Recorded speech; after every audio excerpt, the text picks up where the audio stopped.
A young man on a motorcycle in the city is trying to overcome the traffic jam and rides breaking the rules.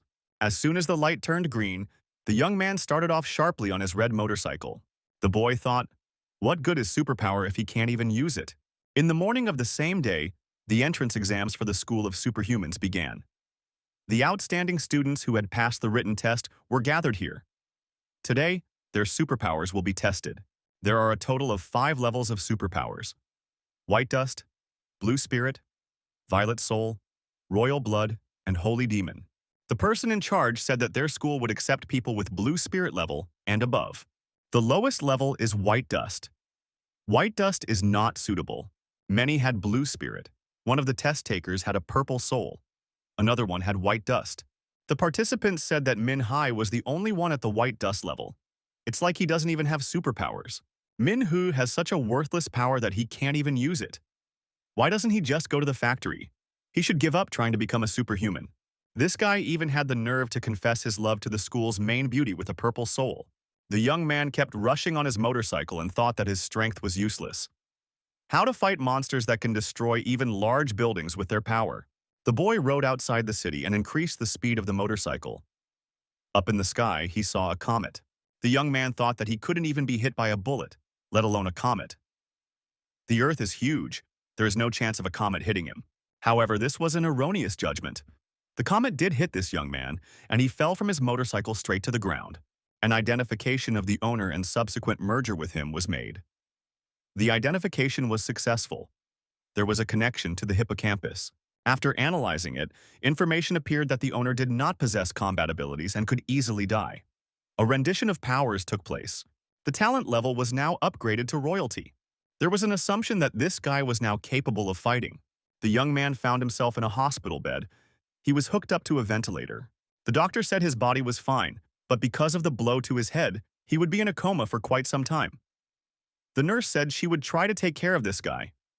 Dr. Zhao was summoned. Tianwen's group sent a bottle of monster blood. Everything should be checked and analyzed. A few days passed. Visitors came to our hero, but the young man continued to lie unconscious. A month passed.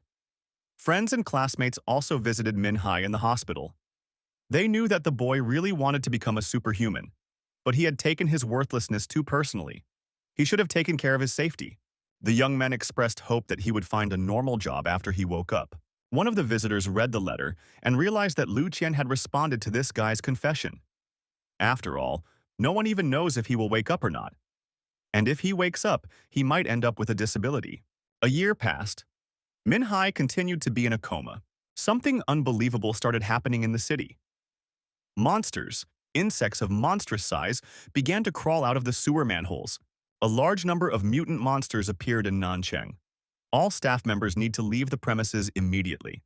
The nurse thought of that student from room 409th after all. He was the only one left there. Even if he doesn't wake up, he can't be left behind. The nurse continued to move towards the ward. The mutant monster was already following her. The girl entered the ward and saw Min Hai lying there alone, unattended. The nurse approached the bed of the patient. The young man had to be dragged to the wheelchair somehow. The girl saw a reflection in the window. There was a huge mutant monster behind her back.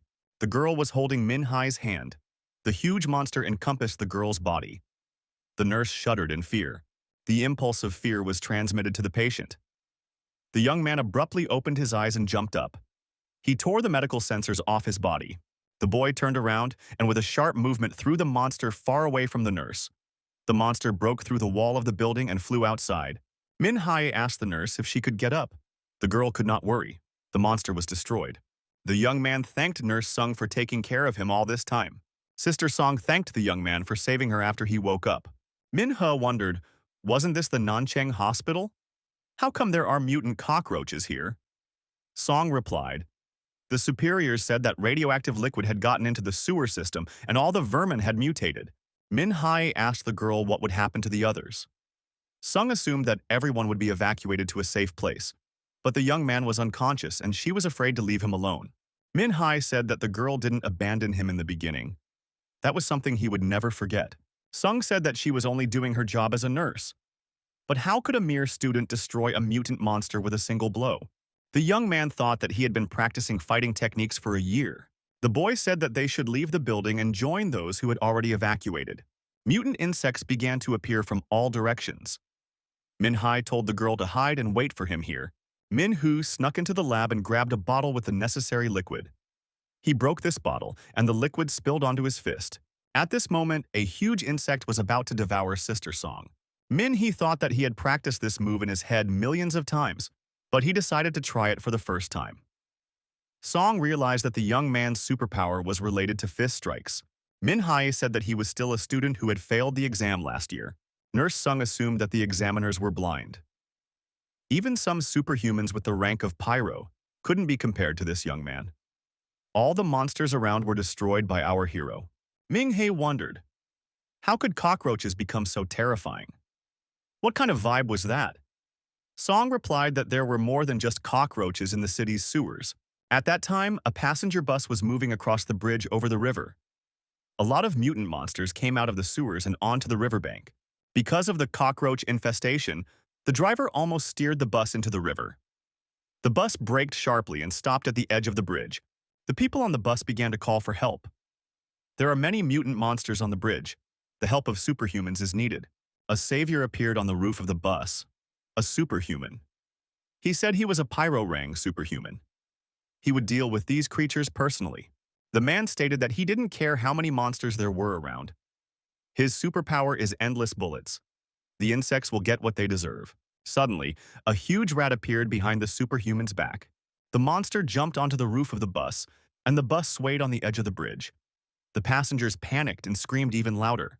The rat had gnawed through the roof of the bus and was about to reach the people. It seemed that there was no escape. Nurse Song and Min-hai found themselves outside the hospital. The girl asked, "Are the monsters still chasing them?"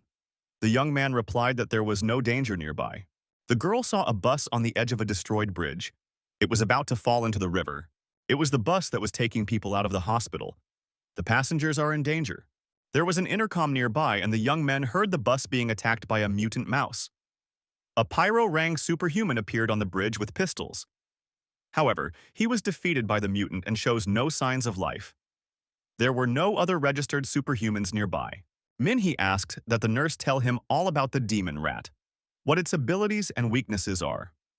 The girl replied that this monster has a weakness for fire. Over the intercom, our hero was told that all the theory he knows about rats is useless. We should run away and seek shelter. Min-hai said that these people have been taking care of him for a year. He can't leave them. The giant mutant rat grabbed the bus, lifted it up, and was about ready to throw it into the river. Min-hee, observing the scene, said it felt like the monster was playing with its food. The guy told the nurse to stay where she was and not to go anywhere. The girl said that the rat is dangerous and Min-hai shouldn't go near it. Min-hai replied that when a patient is in danger, Nurse Sung doesn't stand by either. The young man stated that if he doesn't try to defeat this monster, he will never know if he is even capable of doing so. The young man thought with disgust that the cockroaches that used to be the size of a fingernail had now become as big as a person, and the rats were as big as a 5-story building. Ming-he thought that if such a huge monster clawed him, his bones would shatter into pieces and he wouldn't be able to fight. The young man attacked the monster, but immediately realized that the rat was very fast. The monster dodged his attack. Min-hee realized that the rat shouldn't even hit him, otherwise it would end badly. The first thing to do was to get the beast away from the bus. The rat was distracted for a moment and grabbed a nearby car with its teeth. The young man thought this was his chance. He threw a powerful punch using his superpowers. The rat lost its balance and fell to the ground. Was one punch really enough to deal with this monster? It was necessary to make a control attack. After all, animals like rats could pretend to be dead. And indeed, the rat opened its eyes, grabbed and ripped apart another car. The monster jumped up on its paws and rushed in pursuit of the young man. The monster stopped beside the destroyed car. Gasoline from the fuel tank was spilled nearby. Min-hee took out a lighter. Min-hee ignited the lighter and threw it into the puddle of gasoline. The fire began to spread everywhere. The gasoline was spilled. A doctor approached the nurse and asked how she was able to escape. Did he get the impression that the superhuman who saved them was in the uniform of a patient at their hospital? The people who got off the bus saw a huge explosion. The explosion occurred in the place where the monster had just been. After the explosion, the monster was engulfed in flames. Min-hai was nearby and was not injured. Our hero remembered the information that the huge rat was afraid of fire. Ming-he thought that this fire was very dense. its strength would instantly increase with it. The young man said that this gutter monster is getting what it deserves. There was no need to touch innocent people. Our hero delivered a crushing blow, and the bus passengers saw this superhuman destroy a giant rat. People shouted with joy that they were saved. The doctor wondered, why is this super-rank superhuman in the uniform of a patient of their hospital? Wasn't this the student who had been in a coma for a year? Medical nurse Sung said that this young man's name was Min Hai. He's the student who wasn't recruited by the superhuman school. Command Center. The girl reported that Lu Qian could return. The general rank mutant monster has been destroyed. All the people have been saved. The girl added that someone was approaching them. There is no danger. Lu Qian observed the situation from up in the tree. She said that she wanted to personally thank the person who destroyed the general rank rat. The girl in the command center didn't know who this superhuman was, but he wasn't on the registration list. It couldn't be a mere disciple. Apparently, it was a strong superhuman. The commander wondered if Lu Qian had found another source of radiation. The number of mutant monsters would only increase in the future. All they can do is ask the people of Nancheng to leave and shut down all the contaminated areas. At the rescue station, Nurse Song was treating our hero's wounds and said that he was incredible. If it wasn't for him, no one would have gotten out of there alive. A girl tried to get inside, bypassing the guards, and said her brother was still in the hospital. He was unconscious. The guard stated that absolutely no one is allowed in. The guard added that they had already evacuated all the people and cordoned off Nancheng. No one except transportation vehicles and superhumans would be granted access. It was too dangerous. The girl replied that she didn't care. She had to save her brother. The girl cried and begged to be let through. Her brother is weak. He is only a teenager but has been living in the hospital since he passed out a year ago. The girl added that his name is Min Hai. He is a very kind boy. He hasn't even held a girl's hand until now. She told Min Hai to wait for her. She would definitely save him, even if it cost her life. The sister looked over and saw her brother standing next to her. Had he finally woken up? The girl rushed to the young man's chest and said that his older sister was very worried about him. Immediately after the boy went to the hospital, the girl began to take care of him. For a whole year, she came to his room regularly. The sister told me that she found another job. Now she will have to work at night, so she will not be able to visit him all the time. The girl told Min Hai not to be afraid. Even if he doesn't wake up for the rest of his life, she will still come. Even if she becomes so old that she walks with a cane. Min Hai hugged his sister and apologized for scaring her so much. His sister continued to cry and the young man thanked her for trying all this year. Min Hai woke up and got out of bed. The sun was already high in the sky and was shining through his window. The boy thought that it had been a long time since he had slept at home. His sister had left breakfast on the table and a note. She's still working hard because the medical bills aren't paid in full. Min Hai thought that big sister is working 3 jobs because of him. One of them is a delivery person on a scooter. She also does cleaning work. She looks even paler than the patient. The young man decides he needs a way to make a lot of money and improve his sister's life. She shouldn't have to work so hard. He heard on the television news that the government is offering a reward of 50 million to those who provide information about the source of the radiation. It was also reported that today's reward for a mutant cockroach was 3,000 and for a giant mutated demon mouse was 5 million. Min Hai thought that nothing was known yet, and they were already paying that kind of money just for information about the source of the radiation. The guy decided that he could not only pay all the bills, but also buy a new house, and use the remaining money to give his sister beautiful clothes and cosmetics. Now all that was left was to find the source of the radiation. He assumed that he should check Nanjiao Hospital, not just the neighborhood. He figured that even if he didn't find any clues, he could make some money by destroying monsters. Getting rid of evil for the sake of the people would also give him some combat experience. The young man decided to check out the Red Hall of Rewards. A girl met him and greeted him. She asked if he was here for the award announcement or as a superhuman. Min Hai replied that he was superhuman. The girl asked what his rank was so she could pick the right mission. Min, he said he wants to destroy some mutated cockroaches. What rank is needed to do that? The girl replied that it was enough to show basic super strength. Then he would receive a trainee badge. But if he wanted to become a star-rank superhuman, he would have to pass a much more difficult exam.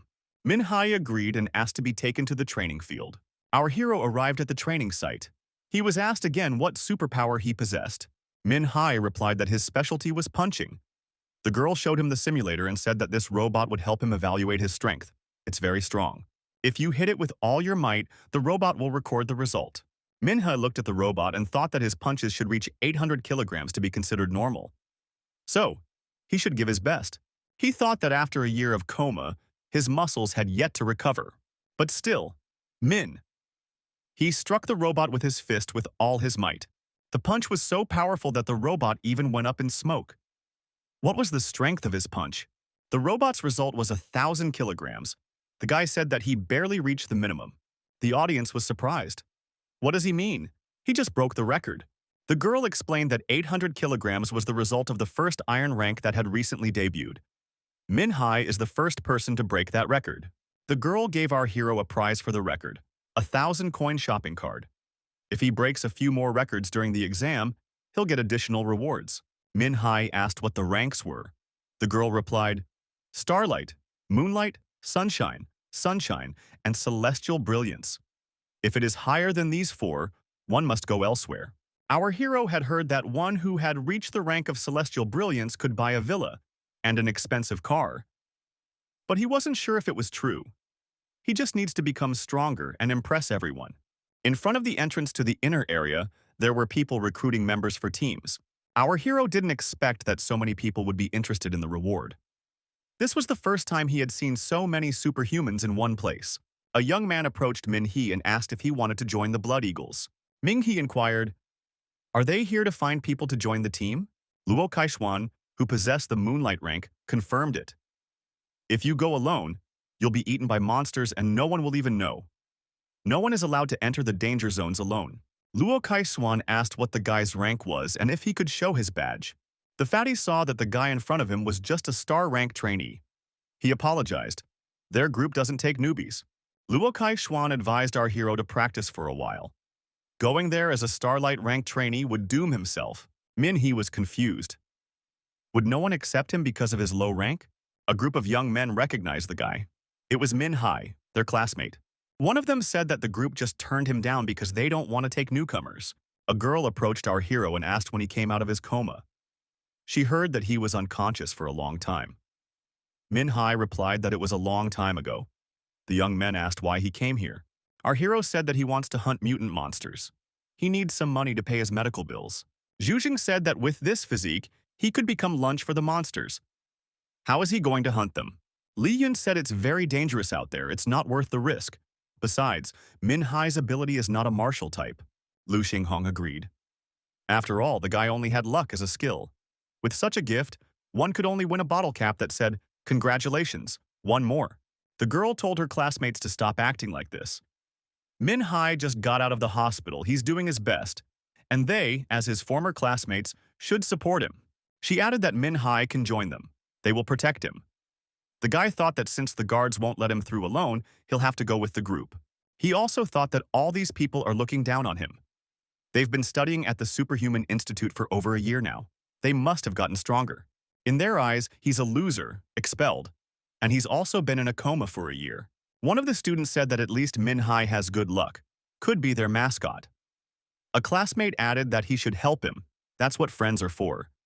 After all, they went to the institute together. The institute requires every student to participate in extracurricular activities at least once. They were planning to help with the contamination incident this summer. Ming-hu inquired, Is Lu Qian with them now? One of his classmates wondered, was he really still thinking about her? After all, she was now a member of the institute's board of directors. There was no reason for her to mess around with someone with such a low rank. The girl said that they would never catch up with Lu Qian. She was too strong. She is now in Lanyang and helping the authorities look for the source of the radiation. She asked Ming-hu where he thought the radiation could be coming from. The guy wondered, what's the point of good grades if he never got into an institute with zero combat skills? Besides, they're just hunting mutant cockroaches. How can students like them even find the source of radiation?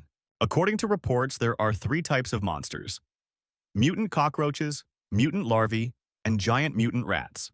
All of these vermin live in the sewer system. The source of the radiation is probably some kind of liquid in the sewer system. This liquid causes mutations, which makes the monsters come to the surface.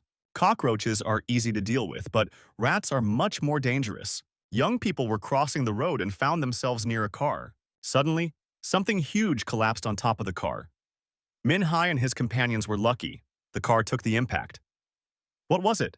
Taking a closer look, Min Hee realized it was a mutant larva. The huge biomass was devouring everything it could reach. He thought that one larva wouldn't be a problem, but he had forgotten that these parasites acted in groups. Min Hee shouted to run away. These were mutant larvae. They act as a unit. The guys ran to the nearest building. There were armored panes of glass. Min Hee looked around and asked where Li Yun was. It turned out she tripped and fell. He yelled to save her and rushed back. Li Yun asked why he came back. After all, he could get killed. Min Hai reminded him. Didn't she herself say that classmates should help each other? He saw a fire hydrant and hit it with all his might. Water rushed in all directions. The larvae got caught in the flow and the biomass crumbled into single fragments. Minghu realized that it was now impossible to let them reassemble again. He walked over to Li Yun and asked if she was okay. The girl was amazed by his bravery. Was this really the same Min Hai? He said that they were almost there. The girl looked at him carefully and thought he was quite handsome. Too bad he already has someone he likes, Lu Qian. But it's good that he didn't leave her in the lurch. Min Hai and Li Yun entered the building and were safe. The classmates asked if she was okay. The young man said they were going to rescue Li Yun, but he was quicker. No one even noticed that she had fallen. The guy added that he almost missed the chance to save the person.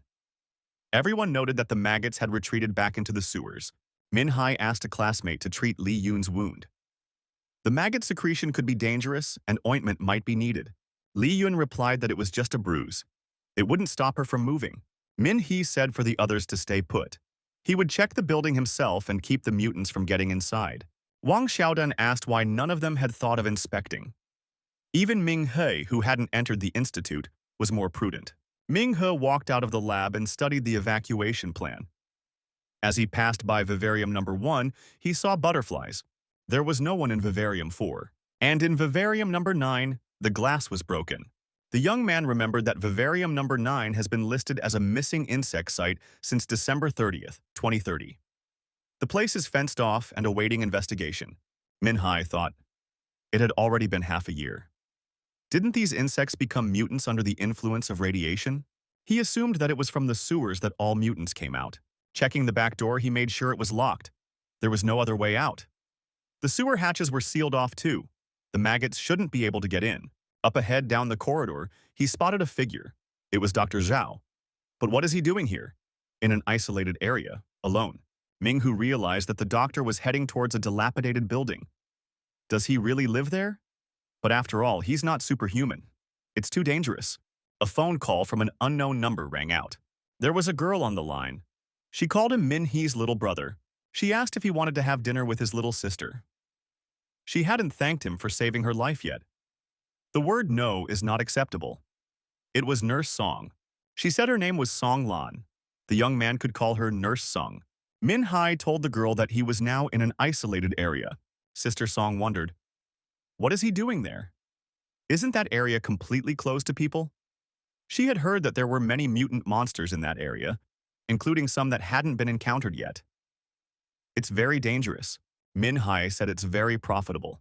He needs to earn money to help his sister pay for his treatment. Song Lan asked if this is about Qin Yu. Are they blood brother and sister? Min Hai said they grew up together in an orphanage. Song Lan said that he is sweet and understanding. She wishes she had a little brother like that. Song Lan said that if the young man is working now, then they will meet next time. The girl regretfully thought that she had even gotten dressed already, right? Minghe told his interlocutor that he had just seen Dr. Zhao. He was walking here alone, which is extremely dangerous. Song Lan wondered, what was Dr. Zhao doing in that place? Was it definitely him? Minghe said that the doctor didn't see him. Perhaps the glass was only transparent on his side.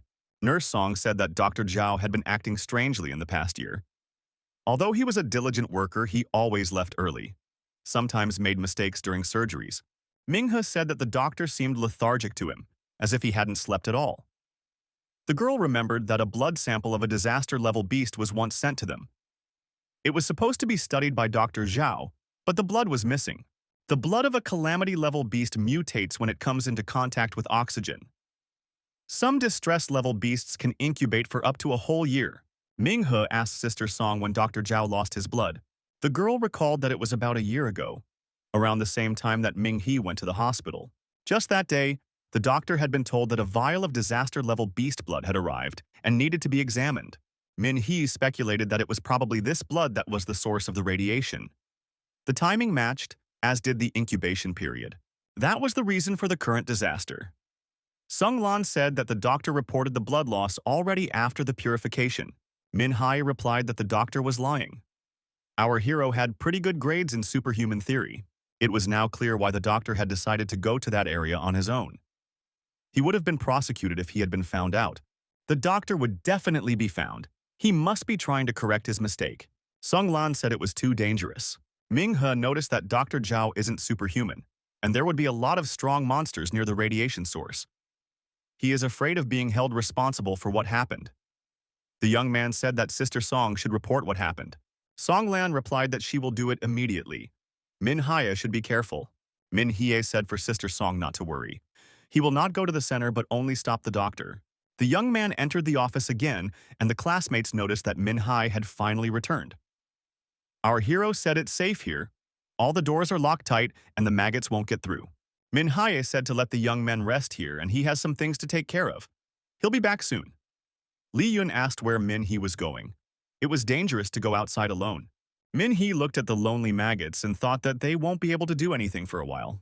Our hero decided to take a shortcut and started moving through the back alleys, bypassing the main road. Min-hee suddenly got surrounded. From different sides, mutant insects were approaching him. The young man showed what he could do, and the mutants were deactivated. Our hero continued on his way. Min-hee continued to stealthily follow the doctor. In one of the rooms, he saw a huge hole in the floor. Where did such a hole come from? A rope ladder was lowered down. The young man speculated that the doctor might have gone down there. Min-hee also descended into the dungeon. It was a mystery to the young man. Why did Dr. Zhao come here? It wasn't as simple as it seemed. Ming-hu went down to the underground floor and looked around. The doctor was nowhere to be seen. Min-hee peeked around the corner and saw the doctor retreating in the depths of the corridor. Our hero walked closer and saw the doctor walking up the stairs. The young man asked loudly, "What is Dr. Zhao doing here?" The doctor was very surprised. The young man asked, "Did the doctor really lose the calamity beast blood a year ago?" Zhao wondered how the young man knew that. Dr. Zhao lowered his eyes and said, "He made a serious mistake. He didn't know anything at first." The doctor went down the stairs downstairs again. He said he didn't mean to hide anything. It all happened by accident. Zhao said he was a doctor, someone who saves lives. He didn't know his carelessness would lead to this. He came to check if the reservoir was contaminated because of the blood he lost. The doctor said in desperation that he wanted to make amends. Ming-hu was surprised. After all, Dr. Zhao is not superhuman. We need to inform the authorities. They will sort it out. Zhao said that Ming-hu is a superhuman. When they were attacked at the hospital, the young man saved everyone. Everyone will confirm that he is strong. He wants Ming-hee to help him. Dr. Zhao says he has a wife and children. He risks losing not only his job but also going to jail. No one will take care of his family. Ming-hee said for Dr. Zhao to calm down. The guy remarked that his ability has a limit and Zhao is just a doctor. In that case, they could only do harm and promote the spread of the mutation. The doctor recognized that their options were limited. Ming-hee suggested that they leave the area immediately and report to the authorities. Dr. Zhao asked, "Ming, he didn't tell anyone about this, did he?" The young man confirmed that he had not told anyone. It would be better if the doctor told everything himself. After all, the blood was lost here. This place gives off radiation, right? The doctor said he didn't lose blood. Min-hae is still a student and doesn't understand a lot of things. As our hero suspected, there was something wrong with Dr. Zhao, but it was impossible to leave. It was too unclear what the doctor was doing here. The doctor asked, "Did the young man meet cockroaches, maggots, and rats? They live in the dark corners of the city and spread disease through bacteria. These creatures drive people crazy." Zhao wondered if Ming-hee had thought about it. Humans are breeding uncontrollably, plundering resources recklessly, and poisoning the world with chemicals. They are destroying the planet to the point where garbage is already being thrown into space. Human actions are no better than those of these mutants. Ming-he said that there is no falsity in the doctor's words. Indeed, people should protect the world. Zhao added that there should have never been any living beings in the universe in the first place. It should never have come to such a peak. A universe without life is beautiful and unconditioned. The appearance of life in it is like bacteria in a healthy body. Humans are the kings of germs, cancer cells. Their peculiarity is rapid multiplication and destruction. Humans multiply for generations and will not stop destroying the world. Even if they leave Earth and conquer the solar system, they will want the entire Milky Way. Where there are humans, there can be neither peace nor tranquility. What is the difference between cancer cells and humans destroying the universe? Minghe asked Dr. Zhao if he thought his thoughts were against humanity. It was hard for the student to understand the meaning of those words. The doctor said that the young man was superhuman. From his very youth, he recognized calamities and eliminated them. This is the work of the immune system of the universe. Everyone obeys it. The universe spends its energy on destroying viruses. Zhao said again that he was a doctor. When someone is sick, he heals. That goes for the universe as well. He is its doctor. He will help the universe destroy people who are like cancer cells to it. Even cockroaches, rats, and sewer maggots are not as scary as humans. Zhao admitted that he created the radiation source himself. At first, it was just an experiment. He would wipe out everyone in Lanyang first, and then the rest of the cities. Earth was sick and needed to be treated. The doctor stated that before he could complete the great healing, he had to destroy an individual like Ming He. The doctor thanked the young man for his stupidity and naivety. Now he could continue with his plan to infect the city. Our hero told the doctor that South City is isolated. The mutation will not spread to other cities. The doctor said that even though they may cut off the surface and sewers, it won't help them. All the water flows through here. The pipes will carry the radiation to Lanyang City. The city uses that water to wash groceries, take showers, clean the streets. It's needed everywhere. After that, the water is drained into the city sewer system. All the rats, cockroaches, and maggots start to mutate. Min Hee realizes that he needs to get out immediately. The doctor is not superhuman, so he can't stop it. The young man said he didn't understand Dr. Zhao. Let him mind his own business and he would leave. The doctor asked, "Didn't Ming he show his justice by saving people in the hospital? Doesn't he want to be the hero who saved the city?" Min Hai replied that he actually treasures his life and gets away with it. He is just trash who was not accepted into the Superhuman Institute and is not fit to be a hero. The doctor thought this guy was smart for staying out of his way. All he had to do was pour the blood into the water tank, and the plan would be complete. But he couldn't find a container with the blood of the beast of distress in his pocket. The doctor remembered the young man touching him and said he didn't understand how it happened. Could it be that the boy had tricked him? Dr. Zhao shouted with rage, and his eyes lit up like a monster's. He yelled, demanding for the blood to be returned immediately. But our hero was quickly moving away. The young man knew that this was the ultimate weapon, Dr. Zhao's superpowers. The doctor was using himself as a lab rat to mutate, just like those sewer creatures. Zhao tried to catch up to the young man and tear him apart. Ming He finally reached the rope ladder. Now it was necessary to climb to the top. The mutant beasts surrounded our hero and began to slowly approach. Min Hai realized that the doctor was not aiming at him, but at the ladder, to cut off the escape route. The young man was faster. Outsmarting the monsters, he jumped a few jumps to get out through the hole. Once at the top, he saw a huge amount of liquid concrete spread over the surface. This was just the right amount of concrete. Min He used his powers to direct the concrete into the hole and solidify it. The young man succeeded. The hole was safely sealed with concrete. The mutants and Dr. Zhao remained below. Dr. Zhao could smell the beast's blood. It was bubbling inside him. He said that he wouldn't just let Ming He escape. However, our hero left the building and tried to run out to the main street through an underpass. The strength of mutated monsters depends on their original form. Larvae, the weakest. This is the initial rank. After them come the cockroaches, the normal rank. The general rank includes rats. They are the most ruthless. Already rats are strong enough and it is difficult to cope with them. And if an adult has mutated, it's a real disaster. Ming He wasn't sure if he could handle Dr. Zhao. The young man decided that it was impossible to run towards where Li Yun and the other classmates were. If Dr. Zhao caught up to them, he would destroy everyone. One must stall until the authorities arrive for blood. Huang Feng, who possessed the rank of Moonlight, reported that the sweep was complete. All the maggots in the vicinity have been destroyed. Xiao Jian, also possessing the Moonlight rank, to the west of the abandoned building, confirmed. The sweep is complete. Lao Xiaojiang offered to return. She had completely exhausted her magic power. The fatty said that in that case he would call off the puppets. They had already received a generous reward. One of the young men added that he was a healer, and it was none of his business. Huang Feng wondered if there were any stronger monsters here. Suddenly, he shouted loudly. The sewer manhole cover he was standing on abruptly flew up, throwing the youth high up. Xiaojun reacted just in time. Jumping up, she grabbed him by his waist and stopped with him on the lamppost. Dr. Zhao appeared from the sewer manhole. He looked like a mutant. Huang Feng saw him and said that it looked like his rookie had jinxed him. Liao Xiaojiang was surprised that the monster was hiding under the manhole cover. He should be deactivated immediately and get back to business. Fatty, on the other hand, decided that he would get rich. After all, the monster was very large. He could get at least 100,000 for destroying it. Huang Feng said that this abominable monster was unlucky to encounter a moonlight rank group. Dr. Zhao pronounced that the best way to recover was to destroy them all. Huang Feng was surprised. Did this mutant seriously hope to defeat them with his slow attacks? Zhao grabbed the young man's neck and repeated, "The best way to recover is to destroy." In the same instant, his hand turned into sharp blades and pierced Huang Feng's body. Zhao said, "This is the first one." Xiaojian shouted for the monster to let go of the young man and snatched her blades from their sheaths.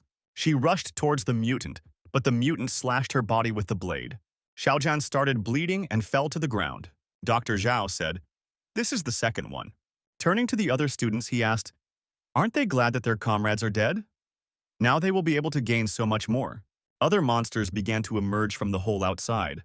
Che regretfully said that he was in a hurry, although he could still play with these guys.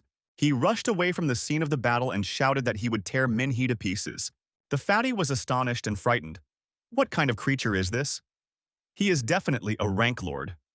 Liao Xiaojiang held her bleeding comrade in her arms. Minghe continued to run. Although he had broken away from his pursuers, they still found him on this confusing street, probably by scent. The hero thought that Dr. Zhao wasn't as fast as these lymph beasts. He can't be allowed to fall into their clutches. Minghu approached the gas station. He had an idea. He doused his body with gasoline. That should help hide some of his scent. The solution proved to be correct. The beasts ran past without smelling him.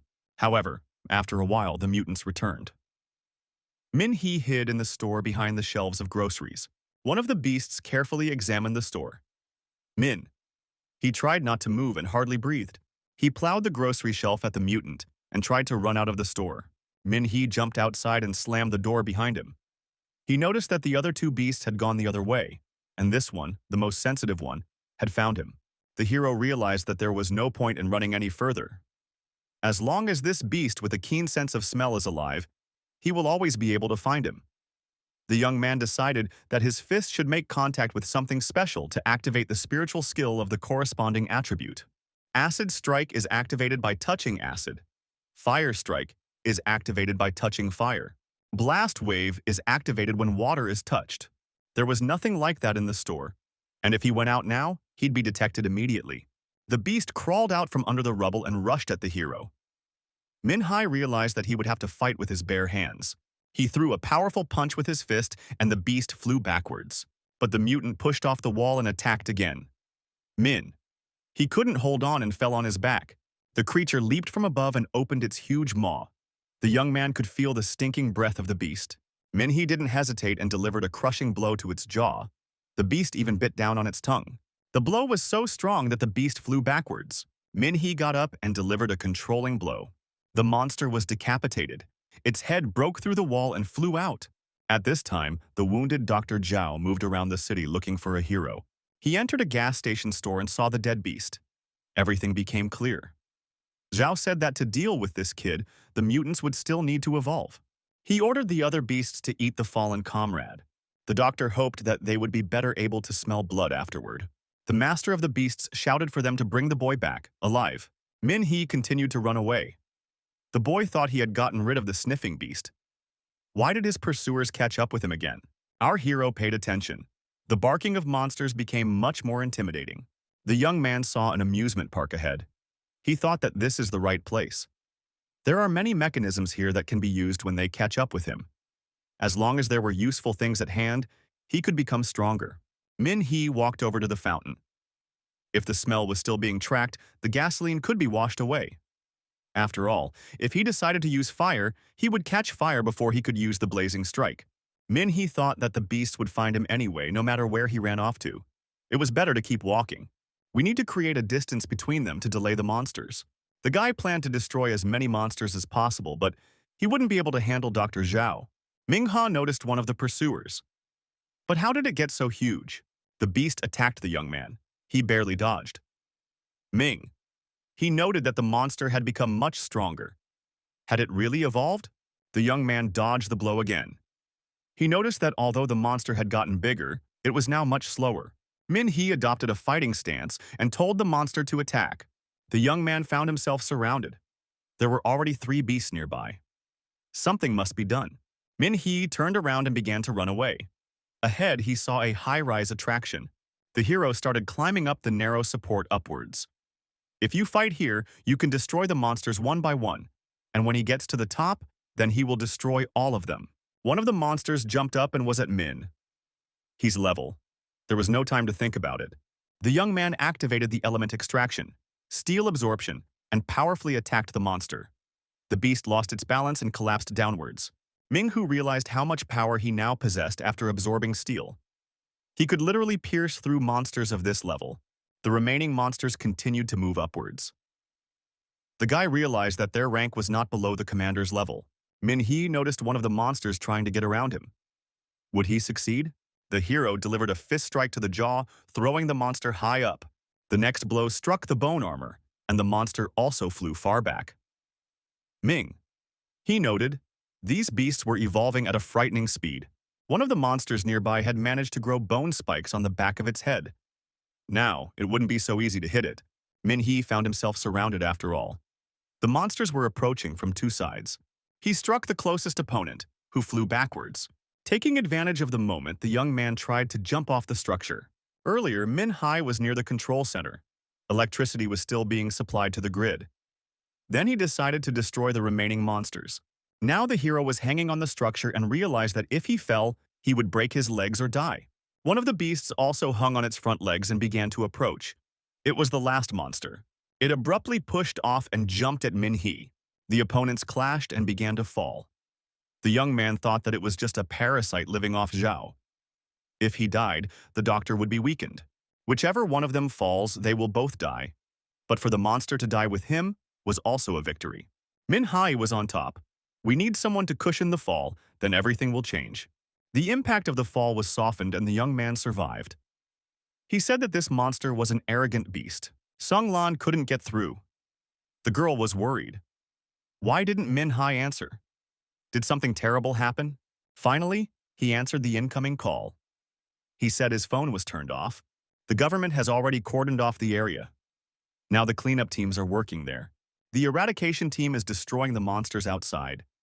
Song Lan noted that they haven't seen either Min-hee or Dr. Zhao. Min-hee reported that he was at an amusement park. Dr. Zhao had planned to spread mutations.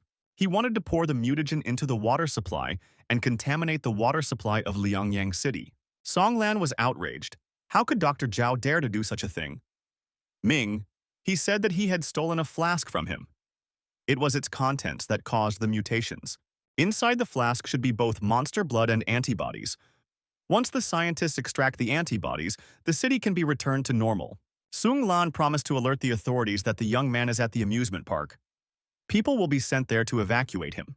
Ming-hee said for them to approach the South Tower. Dr. Zhao is still after him, so they can't stay where they are. He added that Dr. Zhao has mutated. We need to send in professionals, otherwise the doctor will destroy everyone. Near the tower, Ming-hee was already waiting for Zhao. He said that the young man was very predictable. The doctor called out to him and suggested that he look up. There were people at the top of the tower calling out for help. Zhao said he noticed them on the way up. At first, he wanted to destroy them, but decided to spare them, for now. The terrified students were screaming and begging for help. They wanted Min-hee to save them. One of the girls said that it was Min-hee who was the doctor's target. It had nothing to do with them and they weren't going to die at that age. Min-hee pondered what he should do. Right now, he couldn't defeat Dr. Zhao. The guy decided that he could ignore those 3 students, but he couldn't leave Ling Yun in trouble. Our hero realized that he would have to stall until the authorities arrived. Dr. Zhao asked if any of those people were dear to Ming-hee. The doctor looked up and suggested that his girlfriend might be there, most likely the one who advised him to run away. Ling Yun said that they were just classmates. The doctor laughed. It's not like a girl would risk her life for just a classmate. Min Hai said that such a rascal wouldn't understand that. After all, to him, people are cancer cells that infect the universe. All these words in the subway sounded quite funny. Min Hai said that to him, human lives were what gave the lonely universe meaning. The evolution of the universe led to the emergence of life. The doctor laughed again. What kind of evolution and development are we talking about? Min He replied that civilization and thinking are unstoppable in development. Including superhumans, they are also part of the evolutionary process, Zhao countered. Superhumans are just more ingrained viruses. Still, some viruses are harder to eliminate than others. After all, they can evolve. Ming He said, if they have different opinions and can't prove their case, then there is only one way to go. The stronger one is right. Min Hai reminded his interlocutor that he personally represents superhumans. The doctor stated that he is the embodiment of the supreme forces of the universe, a higher order that must destroy all living things. Min He showed a vial of blood plasma and said, if the doctor wins, he gets it. The doctor replied that this boy doesn't see his place. Min Hai objected, if the doctor can't even beat a student who didn't get into university, then he should stop blindly believing in his ideas. Ming Hu stated that the doctor is a pathetic loser, trash and scum. Zhao wondered, why go to so much trouble? If Ming He didn't give him the plasma, he would destroy all 4 people in the tower. Ming He said he didn't care. After all, they were students of the superhuman university. They swore with their lives that they would protect the nation, its cities and citizens at all costs. It was justifiable to trade their lives for the lives of the entire city. Zhao said that in that case, he would destroy them right now. The doctor tossed the blades upwards. One of the blades pierced the young man's leg. The boy screamed loudly in pain. The doctor declared that next time he would aim for the pretty face of a female classmate. The blade hit the girl in the shoulder. The doctor said he missed again. Min Hai ran aside and stopped. The doctor threatened. If the boy ran again, he would put holes in his body. Cries for help continued to come from above.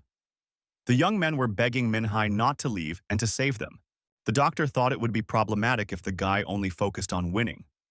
Although it would still be useless, it would be better to destroy him. Zhao shouted that he agreed, and the young man could go back. Ming He came to a stop. Spikes erupted from the ground in front of him. Zhao said, if Ming He continued to run away or dodge, this fight would become meaningless. From now on, this place would be considered their battlefield. Every time Ming He touches the circle, one of the students will die. Ming He moved closer and said he agreed. Zhao added, if the young man defeats him, he will save his friends. The doctor added that the boy will become a hero who will save the entire Lanyang city. However, it is a pity that he is so weak. The doctor heard that Min Hai ended up in the hospital because he didn't pass his exams. He couldn't accept it and fell into a coma, after which he ended up in the hospital. The doctor said that coincidentally, he turned out to be the young man's surgeon. A person who fails an exam is someone no one will pay attention to. Even his classmates think he's pathetic. They would rather laugh not at the situation but at him. The doctor says that Min Hai doesn't matter to anyone except the woman who sends him flowers. For a whole year, no one has visited him. Min Hie's life is garbage and he's acting so arrogant. Ling Yun kept yelling for him to run away. After another attack from the doctor, our hero went down on his knee. Blood was flowing from his chest. Ling Yun screamed again for him to run away. Zhao wondered, why is this guy fighting when he should have died a year ago in the operating room? Ming He could rise from his knees 100 times. Nothing would change. Jie reminded that one of the hostages would die if the guy touched the circle. The monster approached the hero and said that he couldn't even adapt to this world. Min He stained his hand in blood, touched his wound, and splashed blood at his opponent. The blood hit the doctor's eyes and he closed them in surprise. Taking advantage of the moment, Min Hai ran aside. The hero activated the fire and said that he was sick of the doctor. This mutant was too pathetic. Min Hai's hand was still covered in blood. The guy said that his blood allowed him to deliver the most powerful punch, the Demon God Punch. After that punch, the doctor flew far back and fell on his back. The students upstairs screamed again, begging Min Hai to save them. The girl said that Min He was bleeding more than them. Ling Yun said to have Min He treat the wound. He was losing too much blood. The doctor tried to get up and said that once he finished off Ming He would immediately take care of those upstairs. She realized what Ming He's superpower was. Our hero delivered another blow to his opponent, a fist to the jaw. The doctor said that Ming He's attacks are extremely strong, but they are useless against him. He recalled that the young man had enchanted fire and destroyed one of his hounds. Minghe landed another series of powerful blows on his opponent. The doctor withstood them. Zhao flew far backward but kept himself on his feet. The mutant noticed that this superhuman was able to absorb the properties and energy of various things and use them as weapons. This is quite an interesting skill. Dr. Zhao once again stated that all of this is useless against a high-ranked monster. Ming Hu's ability to absorb different environments and create different effects with his strikes is a rare and unusual power. But no matter how hard he tries, it's not enough to defeat a person of the leader's rank, which is the doctor. One of the hostages said that Min Hai has an unusual talent. Even white dust refers to his invisible power. And his other ability is just luck. It's not something that can be used in battle. A classmate recognized that Min Hai is stronger than everyone present. She told him to use a little more strength and destroy that monster. The doctor said that he was now using the strength of a leader rank monster, not the strength of that maggot that the young man had destroyed. The guy wouldn't have enough strength to defeat it even with a blue fist rank spirit to reach the point of destruction. Zhao assumed that the young man was experiencing that feeling of having given 100% and still being outsmarted. This is especially unpleasant. The mutant added that this superhuman will always be weak. How dare he compare himself to his perfect body? The opponent said that Min Hai wasn't the only one with fists. The opponents punched each other with their fists. The blow was so powerful that the hero flew far back, but stood on his feet. The monster approached Min Hai again and continued to attack. The young man thought that ever since the doctor started fighting with his fists, his speed had noticeably increased. After another attack from his opponent, Ming He flew high up. Zhao said that he would guide the young man to the right path once more. Ming He grabbed his chest again. The wound continued to bleed. The doctor said he had forgotten about another of the boy's unusual talents, luck. Min. He was already at his limit. One blow would be enough. Even if he survives, he will most likely remain maimed. But the power of his luck is very useful. The monster draped his hand over the hostages and said that none of them had luck like Min He. Min He shouted for the doctor not to do that. After all, they had a deal. The doctor replied that he always keeps his word, but the young man should see where he stood now. The boy realized that he was out of line. Zhao declared, "Because of this young man's incompetence, one of his comrades must die." A bone spike pierced the chest of one of the girls. The victim lowered her head and stopped moving. Min Hai said that he would never forgive the doctor and would take revenge to the fullest extent of the law. Our hero's eyes glowed demonically and he screamed loudly. The doctor said there was no need to be nervous. As a specialist, he could claim that the girl wouldn't die until the bone was removed from her. Zhao added, "If she doesn't get help within 5 minutes, she will indeed die." Min He decided that in those 5 minutes, he must destroy the doctor. Min He attacked his opponent. The mutant noticed that the young man's super talent was only at the blue spirit level. This is his limit. Even if he uses all of his blood, it won't be enough. The doctor added that he doesn't even need to resist. The young man will soon die from blood loss. Right now, he's nothing because he's putting out his full strength. Jerry called how pathetic Min Hai looked when he was first brought to the hospital after his suicide attempt. What the doctor hates the most is those who survive such attempts. If a person can't handle something so simple, why live? He was the one who wanted to die, but he was saved, forcing the doctors to spend precious time and effort on him. Zhao added that Ming Hu is just a pathetic worm that no one cares about. He is so weak that even when he finally decided to commit suicide, he failed. Does Min Hai know how much trouble he has caused his family? His sister denied her dignity for him. When medical expenses were written down as debt, she kneeled in front of the doctor, begging him not to kick her brother out of the hospital. Min Hai and his sister have always lived at the bottom of the city, working hard for the strong and rich. So why is he deluding himself and trying to claim something great? The monster said he would put an end to this miserable life so that the young man would no longer have to bear the burden. Dr. Zhao threw another punch, but the young man withstood it. The monster noticed that the boy was out of bounds again. Zhao said, "If the young man survived the attack, then someone else must die in his place." Min He stated that he has never tried to commit suicide. He values life more than anyone else. The doctor replied that it doesn't matter. What is important is that he allowed another one of his comrades to die. Ming He added that the one who was indifferent to everything was not him, but Dr. Zhao. His sister denied her dignity and pleaded with the doctor because she cares for him, her only family. She said she would visit her brother even when she got old and needed a cane to come to him. When the animal mutation started and everyone in the hospital was busy fleeing to save their own lives, Nurse Song didn't abandon him. She didn't leave someone who couldn't get up for a year. Min Hae said he would never abandon his classmates because Lin Yoon led the fundraiser and helped organize a donation from the whole class for his sake. The doctor said that the girl who collected donations for him would soon die right in front of his eyes. Min Hae said that he had a clarification. His super talent is not just a blue spirit rank. The young man said that his opponent had the ability to self-repair and regenerate body parts. But every blow he struck left a mark on the monster's body. There were 49 blows in total. The doctor realized that he was now vulnerable. Minghu pounced on his opponent again with his icy fists.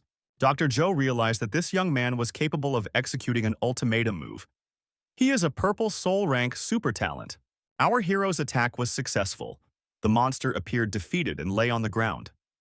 The young man said that its current power was indeed low, but it was thousands of times better than a hideous villain like Zhou. Minghe lowered the students down to the ground. They looked at each other in surprise. Is his talent really at the violet soul rank? And he is even capable of using a secret art? This guy is incredibly strong. The students thanked the young man for the rescue. Was the school really that blind? Min Hai is really strong, but it can't be seen with the naked eye. The problem is either the test machine or the examiner. Min Hee ran up to Ling Yun and told the girl that she was now saved. The officials with authority were about to arrive. Lin Yun said that he is very strong. None of them expected this. One of the students noticed that the officials had already arrived. The young men waved their hands and shouted that they were right there and help should be sent to them. The woman said she would take care of the injured and Lin Kun Yu should handle the crisis situation. Luo Ling demanded that everyone step aside and leave the injured to the medical team. The chief medic said that the injured person was lucky. The spear had not come out completely, and if help was given in time, there would be no life threat. Luo Lin added that Ming He was also badly injured and his wounds needed to be treated with medical supplies. The commander said that when they arrived at the place, they found a mutated master rank monster.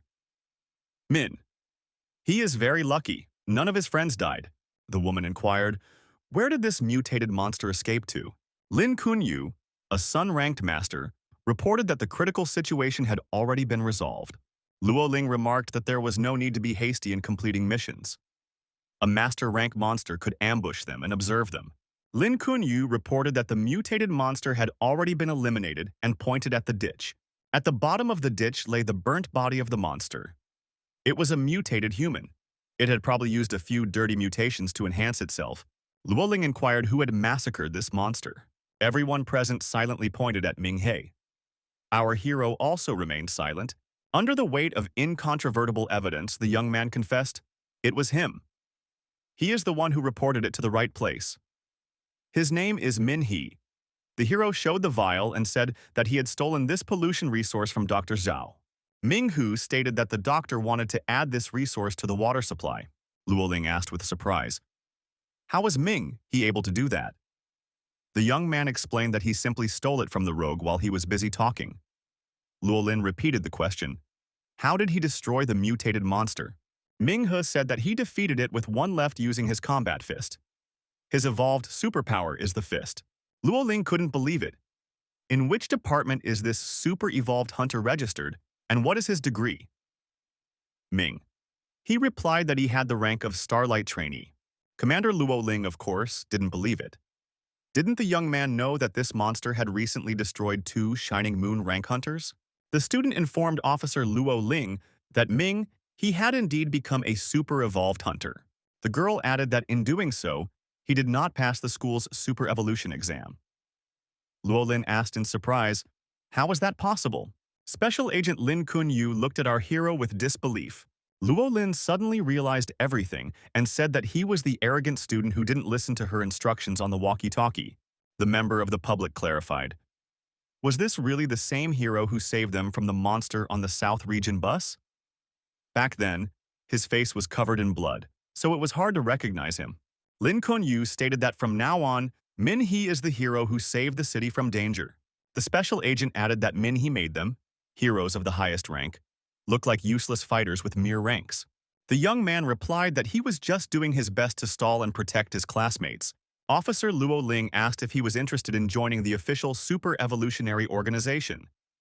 There's great treatment, high pay, lots of perks, and all the female co-workers are as nice as she is. And there's free dental insurance. Lin Kun Yu told Luo Ling not to be so shameless. Compared to her, the other women in the organization are not so nice at all. The officer added that the prestigious evolutionary school doesn't need Ming He, but their official organization invites him to join. Our hero replied that he would think about it and passed out. The doctor assumed that the guy was very tired. He had lost a lot of blood and his body was very weak.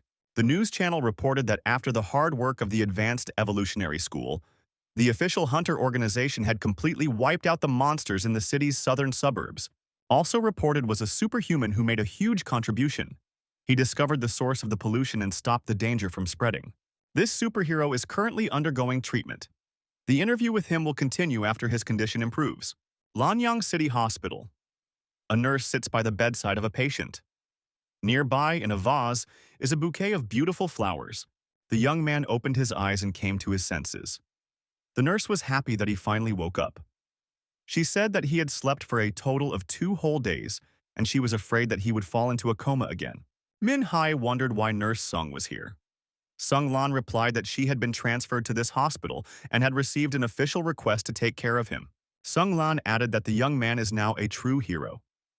There are already a lot of reporters outside waiting for him, eager to do an exclusive interview. Min Hai asked the nurse what she knows about his classmate Lin Yun. Sung Lan said that the girl is out of danger. She only needs to recover in the hospital. At that moment, the door opened and Luo Lin's officer and the general of the official Li organization entered the room. The general asked how the young man was feeling. Ming He replied that he was fine. The nurse added that the patient's physique is normal and he is recovering faster than normal people.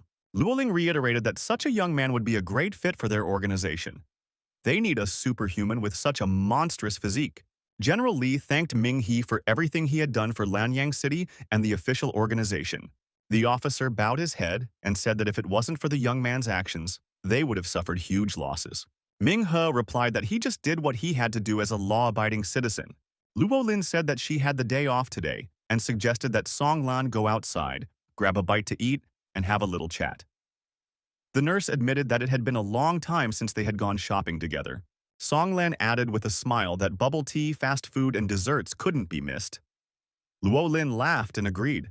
Ming He turned to General Li, assuming that the latter had something important he wanted to talk about. The general wondered how the young man realized it. Ming He explained that Luo Ling had used an excuse to take the nurse away. It was obvious that the conversation was going to be serious. The general praised him for being observant. General Li said that he had already questioned Nurse Song and his friends about the battle with Dr. Zhao Shuhua. According to all the battle characteristics, Ming He shouldn't have won. Even super-evolved hunters didn't realize how strong the top-ranked creatures were. The general added that strength alone was not enough. Superhumans also needed to apply wisdom and strategic thinking. Min He remarked that it was all about his hidden talent and a little bit of luck. The general countered that luck alone would not be enough to defeat Zhao.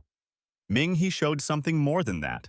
Ming He said that the general was exaggerating his abilities too much. The general asked what exactly Dr. Zhao was saying. The young man replied that the doctor called people cancer cells and said that the universe didn't want life in the first place. The general remarked that not all of the doctor's words were crazy. He explained that the creatures that had invaded the planet had come from a comet. Every comet could carry a creature dangerous to humans. That's their instincts. And the basic instinct on Earth is survival. Does Min Hai know what instinct those creatures have? Their basic instinct is to destroy. They won't stop until they've wiped out all mankind. The general said that in humans, survival instinct comes first and research comes second. Even scientists can't find answers to everything.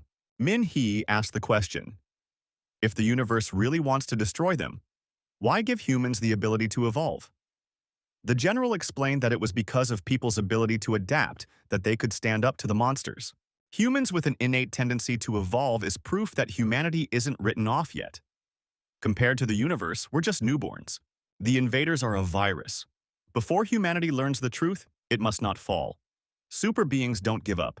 Min Hai said that even though he is a super being, he can't protect all of humanity, but he will protect his loved ones for sure. The general said that after this conversation, he has 2 things to clear up. He hoped that the young man would be frank with him. About a year ago, they discovered a comet codenamed Divine Queen.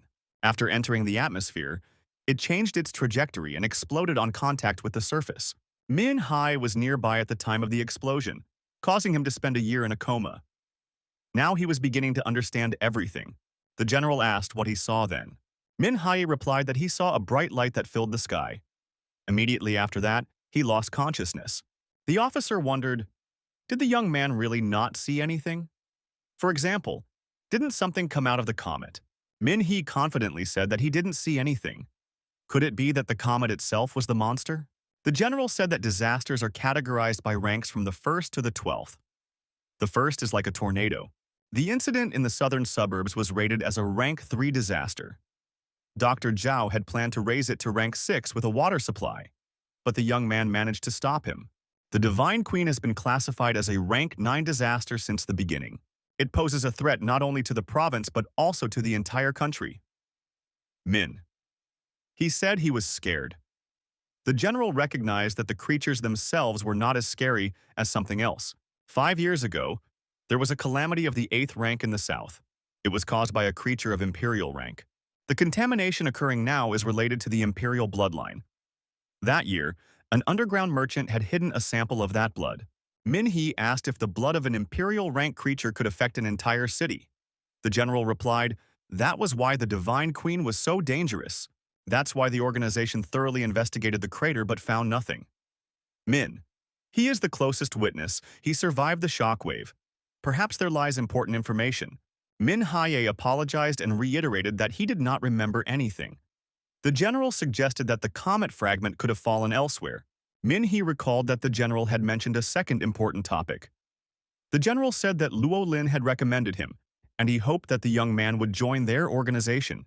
The officer added that he had the amazing luck of waking up with a rank of Purple Soul after a year in a coma. Min Hai replied that he wanted to talk to his sister first.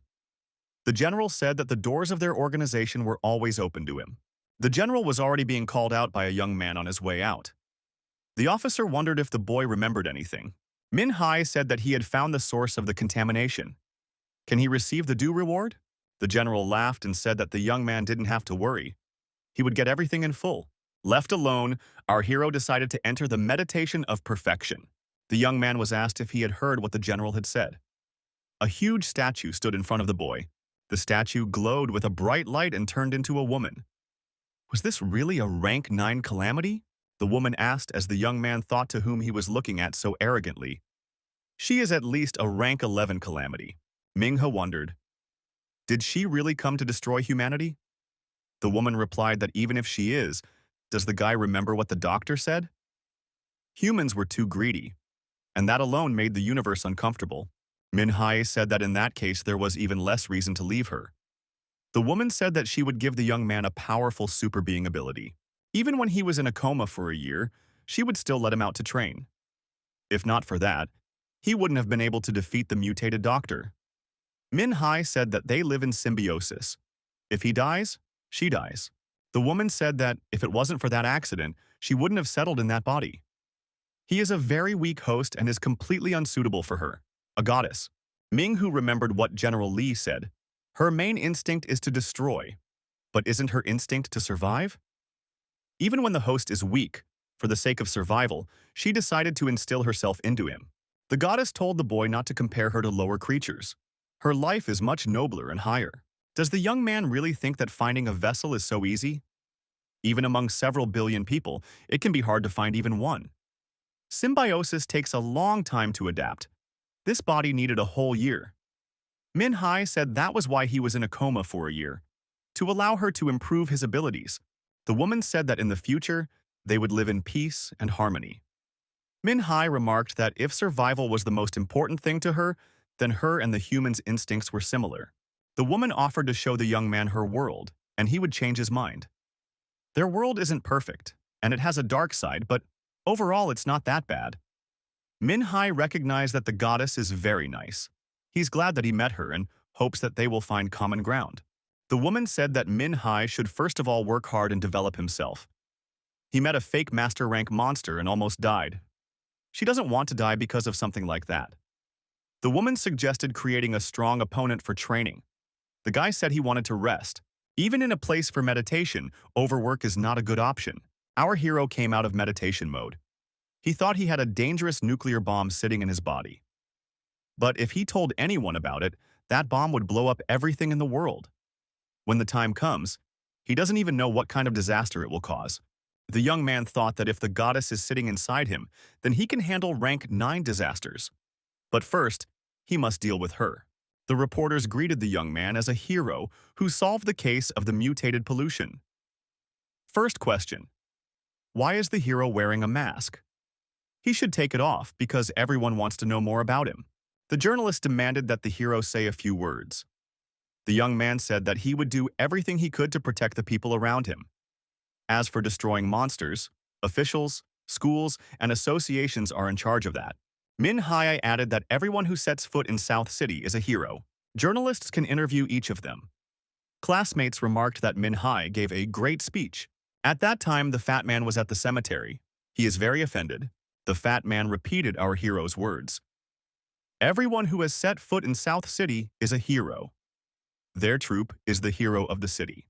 While in the park, Manhwa thought that in this situation, it was best not to show his face in public. Otherwise, he might be dragged off to some lab for experiments, and he was still quite young. Our hero asked the nurse not to tell his sister, because if she found out he was hospitalized again, she would freak out. The girl saw Manhwa and asked, "What is your brother doing here?" Manhwa stated that the officials gave him a huge amount of money as a reward, so he wants to take his sister to the festival today. The girl stated that she wouldn't leave until she sold all the ice cream. They should save up the money. Manhwa offered to help his sister in that case, and after work they would go eat something at the festival. The girl suggested that her brother should go and take the exam instead of wasting time. Sister said that this morning the whole city is discussing the hero who saved South Suburbia. Didn't brother say that he also wanted to become a superhuman and protect the city? We should take an example from that hero and work on ourselves, and she believes that brother will pass the exam. Manhwa told his sister that he is that hero. The doctor said he needed to breathe fresh air, so that's why he was here. The young man shouted loudly, "Ice cream for sale! Anyone who wants to refresh themselves can come over here. We have many flavors." Officer Luo Lin, watching from the sidelines, thought that this guy could have become famous throughout the city and become a superstar. Instead, he's just helping his sister, acting like a big kid. The phone rang, and our hero answered it. The person on the line was Luo Ling, a combat officer of the southern suburbs. The woman asked if the young man had decided to join their organization. Ming, who thought that his sister had worked hard for many years so that he could study. She dreamed of him going to an evolutionary school. So he plans to study, and when the school opens, he will join the special enrollment. After graduation, he will accept her offer. Luoling said that their organization also has a similar guild, better known as Dragonfang. Her members can move around freely. They usually don't need to defend the city. Also, a young man can join a legitimate superhuman organization. He will only help their organization in some special and emergency situations. Not only do they get official powers, but they get a yearly employment fee. The Advanced School of Evolution is not cheap. The woman added that they will not be pressured. The choice is left to the young man. Every year, he will have to help them at least twice, and he will still get the amount due. Minghe said that if Luo Ling needs anything, she can go to him. Working for the country is the duty of every superhuman. The woman said that he was part of the Dragon Claw from this day forward and wished him good cooperation. Manhwa told his sister that he talked to a representative of the official organization. He was hired and the salary is quite high. Sister doesn't need to work so hard anymore. Now they even have the opportunity to buy a new house. The young people decided to celebrate and went to the festival. The girl stated that she had never been to a seafood fair. Manhwa took his sister shopping and bought her new clothes. The boyfriend showed his sister a house and said that it was rented for now, but they would be able to buy it soon. The girl stated that she always believed in the best. The sister said that if the brother met that mysterious hero, he should thank him on her behalf. She had heard that he had risked his life to save them, fighting a monster much stronger than him. He could have escaped, but he stayed to fight to the end. His body was bloody and mutilated. He almost died. Children who can eat ice cream in the park. People who choose to live comfortably. People being able to live in peace because of superhumans. Sister repeated, "If given the chance, brother should thank that superhuman." Minhee, coming out of the shower, thought that there was no need to thank himself. People deserve to risk their lives for them using their last strength and drops of blood. Later, Minhai did a lot of training, cardio and strength training. Our hero had endurance training, and he also honed his fist skills. The goddess said that the mutated doctor's statistics have been analyzed. She could simulate 90% of his strength. We can use his phantom to practice. The best thing for our hero right now is to improve his physical stats, get more nutrients. The fighting skills in his head are enough, but the young man's body can't keep up with his reactions. Following the human rank, the body should be capable of Shining Moon martial skills. One should increase the rank to solar energy so that he wouldn't die too quickly. He thought that when he reached the solar energy level, he would be able to use the absolute territory. His mysterious fist was an advanced talent of a red blacksmith. If he used the absolute territory, Dr. Zhao would look weaker than an insect. The young man remembered his teacher telling him that it would give people the ability to exceed their physical limits. Our hero's fist is stronger than an ordinary person's punch. The blue spirit talent gives White Dust's physical data, advanced blast spirit evolution skills. Min-hee thought that he could now control fire and wind. Min-hee is always ready to use his mysterious explosive fist. The violet soul talent gives White Dust physical data, advanced blast spirit evolution skills, and a secret art. The young man now has access to summon blazing fire, summon sparkling thunderstorm, control tornado, and multi-strike star marks. The red blacksmith's talent includes not only White Dust's physical data, advanced blast spirit evolution skills, but also secret arts. The goddess has noticed that absolute territory enhances the young man's abilities as a superhuman, subverting the opponent's abilities, forcing him to follow the necessary rules. Absolute territory multiplies the abilities of a super being and suppresses the opponent's powers. He will be obliged to follow the rules of this territory. Minhai must practice other skills first. If he can't handle the secret arts, he shouldn't even think about the next level. The arts require a sufficient level of fistfighting. Our hero persevered until he landed 49 punches on Dr. Zhao. Otherwise, he would just die. Would the multiple star fist strike be the strongest if he gave out more punches? The goddess said that 49 marks was the minimum for activation. Ming-hee's punches should be fast. He should use his surroundings and explosive strikes more accurately to increase the number of tags. It would be easier for him to use secret arts. A month later, the young people were saying goodbye. Min-hai told his sister not to be upset after all. He was just taking an entrance exam, not going to war. South City Park, Bingshan. The security guard said that he has worked for many years, but this is the first time he sees such a night fog. The colleague suggested that Lao Wang should not waste time and continue the inspection, because the fog would make it necessary to increase the control. After a while, the men decided to return. However, surprisingly, they hadn't reached the place yet. Did they take a wrong turn? Lao Wang said that he had been traveling these roads for 10 years and couldn't have gotten lost. The guards saw the building in front of them and wondered, how could they have reached here? The colleague repeated that they had definitely taken a wrong turn. Lao Wang was startled. What was that sound? Wasn't it just something they heard? The guard was suddenly attacked out of the darkness by a huge monster. The man shouted, "Save me! Help me!" The guard Lao Wang was very frightened and fled. His colleague was destroyed by a huge mutant spider. The man managed to run to the control room and close the door behind him. He took out his smartphone and tried to contact the higher-ups. Lao Wang looked around and saw a woman in the room. He shouted that it was very dangerous here, with the woman turned out to be a mutant monster. This guard was also destroyed. An increase in radiation levels was detected in the atmosphere. The temperature rose to critical levels. Through a tunnel in the mountains, and a high-speed train moved our hero. At that moment, he was talking to his sister on the phone. The guy noticed that his friends were helping to find the necessary house for purchase.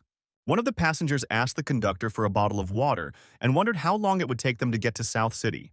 Tang Xing said they would be traveling for about an hour. Tang Xing remarked that the school year would start soon. The passenger asked if that's why she was taking her daughter there. The woman confirmed. Her daughter Fan Naya Rong is a student, got the highest grades, and entered the advanced evolution school.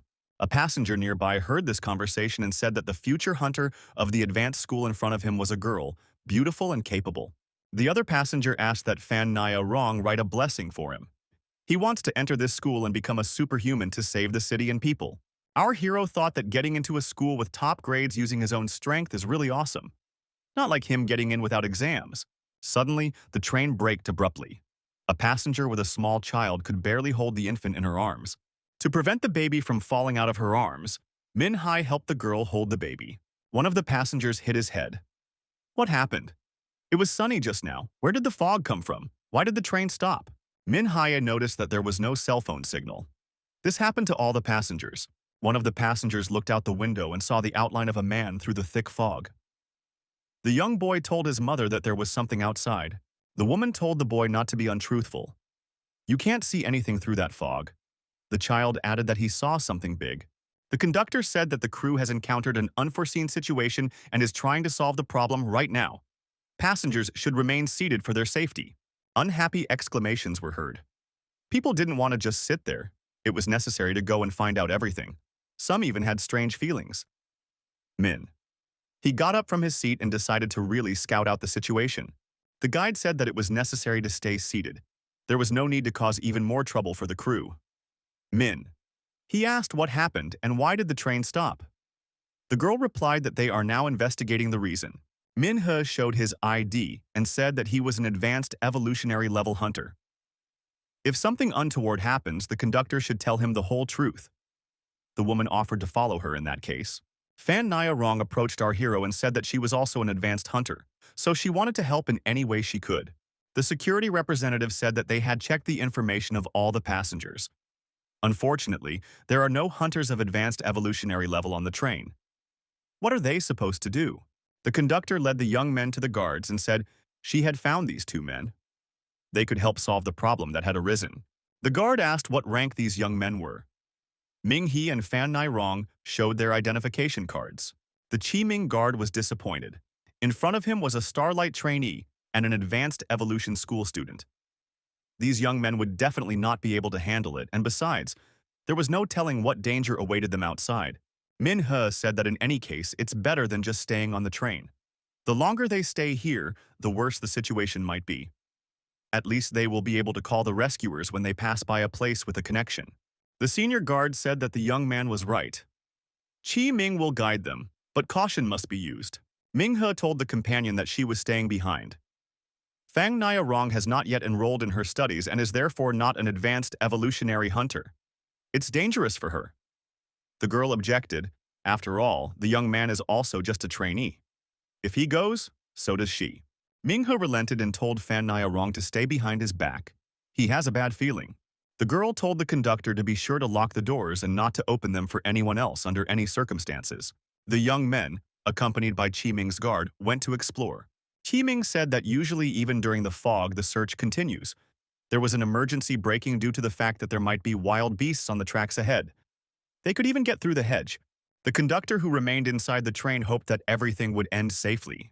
Tang Xin looked out the window and wondered, why is there a girl outside? Why did the passenger go out on her own? After all, it was dangerous. A passenger approached the conductor and asked why the girl was outside. We need to let her inside. She may have gotten out through other doors. Tang Xin peered through the window but couldn't clearly see who was outside. A passenger asked why the conductor didn't open the door since there were still knocking outside. Ms. must be scared. Tang Xin said they shouldn't open the door. The hunters warned her not to let anyone in but them. As soon as the train stopped, the doors locked, and no one could get out on their own. A passenger said it was probably the locals who came and they were asking for help. You can't be so heartless. Couldn't you hear the woman outside crying? Tang Xin said resolutely that she would not open the door. It is necessary to wait for the hunters. The passenger said that he would open the door in that case unless the conductor did. The woman outside was already in tears. The passenger pushed the conductress away and she fell. The man said she asked for it. She is a member of the crew and should help others. The man opened the door and told Ms. to get inside faster. He has a very kind heart. The passenger held out his hand to the stranger and said he couldn't stand it when girls cry. However, the woman outside was not easy. It was a mutant monster that aggressively attacked the passenger. The man screamed loudly in fear and pain. The mutant monster dragged the passenger out of the train. The conductor saw the whole thing.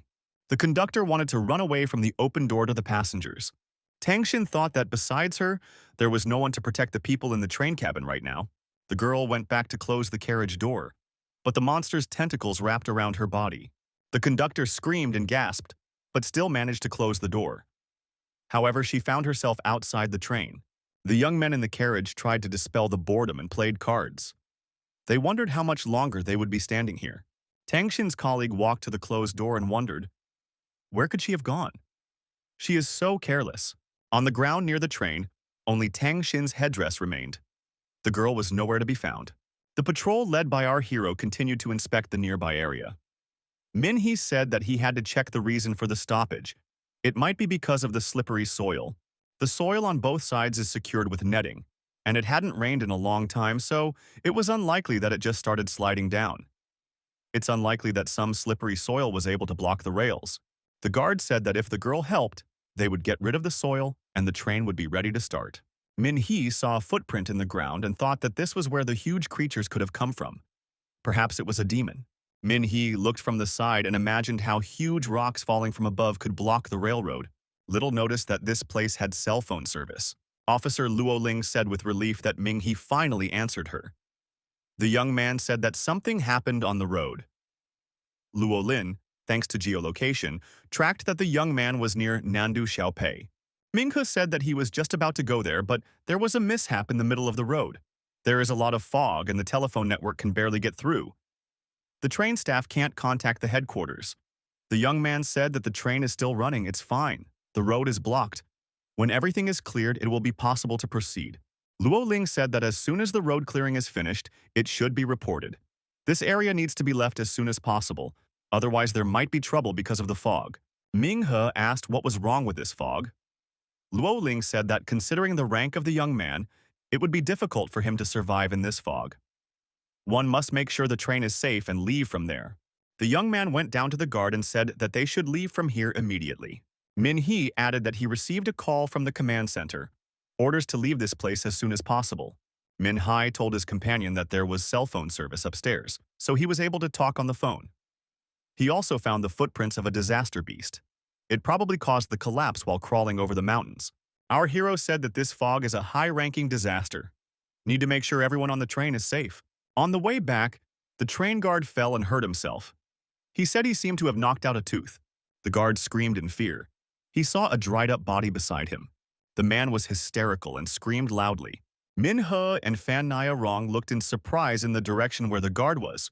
Our hero saw the female monster and grabbed his companion's hand and shouted for her to be careful. The monster laughed and began to approach the young people. Minghe resolutely told his companions to take cover and he was ready to engage in an unequal fight. Fan Nia Rong said she would help and activated her unique abilities. Our hero asked the girl to just hide to begin with. From there, they would act according to the circumstances. Fan Nia Rong countered that he was an ordinary Starlight rank trainee. He wasn't much stronger than her. The female monster wrapped her tentacles around our hero. The young man wondered why she was doing this. Our hero jumped high up and said that at that speed he could deliver a perfect punch.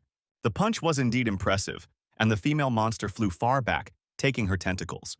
Fang Nairong was surprised, for this was not like a punch from a mere trainee. The female monster flew back far away, but it stood on its feet and prepared for the next attack. Our hero started throwing a huge number of punches at the mutant. Fan Nia Rong said that she couldn't even see the blows. It was an incredible speed. From the large number of blows, the monster's body burst, and he saw a person inside. Was there really someone else sitting there? The young man recognized that it was the train conductor. Minhee released the girl from the monster's body. The young man felt like he was drowning. It seemed to the guy that the conductor was still alive, so he put her on the ground. Fan Nia Rong said that the monster was crawling away. He was surprised. Does she really care? They have to save the guide, she's still breathing. Fan Nia Rong said that the girl is covered in some kind of slime. It's very disgusting.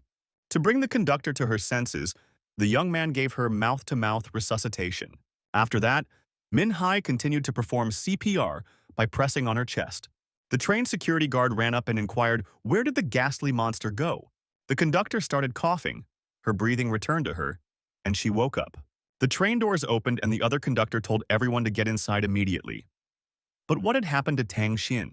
Tang Xin said she didn't let the monster in.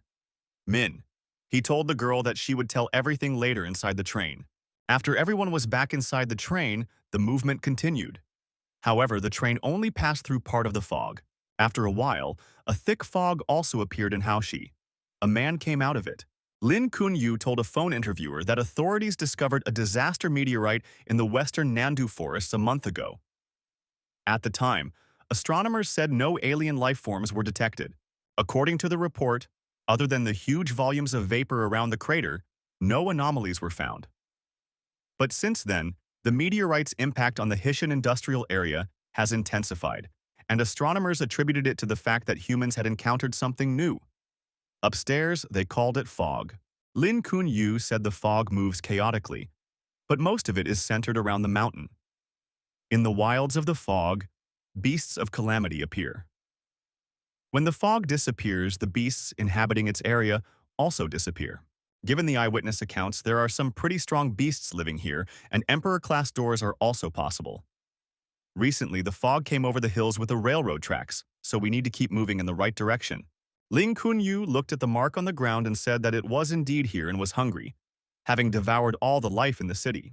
It was good that Haoxi's population had been evacuated in time. Lin Kun-yu held the dropped chitin of some insect and told the interviewer that the train was able to get out. Lin Kun-yu added that there were no survivors from the industrial area. It was necessary to investigate the fog and its wilds, otherwise there would be more victims. Everyone who entered the fog got lost in it, as if they had entered another dimension. The investigation is complicated by the fact that when the fog disappears, the creatures that inhabit it disappear with it, leaving no trace. If it weren't for one incident that allowed for a breakthrough in the research, they would still be standing there. The interviewee sent the photo in a message and said it was a clue that entomologists were able to find. They lost the subject's centipede about 6 months ago. Later, with the help of a GPS chip embedded in it, they discovered that the individual was hiding in a cave near Hishan. Ling Kun-yu was surprised. Is it really an insect? The centipede is very huge. Luo Ling replied that considering that the centipede was hiding in the depths of the cave, their guys still couldn't get it out of there, so they just left it there. This cave was located near the Hishan industrial zone. Ling Kun-yu suggested that this insect was the inhabitant of the fog. Luo Lin agreed and added that she was the only organism that was able to survive in the fog. The entomologist discovered that it had changed dislocation and reported it immediately. Lin Kun-yu said that the centipede was a surviving witness. If it is caught and studied, one can better understand what the fog is. Luo Ling agreed again and added that they currently had no information about what was happening inside the fog. Ling Kun-yu suggested that the centipede might have changed slightly while it was inside the fog. The man saw a huge monster that looked like a centipede. The monster was about to swallow the animal and was screaming loudly. Lin Kun-yu asked, "Is it really called a little centipede?" On the train, the guards thanked our hero. They never would have thought that a Starlight trainee could be so strong. He has a real talent. Min-hai said as he simply chased that thing away. Truly, the guide should be thanked. If the monster had gotten in, there would have been a terrible disaster. This girl has no superpowers, but she is more valiant than everyone here. The guards agreed that Tang Xin is very brave. She is their heroine. She is bound to get fame and glory. Leaving the hospital, our hero thought that he had some strange connection with these institutions. A call from an unknown number rang out.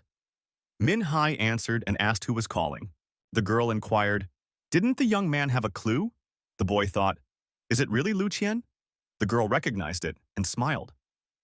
"Ming," he asked, "how did she get that number?" Lu Qian said that she got it from his sister. She also added that Ming he would be in the south today, so she decided to call. Ming He said something happened on the way here. Lu Qian asked if they had encountered the fog. The young man confirmed that they had crossed it. Lu Qian inquired where Ming He is now. She is immediately going to look for him. Ming He replied where he was and added that he would wait for the girl. The young man remembered giving her flowers when they were high school students. The girl then said that it was a bit sudden. She needed time to think it over. The guy noticed that it had been a year and she still hadn't responded to him. Should this be taken as rejection? Lu Qian told her friend that this student must have seen the letter she was sending him after waking up. He agreed to meet as soon as he woke up. The friend said that if you lined up all the guys who wanted to date Lu Qian, the line would be pretty long. How could some high school graduate compare to the rich and powerful masters of South City? Lu Qian objected to her friend that it wasn't what she thought. She liked him before. Her friend remarked that it was over a year ago. Back then, Lu Qian was just a simple student with no experience. Now she's a school idol. Strong, smart, beautiful. You shouldn't be with this guy just out of pity. Lu Qian said he was a nice guy, and the rest doesn't matter. If after waking up he decided to come here and meet her, she owes it to him to give him a chance. If it doesn't work out, she'll just tell him that so they don't waste time. A friend said that Lu Qian could break a lot of hearts with this decision. Southern City is famous for the number of real geniuses, and she decided to choose some trash who couldn't even pass the exam. A friend advised Lu Qian to take it easy and just try to be his girlfriend. No need to try too hard. Lu Qian said that Minhai will be here soon, so she's leaving to meet him. In general, he's a nice guy. The friend replied that she's only interested in handsome and strong guys. The rest are usually nothing more than frogs to her. Southern City Evolution School. Minhee thought that this school was much cooler than he had imagined. Minghe decided that he should be enrolled here, because the teaching here must be excellent. The schoolgirl saw Lu Qian and thought that she was the real master of their school. It was rumored that some young master had bought an entire beach to present to her, but was refused. Even a rich, handsome man like He Lin, a master of an organization in the top 3 cities, couldn't win her over. The young people finally met each other. Min. He said hello to the girl and said that he didn't even recognize her right away. Lu Qian replied that he too had changed and became more confident. Lu Qian offered to take a walk and treat the young man to a cup of coffee.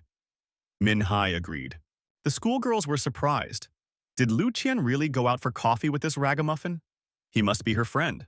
Our hero pondered whether to ask her. After all, it had already been a whole year. The young man thought that Lu Qian was buying him coffee just to cheer him up. Lu Qian thought that Min Hai wanted to kiss her, but there are a lot of people around. The young man decided that just being her friend was fine too. The young people came to the coffee shop. Everyone was looking back at the girl. Min Hai assumed that everyone here knew her. She must be a superstar. Lu Qian said she stood out a few times and people remembered her. Even Ming He came to South City to see her. Min He replied that he came for a special program. Actually, he still wants to enter the Super Evolution School. Min He said he came to try again and see the biggest city in the south. Lu Qian asked where he lived. The guy replied that he hadn't found a place to live yet. He wanted to look around and rent something. The young man asked why Lu Qian was blushing. Maybe she wasn't feeling well. The girl replied that she was fine. Lu Qian said she could help find more information on programs. If he got in, they would become classmates and could spend more time together. Min Hai thought she was talking about studying like she did in high school. He often met her in the library. There must be a lot of guys running after this girl since she's very pretty. Or she already has a boyfriend to envy. Lu Qian asked Ming He if he noticed anything while walking through the fog. The guy replied that there was some kind of creature with tentacles, a female monster with skin as pale as the moon and incredible strength. Min He added that this monster was still perfectly transformed. Therefore, from the train window, she looked like a girl with long hair. Lu Qian wondered how they were able to get out of there. It must have been very dangerous there. Ming. He said that he was now an evolutionary hunter. He even had the corresponding card. Several months after awakening, our hero has been practicing and developing his ability. He hopes that he can now pass the exam. They promised to study together, but he couldn't get in. He shouldn't fail this time. Lu Qian realized why Ming He didn't come immediately after waking up. He had worked hard and practiced hard and hadn't forgotten their promise. Lu Qian was called out by a young man who approached. The young man walked over to the table and asked Ming if he knew what the threshold of entry to this school was. It's the rank of the Lunar Radiance. The young man showed his card. It was Fang Kai. He said for this guy to practice some more and not make people laugh, or he would be ashamed to say that they were friends. Fang Kai told the girl that they could get all the old acquaintances from school together for a reunion. Wouldn't that be better and more fun? Lu Qian replied that she would like to be alone with him. Ming He confirmed that he had something to discuss with Lu Qian, so it would be better if Fang Kai didn't interfere. The bell rang, and Lu Qian told Fang Kai to keep his voice down. She needed to talk. Fang Kai was indignant. How dare Ming He do such a thing? How dare he show up at the Southern City Super Evolution School? Lu Qian is a real city star. What made this guy think that he even had a chance of having a relationship with her? After the phone call, Lu Qian said that she had some urgent business and would have to leave Min Hai. She regretted it. Ming. He replied that they could meet later. As they said goodbye, Lu Qian said that she would come to cheer for Ming He during the exam. A young man drove up to the cafe. Lu Qian approached him and asked what happened at her brother's place. The young man said that they need Lu Qian's help to control lightning. He will explain the details on the way. They need to hurry. Watching the girl from the cafe, Min Hai decided that she had met up with her boyfriend. Our hero decided not to bother her unnecessarily. Near the special enrollment area, passersby wondered, didn't the exams end a few months ago? Why are there so many applicants here? Another passerby said that this is a special enrollment that takes place every year after the main enrollment. It's for the rich and powerful who couldn't pass the main. If they had the strength, they would have passed the official exam. The young man asked our hero if he was in the special recruitment. Min he confirmed. Peng Ling Hui said that this guy is modest-looking. He has some cheap clothes. Peng Ling asked how much the young man's family donated to the school. After all, those who don't need to take the regular exam due to connections get in here. Peng Ling said that his family donated 7 million to the school, so he just came to see. Min. He was surprised that such a thing still works. Peng Ling replied that it's unrealistic to come here without donations. Min Hu said he wasn't familiar with the rules and only came to try it out. Peng Ling replied that skills don't solve anything in the exam. It's a profanation. The school was set up to give rich kids a chance. Those who have given nothing away are not welcome here. Minho wondered if this was just so that rich kids could get in. Peng Ling said that his interlocutor appeared to be guessing. Minhai thought he didn't stand a chance. Peng Ling said for the guy to work hard next year, save up the required amount and give it to the school, then he could get in. A man came out to the applicants and introduced himself as the special enrollment supervisor. His name was Yang Jin. The assistants Ji and Shi stood next to him. Yang Jin began to call out names and the young people responded. Peng Ling noticed that the curator forgot to call out one name, Min He. The curator saw that name on the list with the official recommendation mark. Min. He confirmed that he was present here. Shi's assistant said there would be 5 rounds in the special set. 4 physical fitness tests and 1 combat test. She showed a mannequin to measure strength. Depending on the talent, the participant would be pushed to different standards. Curator Yang Jin announced that Min Hai would be the first as his talent is of the explosive type. If the young man kicks over 1,500 kilograms, he will pass on. Peng Ling said that the management immediately wanted to kick him out. Min He thought that this was the same test as the Hunters Association. But last time, the threshold was only 1,000 kilograms. Our hero gave a crushing blow and damaged the measurement dummy again. The dummy broke, but the number on the screen remained fixed. 2,200. The curator announced that the first test had passed. Since the dummy broke, everyone else automatically passed this test. Now they should move on to the next round. Min. He wondered, is this really how it works now? Assistant Ji told the curator that Min He was very talented. Should we take him on? Yang Jin replied that every year, even those who get the highest scores on the written exams are dropped. They can't physically accept everyone. Assistant Shi confirmed that there are many in the school who are just as strong, but without brains, one would quickly die in battle. Ji agreed. If the young man didn't have an official recommendation, there was no way he would have gotten in here. The curator said that they just needed to increase the difficulty to screen out this applicant. Yang Jin announced that the second test would test speed. The field is spacious enough for dodging and running.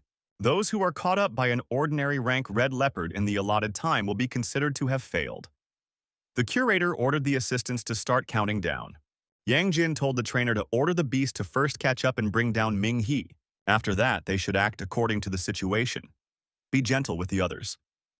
If the beast gets serious, no one here will stand a chance. Yang Jin announced that the exam was starting. The beast immediately rushed after Peng Ling. The young man started to run away, not realizing what was happening. The trainer whistled and the beast stopped chasing. The leopard stopped and began to look around. Min. He thought the beast was of ordinary rank, but not particularly strong. Min He thought he could handle it easily and began to run away. The trainer told the beast that this was its target. The red leopard crouched on its paws and prepared to jump. Our hero got a bad feeling.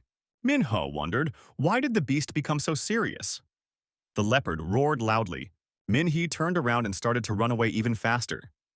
The young man thought it was a test of emergency braking and 100-meter running.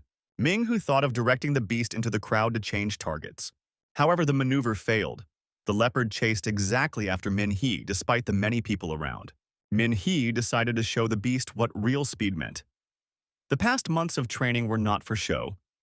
Those watching were wondering how a human could be so fast. Assistant Gi said that Ming-hee's speed already surpassed most Moonlight Radiance rank hunters. The curator remarked that even if a guy is fast, it doesn't guarantee stamina. You have to last another 15 minutes. 10 minutes passed. The leopard could barely move its paws. It was exhausted. Ming-he looked back and asked in surprise, "Was the beast tired?" And it had only just warmed up. Min-he said that if the leopard had caught up with him before, now they would switch roles. If he caught up with the beast, he would count all his bones. After 15 minutes, our hero said he wanted to play some more. The trainer asked to take pity on the beast. Curator Yang Jin said that if no one is caught, then everyone has passed to the next round. The third round was a reaction test. Assistant GE pointed out that the guy is good enough and could be enrolled. Even if the test is only for benefactors, allocating a few spots for people like him would be good. Yang Jin reminded that money decides here. The guy's strength means nothing. Shu added that in the special set, they need to be especially strict. The assistant got the impression that the curator hated Min-hee. Parents brought money to the curator and said that their children were talented and worthy of studying. However, one visitor brought money and demanded that Min-hee not be allowed to enroll. Yang Jin promised to be extremely strict. The curator announced that the third test would be a reaction test. There was something that looked like a tree in front of the applicants. Ji's assistant informed them that this bizarre tree was contaminated with a powerful dose of radiation and was called a demon tree. The applicants will not be able to die, but if the tree hits them, they will feel bad. The assistant explained that if the tree gets fresh blood on it, it will awaken and start attacking anything that moves within range. Shi's assistant hurt his finger and blood protruded on it. The young man touched the tree with his bloody finger. The tree immediately activated. The curator said that those who were summoned would enter the yellow zone. One of the applicants dodged easily. The tree didn't seem very fast. 5 minutes later, the assistant said that ZZ had passed and the next entrant was being called. All the subsequent applicants passed the test with the same ease. Min. He thought that they could have done nothing. Everything was already obvious. Min-hee was invited to the tree. Assistant Sure hurt his hand more, and there was more blood. The more blood the tree absorbed, the stronger it became. Min. He could now enjoy the beating. The demonic tree activated for real. The tree attacked our hero in a completely different way, showing increased aggression. However, the young man dodged effectively. Min-he said that his bullets couldn't reach the tree. Did he really stand any chance? The curator noticed that the tree couldn't hit the applicant. Why is it so slow? Assistant Sure decided to get serious and cut his palm even deeper with the knife. The amount of blood released increased. The tree went into an indescribable rage and began to attack the young man even more fiercely. Min. He thought that it was even better. Now he could practice his hearing reaction. He closed his eyes. Those watching saw that the tree's attacks were passing by. Couldn't it just hit Min-hee? After 5 minutes, the curator and assistants concluded that the young man's reaction was amazing. The tree was exhausted as well. Ming-hee said that it was not a bad warm-up. Using a demonic tree to practice reactions is quite effective. The curator said that since Assistant Shi was in a serious condition, Min-hee passed this test. Assistant Ji told Curator Yang Jin that the young man has better reactions than most students in the school. All 3 tests passed with a perfect score. This boy is a true genius and should be enrolled. The curator remarked that they had many such geniuses. However, many are careless in battle. Since this is a special enrollment, one should take a full exam and evaluate the cumulative results. You can't be careless in tests. Baptism by combat would be the best option. In the medicine room, Assistant Shi admitted that he was doing a special exam and had to feed the demonic tree with blood, a little overdoing it. The curator and applicants entered the next room. Here should be the last test, the easiest one. This test demonstrates the rank of a super being. According to the information available, Min-hee's super being talent was completely white. Min-he wondered, why wasn't this test put first? Wouldn't passing all the previous tests and failing this one be a waste of time? Yang Jin replied that the rules were adamant. Min-hee asked if he would go first again. The curator replied that this time the young man would go last. Generally, the order is not important. The assistant will record the results. Pangling said that he would be first then. The assistant announced, Pengling Hui is a rank purple soul. Minghe said that was great. He couldn't believe that the young man had such a rank. In the end, all the applicants ended up with a purple soul. Curator Yang Jin said that he had seen almost all the information on Min He. He had already taken the exam for this school last June. Back then, the young man had a maximum score on the written exams, but a complete failure on a similar test. He had a white haze and was not accepted. Yang Jin explained that such a superpower had no value in battle. Min. He wondered what the curator meant by that. Yang Jin pointed out that Min He didn't understand the most important thing. The first lesson at the university, superpowers can be changed. A liquid called drops of life, extracted from the bodies of disasters, can change the user's superpowers, giving new abilities to replace the old ones. White, blue, purple. It doesn't matter, it can all be changed. If one had the means and influence, one could undergo such a procedure and become stronger.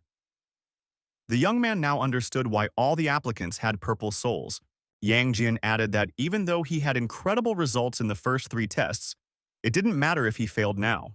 Min He remembered what the passing rank was. Violet soul, and there is a minimum level. Strength, speed, reaction, all pale before the absolute power of superpowers that could be unimaginable.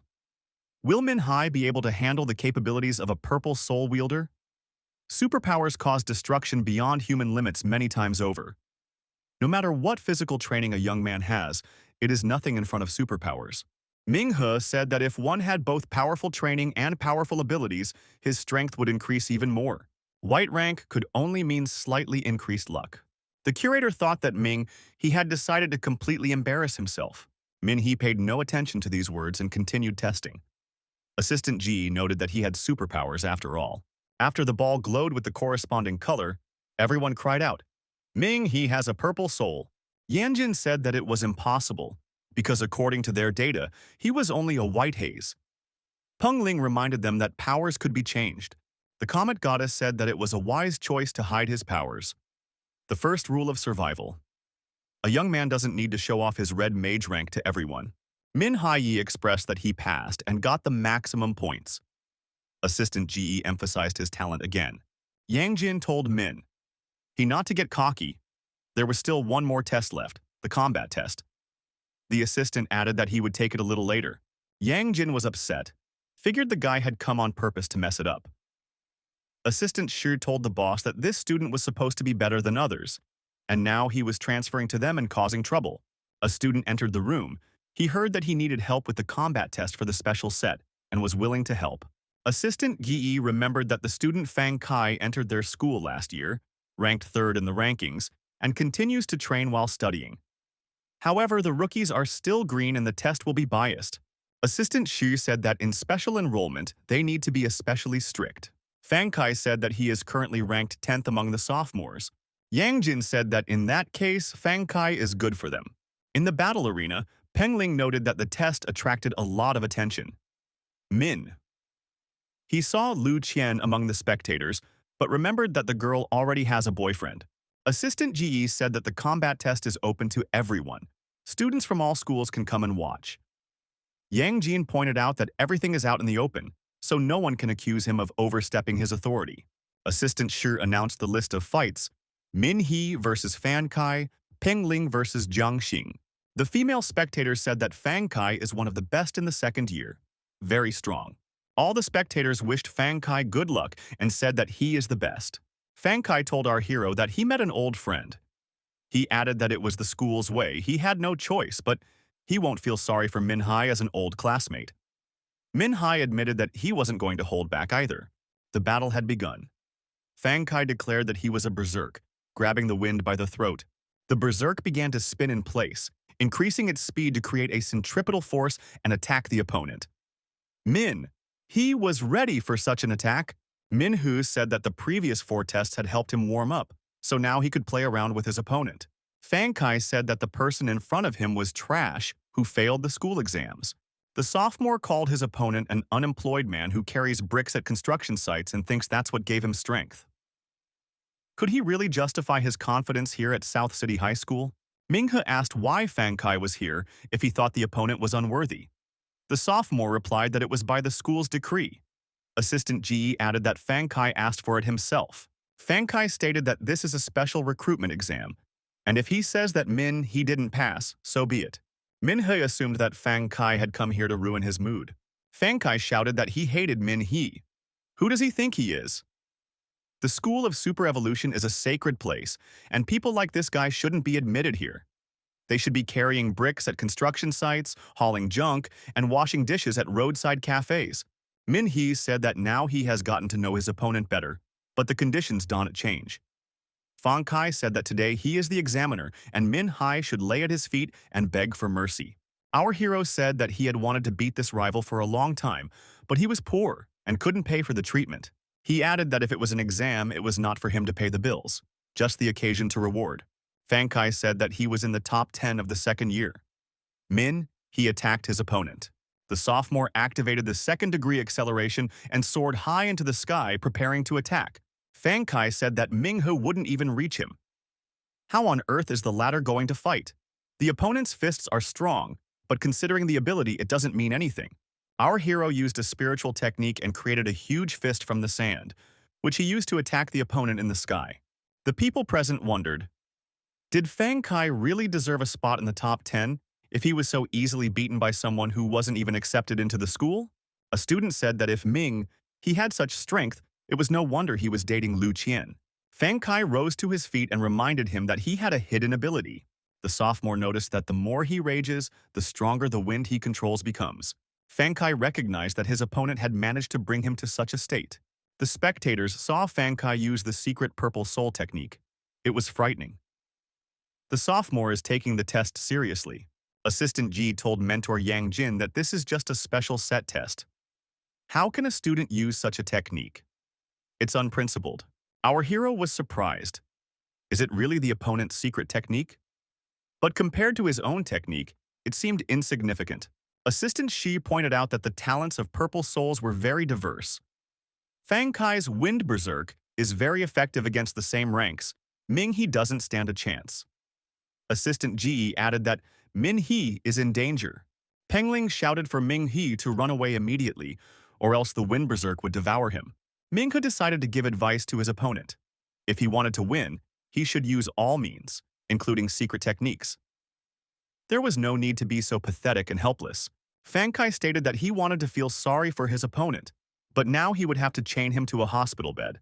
Ming Hu activated a tornadic fist, and the opponent flew far back. Fang Kai was powerfully deactivated and fell to the ground without moving. Ming He said that his mystic fist absorbed energy, including his opponent's wind breath. After a while, Fang Kai asked in surprise how Ming He was able to defeat his secret technique with an ordinary spiritual technique. Ming Hu replied that if he had used his secret technique, there would be nothing left of his opponent, but he decided to take pity on his former classmate. Peng Ling said that Min He had recently passed the rank test, Purple Soul, but even without the secret technique, he was able to defeat the sophomore. Peng Ling noted that if such a trash is in the top 10 strongest, they would quickly be able to take the top of South City. Ming. He remarked that there are many geniuses in the city. Not everyone is as weak as Fang Kai. Assistant Ji told curator Yang Jin that if they don't accept Ming He, a barrage of criticism will fall. His fighting ability is astounding. Ming He asked the mentor if he should now become an honor student of South City. Yang Jin said for the young man not to be arrogant. They never lacked money and fighting ability. Our hero told the curator to think about it. If people don't know anything, they might think that Fang Kai got into the top 10 just by connections, and that would be bad for the school's reputation. Min. He could be an excuse. Yang Jin reluctantly congratulated Ming He on becoming a student of the Southern School of Super Evolution. A guy shouldn't be arrogant. He should be diligent, inquisitive, and respect the teachers. Yang Jin asked, who would pay for Min? He's medical bills now, after all. He had used a secret technique in a student duel. If he broke the rules, no one will pay. Fang Kai said he had enough money. Peng Ling noted that he had seen arrogant people, but to insist on paying his own medical bills for the sake of pride was a first. Peng Ling said goodbye to everyone. His father had prepared a holiday party and he was leaving first. The student waved at Min Hai and said that he probably doesn't know anything here, since this is the first time he came to South City. If Min He adds her on WeChat. She will become his tour guide. Minhee asked for directions to the dormitory. The girl said she was just going there. They can go together. Lu King said she went to high school with Minghe and will be his tour guide, thanked the girl for her enthusiasm. Lu Qing added that his phone is broken and is being fixed for now, so he won't be able to add the girl on WeChat. The girl asked if Minghe could give her his phone number. Lu Qing said that his SIM card is also broken and there's no chance of getting a new one. Minghe asked Lu Qing how she knew he was going to change his phone. His old one is really broken. Lu Qing noted that the student was very proactive. She inquired if he had passed the exam with a high score. The young man replied that he just showed what he could do. He didn't expect the opponent to be a former classmate Fang Kai. Lu Qing asked if Fang Kai had bullied Minghe at the first opportunity. Minhee remarked that although Fang Kai seems stale on the outside, he is very gentle on the inside. Lu Qing congratulated Minghe on his victory. They are now classmates like the good old days. Minhee has finally started a well-deserved school life. The grass training arena was now available to our hero. The young man moved around the busy student streets. In the old school building, Minhee could visit the library. Here, every superhuman here had a different talent that was based on different bases. Teacher Zong said that there are 5 ranks of talents in total: White Haze, Blue Spirit, Purple Soul, Red Mage, and Black God. Fan Naya Rong, answering the question, said that those who possess the white rank have characteristics far beyond an ordinary person. If they worked on themselves and practiced, they could surpass the limits of the human body. Characteristics such as strength, speed, and accuracy are known from the past. All have their limits. Mr. Zong noticed that in their time, many superhumans had already surpassed these limits.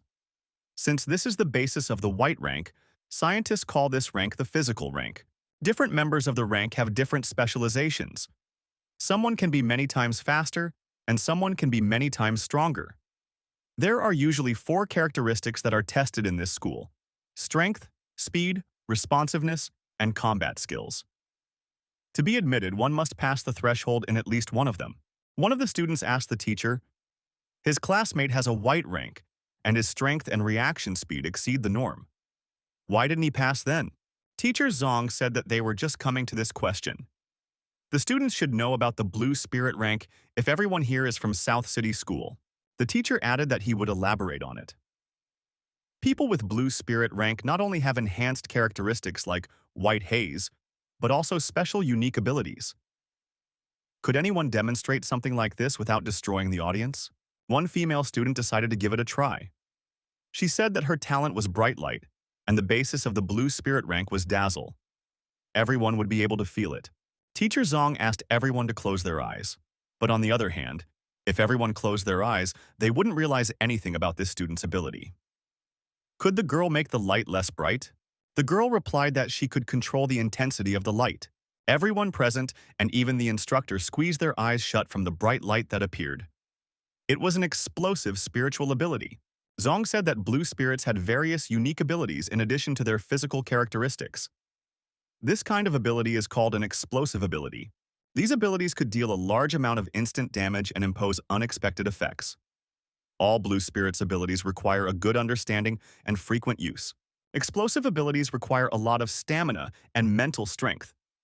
That's why blue spirits are more powerful than white haze from the start. But they can still train physical parameters. One of the students asked Teacher Zong what he could say about purple spirits. The teacher replied that people with the rank of Violet Soul had more than just powerful physical characteristics and abilities. The student remarked that there are not very many people with this rank in the whole school. Zong replied that different techniques require different activation conditions.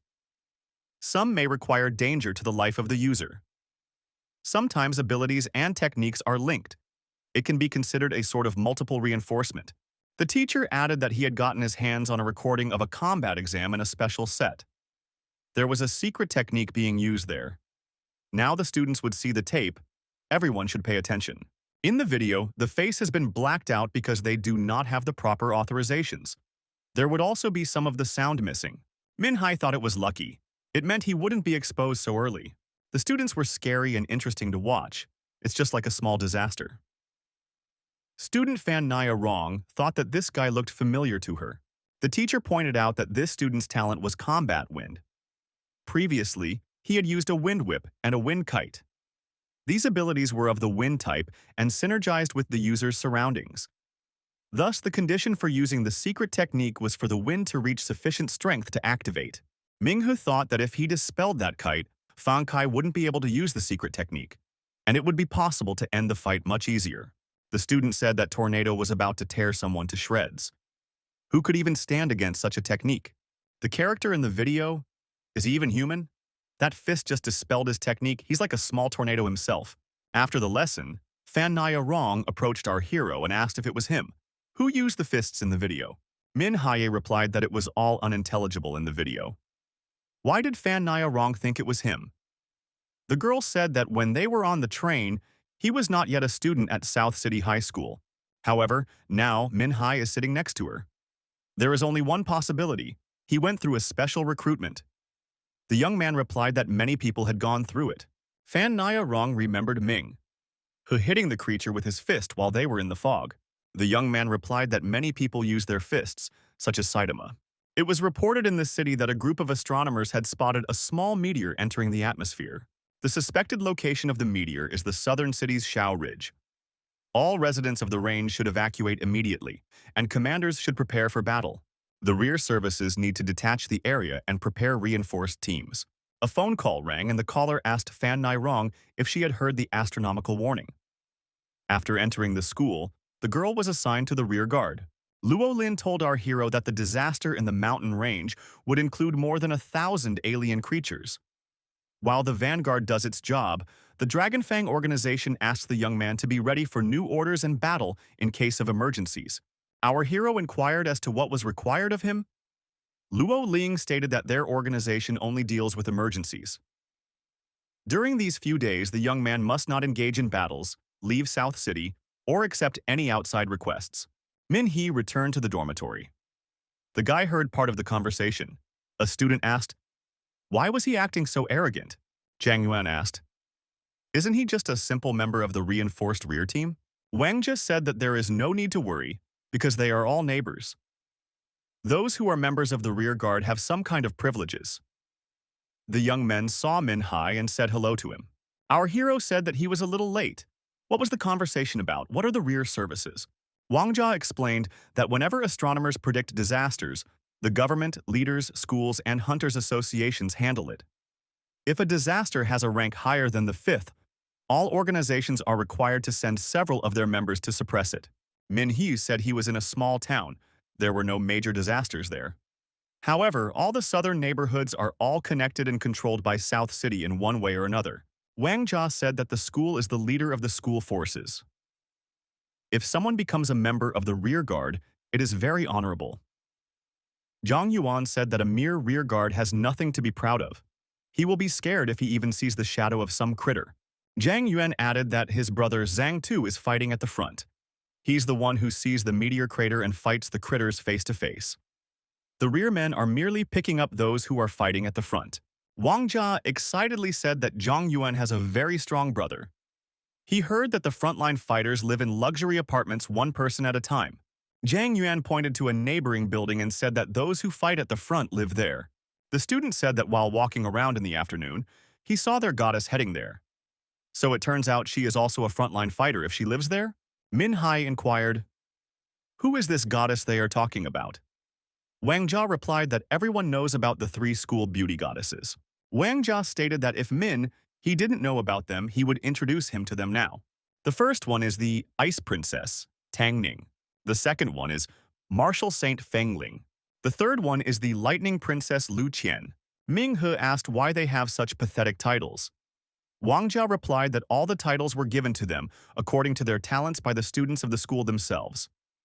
Those who have seen them in action even once are fully convinced that their titles are perfect. Min Hu said that he was Lu Qian's classmate in the old school. Zhang Yuan said he didn't believe it. This kind of thing is called waifu here. He stated that he is telling the truth. Zhang Yuan added that he shouldn't try to use this as an excuse to get a room across from the girls' dormitory. Min Hee went to his room to practice meditation. Our hero asked the goddess who would be his opponent today. The woman opened her eyes and stretched and said that the mutated Dr. Zhao was no longer suitable for the young man as an enemy. Min Hee found himself at the training ground where his opponent was supposed to be. The opponent told Min-hai to be careful. There are no eyes on his fists and feet. Our hero easily dodged the opponent's attack and thought it was too weak compared to his virtual opponent. We can consider it something like a warm-up. At this time, hand-to-hand combat training was also taking place in the third zone. The girl in red was intensely fighting with the white beast. The opponent's leg kick sent the white beast far back. The white beast lay on its back and said that it was just sparring. Could she hold back a bit?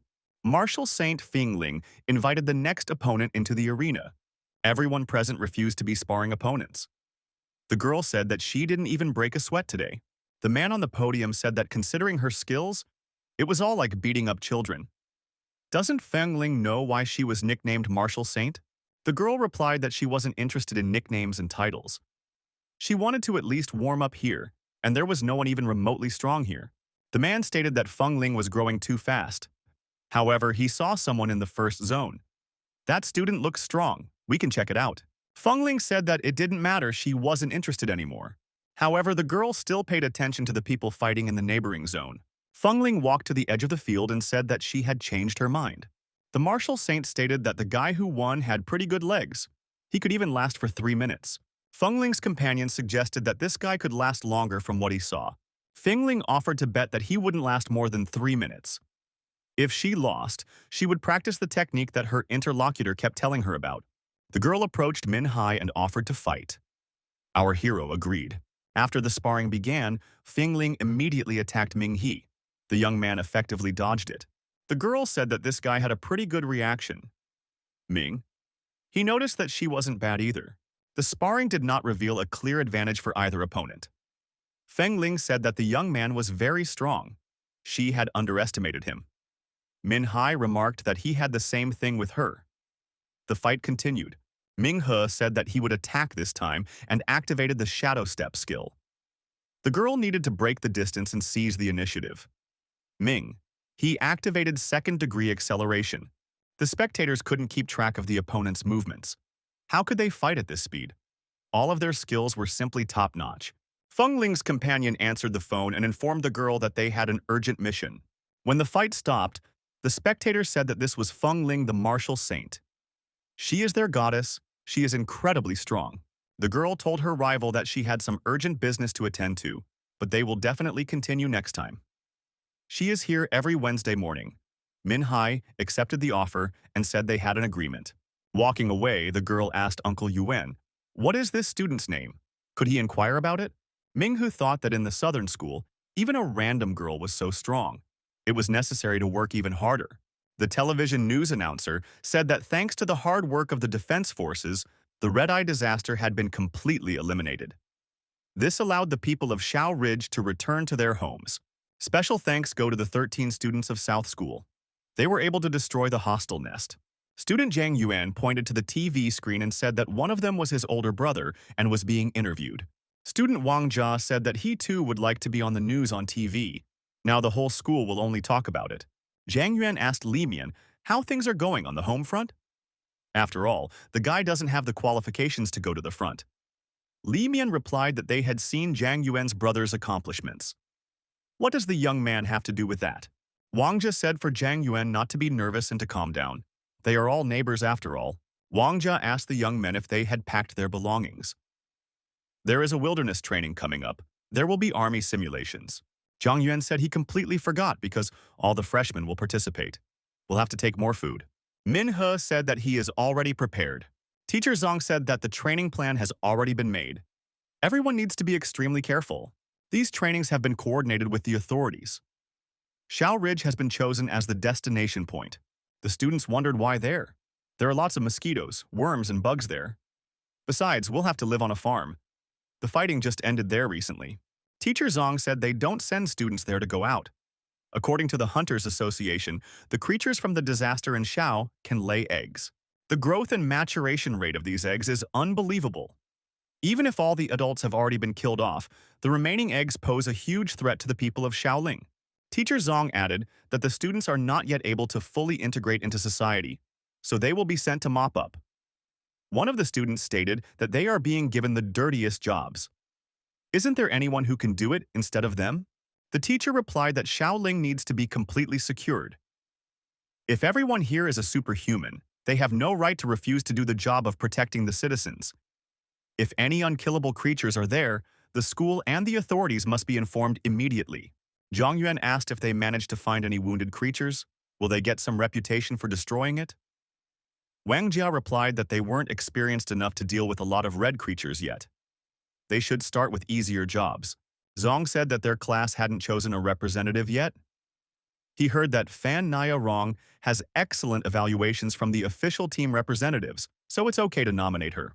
Fan Naya Rong will represent this class if no one objects. Now everything needs to be prepared for the trip to Xiao Ridge. Our hero saw the missed calls from Lu Qian and called her back. The guy said that he had just finished his class. Lu Qian replied that she was at a cafe and suggested the young man come there. Min, he agreed. Wang Jia heard a woman's voice on the phone and asked if Min he already had a girlfriend. Min Hai replied that it was just a classmate. Zhang Yuan said that she talked to him very nicely. Is it really just a classmate? Min Hai clarified that that girl already has a boyfriend. Wang Jia noted that it's still unexpected since she's inviting him to the cafe. The young man asked our hero what that girl's name was. Could she be his imaginary friend, Lu Qian? Min He replied that she was exactly that. He said goodbye to his friends and said he had to meet her. The guy asked Wang Jia to bring this book to his room. Wang Jia suggested that his friends follow Min Hai. Zhang Yuan agreed to do it. Li Mian said it's boring and he's going back to the dormitory. Wang Jia pulled Zhang Yuan's hand and said that they should hurry up or they would miss Ming He. They were both curious to see the look on Min Hai's face when he would sit in front of the girl. When they met, our hero told the girl that he had witnessed her teacher praising her. Lu Qian replied that the leader of her group was 100 times cooler and she was just there to keep the place empty. Ming He asked if Lu Qian had hurt herself. The girl replied that she was fine. Ming He wondered if something was wrong. Why did she call him out? The girl thought she would never call him again. Aren't they on a date? Why does he have such a strange way of talking? Lu Qian said that the rookies will go to training soon. From above, they hope she will help Teacher Zong during the trip. The girl agreed. Lu Qian said that when the time came she would ride with the freshmen to the Xiao Ridge. The two spies watching the young people realized that Lu Qian was indeed Ming He's classmate. Ming He said that he would be able to see Lu Qian more often now. The girl asked if Min Hai wanted to go to the movies with her. She had been fighting at the front for the past 10 days, and her roommate advised her to relax and go see something. Wang Jia thought that the goddess took the initiative to invite Min Hai to the movies. Our hero said he understands. This happens if you work hard. He can recommend the movie, Happy Show. They say the ratings are off the charts. Lu Qian asked if Min Hai has any plans. The guy replied that he doesn't have anything planned besides practicing. The girl expressed her hope that Min Hai would keep her company. Min Hai agreed. Those watching wondered how a goddess could be so humble in front of this guy. Min Hai said that some of his friends called him obsessed with working out. He could really use some unwinding. Wang Jia couldn't accept that. The girl had called him by herself, invited him to the cafe by herself. And now it felt like she was begging Ming He. Xiao Ridge. The students reached their destination. The locals thanked the students for their help and offered them fresh fruits as a token of gratitude. Fan Naya Rong said that the teacher was looking for Min He. The young man should go to the front. In front were Vice Dean Ding Meng and Principal Shu, the head of the fighting class. Our hero said hello to them. Ding Meng said that some of the instructors were looking for Ming He, so the young man should approach them. Luo Ling waved her hand and called out to Ming He. The young man got excited when he saw the commander. Luo Ling said that she came to the southern school every year to teach the newcomers, but it was quite tiring. Ming He asked Commander Lo Lin if there were any special instructions. The woman replied that she had come to train the newcomers. They must fight in the wilderness and learn survival skills. They would also provide security on the trip. Lo Lin added that she was one of the few people who knew about Min He's abilities. If he is a member of their organization, he could very well become an instructor for the newcomers. The woman said that the young man probably wants to enjoy student life, so she won't interfere with him. But before he leaves, she should clarify something. She didn't tell the whole situation. All the members of their organization are independent, so she has to tell the young man his rank. Luo Ling said that she wouldn't let him join a third-rate team. There are many talents trying all ways to sneak in, but they are unable to fulfill even the basic requirements. Zone instructors, school, and official members of the rear are required to obey Min Hai's commands and protect him. The young man has a B rank. The frontline soldiers in his zone are also required to prioritize his defense. Luolin added that when Ming He carries out a mission, the mission area comes under his jurisdiction. The commander said that they have two missions this time. To ensure the protection of the students, this must be given special attention. Even if he is just a rookie in Dragonfang, he is still needed to help with this mission.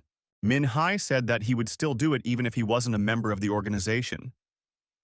But what is the second task? Luo Ling replied that it's too early for the guy to know about it yet. When the time comes, he will know about everything. The commander said that Ming He could now return to his group. His involvement with Dragonfang will be kept secret. Min Hai said that was a good thing, as he would like to remain in the shadows.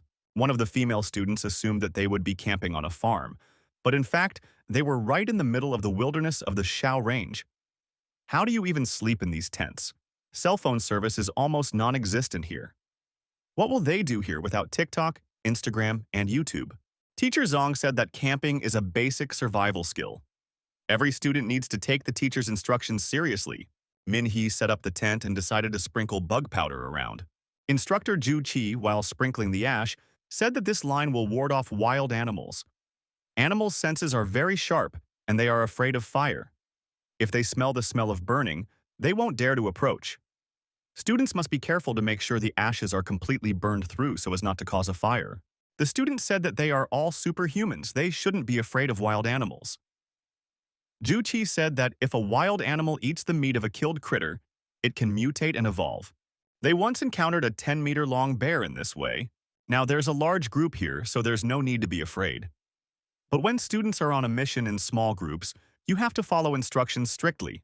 It could save a life. One of the female students sitting around the campfire asked Luo Ling if she had any scary stories from her life. The woman said she was willing to tell about the attack of the Beast Emperor. Even being a few kilometers away from this monster, they already realized that it was the size of a mountain. The entire city saw it inevitably approaching. The city was now in ruins. The creatures were nesting there. It's a good thing they evacuated all the inhabitants. The student asked what rank this emperor was. Luo Ling replied that it was a royal rank.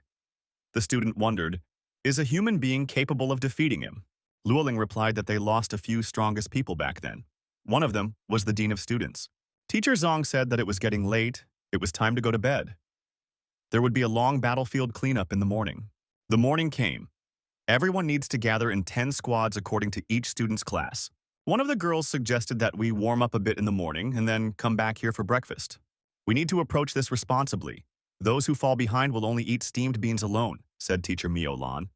The students thought it wasn't hard, since everyone here is superhuman. Their physical characteristics are far from weak. Mio Lan added that the teachers and their assistants will go at the end, and those who fail will have to follow them to successfully complete the warm-up. Mio Lan said it was time to start and began to run away, quickly building up speed. The students followed the teacher, but it was not easy to catch up with her. She appeared to be very fast.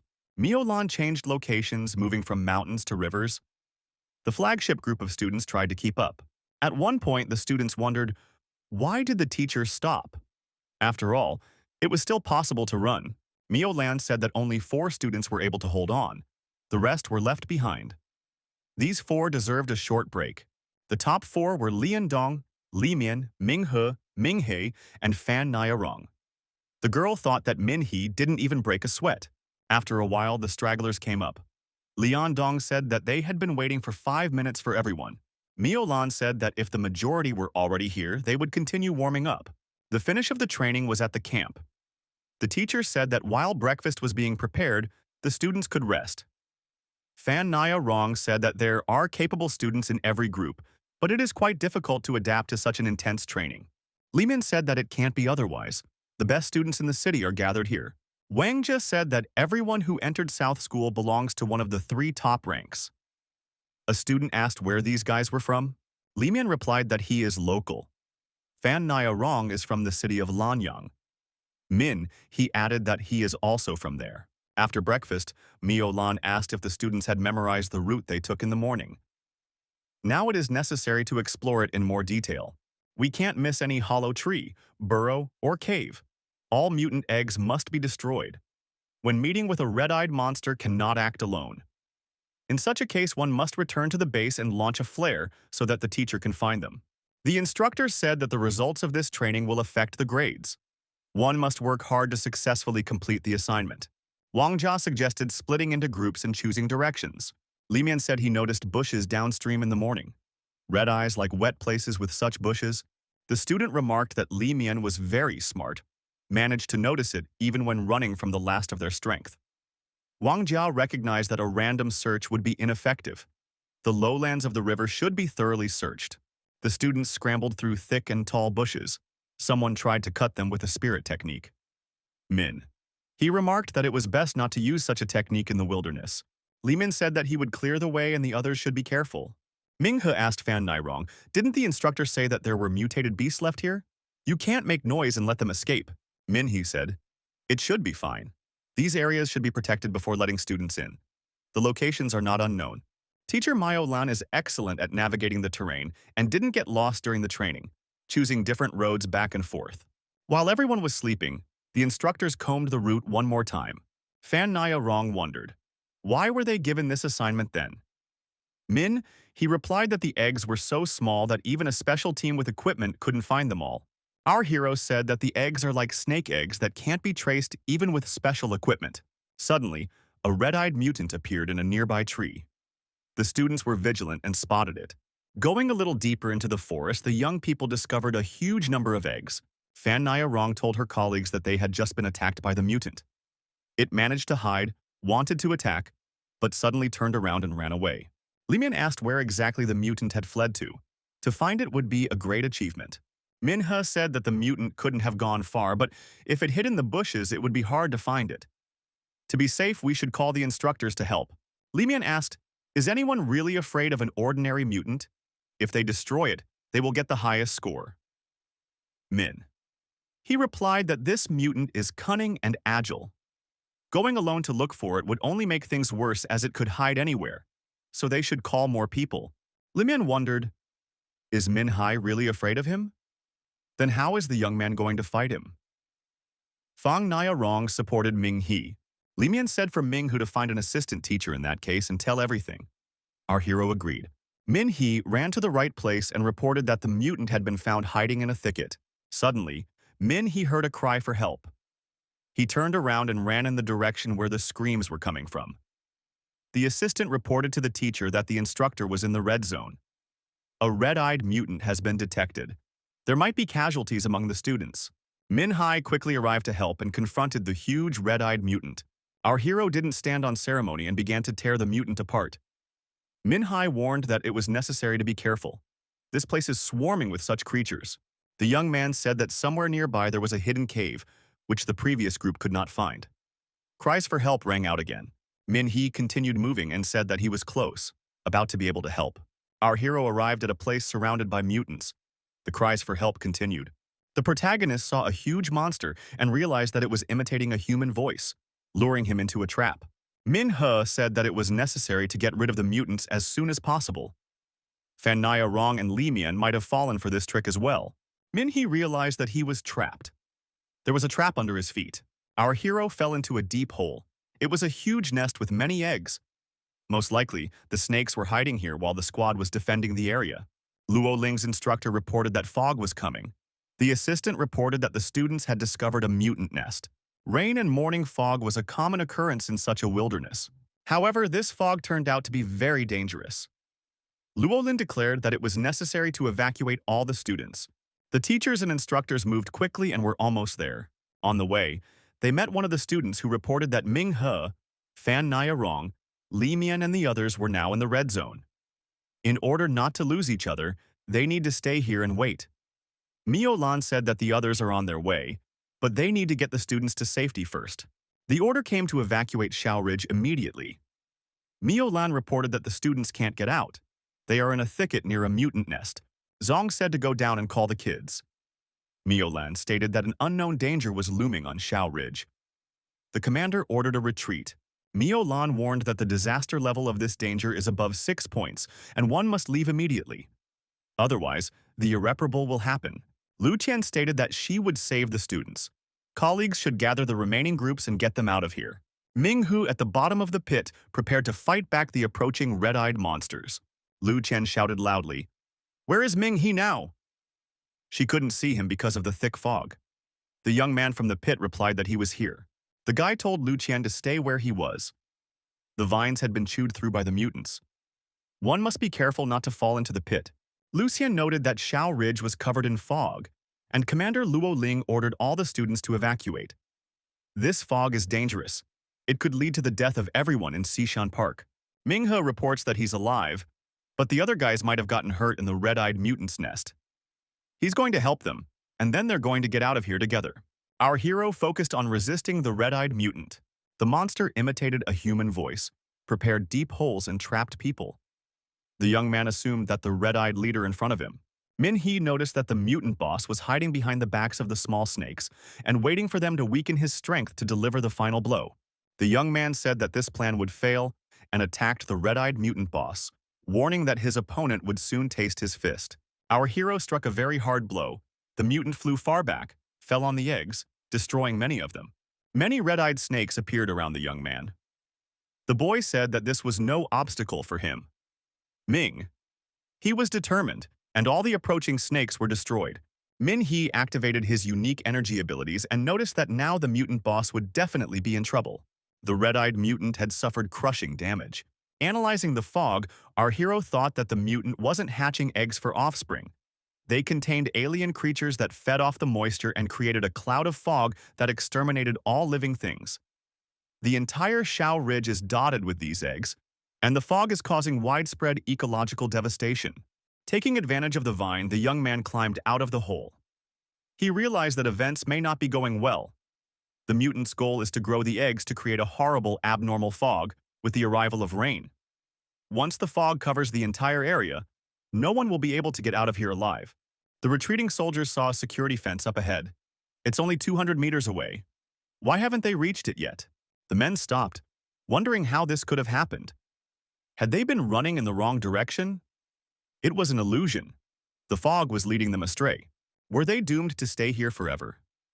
Zhang Yuan said that his older brother had told him about this fog. Wang Jia asked his friend not to scare him. The students recognized that it was true that once you enter the fog, you are in an imaginary world. Many had heard about it before. During the incident in Xishan Park, when the fog cleared, people disappeared without a trace and no one ever found out what happened to them. The instructors on the other side of the barrier didn't understand where the students had disappeared to. After all, they had just been seen. Why didn't anyone come out of the fog? The distance is short. How could they have lost their way? One of the instructors volunteered to go and check where the students had gone. The colleague agreed, but recognized that the fog was pretty creepy. We need to wear a rope and be sure to tie it around our waist so we don't get lost and have a way back. The squad leader said that if the young man encounters something dangerous, he should yell or pull on the rope. The young man was admonished to be extremely cautious and to signal immediately if there was a problem. Judging by the tightened rope, the instructor had already advanced 200 meters into the territory. The commander shouted, "Can you hear us, Xiao Hu? He must respond somehow." There was no response. But after all, the distance was only 200 meters. How could Xiao Hu not hear them? Something had happened to him. We should quickly pull the rope and pull him back. The young men pulled the rope and saw that the other end of the rope had been cut off. Xiao Hu had disappeared. Our hero appeared in front of the group of students. Everyone heaved a sigh of relief. Wang Jia asked where the fog came from. They almost got lost. Min. He asked why the guys didn't follow him. Fan Naya Rong apologized and said she heard a woman screaming and thought someone needed help. Min He explained that the leader of the red-eyed mutants could memorize or imitate a human voice.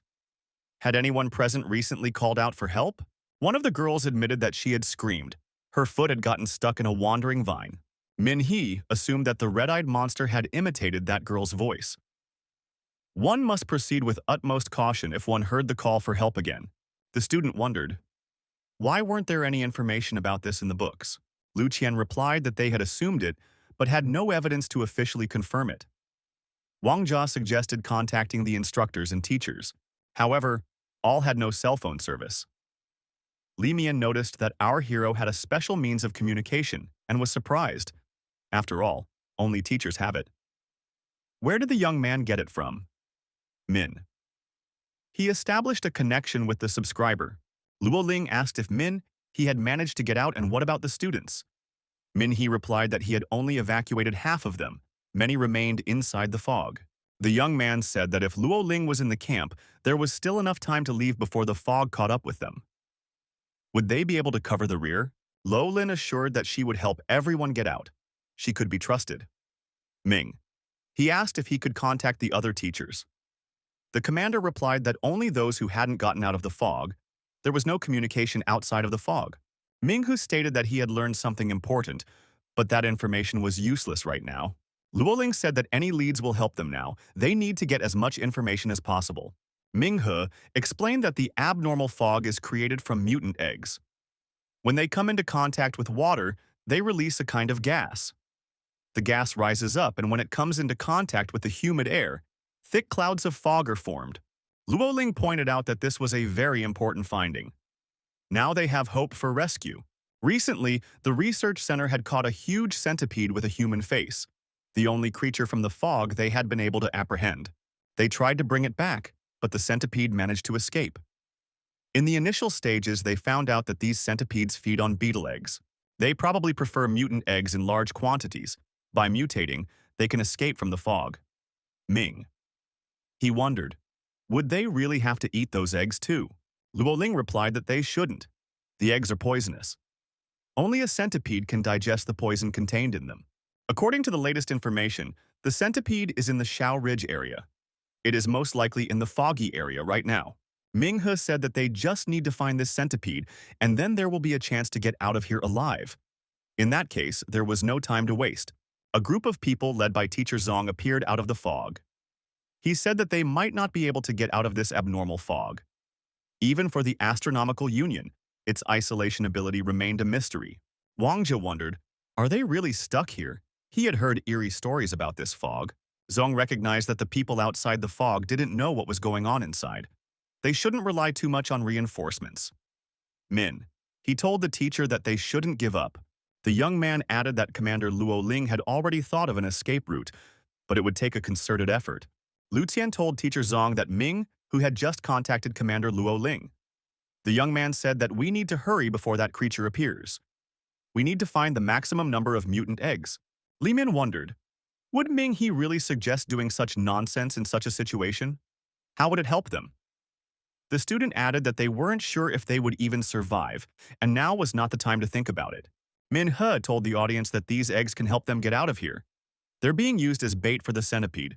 She's their only chance. Our hero outlined the plan they have devised and added that they have no other choice. This fog is terrifying, but they must not give up. Teacher Zong agreed that now is not the time to give up. We need to split into groups and search intensely for eggs. Minghe said for Lu Qian and Teacher Zong to save the rest of the students. Don't get lost in the fog and gather everyone in the camp. Our hero said that Li Mian is well aware of the location of the mutant nests, so he and Fan Nai Rong will make sure that as many eggs as possible are collected. In that case, they would be able to catch that centipede. Minhu said that there were some things left in the fog that needed to be figured out and he would look into it. Fan Nai Rong said she was sure too. There was something dangerous wandering around in the fog. As they were on their way to school, the train stopped at the border with the fog. A monster emerged from there and destroyed everyone who got in its way. Min Hai remarked that due to this, one must be extremely careful. Whoever sees the monster should not let themselves be caught. Lu Qian and Teacher Zong found themselves in a place they hadn't been to yet and weren't looking for anything. Luo Ming informed her interlocutor that she had switched the communication channel and made contact with all the battle groups. Instructors Zhu Qi, King He, Miao Lan, Jing Xini, and Guoming reported that they were in contact and ready to take orders. Ming He, Dragon Fang, also reported that he was on call and was running a mission at this moment. Teacher Mio Lan heard Ming He's voice and realized that it was the student who wasn't at the morning training. Is he really a member of the Dragon Fang organization? Luo Ming said that the monster detection device was ready to be used. The fog spread to a radius of 3 kilometers. The commander said that there were no monsters visible yet, but in the next moment, she reported that monsters appeared at 3 points at once in the valley, the river headwaters, and the mountain peak. The woman was surprised. A few seconds ago, there wasn't a single monster.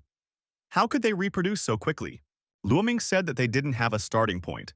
The monsters appeared out of nowhere, as if they were teleporting. Luoming told one of the instructors, Fan Qing, that a monster had appeared right behind his back. "It's a huge mutant, we need to leave immediately." Fan Kine received the order, but she hadn't seen the monster yet. The huge monster was on a tree right behind her back. Fan Chin looked around and saw this beast. She immediately attacked it with shurikens, but it didn't work, and the girl was attacked by the monster. Lo Min informed our hero that the mutants were attacking again, several of them right behind his back. Min? He wondered, how could this be possible, since just now there was no one there? Minhee was ready for the attack and declared that he would wipe all the monsters into powder right now. The young man activated the reflective fist. He assumed that he had managed to damage the nest of those mutants. Luoming said that Minhee wouldn't be able to destroy all the mutant fly scorpions. The protagonist asked what he should do in that case, since the mutants could smell him. Lo Ming replied that she had discovered the place where the mutants come from. The fly scorpions all fly out from one point. Their nest is on the south side of the ridge. Minhee reported that there were already more than 10 individuals in front of him. How many can there be in the nest? Lo Min said she could only see a few red dots on the sensor. Next to Minhee, it's as if there's an entire nest factory with an endless number of these creatures. As soon as the young man destroys some, the next batch immediately heads towards him. Minhe noted that the mutants don't get smaller no matter how many he destroys. If he let them go, in a few hours they would fill the entire valley. Luo Ming agreed that when they gather an entire army, there won't be anything left alive. They'll wipe out not only humans but all the vegetation. The commander said that they had underestimated their opponent. Dealing with the fly scorpions was harder than originally thought. Since the camp is located outside the valley, Luo Ming assigned our hero to guard the valley. The woman noted that she must instruct the other instructors as well. They too are in danger. Lo Ming reminded the young man that although he was a member of the Dragonfang organization, he was just a student like the others. The woman apologized on behalf of the official organization for putting such a heavy responsibility on the boy. She added that Minhai is very capable and should promise her that he will survive. Minhee expressed his gratitude to Commander Lo Min and the other instructors. After all, they don't abandon students. Minghe approached the area of bright glow and assumed that it was the nesting factory that Commander Luo Ming was talking about. Our hero attacked the mutants at the epicenter of their appearance. The young man fought more and more intensely as he approached the glowing object. He realized that it was an unknown portal leading into the mist, not an insect factory. Strange monsters probably use this portal to appear here. Minhai was curious about what could be on the other side of the portal. He wasn't scared and went inside. Something unusual awaited the young man on the other side of the portal. There were also monsters and eggs here. He saw a huge fire dragon that was moving through the otherworldly realm. There were a huge number of fly scorpions that surrounded everywhere in this world. The comet goddess shouted that Minhee had gone crazy. How could he be here? He should leave immediately. Minhee wondered, how did she get here and what kind of place is this? The goddess didn't bother. Did Ming? He really want to die so miserably? Minhe decided to obey the goddess and leave this area. The mutants began to chase after the young man. The goddess told Minhee to leave quickly. She would destroy this wormhole soon. After the monsters attacked, Fan Chin was activated and lay on the ground. The monster stated that it wanted to team up with this girl. The students didn't realize which direction to go because of the fog. Suddenly, Instructor Fan Chin appeared. The students calmed down. Now they would be rescued. The young people said that they encountered many monsters and had to escape. Fan Chin turned into a monster and opened her mouth and screamed loudly at the students. The monster pounced on one of the students and bit its neck. The young people realized that it was not the instructor. The students scattered screaming in different directions. The monster chased them with the intent to enslave and destroy them. One of the girls tripped and fell. Her leg was twisted. Her friend told Jingjing to get up. They needed to run away. Jingjing got to her feet and thanks to her friend she tried to get away. However, the monster grabbed both of them with its tentacles. The monster pulled the girls towards her, already anticipating her prey. Luo Ming had no way of contacting Instructor Fan Chin at this moment. The commander said that if the instructor could hear her, she should move forward and meet up with Ming He. The assistant said that Fan Chin might have died. A while ago, her signal went out. This means that the vitals have disappeared. Luo Ming said that nothing can be ruled out, but Fan Chin is their battle buddy. If she is still alive, she can't be left to fend for herself. Luo Ming suggested that there was something wrong here. The probability of the device malfunctioning was low. She said that she would reassure herself and make sure that Minhee acted carefully. Suddenly, Min He's signal also disappeared. How could this be possible? Could he really have been killed? A disciple ran into the tent and reported that Fan Qin had just destroyed his classmates. Luoming didn't understand what was happening and tried to contact Ming He. She yelled that Fan Qin was not an instructor. She was being controlled by something. Lo Ming added that something very dangerous was approaching them. It wasn't the instructor. The goddess told our hero that he came to his senses in time. His soul would have disappeared if he had stayed on the other side of the portal a little longer. That world is full of the unknown. There's still a lot people don't know. Min Hai confessed that it was as if he had accidentally seen the real hell. The woman said that everything is fine now and suggested that the young man take control of himself. When he becomes strong enough, it won't be difficult for him. Min Hai admitted that he was stunned, but decided not to give in to fear.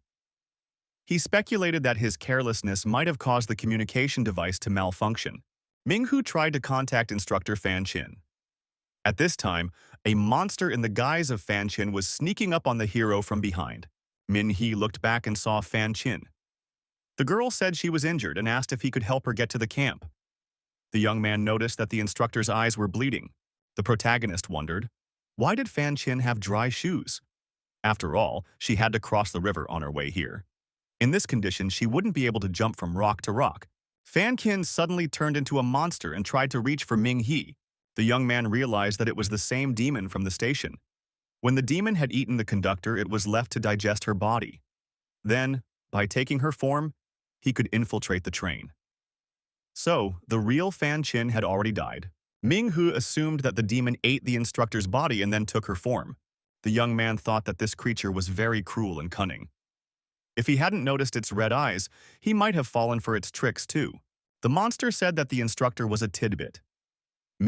He noted that the mutant spoke in the instructor's voice, mimicking human speech. Monster stated that the human shouldn't expect mercy, as he ruined her perfect plan. The monster promised not to leave a single piece from the human. He thought that the manner of her fighting was similar to the tree attacks at the qualifying tournament. The young man decided that he had improved his skills since then. Now one must catch the moment when she was vulnerable and give a decent fight back. The protagonist needed to find a suitable place to apply the spiritual fist, because the usual technique would not help here. The monster said that thanks to the instructor, Fan Qin had become much stronger. The woman stated that she would become even stronger when she ate this person. Ming He got tired of the threats and attacked intensely. The monster flew far back, but the young man realized that his mystic fist wasn't strong enough to destroy her with a single blow. The female monster asked, "Is that really all this man has?" Humans fight too predictably. She recognized that the boy was successfully dodging her blows. The young man has powerful blood vessels and is even more appetizing than the previous instructor. Min Hai responded by saying that the monster was simply disgusting. He calculated that he had only 13 strikes, and to use the secret technique, he needed 49. Realized that it was too dangerous to start a melee fight.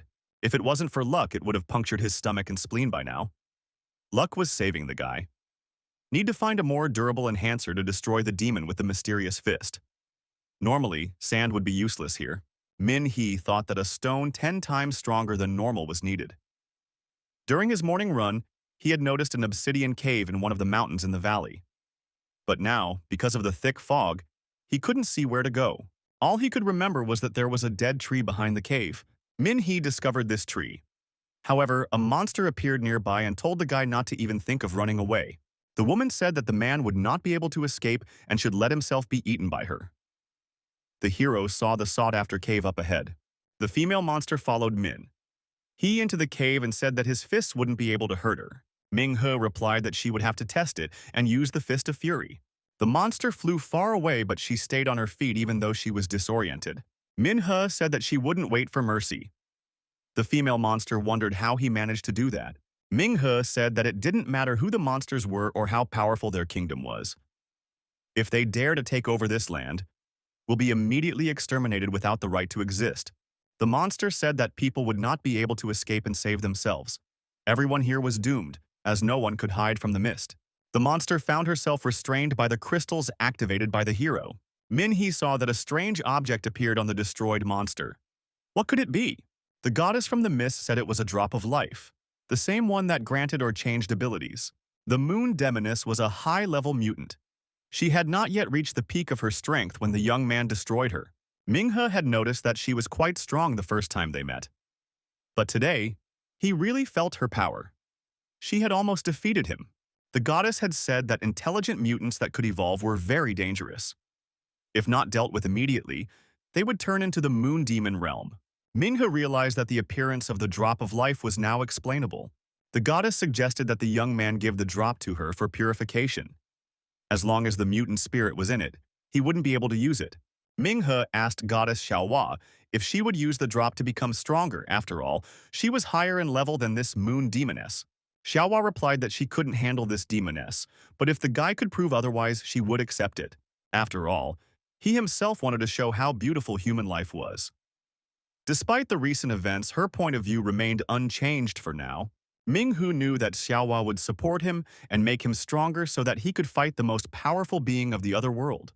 The goddess asked if the young man remembered their deal. They help each other evolve to the right level. Xiaohua expressed her hope that the arrangement still stands. Ming. He reaffirmed his commitment. The goddess told the young man to forget what he saw in that hole. She hates that place too. Compared to the human world, that world is ugly and alien. Minghe stood over instructor Fan Qin's body. The young man had hoped to save the girl, and he carried her on his back. Luo Ling asked over the comms if he could hear her. Ming. He asked the commander to give a clear and loud order. Luo Ling asked if Minghu had encountered Fang Qing. The young man replied that he was carrying the instructor to the camp. Minghe added that the instructor was showing no signs of life, but he didn't want to leave her where the monsters could act cruelly. Luo Ling wondered, is Minghe really okay? After all, this girl was controlled by the Azure Moon demonic mother, who had the ability to devour and acquire the abilities of others. She had just been destroyed. Min He said that all the eggs had already been collected, they should get out of here soon. The protagonist stated that he had seen a horrifying sight. When the monsters come to the humans, there will be nothing left of them. Luoling said that they are already close. The path that Ming He is traveling is completely clear. The egg collector asked Brat Shu, why have they been walking for so long and still no village in sight? Zhu punched that guy. Wasn't it his idea to get this far to steal red-eyed eggs to sell? The guy scratched his head. It's not like he didn't know they could get lost in this fog. In any case, they had collected a lot of eggs, but getting back was proving to be problematic. The young man asked his companions if they thought someone kept following them. Su told this boy not to be so cowardly and stop scaring the others. However, there was indeed something approaching them. Teacher Zong and his squad approached these people and asked if they were residents of the local village and why they had come here. Yu saw the people, calmed down and said that they had frightened them. They already thought they had met the red-eyed people. The student said that they had put up a notice saying it was forbidden to enter the ridge. The young man said that they just wanted to make some money. Shu added, because mutant eggs cost 100 times more than chicken eggs. So they figured that if the area was cleared, they would be able to gather eggs without any problems. Yu said that they had collected as many as 3 baskets. Zong remarked that that would be just enough for them. It was necessary to take the eggs to the camp. The girl said that Lu Qian left a message. She went to look for a group of students and also wrote that you would be waiting at the foot of the mountain in an hour. Zong stated that they need time to get there and then return to camp with Lu Qian and the others. The instructor stated for everyone to follow them. They don't have much time. Lu Qian met with the students. The young men said they were fine, but just that someone was chasing them. They were very scared. Lu Qian said there was no need to worry. Everyone can stay close to her. It is necessary to go back to the camp and get out of this fog. Lu Qian led the students through the mountain cave. Next, the young people followed through a stream. The travelers also traversed a bamboo forest. Lu Qian said that at this point, all the students had been found. Now the signs left on the trees would lead them to Teacher Zong and the others. However, Lu Qian was vigilant and sounded the alarm. She said that they were being attacked from above. An attack from above was indeed organized by the monster spiders. Lu Qian continued to show dedication and strength as she destroyed the monsters attacking the students. Everyone recognized that this girl was incredible. They couldn't even handle even one red-eyed spider, and Lu Qian destroyed several at once. One could feel completely safe with this girl. A long-awaited meeting took place. Lu Qian and her wards met with Teacher Zong and the others. The disciples wondered, what kind of fog is this? There are so many dangerous creatures in it. These mutants were dragging students into the fog. Teacher Zong said that these creatures appear in raids. We need to get out of here as fast as possible before they are attacked by stronger mutants. They already know how to get out of here, but they need to all work together. Zong reminded them that the students in front of him were students, but they were all promising hunters already. All that was left to do was to traverse the mountain trail, and they would be there. Along the way, the students saw many destroyed monsters. If they had encountered these demons earlier, they would no longer be alive. But who had dealt with them? The young people saw instructor Niao Lan in front of them. The girls said that they needed to hurry up and return to the camp. The students noticed that instructor Niao Lan was seriously injured. Niao Lan replied that she was just a little tired. She needs to rest and she will be as good as new. Suddenly, blood came out of the woman's mouth. Her body was pierced by a sharp spike. What had happened to her? A huge monster sitting in a tree pulled the instructor close to its maw. The students were frightened and started running away in different directions. The locals and students were attacked and were trapped in the sticky web. The students screamed that they could not escape. They were trapped. A young man with eggs in a basket behind him said that someone was following them. The student wondered, if he was following them, why didn't he attack earlier? Zong assumed that this monster was waiting for them to get together. It wanted to destroy them all at once, just like an anteater. When an anteater finds a group of ants, it doesn't eat all of them at once, even if it's hungry.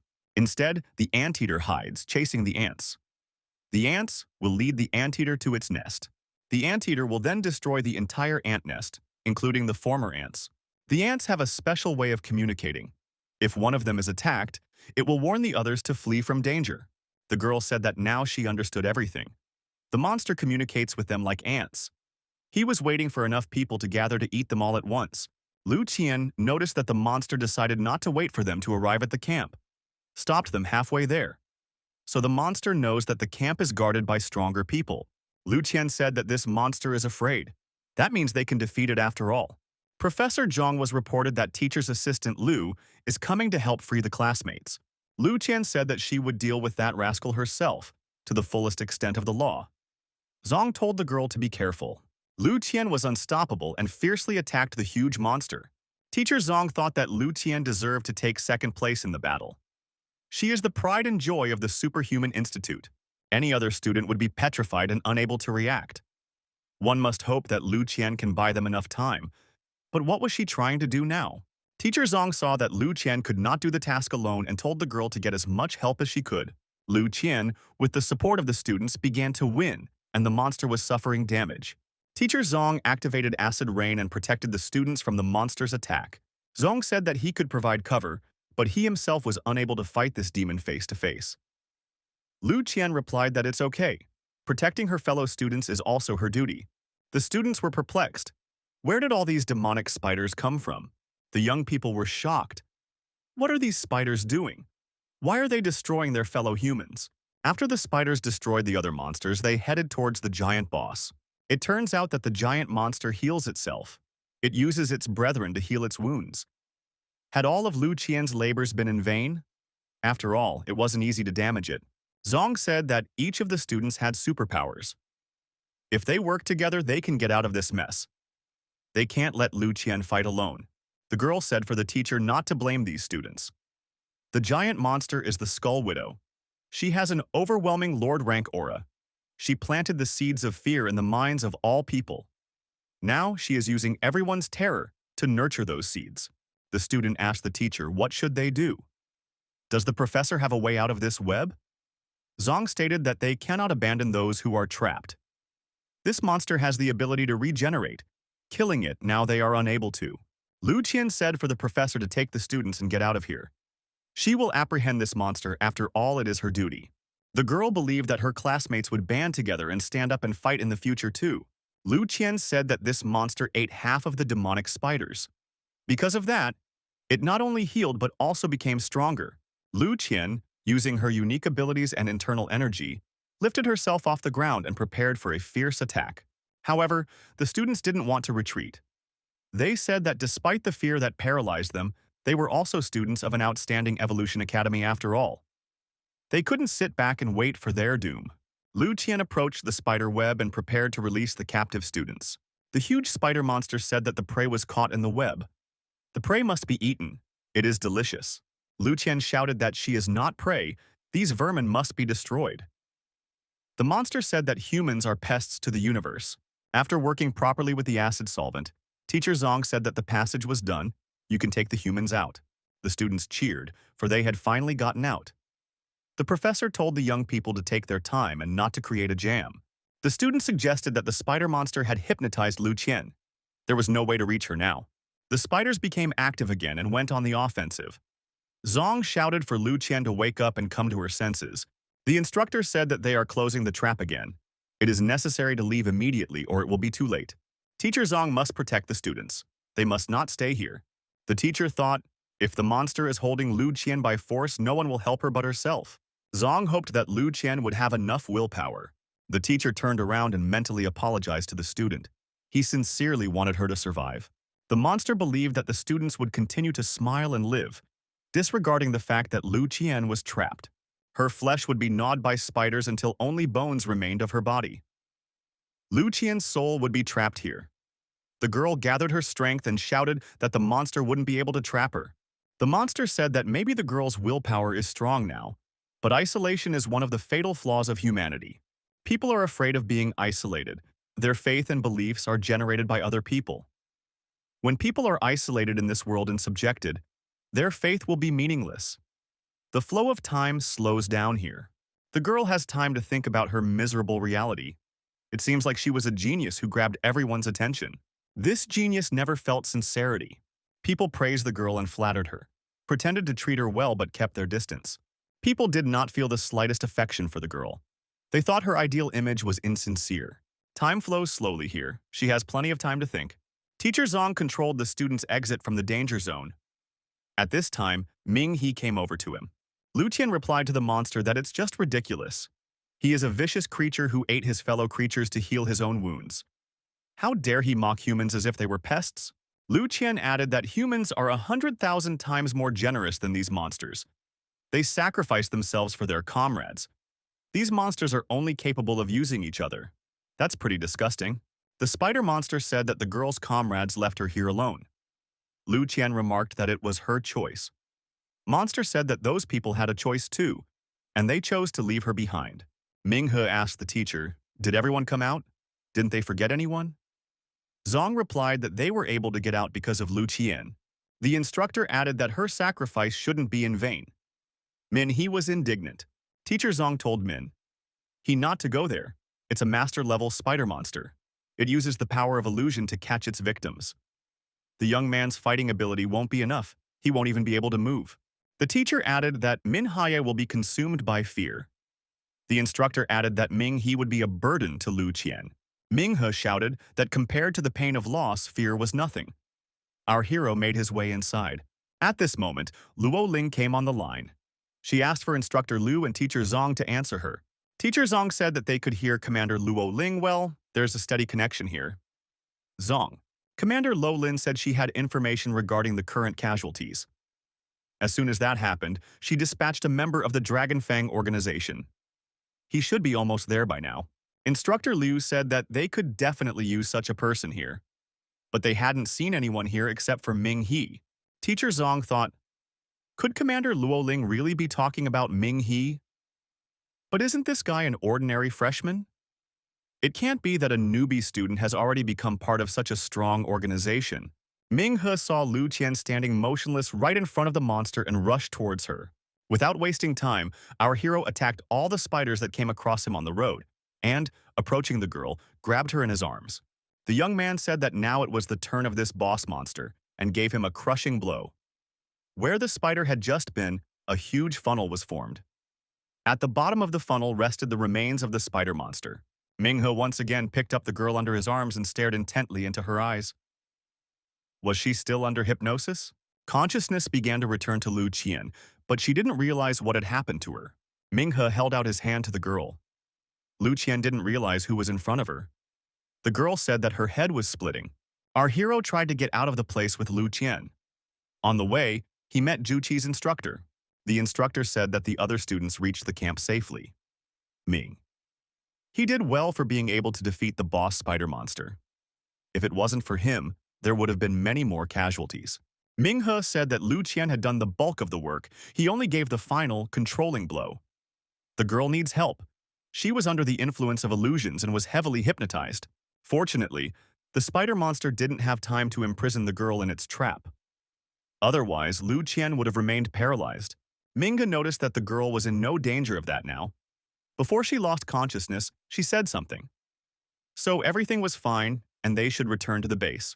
Instructor Juqi was confident that Commander Luo Ling had already informed the young man about the second mission.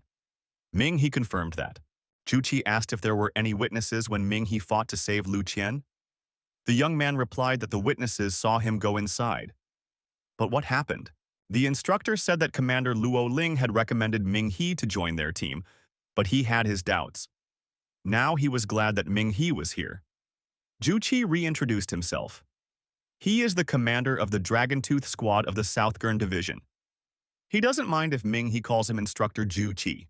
Juqi said that the members of Dragon-Tooth have to keep their identities secret. The instructor added that he should conserve his strength. Min He is not going to hold a grudge against him for conserving his strength until now and not helping the young man. Min He said that the instructor has his own responsibilities. This is a giant centipede. She is the key to escape from the fog, but they can't expect her to quietly cooperate. Juqi said that if he exhausted his strength to deal with the spider monster, there would be potential risks later when they deal with the centipede. This giant centipede had already gone through 2 stages of mutation. The first time was in the sewers of the city.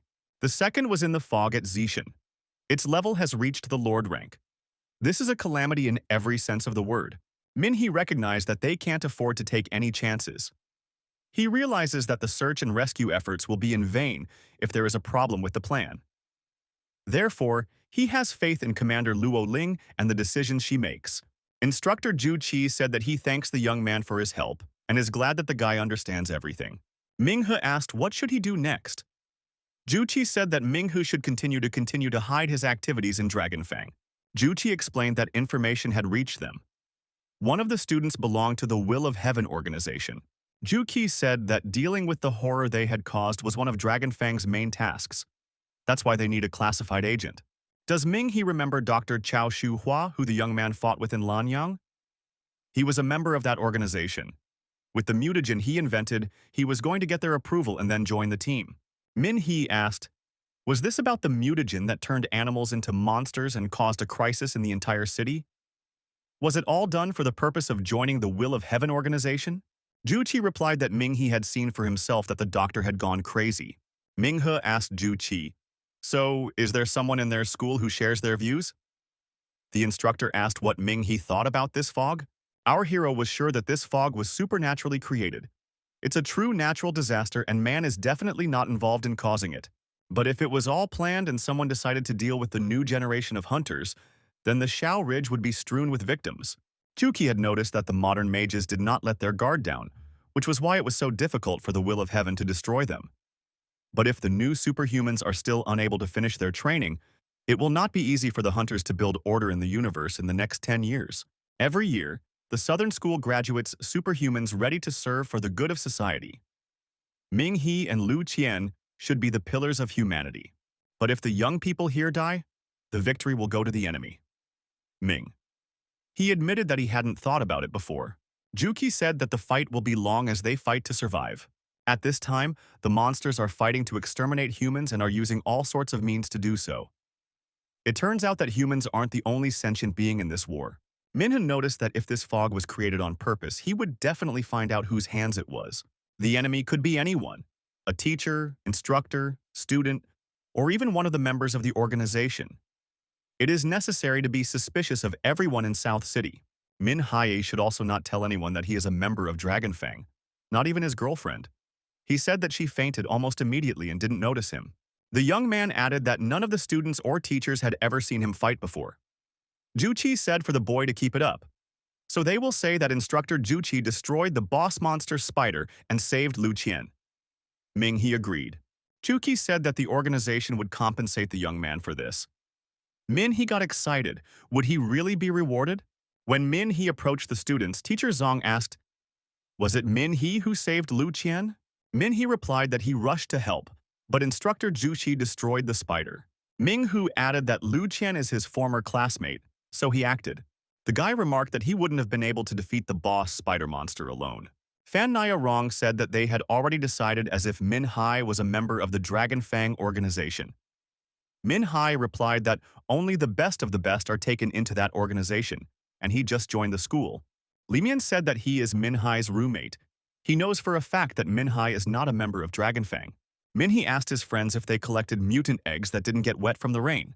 Li Mian confirmed that and showed them where they had stacked the eggs. Now they were waiting for the monster to appear.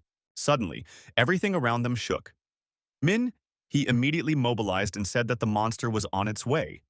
It's the same creature that stopped the train. How big and strong is it if it caused an entire earthquake? Everyone saw a giant centipede that rose all the way up to the sky. Min. He fearlessly went one-on-one with it. Teacher Zong asked what level was this monster? Min. He replied that it was much more dangerous than the boss spider monster. Min-he noticed that he couldn't move. Fear consumed him. It seems that this mutant is a divine-level monster. There might not be enough courage to repel its attack. Juki said that he had waited a long time for this encounter. Now the monster would not go anywhere from him. Juchi raised his voice and ordered the monster to obey. The monster roared loudly in response and slumped to the ground. Minghu thought that instructor Juchi knows how to control the spirit. Is he really that strong? After all, he was able to subdue a divine-level monster. Minghe quickly approached instructor Juchi, who was in close proximity to the monster at this time, to lend his support. Juki said that people should make every effort to stay alive. The instructor turned to our hero and the young man saw his red eyes. Juchi said that he used this talentless body to ensure the future of the new generation of superhumans. Minghu didn't understand what was going on with instructor Juchi. The instructor threw himself down the cliff. Our hero looked down at the retreating Juchi. Why did he do that? Min He was left alone with the giant centipede. Minghu thought, was this really instructor Juchi's parting gift? On the way to the camp, they had time to talk about many things. Back then, the young man didn't even have a thought that Juchi was going to do such a thing. Commander Luo Ling walked up to Minghu and looked our hero in the eyes. Minghe said that he would find the rascal who was behind all of this and would definitely take revenge. Lo Lin said that they don't doubt Min Hai. After all, everyone knows that the young man will be able to do it. Minghe cried and said that he would really find him. Minhe stood alone on the ledge of a huge rock, and around this rock was a huge monster. The whole camp fit on the huge centipede. All the students were there. Teacher Zong said for everyone to climb on the monster and they would go. Min He said for the monster to now take them out of this fog. Already at the foot of the mountain, the person in charge of the organization said to contact the control center.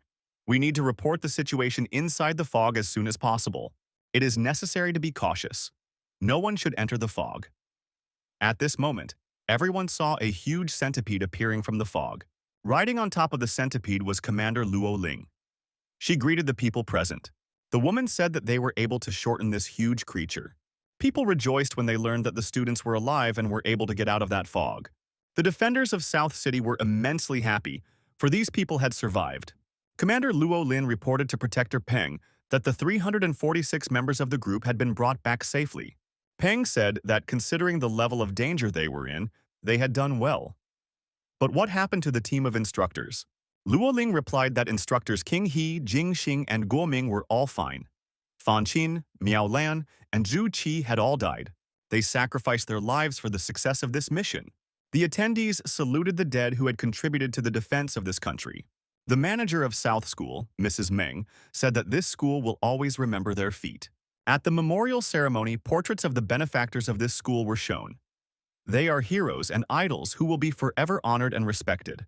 All present observed almost a minute of silence to honor and pay tribute to those who died fighting the monsters. The speaker said that today he would not single out the freshmen who had performed brilliantly in the battle with the mutants.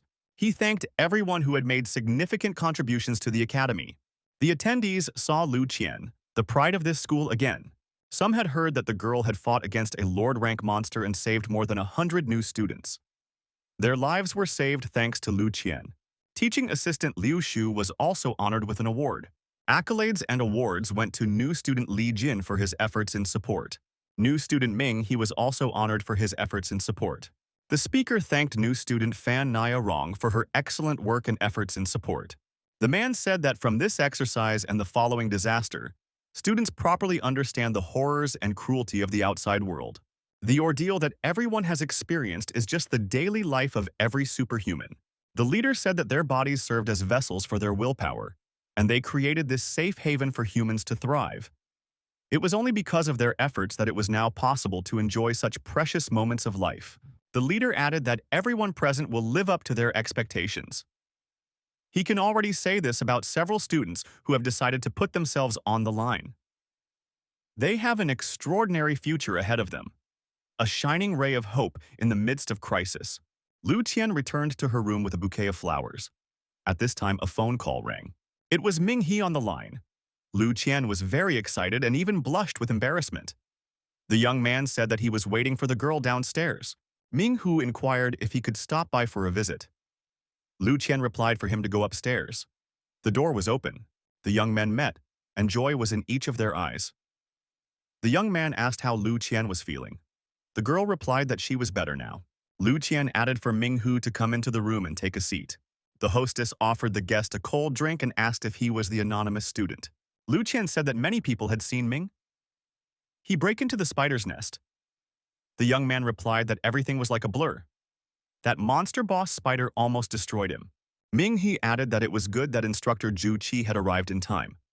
He was the one who saved him. Lu Qian replied that she remembered the one who pulled her out of the abyss itself. Ming He said that the boss spider monster had taken over the girl's mind, and maybe she had dreamed the whole thing. After all, he's just a student. He had spent a lot of effort, sweat, and blood to be accepted into Nando's special institute. Lu Qian thanked the young man for being on the front lines. The girl said that she only wanted to express her gratitude. The young man showed shyness and blushed with embarrassment. Training field. The girl again recorded absenteeism. He didn't show up last Wednesday and didn't show up today. They had agreed to meet here. What does this guy do anyway? The man said it was the first time he had ever seen someone piss Feng Ling off like that. Feng Ling said, the worst people are those who don't keep their promises. After all, they still haven't picked a winner. The man reminded her that today is the freshman's award ceremony. They had training in Shao last week. It wasn't without its oddities either. The man said he wasn't really interested in that. He cared if the guy was there. Then, that would explain his absence for 2 weeks. Feng Ling said that was impossible. Did Uncle see how strong that guy was? If he really is a freshman, she will go to the center of the field and dance to the seaweed dance. The man laughed and said that Feng Ling would lose this bet. The girl declared, if this guy doesn't show up next Wednesday, she will check the whole school student base and find him. The man admitted that that young man was a great fighting partner, but maybe Feng Ling would find someone else? The young woman said no. Lu Qian was confused. She didn't realize what she was doing. This whole thing seemed awkward to her. But they were dating, and it was normal. Our hero felt the same way. However, he realized that the girl already has a boyfriend. She was just expressing her gratitude in this way. Min Hai looked at the training field and remembered his promise. The young man had promised that girl to continue sparring after all. They agreed to meet at the training field on Wednesdays. Min Hai remembered that today was Wednesday, so he hurried up. He might still have time. On the way, our hero put on a mask. The man saw Min Hai and was surprised. Did this guy really decide to show up? Min He apologized to the girl and said that he was late because of the award ceremony. Feng Ling realized that he was indeed a freshman. Uncle laughed. Feng Ling had lost after all. The girl asked what kind of dance she should perform in the center of the field. Feng Ling was furious. This day was definitely not going well for her. Min Hai asked her opponent if they would be practicing today. The girl replied that there would be no sparring and that it would be better for the young man to stay out of her sight. Feng Ling's companion told our hero what she assumed. The young man was older. That was because he fought her on equal footing. She didn't realize that he was 2 years younger than her. Min Hai was surprised. Is this girl really a third-year student? The man confirmed. He was amazed. Does the guy not know who she is? Would there really be someone in the superhuman school who didn't know the beautiful Feng Ling? The man handed our hero a business card and said that if the guy suddenly got bored, he could call them. Feng Ling could be his partner. She lacks an opponent as strong as herself. The man told the freshman to name a price. Ming? He wondered, what are we talking about? The man explained that he was talking about the price for fighting this guy. How much does he charge per minute of fighting? The man said he would pay the young man 1,000 greenbacks for each training bout with Feng Ling. Min-hee agreed, and they agreed to meet the following week. Min-hee returned to the dormitory and prepared to meditate. While meditating, our hero found himself in front of a huge insect monster that immediately attacked him. Goddess Xiaohua said that the young man needed to become stronger. According to their ranking system, he was still at the Moonlight rank. Minghu admitted that he wasn't strong enough to fight the new dragon. The previous monster, the spider boss, was just an appetizer. Above that dragon, a terrifying monster appeared and completely covered the sky. The remnants of its skin turned into nests of flying scorpions. If Lu Qian didn't inflict a deep wound on him, he wouldn't have been able to defeat that monster with his current strength. Ming-hee recognized that he wasn't even a match for these monsters. He wasn't strong enough. The young man didn't want anyone to die in front of him. One must continuously train to become stronger. Xiaohua said that although the young man had become much stronger in the past 6 months, the human body has its limit. If he wanted to surpass himself, an additional component would be required. The goddess said she had studied human technology for a long time. Humans are capable of creating amazing things from the body parts of destroyed monsters and demons. The life shard is the most powerful weapon mankind has ever invented. It allows an ordinary person to become superhuman and grants them super strength. Xiaohua remarked that shards of poor quality would not help Ming-hee. The goddess said that the refining of this shard has already been completed. Its rank is now Purple Soul. This purified shard is able to bestow the ability to change its appearance. Ming-hee remarked that it was quite a versatile power, but it was not suitable for those who fought at the front like him. Xiaohua agreed. Any superpower obtained through a life shard would need to be mastered and then improved on its own. Minghe decided that it was better for him to focus on enhancing his current strength. In addition, he had yet to awaken the royal bloodline ability. The goddess said that the young man had not even perfected the violet soul ability. It's too early for him to think about the royal bloodline. His task is to train tirelessly. Xiaohua explained that the highest degree of violet soul ability was comparable to the sunshine rank. The young man's physical strength had not yet reached this level. However, the strength of his ability was already at a pretty good level. Ming. He inquired, how could he reach sunshine rank faster? Xiaohua said that mankind had come up with many ways to strengthen it. In addition to the life shard, humans had also invented liquid stardust. Liquid stardust is made from the blood, bone marrow, and flesh of monsters. The goddess said that he is a freshman and doesn't know much yet. The young man agreed. He still had a lot to learn. Xiaohua remarked that only the rich could afford stardust. It was quite expensive. The more Ming-hee practiced, the higher her efficiency would be. Right now, the young man's body lacked energy. There will be little benefit from consuming protein, milk, or protein shakes. Liquid stardust extracted from monsters would be the perfect solution for someone like Min-hai. Our hero stated that he would definitely get some stardust. He would buy at least 1 bottle and use it to reach the sunshine level. Xiaohua said that Ming-hu could sell the Purple Soul Life Shard. A phone call rang out. Peng Ling was on the line. Ming? He said that he was just about to call him. If he wanted to sell something valuable, where was the best place to do it?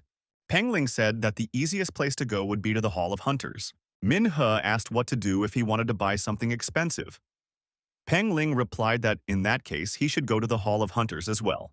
You need to find a personal assistant of the hunters. He will help you. When something is for sale in the Hunters Hall, the assistants will find the best price. Min-he said that it is a very useful place. Peng Ling said he invited all the special class students to the party. Would Min-hai go? Our hero replied that he is busy right now. Maybe another time.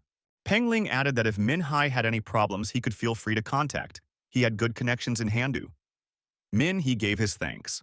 In the Hunter Hall, the administration was bored. It had been a long time since there had been any big customers. One of the girls said that only small orders were coming in nowadays. Everything was moving slowly. It wasn't even enough to rent a room. He entered the building, and the girls thought that a young hunter was heading towards them.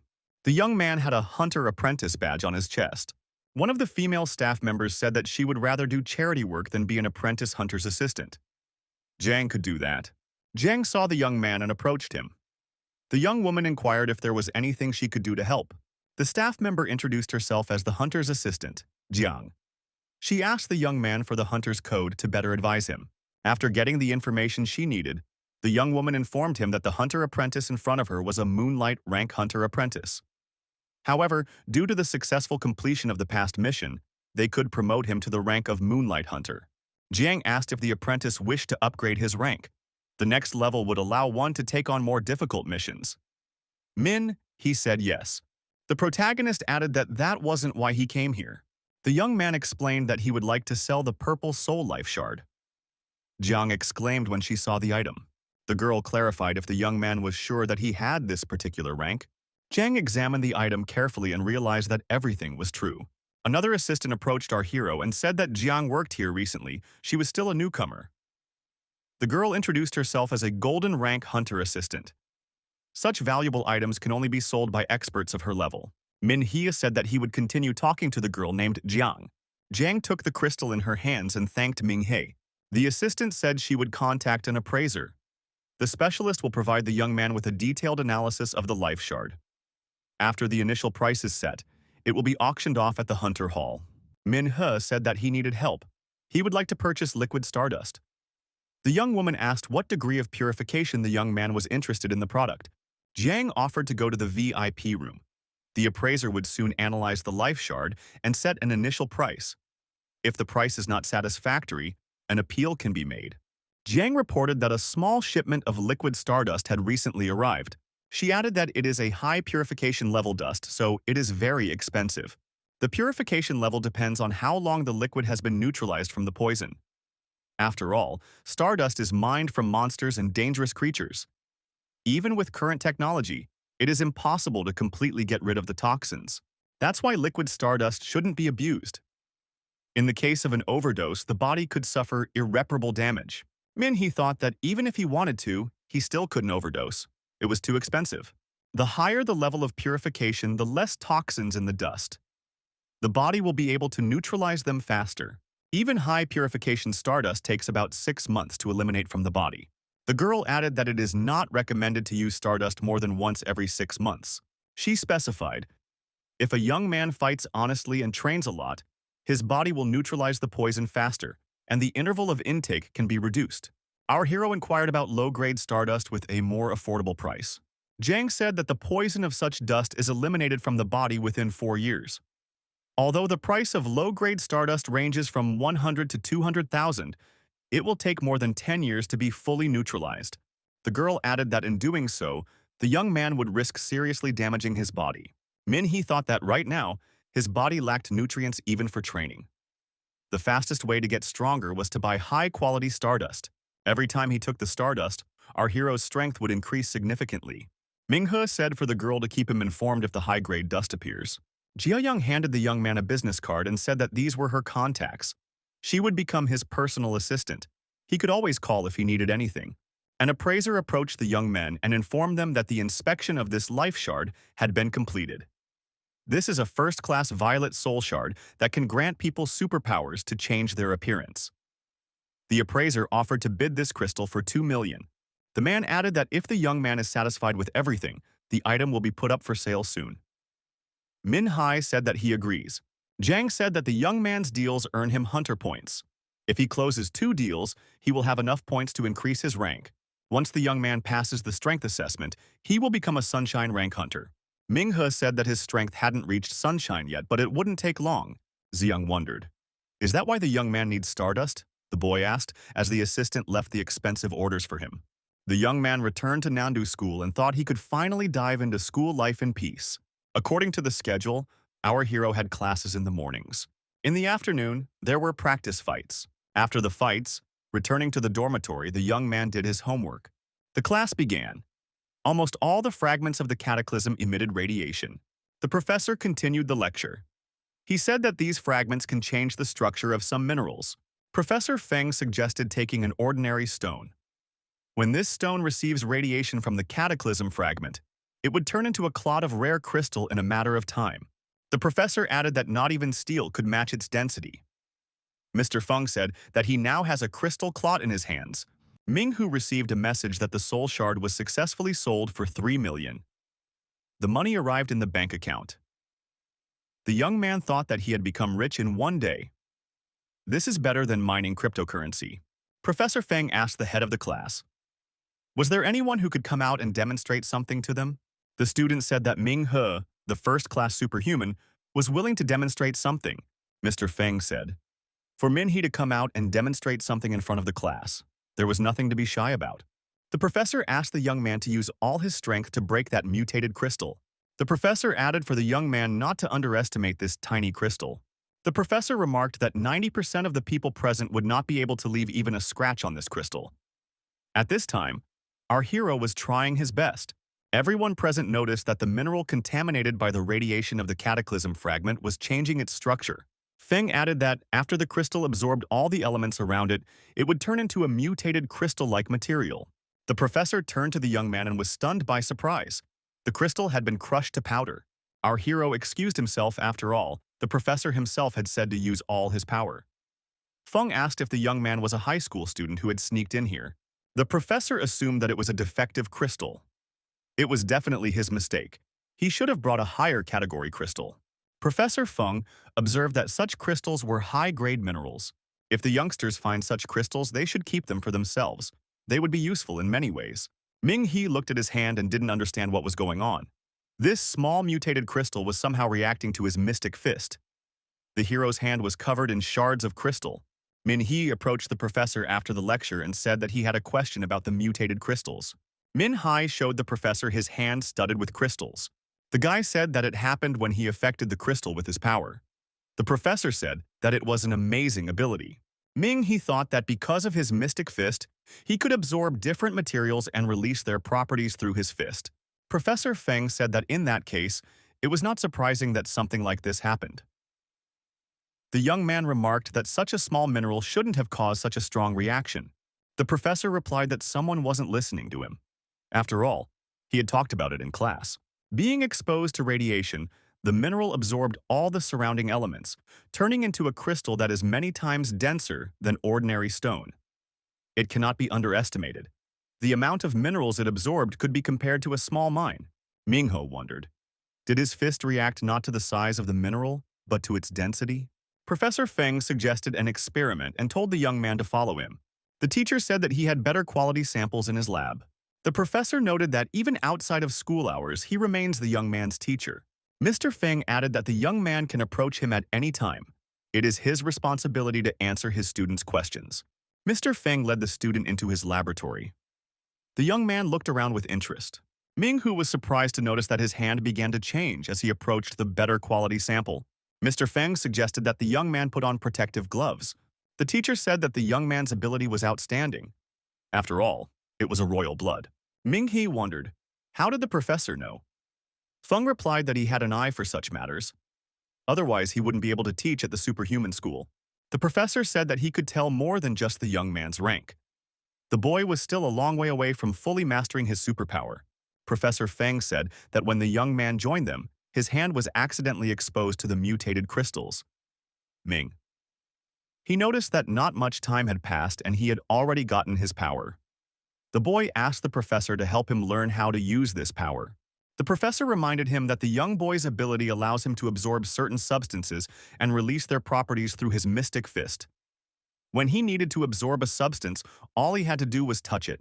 However, as soon as the student entered the lab, there was a reaction to the mineral. The guy thought that absorption works only by touching, but it turned out not to be so. The hand of our hero reacts to everything around him. The young man assumed, the denser the substance, the stronger the reaction will be. He hadn't noticed that before. The professor said, the more the young man absorbed a material, the purer it became, and the more energy it would take. The teacher pointed out that if the young man wanted to increase his power, he needed to learn how to control the absorption process. Mr. Feng suggested that the boy take off his protective gloves for a while. He needed to absorb the ice crystal, but without direct hand contact. Mingha took off his gloves, stepped closer, and said he would try it. The young man's hand began to absorb the crystal, and his fingers crystallized. This turned out to be quite unexpected. Substances from all the crystals in the lab began to tend to the young man. The young man's hand was absorbing everything in the vicinity. Everything just as the professor had said. Mr. Feng noticed that Minghe hadn't perfected his ability yet. Without self-control, his fist is useless. Besides, if one were to touch material with his hand in battle, it would become a vulnerability. What if a guy wants to use a flaming fist and the fire is 100 meters away? If the enemy found out about this feature, he would block the path to the source. Min-hee thought that indeed, there were almost never any suitable materials nearby before. This is problematic. The professor told the young man to touch the crystal and pay attention to how the reaction would change. The protagonist did as the professor said. Now it was necessary to control the process. The protagonist's arm up to the elbow was covered with a crystal of the corresponding substance. Mr. Feng said that it was possible to stop. The professor suggested that the young man go to the test field and perform a few test hits. The teacher pointed out that it was a complete shambles there now after the previous tests, but that was not a problem. Mr. Feng told the student to throw a few punches using all his power. Our hero applied the destroying ice fist. The result was impressive. The impact mark stretched for several tens of meters. The professor said that it was an impressive and incredible ability. Ming. He noted that it was the first time he was able to use such a powerful fist. Feng confirmed. The young man's strength depended on the density of the substance. There was a shimmering rank crystal in the class, and the ice crystal that the young man touched was of the dazzling rank. Such a tiny crystal could be compared to an entire mine. It was amazing. Ming. He thought that with such a hand, he is simply invincible. Ming-he asked Professor Feng if something like this could be purchased somewhere. The professor replied that low-grade crystals could be found, but even they were rare. And top-rank crystals are not sold at all. Most owners keep them as relics. A social organization donated that one amazing ice crystal to the school. Min-hee asked what would happen if he acquired such crystals beforehand. During battle, he would be able to absorb them and use times more powerful force. The professor remarked that with the help of such enhancers, his strength would increase manifold.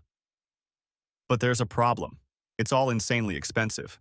Mr. Feng wondered if the young man had enough money for it. Besides, ice crystals of dazzling rank are actually priceless. The professor said that the young man needs to improve his skills. He could purchase a few crystals for emergencies. Feng suggested starting with perception training. After all, the young man's ability is incredible. Once he learns how to use it properly, everything around him can make him stronger. Mr. Feng explained that it was about the senses such as sight, hearing, and smell. You need to use everything to perceive the world around you more deeply. Until now, Min-hee had only used his eyesight. But it is limited. A person may not be able to notice many substances and elements.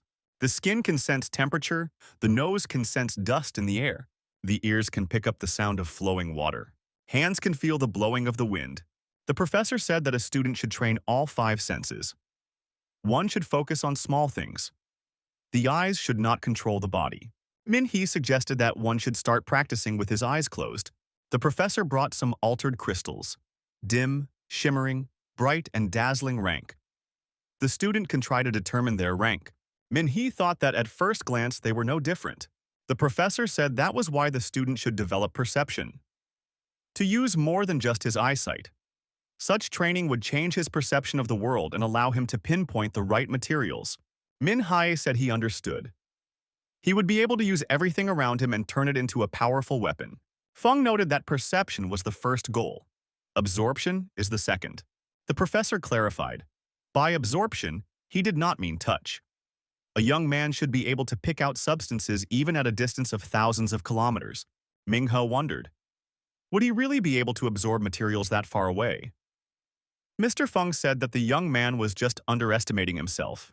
One day when lightning flashed nearby, he would be able to catch it and absorb it. The professor announced that it was time to start practicing his Da Cheng. Min-hee didn't want to feel weak, worthless, and useless. However, he realized that he wasn't strong enough yet. Our hero was filled with determination and knew that he would definitely become stronger. Perched on the roof of the dormitory, the young man looked at the crystals and still couldn't understand the difference between them. He felt that he lacked concentration. It was necessary to focus and grasp their differences. At some point, Ming-hee told himself that he had succeeded. However, he still couldn't discern the dim, bright, flickering, and dazzling ranks. The young man decided that he needed to try concentrating on the elements in the air once more. Ming-hee felt a faint wind blowing. If what he was picking up was modified, it could be compared to a flickering rank. There wasn't much energy coming from it. The young man decided that it was necessary to expand the field of his perception. The boy determined the direction from where the rather humid wind was coming from. There was a lake there, Min-hee thought. If he absorbed everything there, his strength would be equal to a bright rank. However, this time, the young man didn't succeed. The protagonist looked down from the roof and decided that concentration was working pretty well right now. In the future, he would no longer have to search for substances to absorb. The young man was called out from below by a girl who was Jiayang's assistant. Minhye wondered, what was Jiayang doing here? The girl replied that she had gotten what the young man needed. Our hero rejoiced and immediately jumped from the roof of the dormitory to the ground. The roommates were envious of our hero. Does he really have a magnet for beauties? Isn't Li Qian enough for him? Xiang said that the young man was lucky. She had gotten a very high-quality stardust. The seller urgently needed money, so he didn't put it up for auction. Min He expressed his gratitude to the girl. Jiayang noticed that this was her work. She didn't even think that the guy would turn out to be a student from the superhuman school. The young man told the assistant that he didn't want his classmates to know about his transactions. He wants to keep this information secret. Jiang replied that customer privacy is their first priority. Min He asked the girl to check if there are crystals with the properties of fire, ice, stone, metal, and iron on sale right now. He would like to purchase a few crystals. He was also interested in any information about the missions and tasks in the Hunter Hall. Jiayang promised the young man to definitely help with that. Ming He said that with this dust, he would be able to increase his physical strength to the crown rank. He could now gain incredible power. After secluding himself and getting comfortable, our hero decided to just drink this dust. The transformation did not take long. His heart began to beat faster and release increased energy. The young man's body began to undergo changes. There was an energy explosion, and our hero decided that he had succeeded. This is now the crowned rank. There was a phone call. Mr. Yuan was on the line. The man said that today was Wednesday and asked if the young man wanted to train with Feng Ling. Our hero gladly agreed. Mr. Yuan suggested that this time they would use their full power. They would use magic. Ming He asked if it would be too dangerous. Mr. Yuan said he was willing to double the price. Ming He promised he would be any minute. During the warm-up, Feng Ling asked her uncle if it would really be possible to use magic abilities today. In that case, this guy would definitely lose. Uncle Yuan reminded her that the girl had already lost to this guy twice. Besides, she still had an unfulfilled debt. She should go to the center of the training field and dance to the seaweed dance. Feng Ling said that her skills had been honed to an incredible level. This guy won't even be able to touch her. The girl reminded that her magical abilities are incomparable to most people. Ming Hu appeared on the sports field. Uncle Yuan said that this guy is a real mystery and always walks around with a mask on his face as if he's afraid of contracting COVID. Feng Ling warned that the young man should not expect any mercy from her today. Ming He said that the girl could attack and not hold back. Feng Ling rushed to attack and repeated that there would be no mercy from her. The young man thought that this girl has a frightening explosive power in her. Feng Ling asked what he was looking at. The guy must not let his guard down. Min Hai recognized that his opponent doesn't leave him a chance. Our hero blocked his opponent's punch and deactivated her attack. However, it wasn't easy. Feng Ling assumed that this young man interacting with her wouldn't be able to last even a few minutes. Those who were watching wondered, why was the girl using magical abilities? Her current opponent was already struggling to stay on his feet after 2 punches. One of the students told his colleagues that they were a little late and didn't see Feng Ling attack for the first time. It was an amazing sight. Her explosive power was unbelievable. Min He recognized that the girl's superpower was incredibly powerful, one of the most destructive he had ever seen. The guy added, if he were with his old powers now, he wouldn't be able to dodge even the first 2 attacks. The protagonist noticed that he had just reached Sun rank. His entire body was overflowing with energy that needed to be channeled somewhere. Feng Ling approached the young man again and told him to be on guard. Her magic attacks were continuing. Ming Hu attacked first but was damaged by her fire. It was necessary to change his battle tactics. Our hero realized if this continued, he might be left without arms at all. The girl recognized that her current opponent is a tough nut. However, he has a slim chance of beating her. Min He thought that Feng Ling was right. He wouldn't be able to beat her if he continued like this. We need to apply the dark dim rank. The young man realized the true power of a saint warrior. He should have underestimated her. Ming He decided to start with this. He wanted to use a combination of his ranks. Our hero's hands were covered in a crystalline substance. This was how the guy decided to protect himself from burns. Now, he was more effective at repelling his opponent's fiery attacks. Min-hee thought that the girl's phoenix form was incredibly powerful, but it was just a magical ability, albeit much stronger than most people. The girl demanded that her opponent admit defeat. Minghe replied that he hadn't given up yet. Fengling suggested that the young man should not be a brave man with steel body parts. Would it be considered a victory if he was seriously injured or even hospitalized? It's not worth it. Fengling added that the young man was already barely standing on his feet. In the entire superhuman school, there wouldn't even be 5 people who could stand up to her in this form. He had already shown enough of himself. Min-hai declared that he would not back down. Our hero decided to focus and concentrate on his perception. Min-hee could feel the concrete under his feet. The guy also felt the south wind. Our hero caught the air coming from the trees. It was humid air. He felt the very lake. It contained a lot of water elements. The protagonist decided, if he stepped now, he would lose. One must take advantage of what Professor Feng had taught him. One should not absorb unnecessary elements. Wind, wood, earth. One should only concentrate on water. Fengling said that she was tired of wasting time on the young man. It was time to finish. She was preparing a new fire attack. Minhe waited for a moment for the girl to approach. Fengling didn't even realize that there was an ambush waiting for her. Her fire attack was repelled by the water storm. Suddenly, Fengling found herself inside the water abyss. The girl wasn't prepared for something like this. All the observers in the sports arena began to scatter in different directions to avoid the water element. The students didn't realize what it was. What was this superpower? When did the management have time to authorize the use of forbidden magic at the university? They saw a blue glow, not even purple. The opponents were using magic powers. Minghu realized what the crown rank's real power was. It was an incredible power. After the elements subsided a bit, it was clear that Fengling's body was lying in the water. Our hero jumped up to the girl and lifted her above the water. The young man asked if she was all right. He assumed that his rival had swallowed the water. Wasting no time, the young man began to perform CPR. Uncle Yuen approached the youth and said that it would do no good. Mouth-to-mouth, CPR should be done. Yuan added that there was no time to waste. Hadn't the young man been taught first aid in cases like this? Minghu clamped the girl's nose and moved closer to her face. Their lips were about to touch. At that moment, the girl woke up and pushed the young man away. She told him to stop. Fengling noticed that she wasn't that weak. Minghu was glad that the girl was all right. Fengling admitted her defeat and said that this guy won. He replied that they learned from each other. There are no winners and losers here. The young man added that the opponent was incredibly strong. If he couldn't reach his potential back then, she would just destroy him. Fengling reiterated that she had lost, and there was no need for the opponent to play the humble guy. Min-hee extended his hand to the girl and said that he was honored to be her opponent in this fight.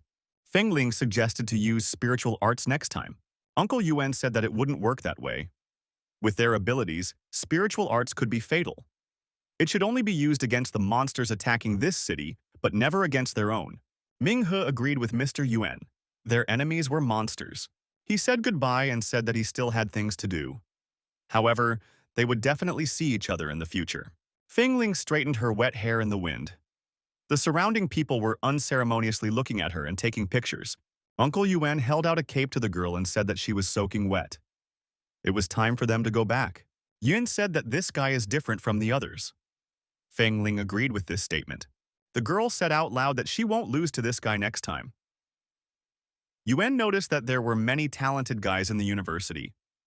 Anyone who dared to spar with her would then brag about it to everyone and might even become a star of the university due to her popularity. It could be considered that this young man had pushed Fengling off the pedestal today. Fengling said that he was always mysterious. But why so cautious? Maybe he wears a mask because he doesn't want to reveal his identity and abilities. However, not everyone can resist the lure of fame. Fengling asked her uncle if that guy could be a member of a special class. Yuen replied that he was only a freshman, but his strength far exceeds that of his peers. One must respect his right to personal privacy. The uncle suggested that the girl should admit that that guy is handsome. After all, she feels awkward after sparring. He said he didn't want to help the girl unmask that guy. He was just curious, whether he was handsome at all, whether he suited her taste. Fengling got angry at her uncle and said she didn't want to deal with him. She didn't need any help in such matters. Yuen apologized sincerely. The Hunter Center was lively as always. The young people were dealing with their pressing matters. Assistant Jang invited our hero into the VIP room and said that she had something that the young man had recently asked for. In our hero's hands was an ice-shaped crystal of dazzling rank. Now our hero believed that since he had this crystal, even if he faced a monster stronger than himself, he should have the strength to defeat it. Jang mentioned the value of the crystal and said that it was very difficult to get it.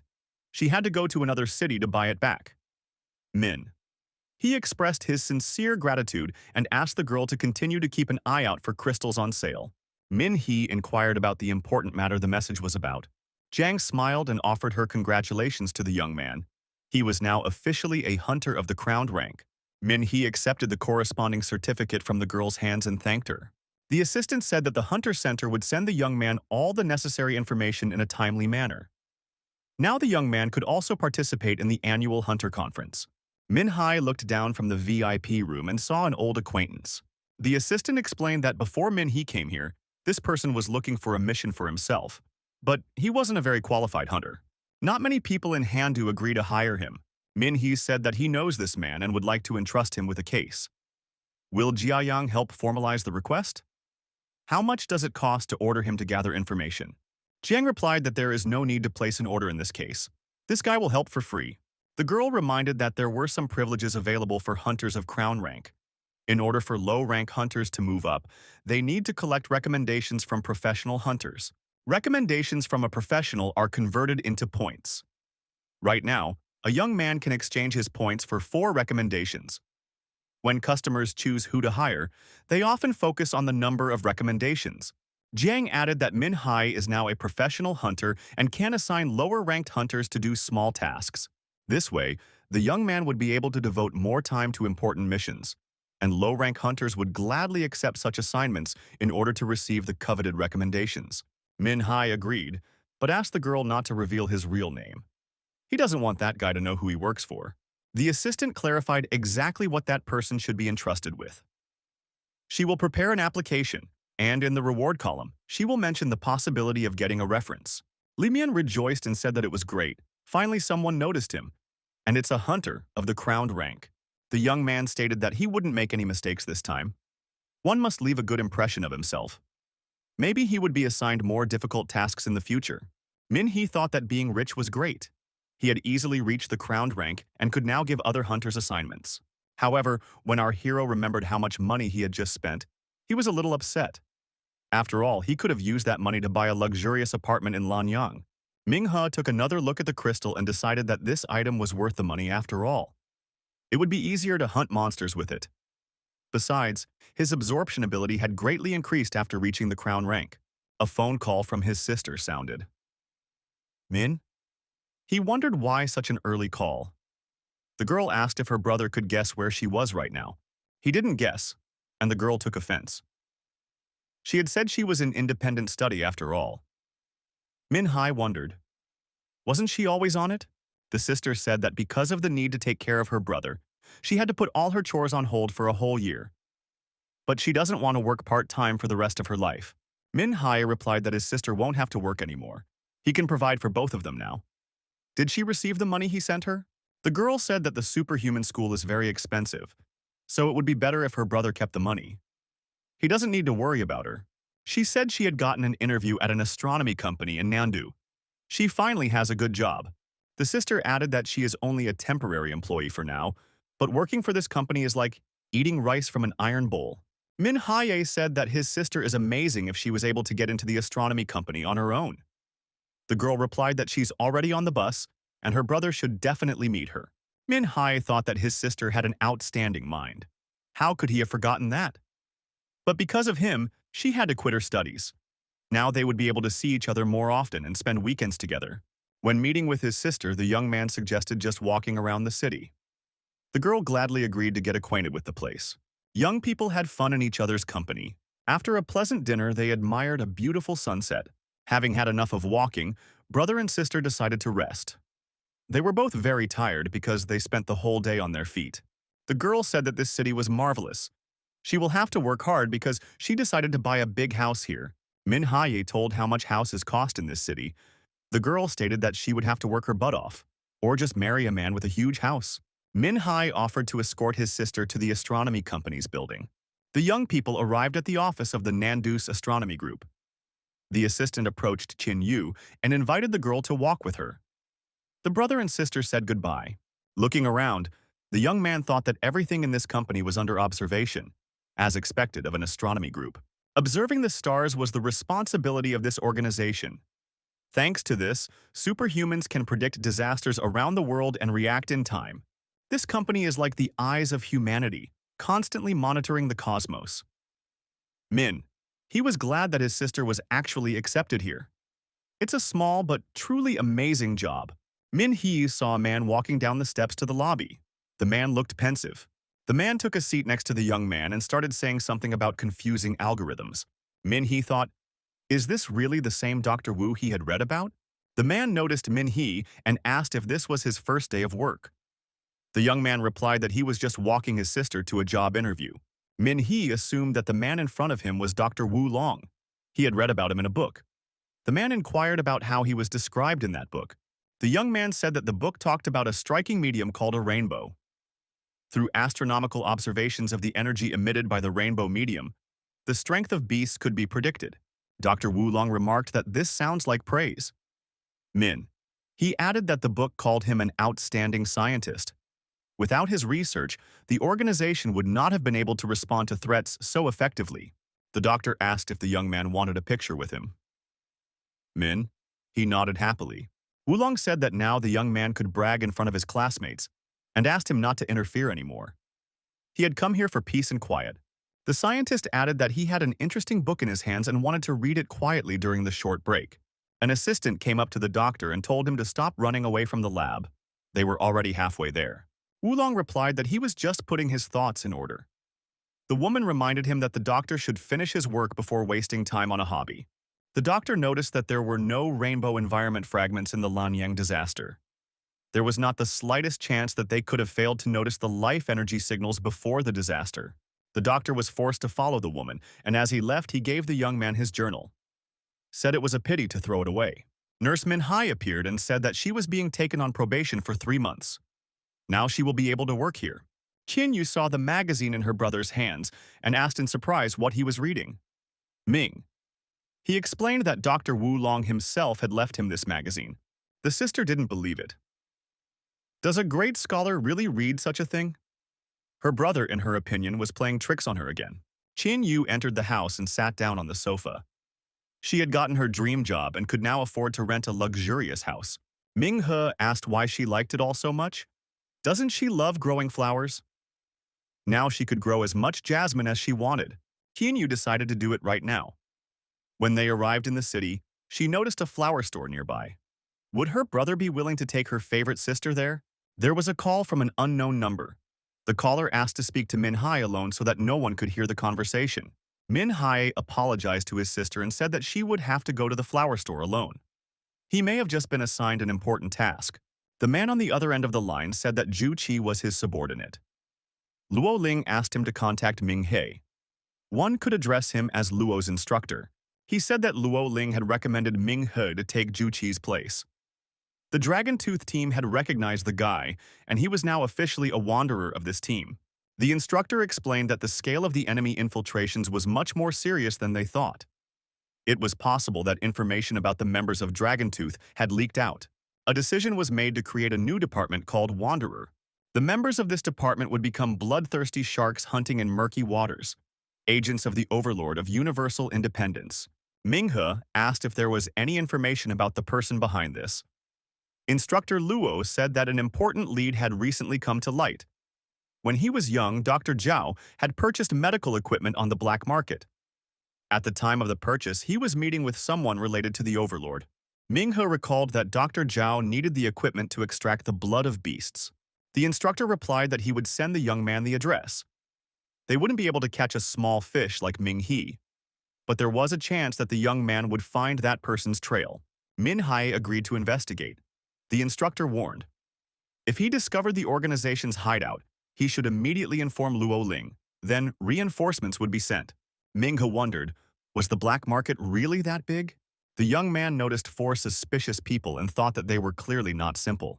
One of them asked what was the purpose of Min Hee's visit. Min Hee replied that his girlfriend had lost a bit of her looks, and he advised her to come here, but he himself decided to check prices beforehand. The woman at the entrance told the young man to go up to the third floor. That's where he would find out everything. The other floors were the operating rooms, and it was best not to go there. After going upstairs, Min Hee met the sales manager, Jung Tian. The manager offered to familiarize him with their biochemical treatment methods. Jung Tian thought the young man was a caring son who came to pick up treatments for his parents. He noticed that everyone was hesitant at first. Everyone who wants to find out about the treatments looks just like Ming Hee at first. But as soon as they see the result, the doubts disappear. Min Haye asked if their procedures really prolong life. The manager replied that the company specializes in sex reassignment surgery only. Min Hai said he wanted to see the results in person. If he was satisfied, he would sign up. The manager suggested going to the demonstration studio to see for himself. Before going, Jung Tian asked who recommended their services to the young man. No one just walks in, only on recommendation. Ming He said that he had just heard good reviews about this company. The manager insisted that the young man must give the name of the referral, or he would have to show his personal card. Min Hai noted to himself that the guards in the room were too large and were clearly preparing for his arrival. Clearly, he had been lured into a trap. Zheng Tian stated that he was happy to show everything, but their company had to be vigilant. If the young man came just to ferret out their technology, that's not good. Ming He said that it was his aunt who recommended the visit. The manager smiled. So the young man is their customer. Then you can go upstairs. Take part in the demonstration. The manager reported that most people only know about mutations from the blood of infected animals, but almost no one knows that mutations also occur in plants. He showed a lamp with an automatic liquid extractor. Even the cacti here are not ordinary. All the plants have been specially treated, otherwise it wouldn't be possible to achieve this result. When watered, it was noticed that these cacti bloomed much better than ordinary cacti. Cosmetics were made from their flowers, which gave amazing results. Their powder became the most popular among women. Min Hai clarified, were they really watered with the serum of infected animals? Where did they get it from? Is it real? The manager replied that they have their own sources. In fact, there are many such channels. The serum is not only blood, but also the eggs, heart, and brain of infected beasts. All of these are used here. Min Hee thought that it was not surprising. Such components could only be found on the black market. The manager offered to go further. The young man thought that the origin of the serum residue was still a mystery. Behind the glass, he saw mosquitoes, a most unpleasant insect, unparalleled. But these don't drink blood, they're only interested in fat. Many overweight people would surely love these mosquitoes. Min Hai wondered, don't they use manual fat removal? Do they just plant mosquitoes on women's bodies? The manager assured that the method is completely safe.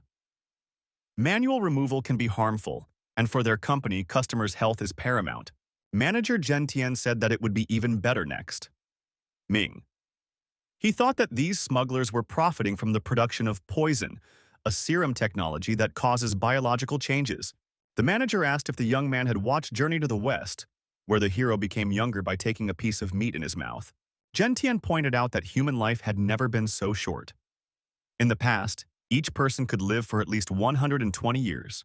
So why did people now only live to 70? If they tried to live longer, they would feel young even at 70. The manager showed a huge number of eggs. They came from the interaction of their kind with humans. Scientists have discovered that these individuals have immunity to all earthly viruses. If everyone undergoes this procedure and their offspring are assimilated with humans, humanity could be cured of all diseases, especially those that shorten life. This is what the company has been working toward for years. It is the elixir of youth. In an era when the world is taking the next step toward progress, Swanzan serum is the key to evolution. Disease and old age will be a thing of the past, and humanity will enter a new era. Ming, who thought with consternation, what is this person up to? Infected creatures were very strong and had many terrifying abilities. There were several such specimens in the textbooks. The temperature of some of them had already dropped to -40 degrees. The embryos showed no signs of life. However, in a warm and humid place, they could recover and even break through the shell on their own. Therefore, even if something interrupted their life, with the right environment, they could be resurrected. The manager said that all of this was astounding.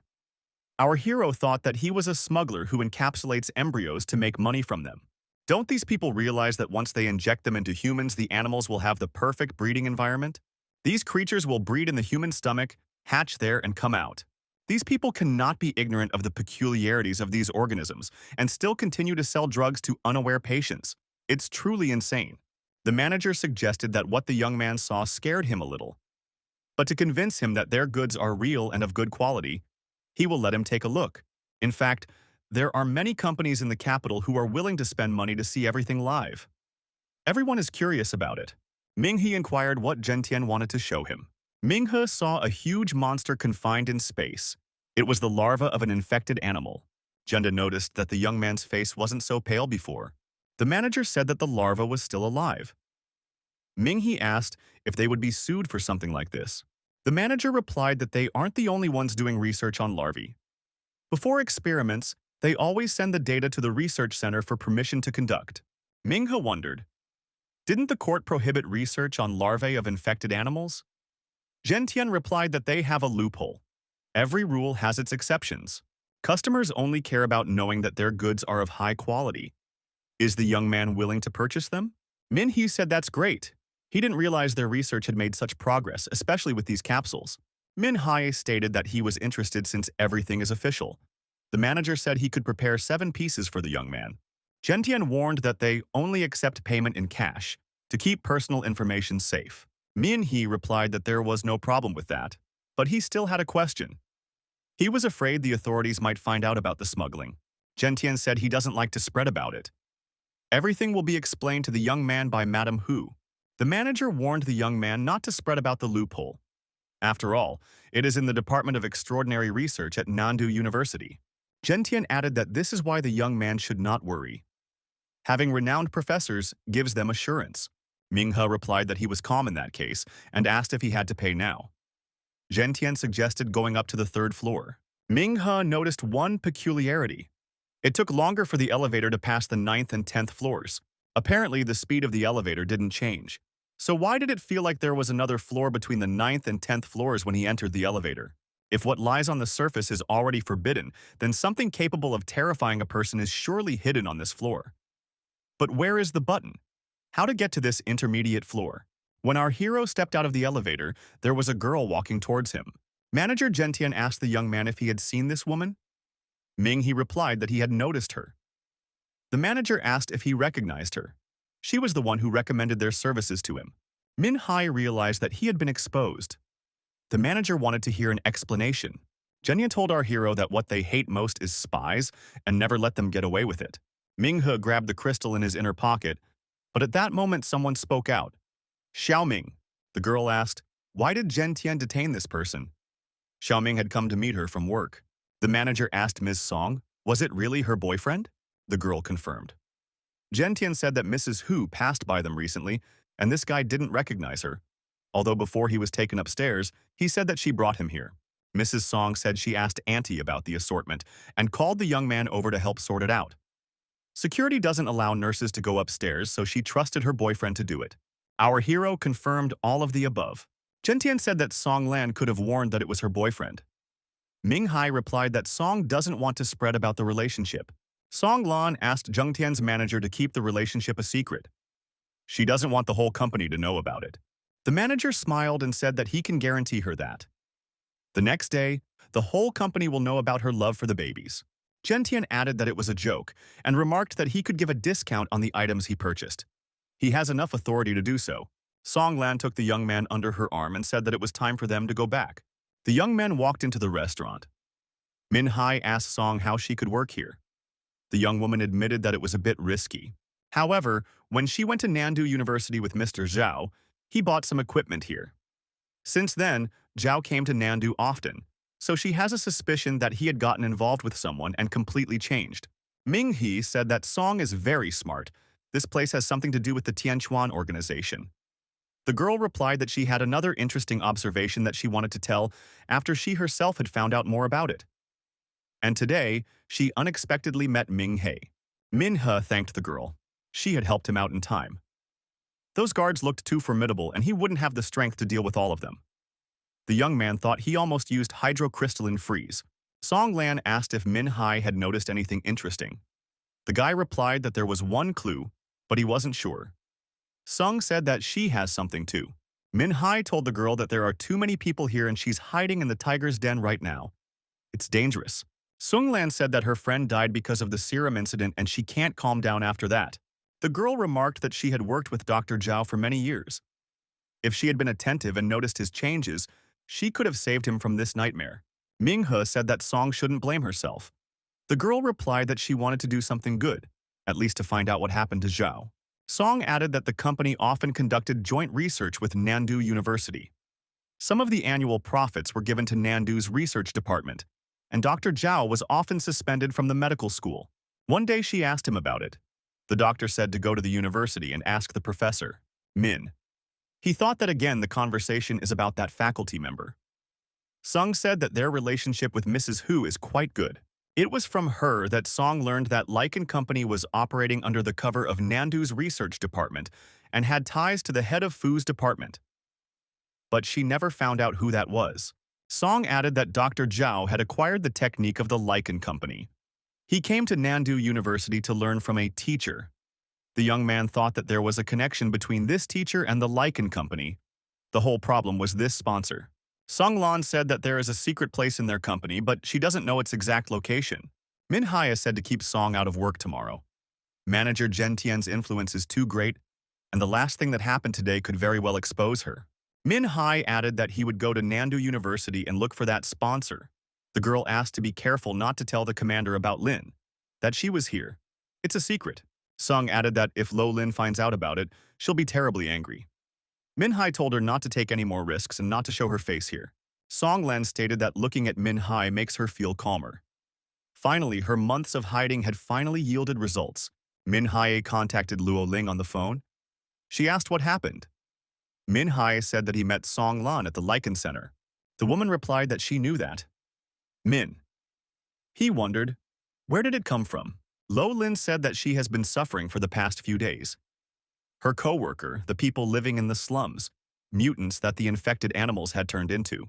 To stop this, she had to take a huge load of guilt. Min Haye said he was worried about her. Luo Lin stated that Lichen Company has a safe house in the main building.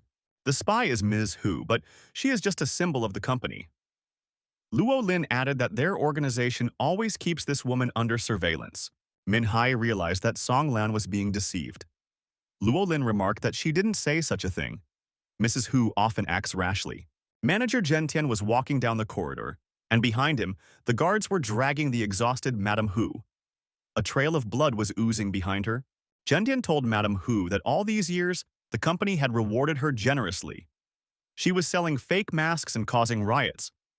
Was using the company to do that? Hu replied that she didn't do anything, and she should be trusted. Jen Tian said that was useless. He really likes to suspect people. He added that they were just researching a new kind of larvae that can regenerate limbs. Mrs. Hu asked to leave her alone.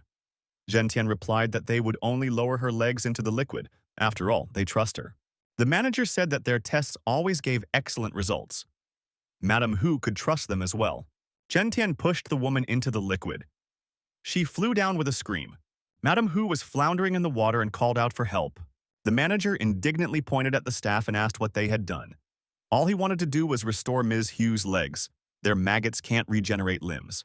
Luo Ling said over the phone that they could protect everyone, including Ming He. Ming He walked up to the company's office in the dark. The building was empty. The young man went up to the right floor and saw a list of research staff on the wall. Among them was Associate Professor Feng Jing. Min He walked into the laboratory and saw Mr. Feng at his workplace. The professor wondered, why is Ming He here at this hour? Ming Hu replied that he just came to see the teacher. He had mastered the method of perception he had been taught. Feng said that was great. The young man had come just in time. Feng said that after their last conversation, he thought that the young man's abilities could be developed further. Therefore, he found the skin of a calamity demon that could absorb the elements and made these gloves. Feng assumed that these gloves would be suitable for the young man. Ming. He wondered, was the professor really making gloves for him at such a time without rest? Feng replied that he had insomnia, so he decided to do something useful. Min Hai is a very interesting guy, so the professor decided to give him a gift. The professor said that he hasn't finished the gloves to the end yet. Min, He might come back in a few days. Min. He asked, is the professor so kind because of the mutation incident in Lanyang City? Feng said that the young man is his student and he has a duty to take care of his student. Minhe said that he found it hard to believe that the professor was such a person. He could have originally come here with the Dragon Fang task force, but he realizes that the professor wouldn't have said anything anyway. Professor Feng said that he doesn't know what the young man is talking about. He just wants to finish working on those gloves. Feng added that it is very rare to meet such good students like Min He. The young man is thirsty for knowledge, just like he was when he was young.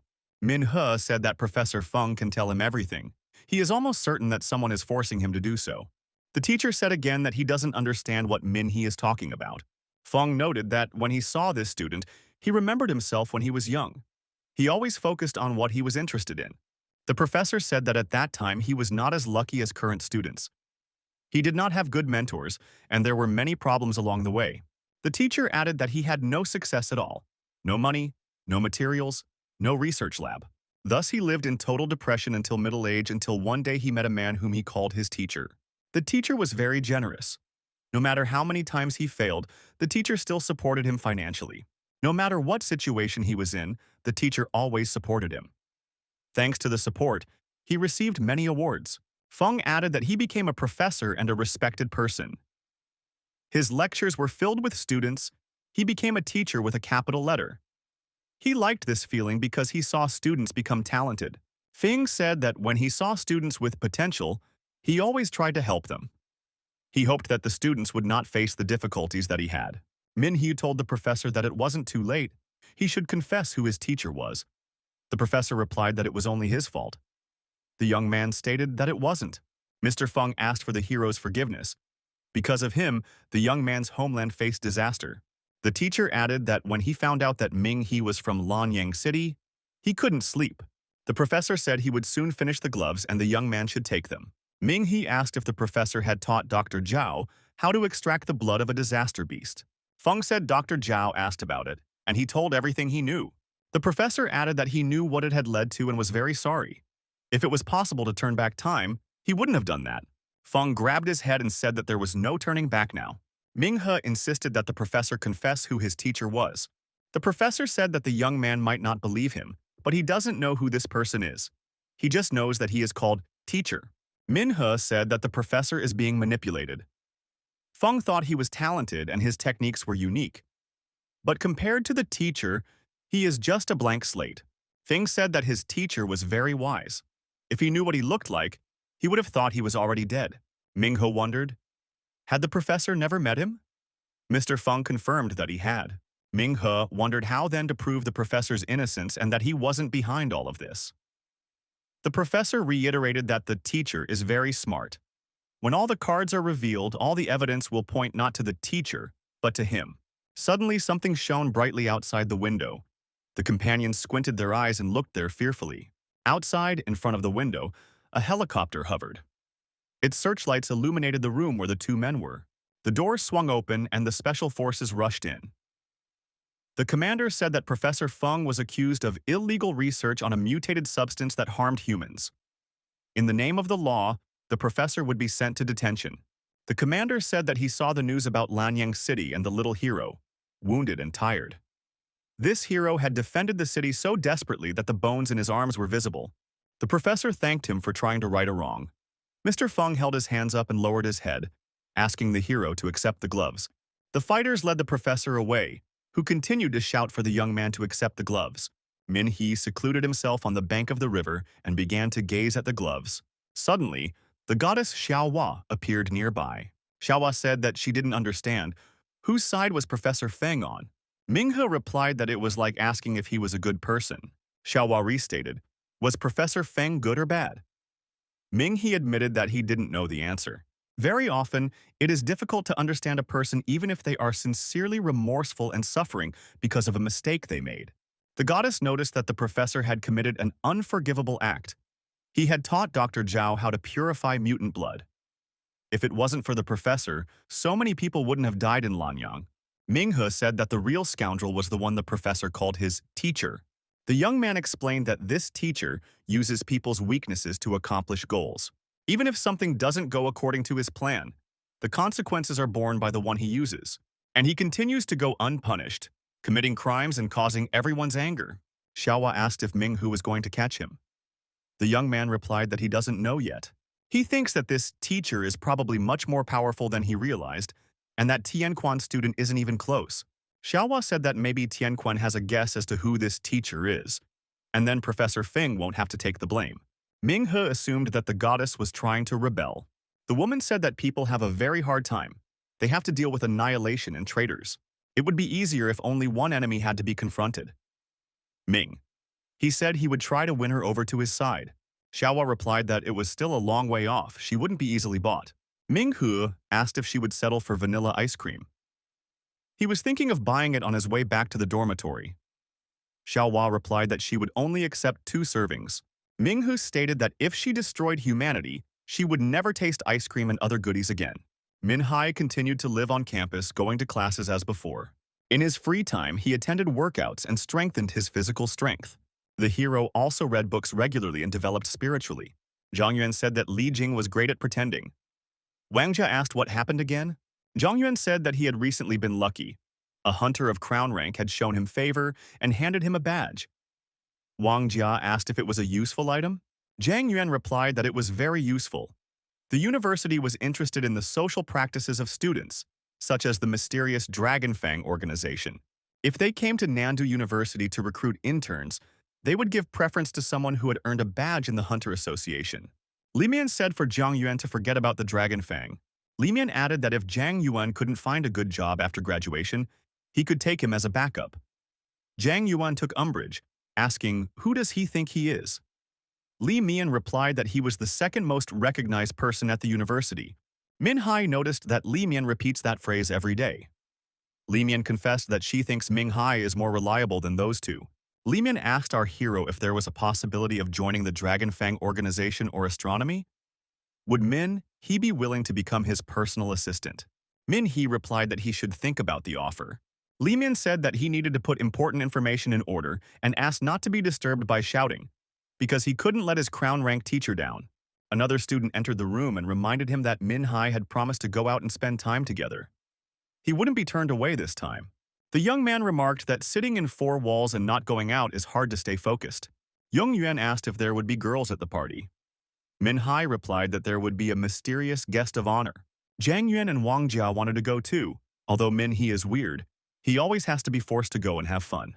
Min He thought Professor Feng's case was completely blocked, and his colleagues replaced him in class, telling the students that the professor had gone abroad to improve his skills. Wang Jia was excited about the nightclub. Min He said that he didn't organize everything, but he was invited here. Feng Ling is celebrating his birthday today. Zhang Yuan was surprised. Does Peng Xiao really know Feng Ling? The young man replied that their families often have marriage alliances. Peng Xiao added that he and the girl are related. Zhang Yuan saw the girl and said that she is one of the 3 goddesses of the university, the Ice Princess Tan Ning. She is dazzling. The 2 goddesses danced passionately, and it was worth coming to see. After the dance, the girls returned to the table. The young men wished Feng Ling happy birthday and praised the dance. Peng Xiao apologized for being late and introduced the newcomer, Ming He's brother-in-arms. Ming He greeted everyone. He thought that because of the dim light, Feng Ling shouldn't have recognized him. It was an unexpected surprise.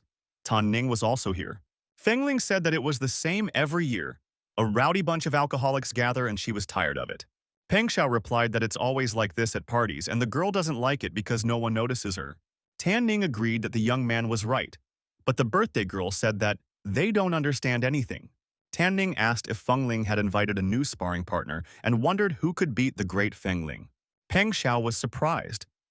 Did the goddess know the bitterness of defeat? Who is this strong man? Feng Ling said to forget about it, because the guy is very secretive and would not show up here because of such a small thing. Tan Ning suggested to call him after all. Min He didn't want to be called, but he forgot to mute his phone. Tang Ning asked if Feng Ling was afraid of him. The birthday girl admitted that she only lost to him because she underestimated him. Tan Ning said that in that case she should call him herself since it's her birthday. It's her right. Feng Ling agreed, but she wants to get his number from Uncle Yuan first. Min He covered himself in cold sweat and said that he urgently had to go to the restroom. He wanted to turn off his phone but remembered he couldn't. The commander said to stay in touch. Tang Ning asked if Fing Ling had gotten through. Min He answered the phone and asked what was wrong. The girl wondered how he knew it was her. The young man replied that Uncle Yuan gave him her number. The girl said that today was her birthday and she was inviting him over. They talked for a while and she would like to get to know him better. Min He said it would be difficult to meet today.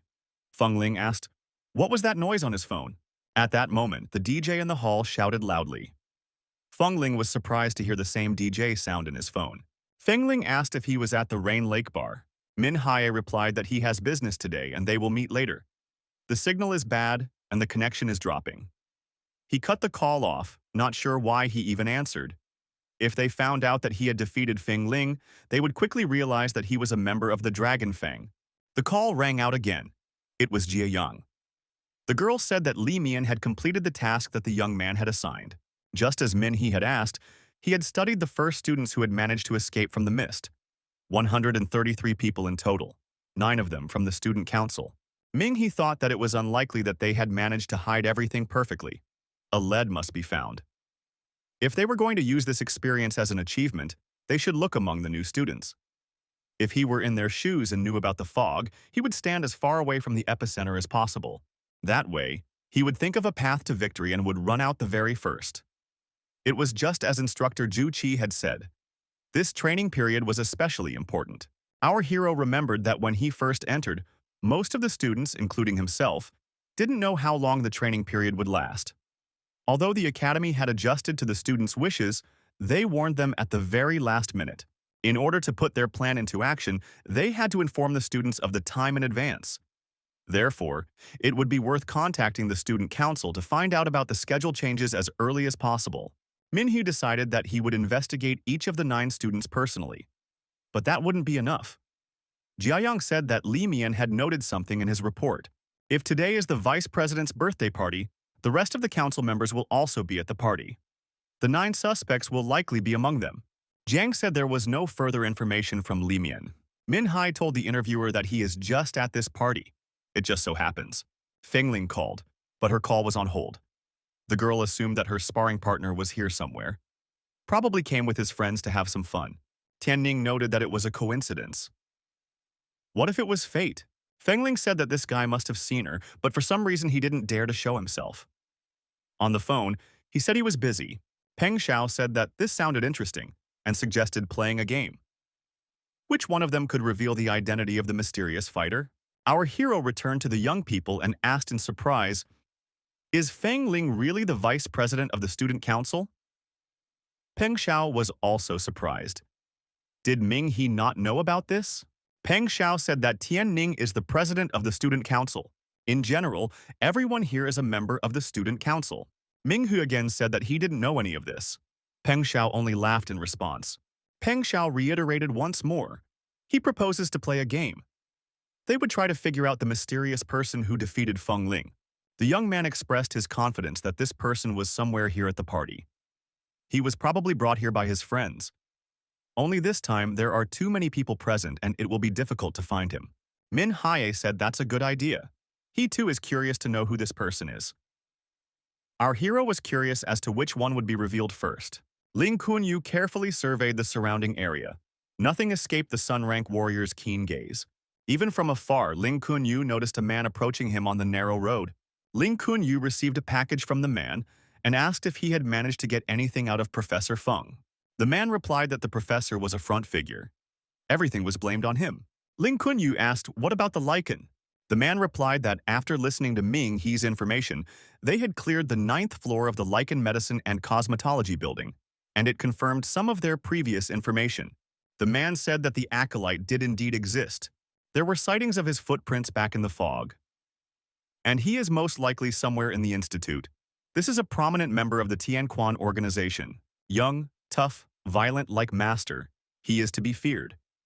He cleans up his tracks perfectly, skillfully framing his crimes to fit ordinary accidents. Lin Kunyu said that no one knew about the fog.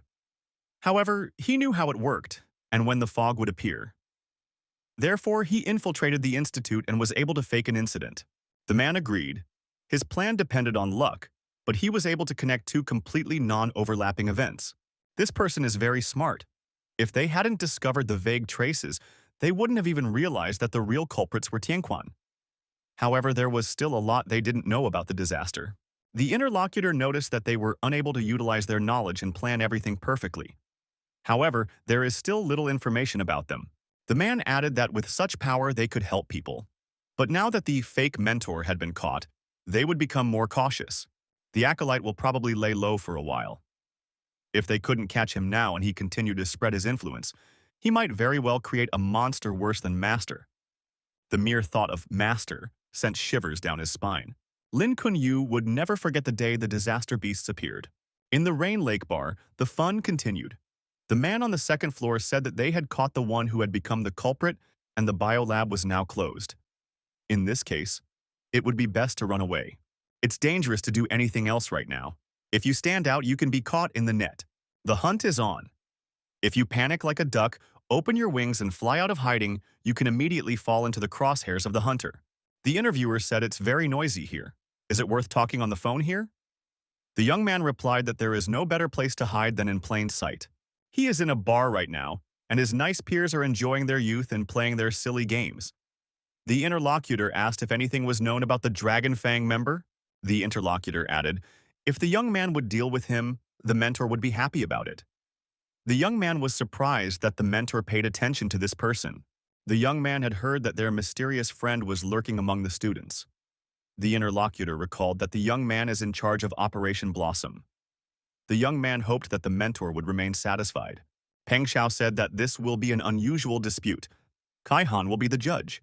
Everyone present knows what kind of strength she has. After all, she was called the walking lie detector for a reason. No one has ever been fooled by her presence. One of the boys said that he didn't like such games. They usually hurt his feelings. The girl replied that it was just a little game. Peng Xiao stated that they have big stakes today. Those who don't want to play can go to a cafe nearby. Today is a day for real men and women. The interlocutor told the young man that it would be better for him not to participate in this event. The young man agreed. After all, there is someone here who can read minds. The interlocutor said that it was necessary to play the role of a diligent student while finding an opportunity to sneak out. The young man replied that he would leave no trace. Peng Xiao stated that he would announce the rules when the weaklings came out. Ming He thought that if he was a member of Tianyuan, he wouldn't participate in this. It wouldn't be worth it. Ming He asked Peng Xiao, if the person they are looking for is gone now, then what's the point? Peng Xiao said that Ming He was absolutely right. But what is there to do? Our hero suggested, the one who wants to leave should answer the question. Peng Xiao asked what exactly they would ask. Ming He came up with an idea. They should simply ask if he had defeated Feng Ling. Peng Xiao turned to the people present and said that before they wanted to leave, they would be asked one question. It was nothing complicated. The mysterious young man thought, was the one they were looking for really the one from the Dragon Fang? Could it be that the one who had gotten in his way was currently here? If that was the case, this game could be much more interesting. The mysterious stranger and our hero wanted to see the true face of the opponent.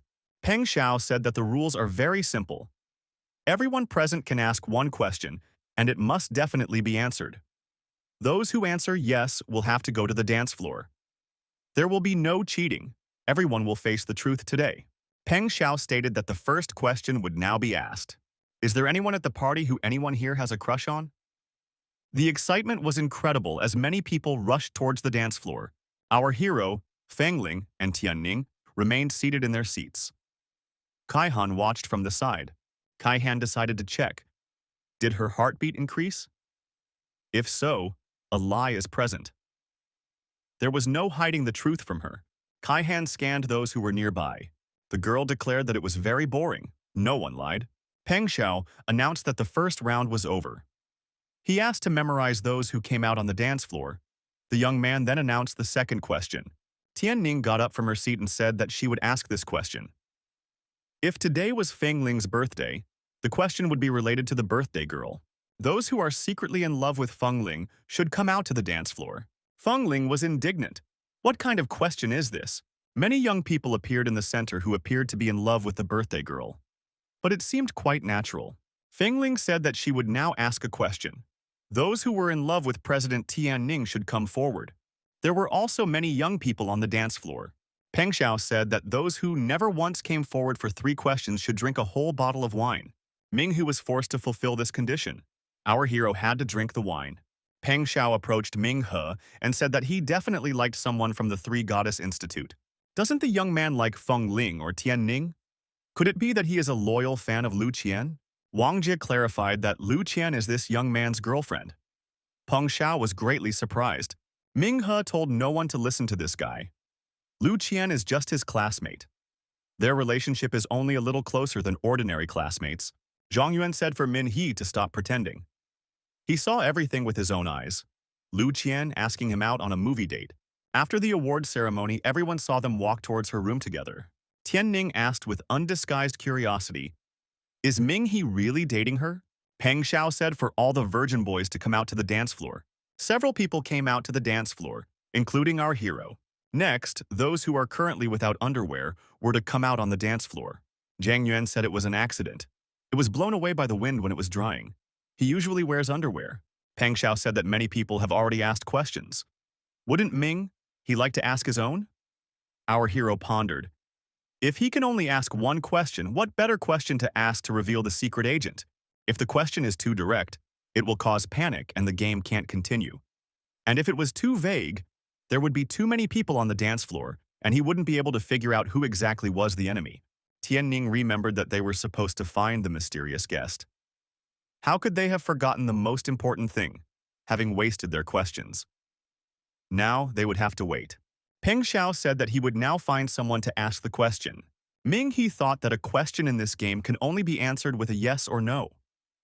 The question has to be precise, otherwise the answer can just be evaded. There's a high chance of having to go out on the dance floor himself. One of the people present said, "Whoever defeated Feng Ling in sparring should go to the dance floor now." Zhang Yuan said that 3 more questions passed, and Min Hai didn't get on the dance floor once again. So another bottle of wine is needed. Min He got up from his seat and went to the dance floor. Everyone looked at him in surprise. Feng Ling thought, "Is this really the sparring partner?" It can't be. Tian Ning speculated that it could indeed be him. After all, when Feng Ling was talking to him, he had said that he needed to step back. Had he really been around all this time? Peng Xiao said that he knew so. It was Ming He. Wang Jia recalled how Ming He had taken the exam. It was hard to imagine what he was doing back then. Feng Ling remembered that young man and said that it was the same person. Tian Ning regretfully thought that he liked Lu Qian. He is really handsome.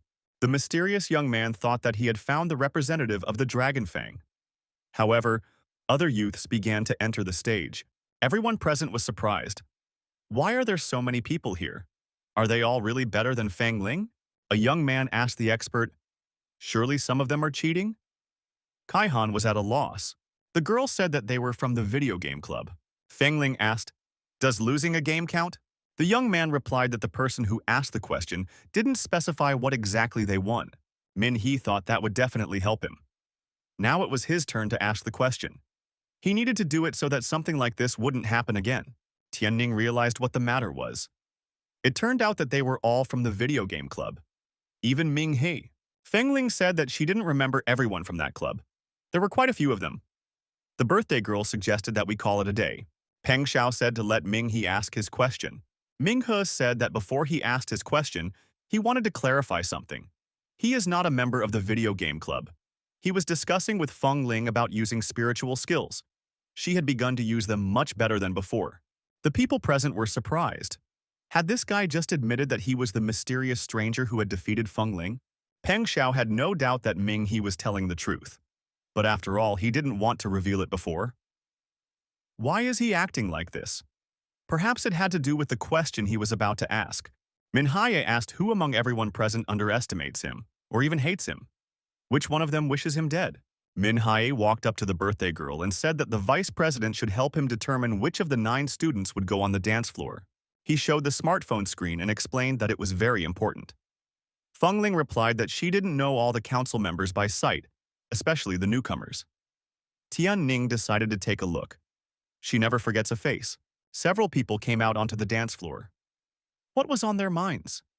Tian Ning said that none of those 9 were among them. Peng Xiao announced that it was time to end. It was already getting late.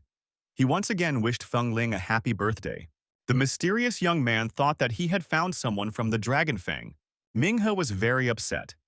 He had exposed himself, but he couldn't figure out the culprit. Now this could affect not only him, but also his loved ones. To drown out the bitterness of defeat, he finished the wine from the bottle. Min He didn't understand how he could let this person escape. How could he have made such a mistake? The scoundrel who had massacred Zhu Qi and the instructors had walked right out from under his nose. Feng Ling apologized to Ming He for causing trouble. He replied that it wasn't her fault at all, it was his own fault. Peng Xiao noticed that Ming He was drinking a lot. If he had known this before, he would have invited the young man to have a drink with the guys in their task force.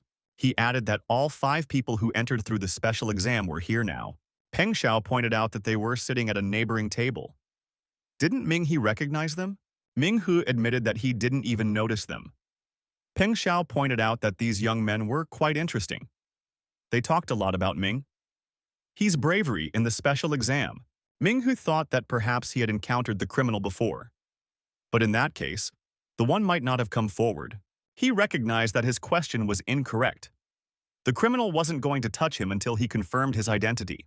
Ming He showed Peng Xiao the smartphone screen and asked which of these 9 participated in the special exam. Peng Xiao immediately identified the person and pointed at him.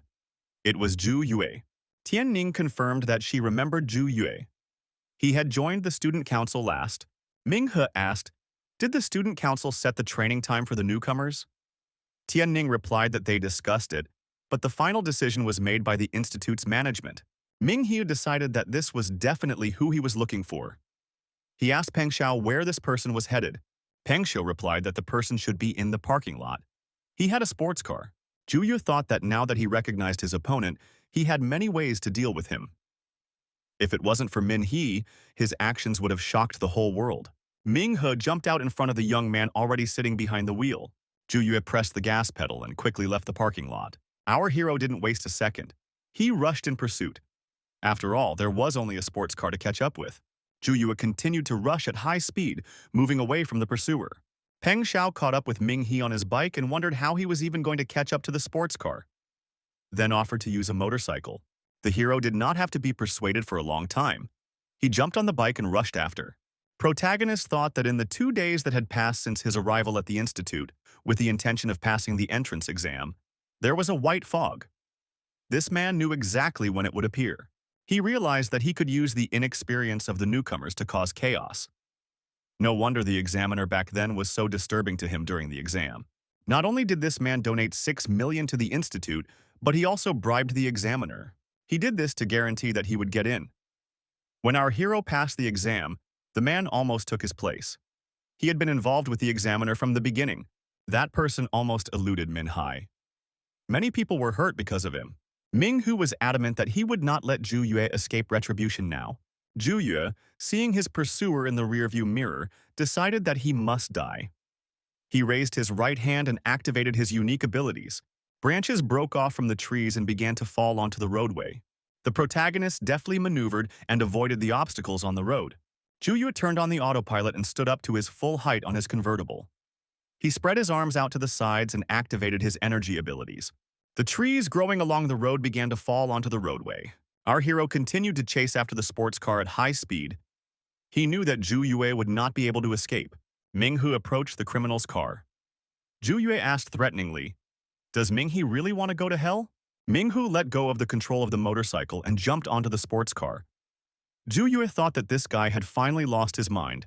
Our hero managed to hold on by hooking onto the edge of the car with one hand. Zhu Yue stepped on the gas and drove the car down the cliff. He himself jumped out at the same time. He walked to the edge and looked down at the exploding car. "It's done." The villain laughed. Did this person really want to fight him? It was a pity that he had accidentally fallen off the cliff. Zhu Yue contacted the right person on the phone and informed him that that guy had died. He added that he didn't know his identity, but it didn't matter anymore. After all, he was dead. He then said that he couldn't stay in that place anymore. Zhu Yu said that he needed to find a new hiding place. Just then, a man suddenly came out of the forest.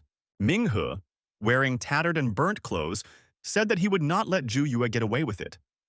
He would send him to the other world to apologize to everyone who died because of him. Zhu Yue was shocked that this guy was still alive. Why was Ming He pursuing him so persistently? The criminal once again decided to use his unique abilities and said that he was definitely not invincible. His strength was not a threat. Our hero was attacked, but managed to successfully dodge the blow. Zhu Yue disdainfully said that the man in front of him was just a pathetic insect. Ming He noticed that his opponent was about to activate his internal energy for another attack. Zhu Yue stated that he knew how the opponent's ability worked. There's nothing around him that he can absorb. Is he really going to fight alone? He waved his hands and promised to show his true strength. Min Hai must learn what it means to be a superhuman. Our hero didn't procrastinate and activated his ice skill. He told Zhu Yue not to think too much of himself. Who was he to dispose of other people's lives? Ming Hu was surprised. Did the opponent call himself a superhuman? The protagonist gave a crushing blow and said that the person in front of him was just trash. If he didn't want to be an ordinary person, then he would die in a ditch somewhere. He doesn't belong among those who just want to live. At the Hall of Fame, a man asked Commander Luo Ling where Ming He was now. The woman replied that she didn't know either. Why did he gather them together? The man suggested that he must be having a hard time. Ming. He is still young and just enrolled, but he has already been through a lot. Luo Ling said that she understood his feelings. The man offered to cheer the young man up. He's had too much on his plate lately. Ming Hu was no doubt upset. Professor Feng had been arrested. He didn't expect an enemy to be around, especially since that enemy would turn out to be his teacher. Luo Ling and her companion saw Ming He with some stranger. Ming He told the commander that it was an acolyte. He caught him as promised. Zhu Yue stated for Luo Ling to hurry up and get him. He doesn't want to be alone with that psycho. Luo Ling told Ming He not to overdo it. Ming He looked at the pictures of the dead and said he wanted them to rest in peace. Luo Lin remarked that he shouldn't have taken such a risk. He could have died. The representative of the organization said that they had already dispatched people. They would be coming for acolytes soon. The man thanked Min Hai on behalf of the entire organization. The man replied that he was just doing his duty. Seeing the hero off, Commander Luo Lin said that he would be cleaned up at the hospital. The woman approached the portraits of the dead and said that they must be proud of this guy. They sacrificed themselves to save the students. Now these students are capable of many things. The commander added that Zhu Qi was right. They were all too weak for now and couldn't change the world. But at least they can use their lives to pave the way for the next generation. They live in a dark time where it's hard to find light. Luo Lin said that these people didn't die for nothing. It made sense. At the university, the young people met each other. Fan Nia Rong asked if Ming He had also chosen teacher Tang Han's course. Min He admitted that it was a funny coincidence. The girl said that she had been to many classes during the semester, but only Tang Han and Professor Feng's were really interested in the material. She couldn't make up her mind for a long time, but Professor Feng had gone abroad. Min He replied that he regretted it. The professor was a great teacher and could have taught them a lot. Fang Nia Rong said she didn't know what topic Tang Han would be taking this semester. Min He assumed it would be something important. At the lecture, teacher Tang Han said that he wanted to apologize to the students first because his research was interfering a bit with the learning process. He took a bow. His opening words were always atypical. The professor pointed out that at all times one must question even the facts. Without this, the great scientists could not find the truth. All scientists doubted even the most logical thing. The students must have wondered why the creator always looked down on them. But then why did he unleash them? Why did he let them learn to use tools and make fire? Step by step, humans have come to a great civilization. Mankind is the only species with enough intelligence to build civilizations. Is this a coincidence or the result of evolution? If the creator turns his back on humans, he can create a new life form. In that case, they too will learn to use tools and make fire. Certainly they would have intelligence. What will happen to this world? Tang Han pointed at the screen and said that this was the world they now inhabited and the era they lived in. Humans have for too long thought that they were the only ones capable of doing this. They began to take it for granted. But they never considered why there was such a vast difference between them and the other creatures of nature. Why were they given the right to rule this world and dominate other creatures? At this point, several species have gained enlightenment, just like humans. Should humans stop thinking of themselves as a superior race? Should we get to know them better? Scientists from different countries are now studying this phenomenon. What these races are going through are the same stages that human civilization went through. Tang Han said that at the moment they have already reached the tribe stage in just 10 years. The teacher asked how many years did it take for humans to get there. One could imagine how far the new creatures would go in 30 years. In how many years would the new creatures become more advanced than humans? Tang Han stated that he estimated that they would only need 70 years, and humans would become common animals, food, or just material for them. The student asked the teacher what backed up these words. Had there been any research done? The teacher said it is not backed up by anything. All of his lessons are in a casual discussion format. Students may consider it idle chatter. He just observes what he sees in front of him like everyone else. One student asked, humans won't be wiped out by these creatures, will they? Tang Han said that's the reason he started the lesson. He hoped with all his heart that his words would not turn out to be true and humans would forever stay ahead.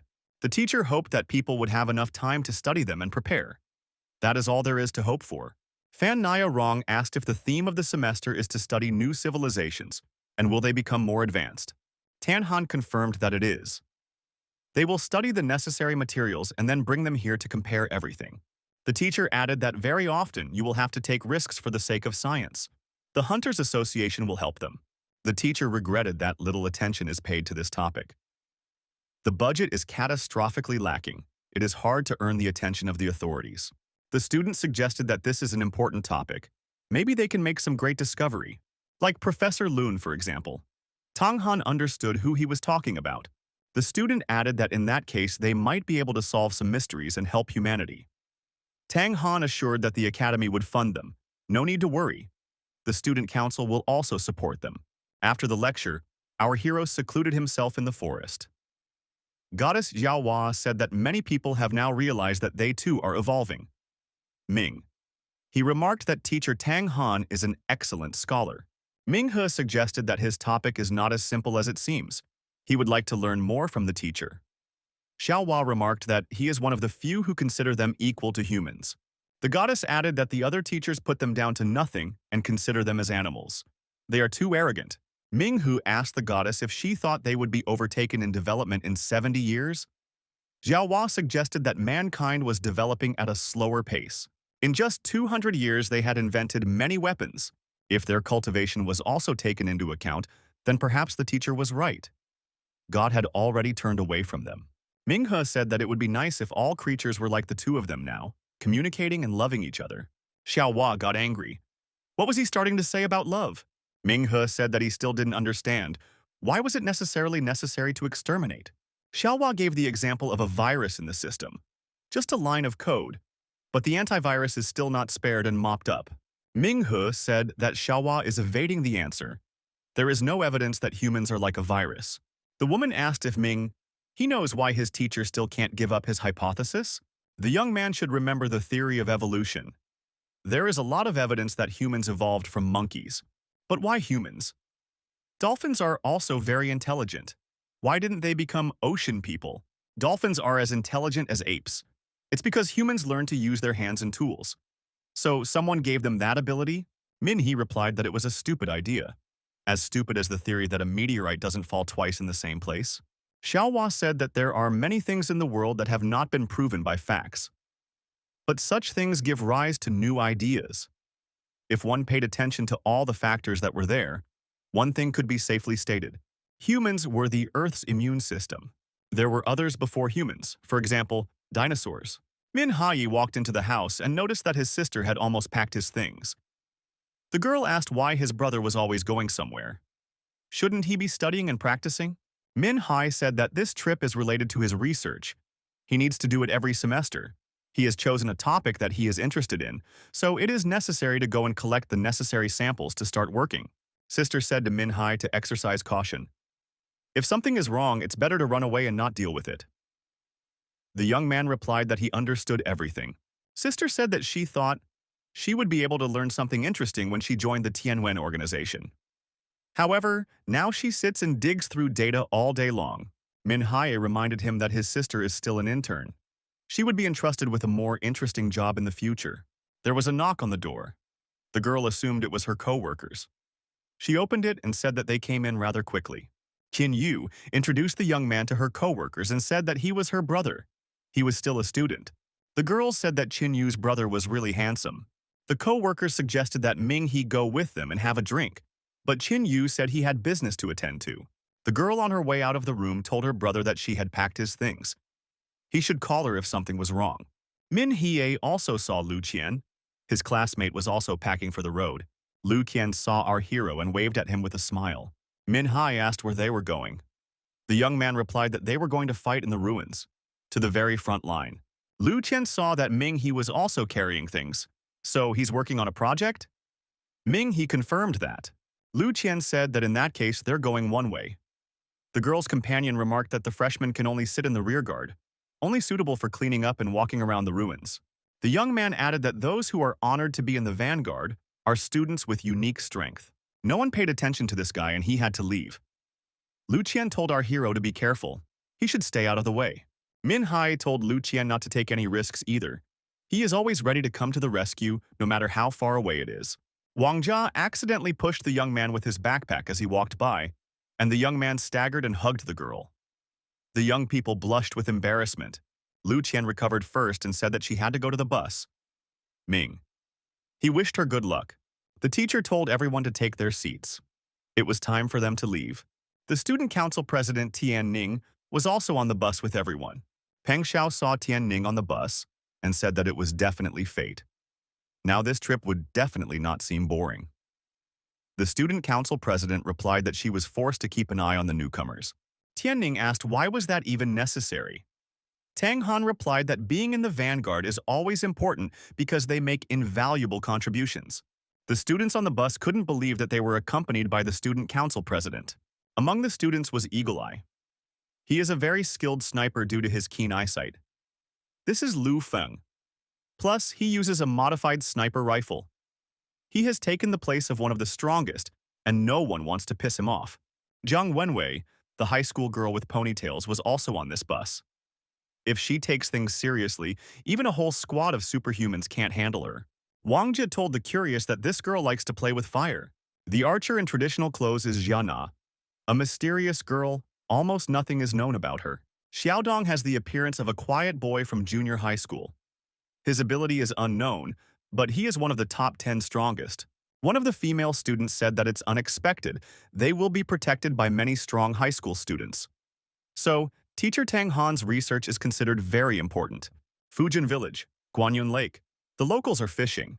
A neighbor said Wang is a real hero. Yesterday, everyone in the village heard him entertaining his wife all night. And since morning, he's already fishing. Wang said he sat here all night, never letting go of his fishing rod. He doesn't know how he had the patience.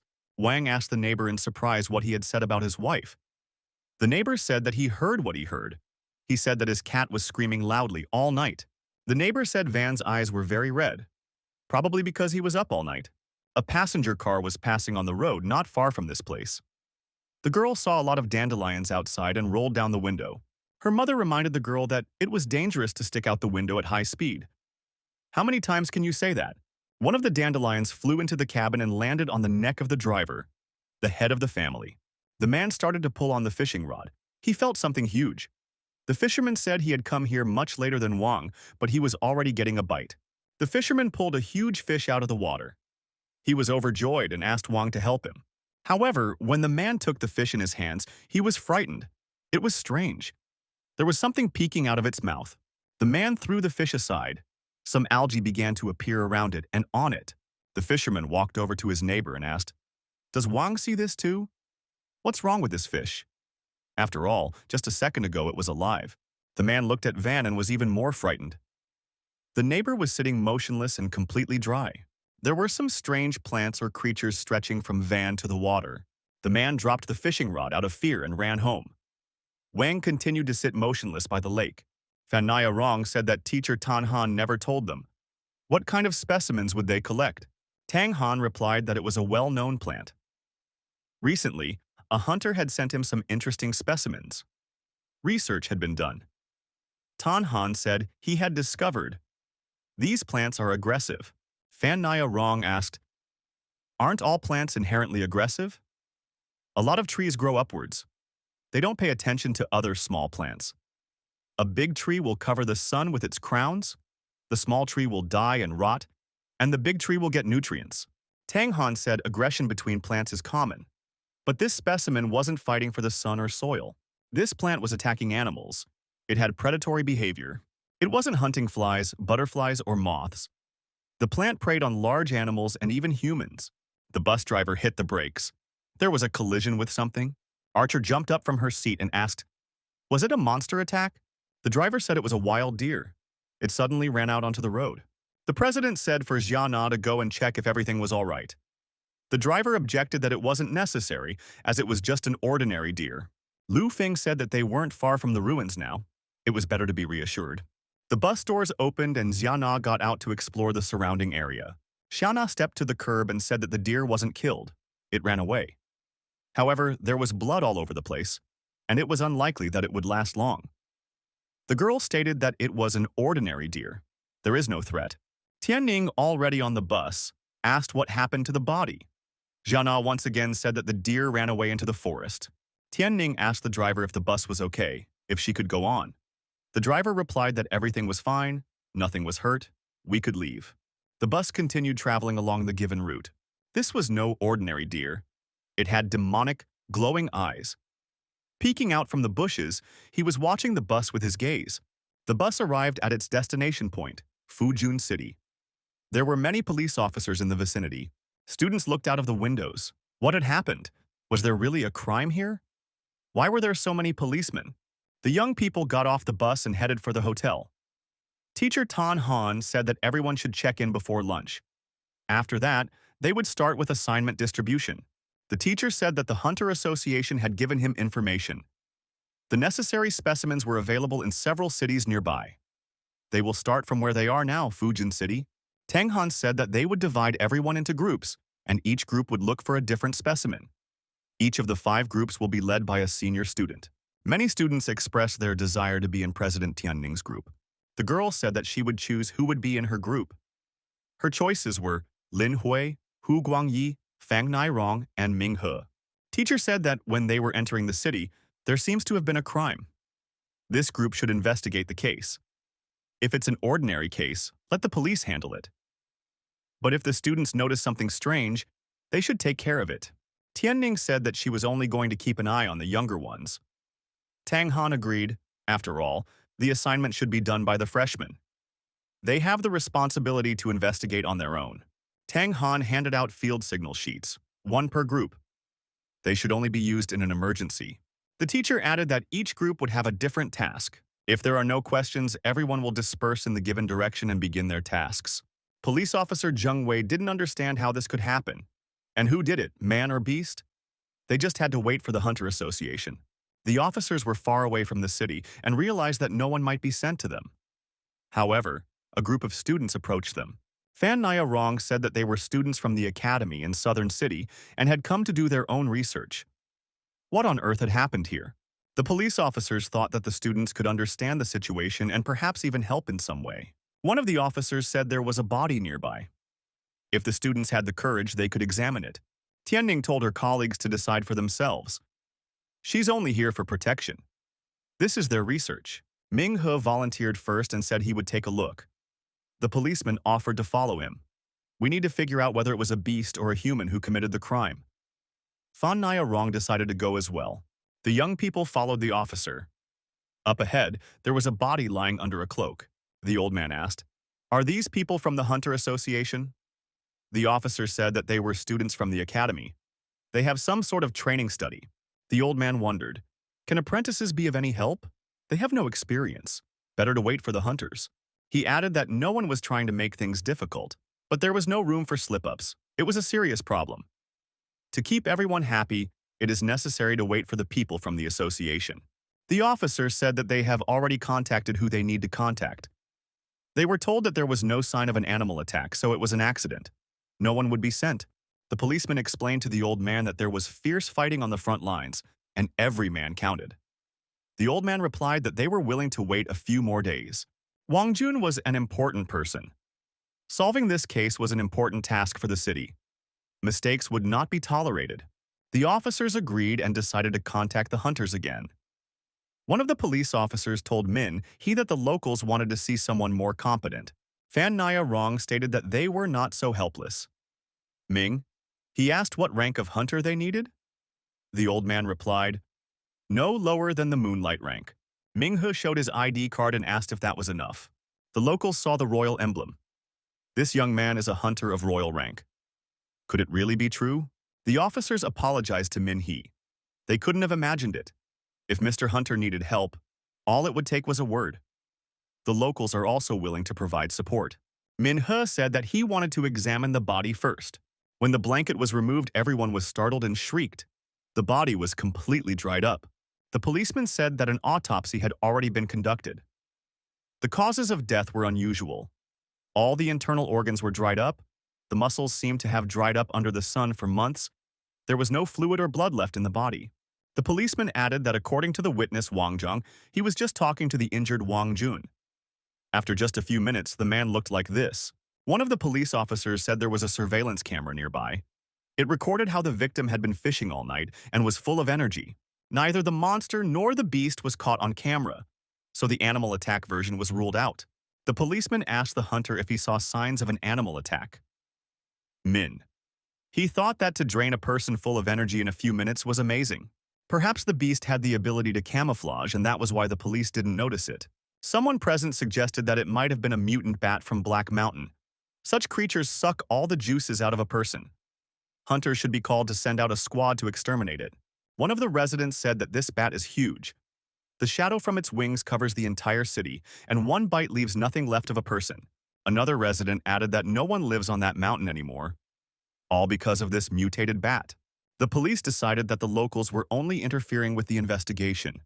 They were told to move away and stay out of the way. Fan Nia Rong suggested that the man could have been poisoned beforehand, during the night. The sun accelerated the poison's effects, which is why he died. Min-hu said that in that case he would hardly have fished all night if he had been poisoned. After all, the witness says he was fine in the morning. Min-he thought, if he was attacked, the attacker was either unnoticeable or very small. For example, something like an insect. Either way, it's necessary to get to the scene so as not to miss anything and see the full picture. The policeman said that the young men could walk to the crime scene. Everything is fenced in there. Min-hai told his squad members that they would go to the place where the man died. The police may have missed something. The locals said that there are more and more beasts of distress. Who knows what other varieties might have appeared? Even fighters on the front lines aren't always prepared for new enemies. Everything needs to be investigated thoroughly. One of the students said he heard about a mutant bat in the mountains. Should we go there? Min-he replied that if that beast really lives there, they don't know anything about it. Rushing into battle is not wise.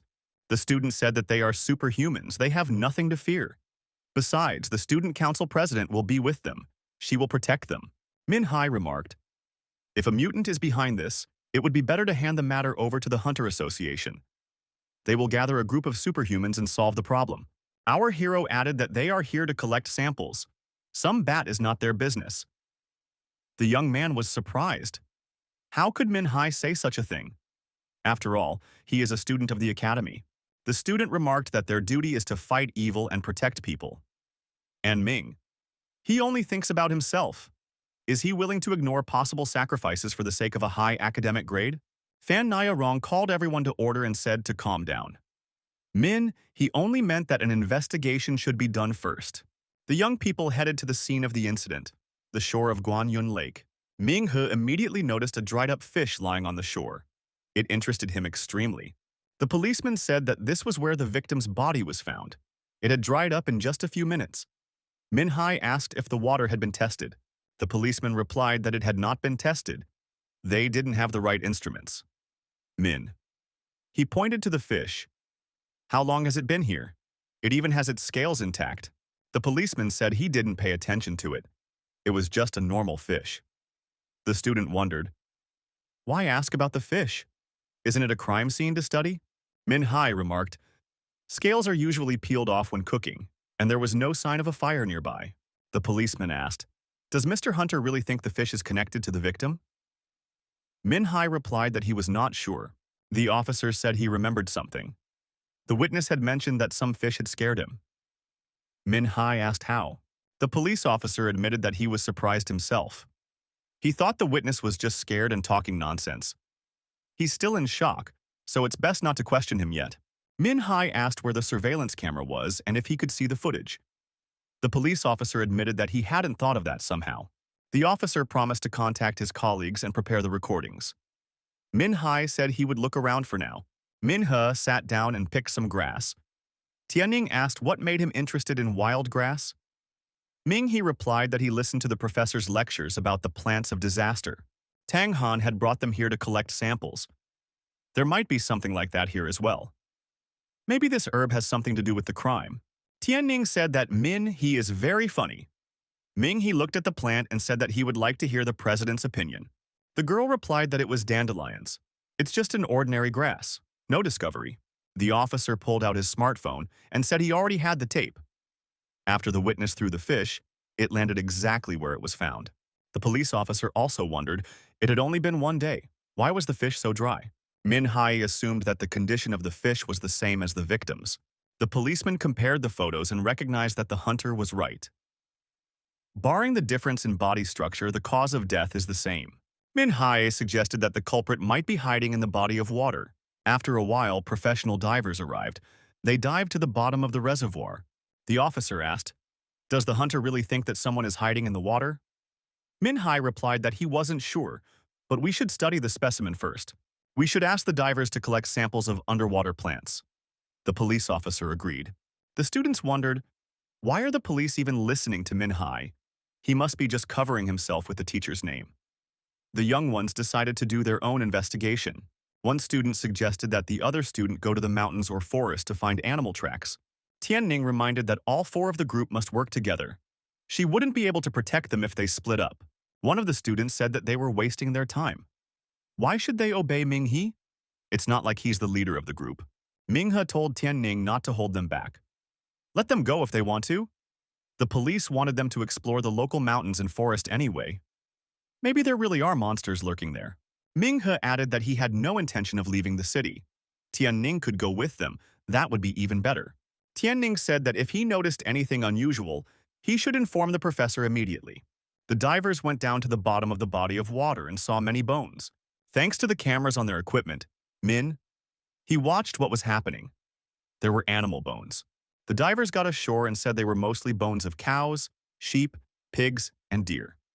No human bones were found. The girl diver admitted she was scared. She still has goosebumps. She can't continue her work. A replacement has to be found. Another diver said he collected some bones and plants as the hunter asked. Min Hai thanked him. The diver added that he thinks there really is something in the water. He's definitely sure. It's a terrifying predator. The police and superhumans would take it from here. It was already getting dark and it would be dangerous to continue the investigation at night. The policeman suggested going back and analyzing the data collected. Min He said that he would like to take the findings to the professor and have him analyze them thoroughly. The policeman didn't object. Min Hai said that panic is growing in the city. The people trust the policeman. Plus, there are bones at the bottom of the lake. We shouldn't tell people about this until we have enough data. The policeman said the hunter was right. They will keep everything secret for now and try to reassure the local people. Min He handed Fang Nairong a bag and said that he had collected some more samples from the shore. All of this should be handed over to Professor Tang Han. He and the officer would take care of another matter in the meantime. Min Hu and the police officer went to the victim's house. They saw the wife of the victim, Zhou Tao. The officer said that they still didn't have time to have dinner. Ming He suggested finding a noodle shop somewhere nearby. The woman said that if the young people didn't mind, they could eat at her house. She explained that she had been busy with family matters all day and apologized for not meeting them earlier. Min Hai replied that they would take her up on her offer. They just had a few questions for her. The woman asked them to follow her. Chu Tao told the policeman and the hunter to take a seat. She would get everything ready now. Ming Hu told the officer that there was a beast here. He was sure of it. And its appetite is impressive. It's dangerous and always hungry. Our hero stated that the best option would be to evacuate all the residents. The policeman replied that this would be difficult to accomplish. He had just received news that the war zone had expanded. The mountain road is now blocked. The battlefield has blocked the evacuation route. But it is possible to try to evacuate people to the mountains. Min Hai said it's not safe in the mountains. It is already getting dark and help has not arrived. The policeman said he was warned about this too. Because of the fighting, it's hard to send help. One can only rely on one's own strength. Min Hai said he would go underwater himself the next morning. The officer replied that it could be dangerous. Ming-hee said that if there was really something in the water, he would do his best to get rid of it. Chu Tao returned from the kitchen and reported that the food was ready. Min-hee thanked the woman. Jo Tao said she would bring more soup now. The student and the policeman tasted the food and almost spit it out. They had better find a restaurant. These culinary skills are hard to describe. A ruined city. Monsters and mutants everywhere. 10 kilometers from the border. Hunters gather information and necessary materials on the riverbank. Many years have passed, and the ruined city has still become a breeding ground for beasts of distress. If it is not destroyed, this place will turn into a huge hive. The girl asked if they would really be able to get there. The man replied that according to intelligence, all the local monsters were afraid of water. Luo Yi added that the river was their only way there. The girl told her brother that it's still dangerous. What will happen if they are discovered? Luo Yi told his sister not to worry. She needs to think about her mission first. He and his team are the best of the best. Even if they are discovered, they will be able to give battle. Luo Yi added that the human forces are preparing a counterattack. Someone has to go first. If they can infiltrate there and contact the others, it will be a huge step towards victory. If they fail to destroy the monster's lair, it's not just the southern city that will suffer. Thousands of people might die. The girl said that in that case she could go with her brother. Then they would have a better chance. Luo Yi replied that her rank was not enough. The young man added that the sister should do her duty here. The girl reminded that her brother had promised to return for her 20th birthday. Luo Yi reminded that he never missed her birthday. There was a group of people nearby who already had an idea of what the Combat Hawk Special Unit was. The girl expressed her confidence that they would bring the news of victory. They would always be considered heroes. The weakest of them are of the Heavenly Flame rank. The young man said that this girl's brother is even stronger. Is he really a White Swan rank? There were Starlight, Moonlight, Crowned, Heavenly Flame, White Swan, and Galactic present. The girl thought that she was as much as 3 ranks weaker than the weakest one. At the inn, our hero went to the teacher's room and saw that Tang Han was still awake. The professor said he was studying the samples. He can't sleep on a bed like this, so he spends his time researching. The wild grass and dandelions turned out to be quite interesting. Min Hai said he doesn't know about it, so he brought everything to the teacher. Besides, he's worried that he might have missed something. Tang Han replied that the young man made the best choice. Min Hai stated that he wants to dive underwater for the bones in the morning. The professor said there was no need for that. What was already there was enough. Tang Han noted that the young man listened well to his lectures on the theory of evolution of beasts of distress. Min? He said that he had already encountered such monsters. They evolve at a tremendous speed. Min He described to the professor his encounter with the demonic matriarch of the Azure Moon. The professor decided to write it all down and asked the young man to repeat it, but slower. Min Hai also described their second encounter when she disguised herself as an instructor. She became much stronger and repeated the techniques of the instructor she replaced. Tang Han said that this creature was of great importance to his research. It was a pity that the young man destroyed it. Min He asked what the professor had learned from the remains. Tang Han suggested that there was a similar creature involved. We can take a look at the samples. Among the samples were a duck bone, a dog bone, and a cattle bone. The professor inquired if the young man noticed anything. The young man noted that the duck's wing had begun to rot in several places, which meant that it had been thrown into the river long ago. The dog's bone was beginning to be covered with algae, but there were no signs of rotting, which meant it had been there recently. The large bone had no rot or algae, so it had been in the water a while ago. Tang Han recognized that this was impressive attentiveness. Did the young man understand what it meant? The professor added that he had already given all the clues he needed. Min He replied that if this creature was a predator, judging from the increasing size of its victims, it had gone through several stages of evolution. At first, it could only eat birds and other small animals. After a while, it evolved to eat larger animals, such as dogs. Now the creature can eat cattle. The professor said that the young man is right. Tang Han said the biggest problem is what the creature will do to the people of the city when the rest of the food runs out. If the creature has been dumping bones into the reservoir for a long time, it's safe to say that it's hunting somewhere near the city. Perhaps the monster is looking for a way to get into the city. Min He said that in that case people are in danger, but because of the fighting nearby, there is no way to evacuate them. The professor said for the young man to still collect samples. We need to figure out what kind of monster they are fighting against. Min He suggested that this monster might be hiding in the water. Min Hai told the police officer on the phone that he was on his way to the lake right now. Our hero met some students who went on a reconnaissance trip to the mountains and forest. Min Hai asked his colleagues if they had found anything. Without prompting, they confirmed. A student said they only found shelves and rocks. The young man stated that it was necessary to analyze it all. What if there was something useful here? Tian Ning asked Fang Nairong what Min he was going to do. The girl replied that he was going to the lake again. Tian Ning stated that she would go too. Fan Nairong told the president that Min He is strong and will be able to stand up for himself. Tianning has been up all night. She should definitely get some rest. Vang Nairong told the president not to worry. They would manage without her. Ming He was already in a diving suit and was preparing to dive. Having sunk to the bottom, our hero saw that there were really a lot of bones there. The protagonist decided to collect more of them. A huge fish watched the actions of the diver. It swam up to a fairly close distance. Min He looked back and saw this huge fish, clenched his fist to strike. Suddenly, the fish was attacked by something unknown. Something that looked like seaweed pierced through the fish's body. All that was left of the fish was a skeleton. The clump of algae swirled around in the bloody water. When the water cleared, it became apparent that this monster looked like an unusual plant. Min He pulled it out of the water and said that the more material they had, the more information they could gather. He will dive again and gather more. Min He dived to the bottom again and saw some strange bone up ahead. The young man swam closer and realized it was a human skull. So the beast had evolved and could now feed on humans. Apparently, that fisherman wasn't the first to die and get eaten.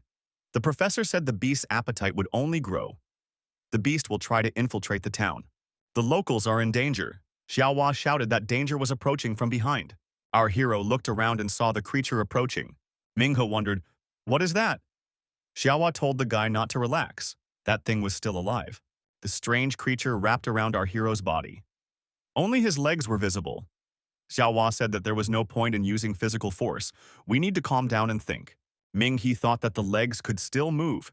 It is necessary to rise to the surface. Min He decided to use the great sand fist skill to defend himself against the monster. The police officers and students watched the boat in the middle of the lake with interest and anxiety. Suddenly, a huge wave appeared. No one realized what was happening. The policeman tried to radio our hero. Can he answer? Min Hyo, while underwater, said he was fine. The young man discovered an empty space and decided to break in. No one had ever been here before. Min He grabbed a small worm-like creature and clutched it tightly in his fist. After climbing to the surface, the young man said that it was necessary to send all the samples to the professor. Placing the worm in a vial of liquid, Ming He noted that the professor would be very interested. Fisherman Wang most likely died because of this worm. It is a predator worm. There is a huge amount of nibbled bones at the bottom of the reservoir. The protagonist told the police officers not to let anyone near the lake. Ming He asked if the witness Wang Jiang was awake. He had some questions for him. The policeman replied that he was already awake. The professor, studying the delivered material, said that this species cannot live without water. When he was coming back here, he saw the worm as if it was drying up. As soon as water was added, it stirred again. Tang Han said that he would now be able to find many answers.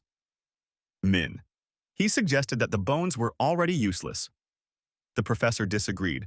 It would take time to finish the study. Now, Min Hai could go about his business. Our hero decided to gather more information. Maybe he could get all those worms out of the pond. The professor said he would alert the young man when he had results. One of the student squads arrived at the Shanxi sawmill outside Fujun City. Liangdong reported that it was a sawmill 10 miles outside the town. Residents said that Jiang Nong, a sawmill worker, had not returned home for several days. Jiang Li recalled that according to his family, he is a terrible alcoholic, and the sawmill is the perfect place to get drunk alone. It would have been better to call the police. Another student said that if Jiang Nong is just lying around drunk somewhere, they're wasting their time.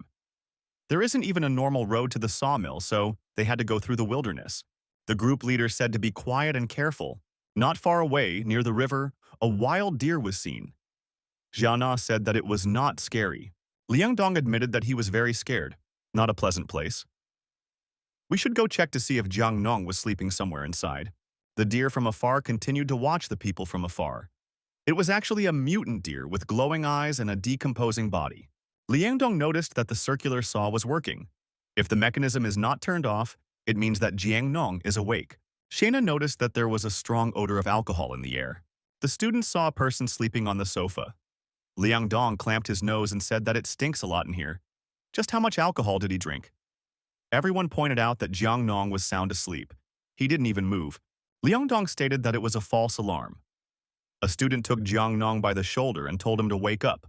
Zhang Li said that the person doesn't react to anything. There is such a stench, and he is sleeping peacefully. The young man continued to wake up Jiang Nong to send him home. However, upon turning him around and seeing his face, the student was very frightened. Jiang Nong opened his mouth and screamed loudly, turning into a mutant. Jiana reacted lightning fast and kicked him in the jaw. The man flew far back. Liang Dong jumped up to Huang Fang. The young man had a wound on his neck that was bleeding heavily.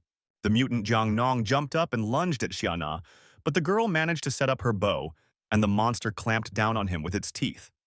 Had it really developed rabies? Xiana once again kicked the monster far back with her foot and fired her magic arrow from the bow. Zhang Li asked Xiana why she had destroyed that person. The archer replied that it was no longer a living person. Xiana added that it was a zombie and stated that it was time for them to leave. Liang Dong said that Huang Fan was unconscious right now. His neck had been bitten through and blood was gushing out quickly. Xiana said that they should quickly carry him to the city while holding his wound. Suddenly, a mutant deer appeared nearby. The students were even more frightened. Xiana recognized it as the same deer that was hit by their bus. Zhang Li said that it couldn't be. Is it some kind of beast or has it mutated? Xiana said the monster is very fast.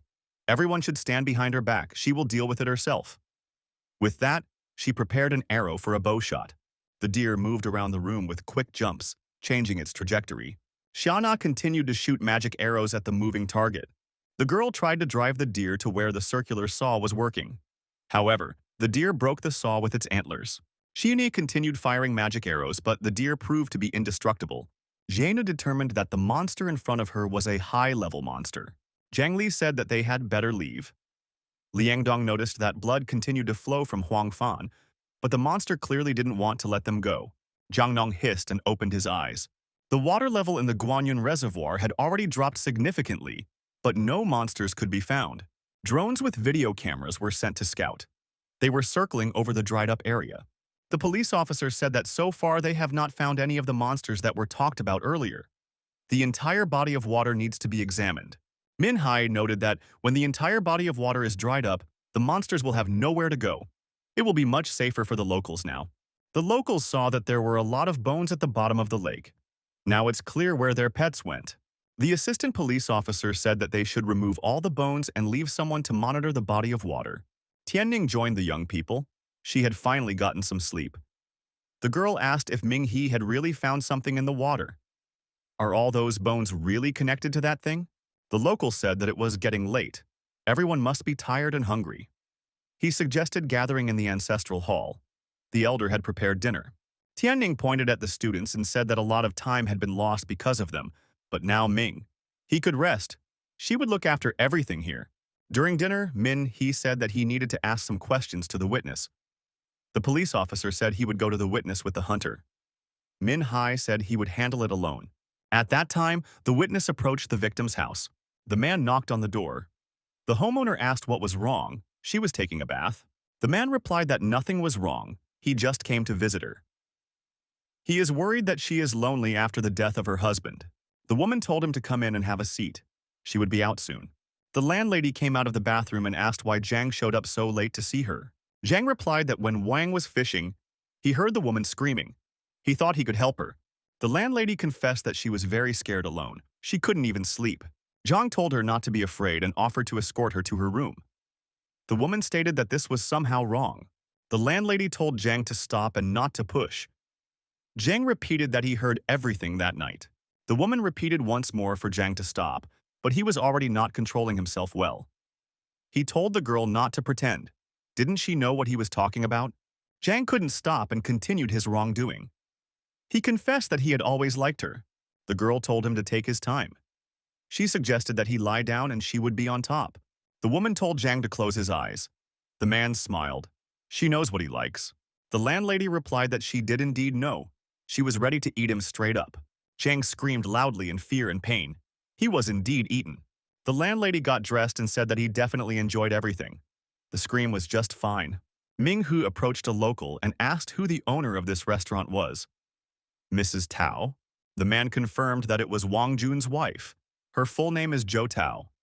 She's very smart and hardworking, and she's also a great cook. Everyone in town liked her food, so she opened a restaurant. People from neighboring towns came to eat at her place. Min-hee remembered how he had been treated and wondered if she was really a good cook. The old man added that Wang Jun never realized how lucky he was. He fished all day long, and she was at home earning money for her family. However, for some reason, she hasn't been out of the house lately, hardly opening the restaurant. But one day when she did open the restaurant, the food was just awful and the customers were swearing a lot. The old man remembered that it was about 10 days ago. Min-hai asked, had she always opened a restaurant before? The old man replied that she opened her restaurant even on New Year's Day. No one had ever seen her take a vacation. Min-hai asked his interlocutor what other strange things were happening in the city. The old man replied that there were a lot of unusual things going on. A one-eyed man lives in the forest who never picks fruit when it's ripe and loses a lot of money because of it. The girl at the clothing store is always getting the change wrong. There are some people who play cards all the time, even when it snows. They sit and play. The old man said he can never win from them. He doesn't even have a chance. Min-hai thanked the old man for his help and said it was time for him to leave. The heroes wondered, where did Zhang Zhang go? Shouldn't he be at home? Our hero decided to ask about him at home. Zhou Tao met him on the doorstep and asked him what was wrong. The young man replied that he wanted to ask Zhang Zhang, but he was not home for some reason. Maybe Zhou Tao knows where he is. The woman replied that he was at her house. Zhou Tao explained that he said it was as if he was scared alone and couldn't sleep. So he came to her house. She and her husband were like brothers. He often came here to eat or spend the night. Ming-he asked if the woman could wake him up. Zhou Tao said she was cooking right now and couldn't leave the kitchen for long. The young man himself can wake him up. He is in the far room. Zhou Tao inquired, has the young man eaten yet? If not, she suggests that we have dinner together. Ming-he replied that he had already eaten. Everyone had dinner in the ancestral hall and thanked her for the offer. Zhou Tao stated that she is definitely a better cook and the young man should try it. The boy said that he wanted to talk to Zhang Zhang first. A kitchen cleaver appeared in the woman's hands. The young man walked into the room and saw a man lying on the bed under a blanket. Our hero introduced himself. He was Min-hee from the Hunters Association. Ming-hu pulled off the blanket and turned the man's face toward him. Zhang Zhang's dried-up face had glowing eyes. He became like a monster and said that this kid was caught. Ming-hu bounced to the side. Tentacles appeared from the monster's mouth. He said that they were already talking near the body of water. Min-hee asked in surprise, was it really the same beast that was hiding in the water in front of him? The monster said that he was not a beast. They were supreme beings to whom humans were wild beasts. Zhou Tao entered the room and asked if they could eat first. Ming? He inquired who they were. The woman replied that they were ordinary people just like this young man. Min-he said that he doesn't understand such jokes. Monsters make him sick. The monster said he wants to gut this guy, and then the woman will take his meat and bones. Zhou Tao said not to worry. This guy is already next in line, just need to ask him some questions first. The woman put the plate of food on the table and told the guy not to worry. The meat in the plate is not human, it's just chicken stew. The woman asked, hasn't this guy already tasted her food? What can he say about it? Zhou Tao said that it mimics her perfectly. Even her closest acquaintances can't tell the difference between her and the real Zhou Tao. There's almost no difference. The woman stated that something still sticks out. Why are people so good at cooking food? She does everything according to the recipe, but somehow the flavor is consistently wrong. She has copied, studied, and practiced as hard as she can to reopen the restaurant. The result is very bad, and it annoys her. The guests don't like it. The woman said she destroyed one guest and dumped him in the lake. Min. He was surprised. What kind of cooking are we talking about? I mean, they were born to destroy. The woman said she had to fully understand the nature of humans so she wouldn't reveal herself. Min, he said that the monsters in front of him are ordinary monsters. No matter how hard they try, they can never imitate humans.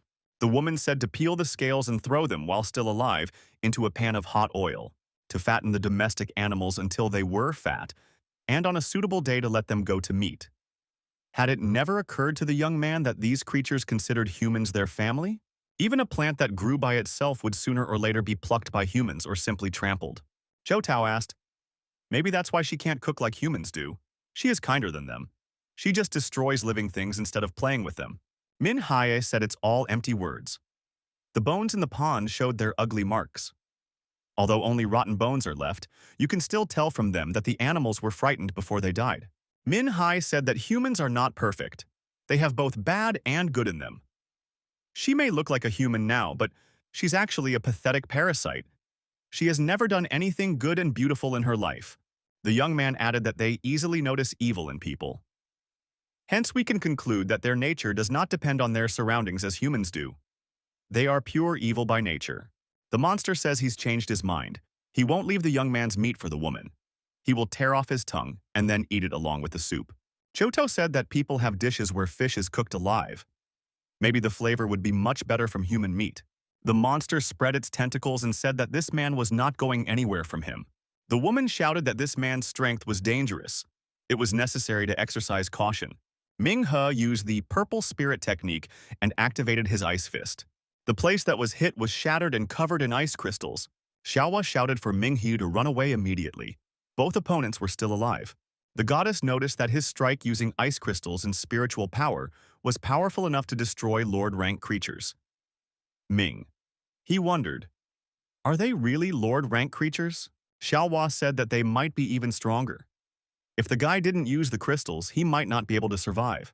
Minghe started to run away and wondered, what kind of species are they? How do they even turn into humans? Why can't they be distinguished from the people they copy? Xiaohua replied that she didn't know that. All sentient beings can evolve. They adapt to their environment. In that, they are similar to humans and also undergo natural selection. The only difference is that they don't need millennia to do so, but only a few months. Min Hae said that this was too much. Usually in hero stories, the opponents are stupid goblins and trolls. How did they become so powerful? They are extremely intelligent and evolve quickly. The woman noticed that these creatures are the spawn of people's sick minds. They have no connection to the real world. Humans were lucky that they had only recently appeared and were just beginning to evolve. Otherwise, humans would have been wiped off the face of the earth long ago. Minghu stated that Professor Tang Han was absolutely right.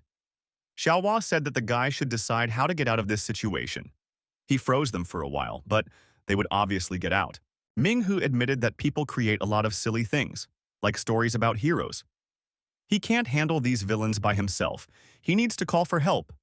The 4 seniors from the student council will be able to help. Xiaohua agreed. The student council president should handle the female monster. Professor Tang Han watched with interest as the creature tried to get out of the jar. The teacher decided to hide that jar in a safe so that the creature wouldn't hurt anyone. Tan Han tried to contact our hero by phone. The young man said that he was now running in a field near the victim's house. The professor told the young man not to go there. Tang Han added that, according to his analysis, there is a high chance that Wang Jun's wife and Chang Jiang are already infected. At first, it was assumed that these creatures lived in a body of water, but it turned out that they are inherently parasitic. They go through 5 stages: hibernation, parasitosis, trogocytosis, phagocytosis, and assimilation. Minhee thanked the professor for the warning. It was very timely. But it would have been better if he had known about it at least half an hour ago. Tang Han wondered why the student was breathing so heavily. Had he really been hit so hard by the news? The professor added that he was very surprised himself. Min Hye explained to the professor that he was running away from their house, trying to get as far away as possible. The boy told the professor that it was necessary to contact the Hunters Association. Chang Zhang and Zhou Tao are infected with some kind of parasite. The woman is most likely a minimum rank lord. They are both very dangerous. The professor said that he would contact the hunters immediately. The connection with the young man was suddenly cut off. Min Hee also noticed that the connection was no longer there. Surely it wasn't a coincidence. Xiaohua said that the parasite had revealed itself. She had somehow managed to destroy the communication towers so that it was impossible to warn the others. Minghu remembered that some of the locals said that the town was very remote and they only had 1 tower near the sawmill. Xiaohua noticed that a group of students had gone there, but one couldn't be sure if everything was all right there. Liangdong asked in surprise, "Isn't the head the weakest point of a zombie?" Xiana, with her bow at the ready, cautiously checked forward. One of the zombies stood motionless with an axe in his hands. Xiana said for everyone to stop, not a step further. Liangdong wondered, what kind of creature was that? The students tried to carefully leave the danger zone, moving cautiously through the unfamiliar territory. One of the people present said that this girl was very strong. Suddenly, a zombie deer appeared. With its head lowered and its horns thrust forward, it went to attack the humans. Xiaona dodged the attack and fired several arrows at the enemy. Liang Dong said that now he wouldn't be able to even move for a while. One of the zombies started to approach the youth and pulled out his tongue as if he was enjoying it. The young man thought he couldn't even utter a word. The zombie struck and Liang Dong dropped Huang Fan, who he carried on his back from his hands. But how could this zombie still move? The zombie approached Huang Fan, who was lying on the ground. The monster clawed into the young man's chest with its teeth and began to tear his body. Huang Fan woke up and screamed loudly in pain. Liang Dong wanted to rush to his aid, but Xiaona told him to stay back. The girl added that Huang Fan was no longer alive. Xiaona shouted that they should run away immediately or else everyone here would die. All the students turned around and, picking up speed, began to run away. The zombie deer scattered the planks it was covered with its horns and started looking for a victim again. Sheena told the students not to stop and continue running away. She prepared to release a trap arrow from her bow. The deer was trapped, and the youths were able to run away far enough to feel safe. Xiaona said that she used all the arrows on the zombie deer. Another axe-wielding zombie appeared in front of the students. This time, the monster looked aggressive and was ready to attack people. Xiaona assumed that this guy wasn't as fast as a deer. The zombie swung its axe. Xiaona jumped aside and was able to dodge the blow. The girl said that this zombie wasn't fast, but it was very strong. However, she didn't have any arrows left, so she wouldn't be able to handle it. Liang Dong said that that deer will get out soon and catch up with them. There are also zombies from that freak. Xiaona said that that zombie collapsed the tower. There is no communication and they can't call anyone for help. Liang Dong suggested that they distract the zombies on themselves and the girls run away to the city. Xiaona said that she doesn't agree with that. She will stay here and handle it. Liang Dong said he didn't have time to talk. Now, he would show everyone how cool he was. The student took out a special device from his backpack. The fatty was holding something that looked like a huge boomerang. He said that he would distract these zombies. Liang Dong added, not to worry the girls. He would come back alive. After being hit by the boomerang, the zombie screamed loudly and prepared to attack. An excess of demonic energy could be felt around it. Liang Dong wondered, what kind of monster is this? There wasn't a single scratch on this zombie, and yet the strike was a straight punch. The next time, the zombie managed to grab the boomerang and hold on to it. The fatty said that this was unfair. Liang Dong turned around and said that the zombie could keep it for now. The zombie deer got out of the trap and prepared to attack again. Running away, Liang Dong approached the cliff. There was no time to think about it. The young man pushed off and jumped off the cliff. The boy threw forward another boomerang with a rope tied to it. The other end of the rope was hidden in his backpack. There was a huge tree on the other side of the cliff. The boomerang was attached to a branch of this tree. Liang Dong held onto the rope tightly. The young man was able to lower himself to the ground and was not hurt. The boy said that if the zombies wanted to catch up to him, they would have to learn how to fly. The zombie deer screamed loudly. Minhai was running through the city and noticed that there was no electricity everywhere. Up ahead, an old man was crossing the road. The old man asked where the young man was in such a hurry. Minha told the old man to tell all the neighbors. We should hide as quickly as possible. The old man asked who they should hide from. Everyone gathered and dined at the ancestral hall, a local tradition. The old man asked what happened. Did they find a monster in the city? Minhee replied that it's not safe in the city anyway. Is there any shelter around here? The old man said there was a bunker just around the corner of the ancestral hall. You could hide from bombings there. Minhai asked the old man to warn everyone. It was urgent to hide in that bunker. The old man pointed to the scooter and said he would ride it and warn everyone. The young man said that the old man would help him a lot. The man sat behind the wheel of the scooter and said that when he was young, he was the best at delivering messages in the world. Minhe saw the woman at the table and was surprised. After all, the old man said that everyone had gathered in the ancestral hall. Our hero told the woman that it was very dangerous to stay in the city now. The woman sat with her back to the young man and said that she was very hungry. Minhee apologized and said he would not disturb her. The woman was holding a duck in her hands. She said it was the fifth one. Why is she still hungry? The woman turned to the young man and said there was a nice smell coming from him. She would definitely get full if she ate this man. The woman turned around and Minhai saw that it was a zombie. She screamed that she was about to swallow this guy. Minhee thought that this zombie was as fast as a cheetah. The woman moved around the room and said that she was very hungry. Ming. He didn't understand what was happening to her. Xiaohua shouted for him not to stand in one place. She's not alone here. Our hero looked around and saw that there were indeed other zombies approaching him. All of these people were infected. Xiaohua repeated that it was necessary to run away immediately. Yes, the strong female parasite is already coming this way. Minghe said that he knew all of this, but he needed to repel the enemy attack first. The young man jumped high up and ended up on the roof of a neighboring house. Now he must run away. Xiaohua said that those two had freed themselves from the ice captivity. Ming. He noticed that it happened too fast. Xiaohua said that she heard a sound like crying. Many monsters have this ability. Except who are these monsters calling out in this way? Xiaohua noticed that there were already quite a few people in this city infested with parasites. From different directions, our hero tried to attack. Minghu tried to slip away from the monster with a chainsaw. After a brief fight, the monster broke through the roof of the house and fell down. Minhee realized that that wasn't all. There was an aggressive female zombie behind him. The young man thought, she didn't have too high a level after all. Why hadn't she died yet? The woman jumped on the young man's back and clung to him tightly. The zombie opened its mouth and tried to bite the young man's neck.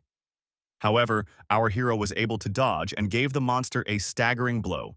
The zombie woman lost her balance and fell to the ground. Ming. He was surprised to think, did she really die from such an attack? Xiaohua told the young man that there was no time to think about it now. He had to leave immediately. The old man got to where he needed to go by scooter and warned the people that monsters had appeared in the city. The people said that they needed to close the gates soon or the monsters would sneak in. The old man remarked that not everyone had gone in yet, and it was not worth blocking their way. Teacher Tang Han saw our hero and told Min he to hurry up and go inside. The young man replied that the situation was very bad. Minghu explained that it wasn't just Zhou Tao and Chang Zhang who were infected. On the way here, he was attacked by a few locals. They were fine before, but now they had changed drastically. Professor Tang Han said that there must be a pattern here. The parasites need to take over all the internal organs to take control of the body. Fan Nia Jun asked what to do with the people who had gathered here. None of them are infected? The professor replied that it was hard to determine without a thorough examination. The old man said that there was nothing to determine. There were no monsters here. Everyone who came here is perfectly healthy. Minhe asked the old man why he was so sure. The man replied that these creatures are just learning to imitate human behavior. They can easily reveal themselves, so they don't appear in crowded places.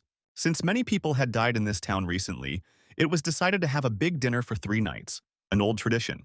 Even his grandfather used to say that the first 3 nights after death, the souls of the dead return home. Everyone has to act like nothing happened. That's why everyone goes to the Hall of the Ancestors. People have a feast here so the souls can find peace. The teacher explained. The old man wanted to say that the infected didn't know about the tradition, so they did not come to the dinner in the ancestral hall. The old man confirmed it. He warned everyone that something was going on in the city, but no one believed him. So he spent nights watching everything that was going on. Tang Han asked Min, if all the monsters behaved the same. The young man replied that not really. Unlike Zhou Tao and Chang Zhang, the other monsters were weaker and stupider. The professor said that he was right. Parasites could be divided into first and second generation. Zhou Tao and Chang Zhang are the first generation. They are strong and their intelligence allows them to mimic humans almost perfectly. Minghu remembered that Zhou Tao was in the ancestral hall. She had also invited him and the policeman to her home for dinner. The first generation has evolved to the point where they can become part of society. And the second generation are zombies. They are primitive, violent, and have not yet completed their evolution. The professor added that according to his analysis, the first generation parasites are at least 3. The second generation, at least 30. Tang Chan said that now they knew for sure. There were no second generation parasites among these people. It is necessary to close the bunker and take care of the guards. That's all they can do now. The second generation is roaming the city. They are hungry and will eat anyone they come across. Fang Nirong said, although there are no second-generation parasites among the humans, it doesn't mean that there are no first-generation parasites here. The professor himself said that there should be 3. Who is the third? The professor said that the zombies are coming, and they have no choice but to close the bunker. The locals heard the zombies screaming and got scared. What was that? Could it be monsters lurking in their town? Zombies from all over the area flocked to the bunker. Were they really among the locals? Min Hai said that they had dealt with the danger outside, but what to do inside? The fourth group stayed outside and didn't understand what was going on in the city. The group's senior, Eagle Eye Lu Feng, said it was a level 7 disaster. The siren means exactly that. Lu Feng said that they should meet up with the others, evacuate, and then look for help. The young man noticed that Tian Ning and Ming, his groups were still in the city. Lu Feng replied that the alarm was to warn them, not trap them. The zombies were furious, but they couldn't drown out the howling of the siren. Chang Jiang couldn't stand it and smashed the loudspeakers. Silence reigned. Chang Jiang said he finally couldn't hear that sound. His head was splitting. Zhou Tao said that most of the residents were hiding underground.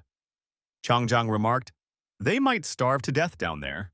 Zhou Tao added that people think they are safe there. Chang Jiang asked, "Was she really prepared for this?" Zhou Tao replied, "Did he forget? They have another comrade." There were only 3 of them originally. The 3 of them came to this strange and dirty place. Back then, they were trembling in fear of an ordinary cockroach. Now they have a huge number of kin. People constantly talk about clans and family as if it makes them superior beings. Chang Jiang asked Zhou Tao, had she thought about how impractical the way humans reproduce is? Compared to them, humans are just cockroaches, worms, and rats. There is no difference at all. Chang Chang added that only they are the strongest species. Zhou Tao said that the people from this city helped them a lot. The people became their placenta. The locals decided to trust the hunter. After all, he promised that everything would be fine. The professor showed the young man the dandelion seeds he had collected on the shore. Min. He wondered what they had to do with parasites. Tang Han said that they are not actually dandelions. They are perfectly disguised parasites. Dandelions spread their seeds through the wind. Parasites mimic this method of reproduction. They have evolved into a form that resembles dandelions. Their spores enter the bodies of animals, including. This is how much stronger parasites come into existence. Could the fisherman Wang have died because of them, since he often fished there? Most likely, he had a first-generation parasite growing in him. Thus, one of them got into his wife's body. Eventually, the parasite replaced Zhou Tao, and all this time, Wang was her puppet. The man went fishing every night to dispose of the bodies that Zhou Tao had eaten. In addition, he fed her other 2 companions. Professor Tang Han said that one of them was this guy right here. In his hand, he had a container with a parasite inside. Tang Han explained that this is a small part of the first-generation parasite. The main part is in Chang Zhang's body. Ming He looked at the parasite and thought that it annoyed him. The professor added that he came up with code names for them. Zhou Tao, the dandelion parasite, is the queen. Chang Cheng, the water parasite, is tyrant. Ming He noted to himself, queen and tyrant. The professor reminded him that he had come here to collect samples and study them. The hunters had brought an extremely strange specimen. It was a specimen of the 3rd parasite of the first generation. The professor named him Ghost. He was the first to enter the city.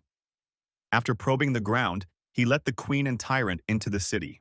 Min He realized what the professor wanted to say. There was a first-generation parasite, the Ghost, lurking among the humans right now. The professor agreed. This creature was the first to evolve. It perfectly copies human behavior and knows the local traditions perfectly. The young man noticed that they had too little information. How do you find a ghost among so many people? Min He said that he noticed during the battle with the parasite. The tongue is the most important organ for them. Tang Han replied, if that's the case, they have a solution.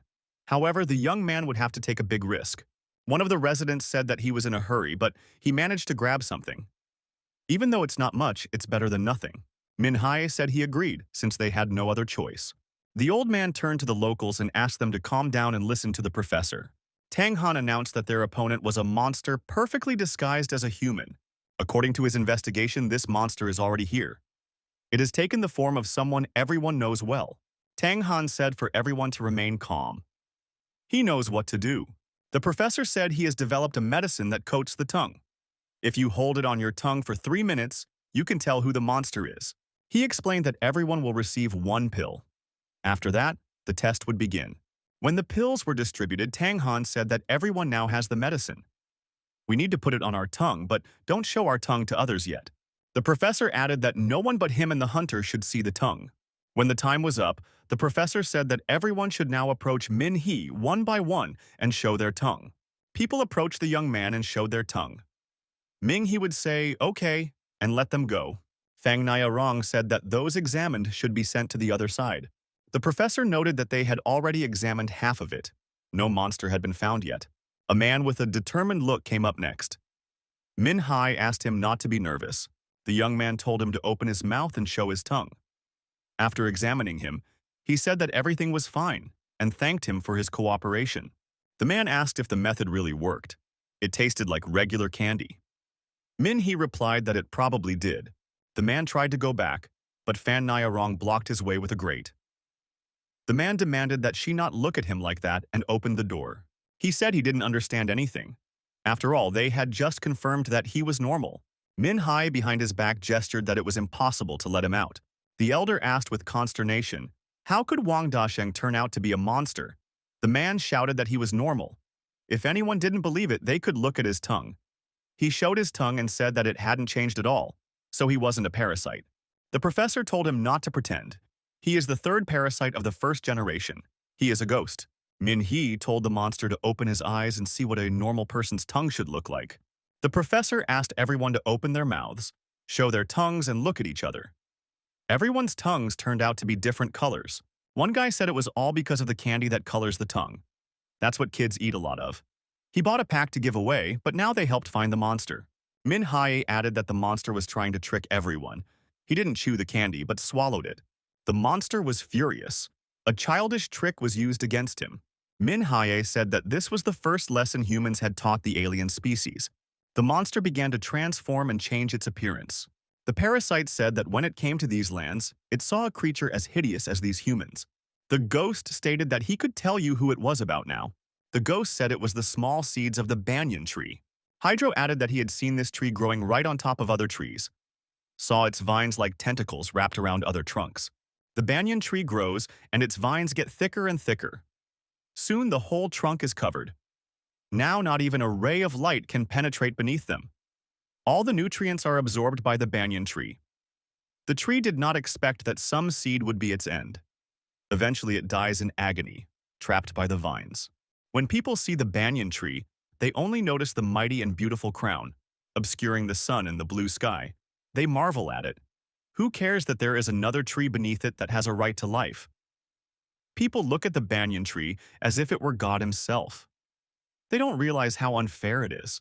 Humans behave the same way. They endlessly breed. Their greed has even reached into space. The wisdom of humans and their civilization is slowly but surely destroying the universe. The ghost said that they would not allow humans to become mighty trees while they are still just pathetic seeds. The monster tried to attack our hero and said that all humans would be exterminated. Min-hai thought that this was just the first strike of his opponent, but he was incredibly strong. The ghost suggested that this hunter is the only hope for humans. Our hero was attacked, but managed to dodge and jumped aside. Min. He thought that he had only survived because of his abilities. The protagonist realized that he would only have a chance to use the ice crystal once. And there were two more of the same monsters waiting for him outside. Ming-he decided that he had no right to hesitate and was obligated to deal with this monster. He activated the charged strike. However, the monster was able to block it. Ming-he thought that he was holding on for now, but ordinary skills would not be enough here. The old man asked the professor, "Wasn't there someone stronger than this student?" Tang Han replied that he was an ordinary professor and came here to do research. Fan Nia-rong told the professor that she would also go to fight the monster. The teacher objected that she would only hinder Min-hee. If Ming-hee fails to deal with that monster, they will all die. They only have to have faith in the young man. The child shouted that he wished the hunter good luck and wanted him to defeat the bad monster. The monster told the boy to be quiet. He could watch the protector be destroyed, and then it would be the turn of the humans. The monster said he would eat the humans one piece at a time and tell him how sweet they tasted. The ghost asked our hero how he would prefer to die. Min-hai put up a decent resistance to the ghost, but the monster said that this hunter was too weak even by human standards. The monster stated that he was extremely strong. There is no one here who even comes close to him in strength. The ghost promised his opponent to show true desperation. The monster added that he would give the hunter the honor of dying at his hands, at a time when he himself was in unrivaled form. The hunter thought he had driven him into a trap, but in fact he had fallen into it himself. The monster struck, and the young man flew backwards, hitting the wall. The ghost said they'd been hiding until they were strong enough. Now he was ready to wipe that person into dust. Min-hye grabbed with both hands the blade of the blade that the monster wanted to destroy him with. The ghost asked, how was he going to fight with such bloody hands? Min-hye wondered, why did the monster think that his hands were useless now? He was just preparing for a serious battle. Ghost said he knows this kind of plot development. The protagonist awakens a new power from his last strength. It's corny. Min-hye replied that he's not going to rely on a mythical spirit. He relies on the blood flowing in his veins. The young man added that his blood is his strongest trump card since he is a diamond rank holder. The protagonist told the monster that he wasn't that fast, and he didn't have much strength. In order to conserve his own energy, he took a few hits. The monster wondered how the hunter was able to dodge its attack. Ming. He explained that if he had been running sideways all the time, he would have been exhausted long ago. It was better to withstand a few blows. The ghost threatened to tear the young man apart again, but this time, the hero deftly jumped aside and activated second-degree acceleration. After a series of powerful blows, the monster was deactivated and lay on the ground. The ghost couldn't believe the defeat. He was a first-generation parasite after all. He wasn't going to give up for nothing.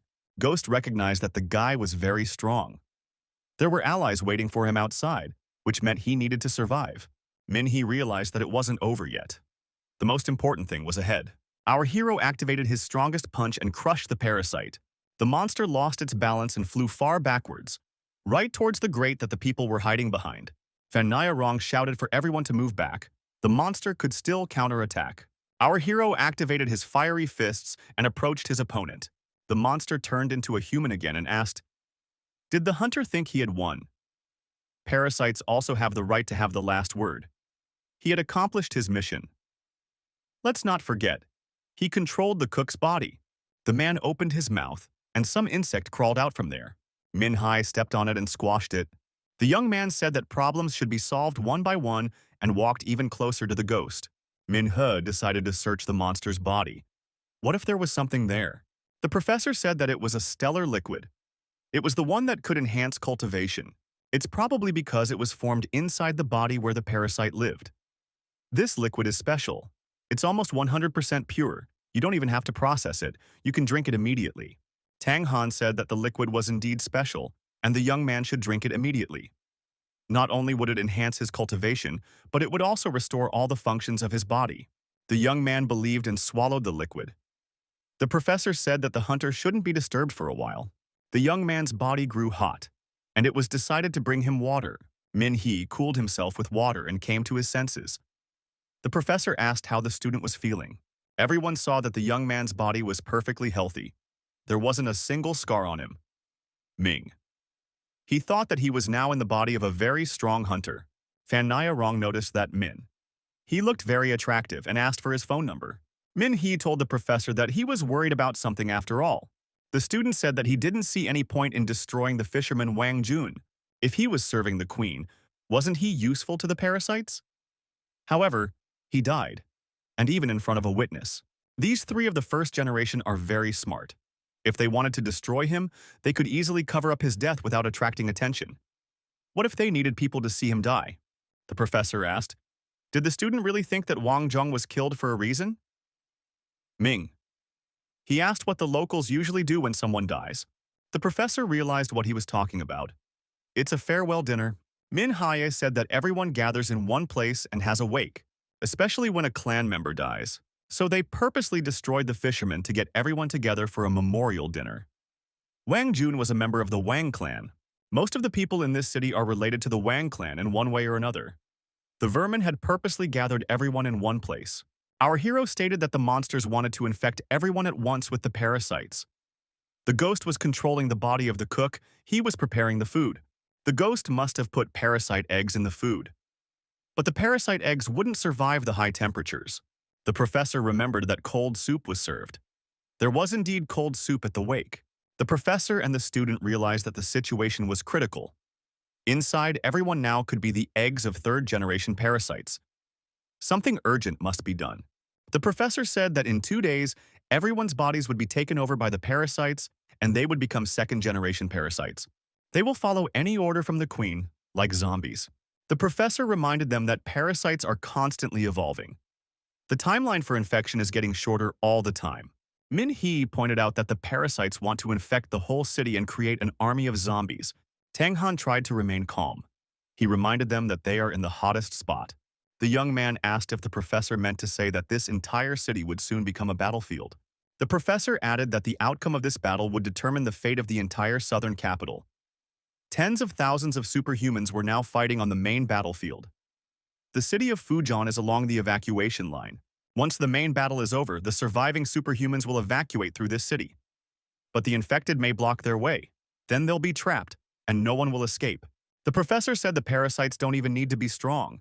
They only need to hold back the retreating ones until the rest of the creatures approach. Min-hee thought that in this battle, humans would just be exterminated. Tang-han asked if there was anyone on the front line, "Dear young man?" The man nodded in the affirmative.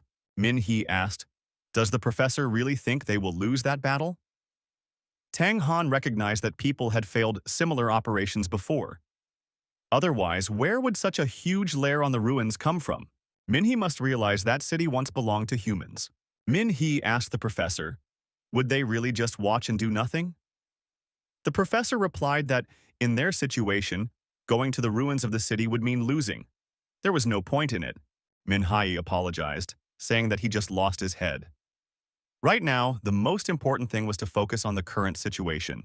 If the main battle is lost, it's their duty to not let the creatures go any further. It's not just the locals that need to be protected.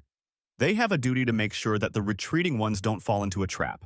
Tang-han said that with the samples they collected, they could calculate the approximate number of second-generation parasites. There are about 50 of them. He said that he had already fought some of them. Almost all of them were around the same strength level. The young man added that they had a feature that made them hard to defeat. You had to rip their tongue off first. The professor told the students not to rush into battle. They can take on some second-generation parasites. Fan Nia Rong said she could easily handle 3. The teacher pointed out that if they gathered the rest of the group, they would have a chance to win. Fan Nia Rong recalled that they had sounded the alarm, so the other groups had to evacuate. Tang Han said those couldn't have gone far. If the front fell, they wouldn't be able to get out anyway. The professor said that now we have to figure out a way to get them back. We'd have to signal them. The professor looked in the box and suggested using fireworks. The student council members know how to recognize signals. Min-hee said that in that case, we should set off the fireworks 3 times. Then everyone will know what to do. One of the students suggested that the other groups were already far away. No one would stick around if it were them. The professor replied that they couldn't know that for sure. But if they all came together, the chances of winning would increase. Besides, Min-hee had made it easy by destroying one of the first generation. Now it remained to decide how to set off the fireworks. The professor pointed at the ventilation shaft. He had an idea. The child with the fireworks was sent into the mine and began to advance. The old man said not to worry. The ventilation exit is well hidden. The monsters won't find the boy. Besides, there are several exits. Even if one is blocked, the child will get out. Fireworks in the right amount were launched into the sky. They could be seen from afar. Tianning saw the fireworks and realized that it was an emergency gathering. So there was no road for retreat. We need to push our way through. Tianning indeed moved forward, destroying all the zombies that got in her way. The monster said that this girl had destroyed 7 of his children while he wasn't around. The student council president said that this monster would be the 8th to die at her hands. The monster stated that he was not alone here. Zombies appeared from all sides. Tianning activated the soul virtue and the ice crystal. The girl found herself inside a huge ice formation. The monster realized that the girl had become unreachable and said that she was worth something. However, she had signed her own judgment. How long would this crystal last? Changjiang said that the people hiding underground had finally crawled out. He commanded the zombies to keep an eye on this crystal. Min-hee came to the surface and said that all the zombies were near their mommy because they couldn't open the door. The queen said that this hunter destroyed her comrade, so now he would take his place, although she didn't like that one either. The queen added that she would eat that person from the inside first. Min-hee thought, before the bloody aura dissipated completely, he should deal with this woman in one blow. However, the queen was hiding behind a large number of zombies. Min-hee realized that this woman was quite cunning. She realized that he was at the peak of his power right now. so she avoided a one-on-one battle. The hero had to resist the attacking zombies. Fan Nia Rong saw Liu Feng and said that he had received their signal. She added that the weak point of the zombies was the tongue. Minghu thought that these things were very tenacious. The blood fist didn't work. If the tongue is intact, they don't die at all. Liu Feng with his sniper rifle came back to help. He told Ming Hai to break through. He would cover. Ming He said he understood and rushed towards the armed and embittered zombies. Tianning was still inside the crystal. There were more and more zombies around him. The girl suddenly activated her internal reserves and destroyed the crystal from within. The zombies immediately pounced on her. She thought that after using the technique, her mobility had decreased. Now she would have to fight just like this, one of the female students exclaimed in surprise. Was their president really in this situation? It was Jianwen. She was wearing a fireproof uniform and had come back to help. Tianning asked why Jianwen hadn't evacuated. She replied that she wanted to, but the situation worsened and she had to stay. Jianwen asked in surprise why the zombies weren't burning. The president replied that their weak point was their tongue. The flames only hold them back for a short while. Tianning said that one should not relax. These zombies might be stronger than they appear. Tianning helped deal with the zombies, but Jianwen said she could have handled it herself. Tianning said that these zombies should be dealt with as soon as possible and went to the ancestral hall. The stronger creatures and their masters pulling the strings must have gathered there. The girls agreed to cover each other and took up their respective positions. Liu Feng continued to take aim at the zombies. He looked through the scope and was surprised to see Ming. He still managed to point a finger up, even though the enemies were pressing in from all sides. The queen was furious. The zombies can't even slow down this hunter. They're useless trash. The Blood Beast ability was activated, and Zhou Tao attacked our hero. The young man thought he managed to strike before the blood meridian dissipated. The queen was deactivated. Zhou Tao rose to her feet and said that not much time had passed, and the hunter had already become stronger. But it still wouldn't help him.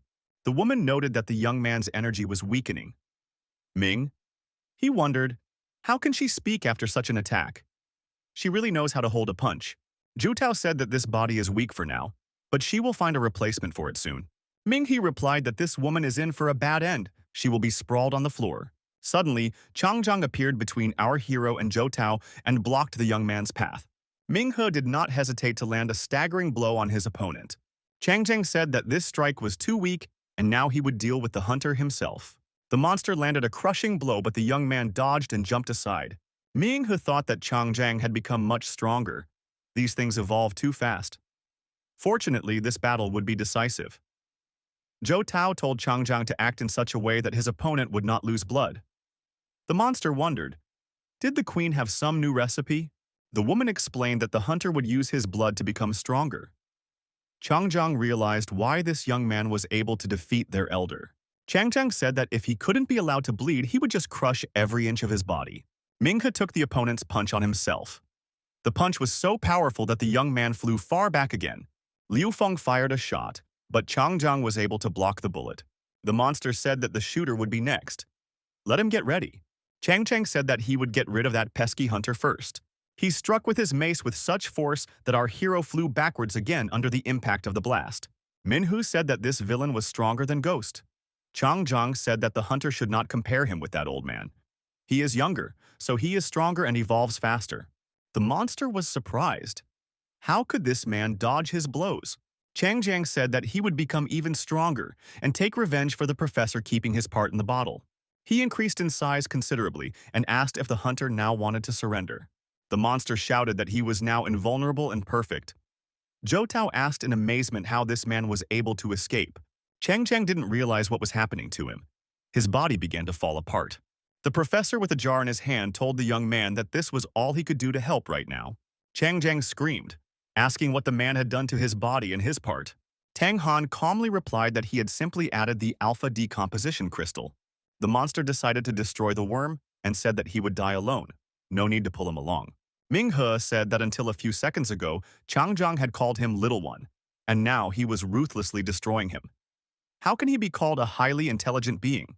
The protagonist declared that such vermin should disappear from the face of the earth and gave the monster a crushing blow.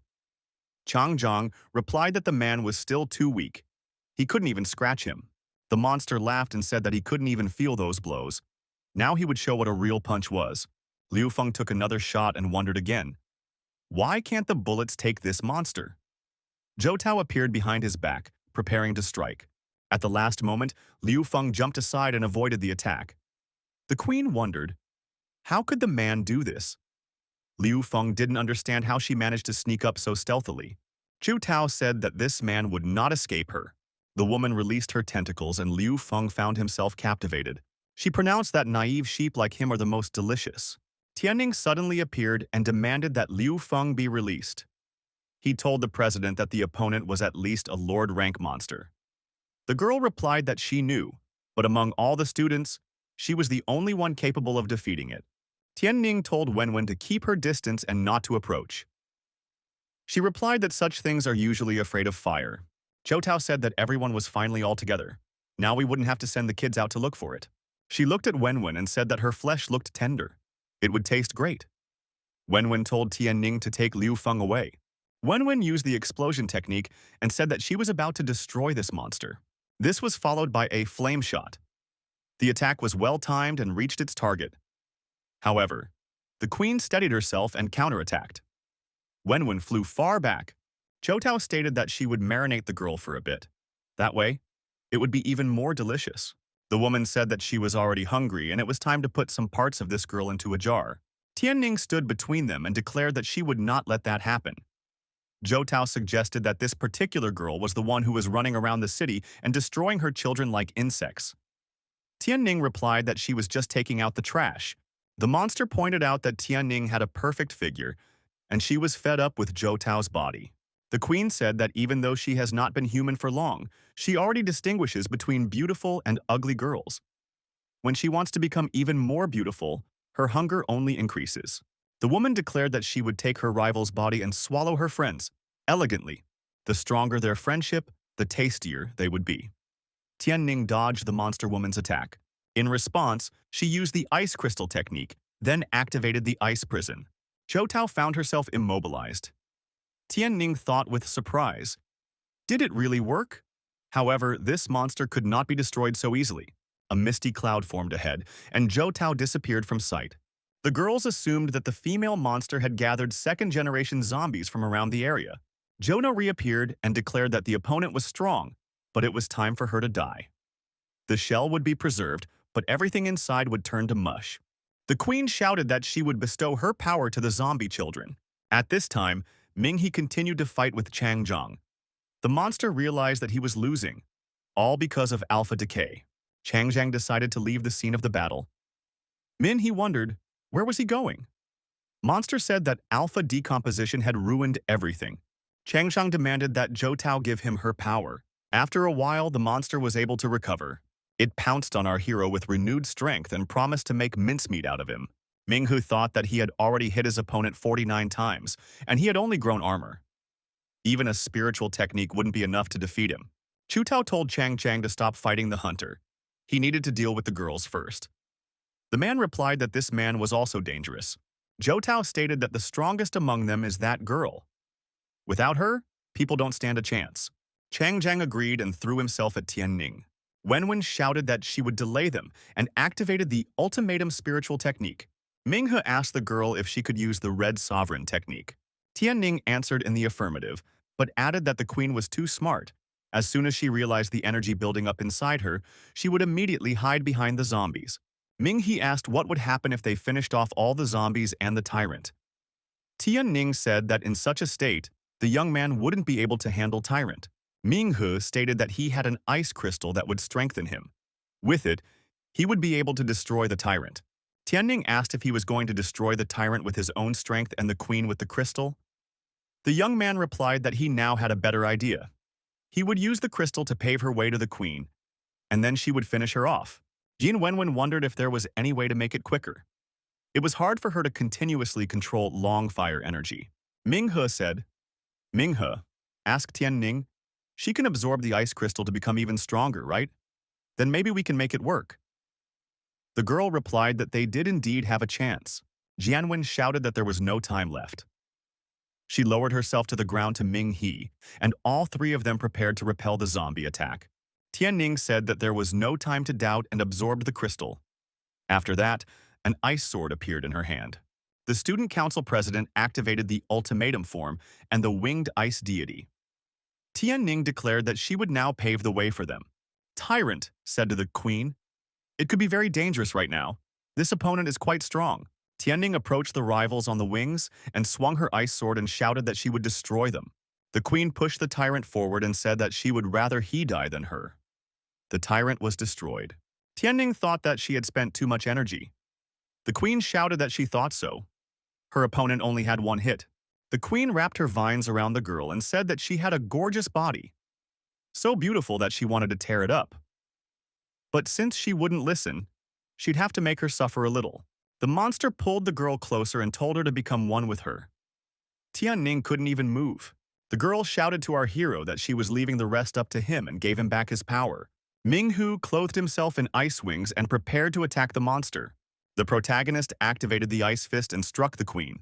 The student heard a noise and asked Fan Nai Rong what was going on. It was necessary to check it out. Fan Nai Rong and the other students saw a huge amount of ice crystals and were surprised to think that Ming He had created it. But where was he himself? Minghe tore open the queen's body and retrieved Tianning from there. The girl was still alive.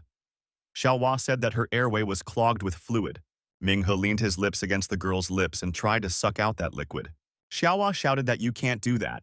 This liquid is terribly toxic. Minghe spit out the liquid on the ground. Xiaohua said that she wasn't sure if the girl could be saved. But if the young man continued, he would burn his entire body from the inside out. Minghe continued to suck out the liquid. He didn't want Tianning to die. She must survive. Our hero said that no one else would die in front of him. Fan Nai Rong and the other students ran up to him. Tianning took a deep breath and woke up. She opened her eyes and looked around. Wen said that the president had only poisoned herself. In the distance, Professor Tong Han appeared with a bottle in his hand. He shouted that it should be drunk as soon as possible. The queen's head was imprisoned in the crystal.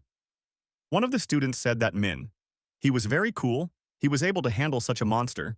The professor told the young man that the other zombies had already been dealt with by the other students. However, they need to rest for a while. The medicine won't work right away.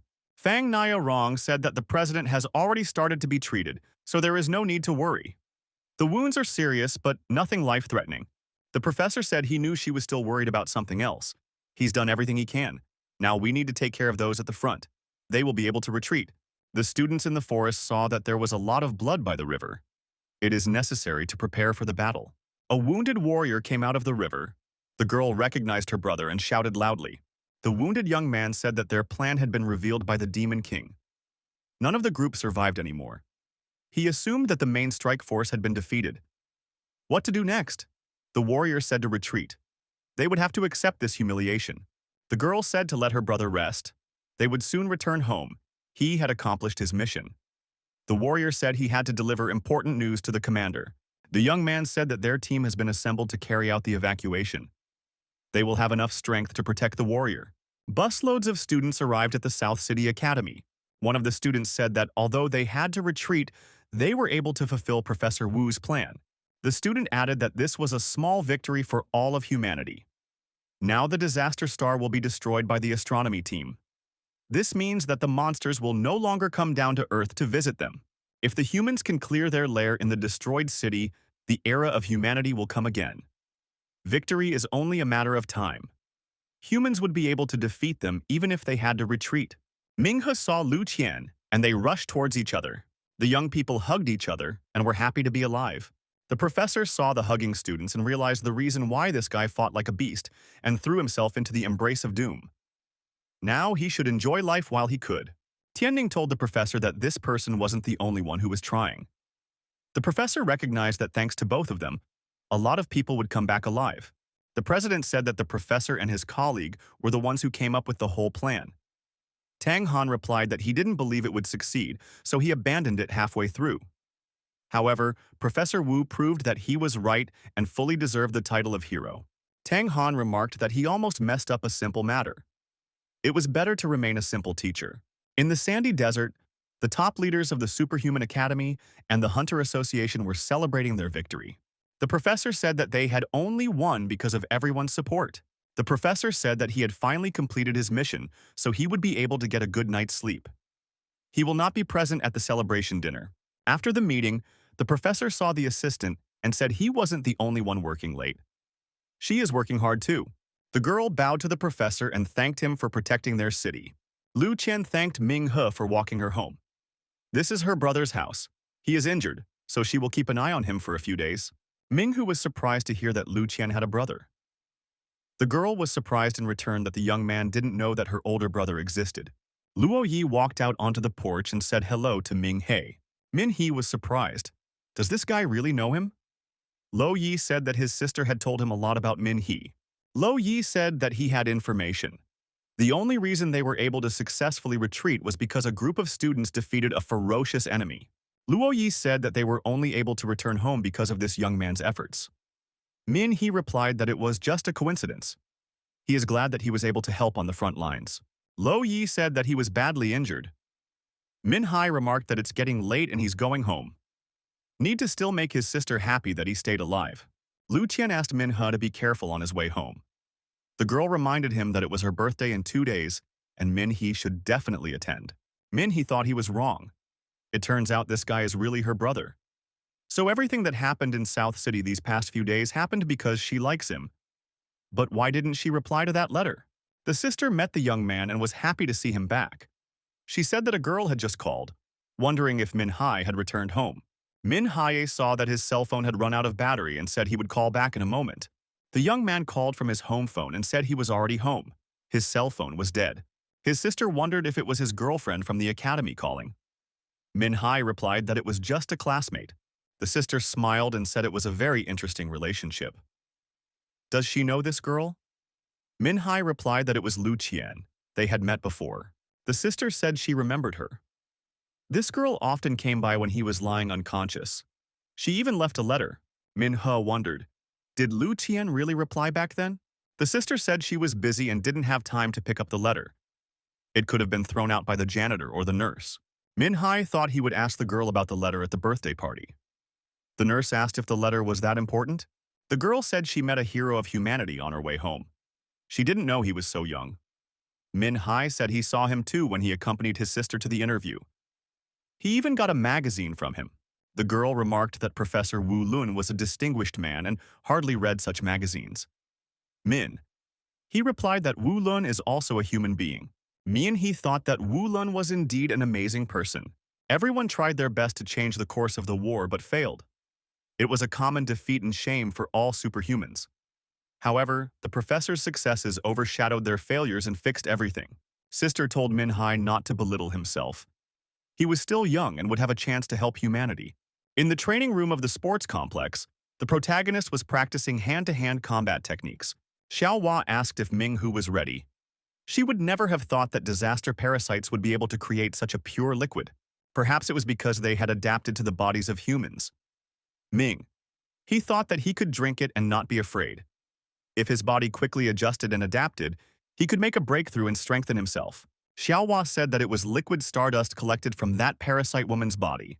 Xiaohua recalled that it had been a year since he started his training. His body had become much stronger than before. Xiaohua said that when he reached the Heavenly Flame rank, he would be able to understand how to use the Red Sovereign technique. The image of the enemy against the young man was once again the queen. The boy asked, "Is there really no way around it without another training session?" Xiaohua replied that she didn't arrange any training. It was the remnants of that parasite's malice inside the liquid stardust. The liquid stardust refuses to accept the young man as a new host. That's why it's trying to reject him. We need to persuade it with the power of our fists. Min Hai takes a swing at his rival and says that this is his territory. The queen cannot prevent him from making a breakthrough. She must submit. In the secret lab, Tian Ning asked the special agent what happened to her uncle. The man replied that he didn't know anything himself. Since yesterday, he had locked himself in a room and wouldn't let anyone in.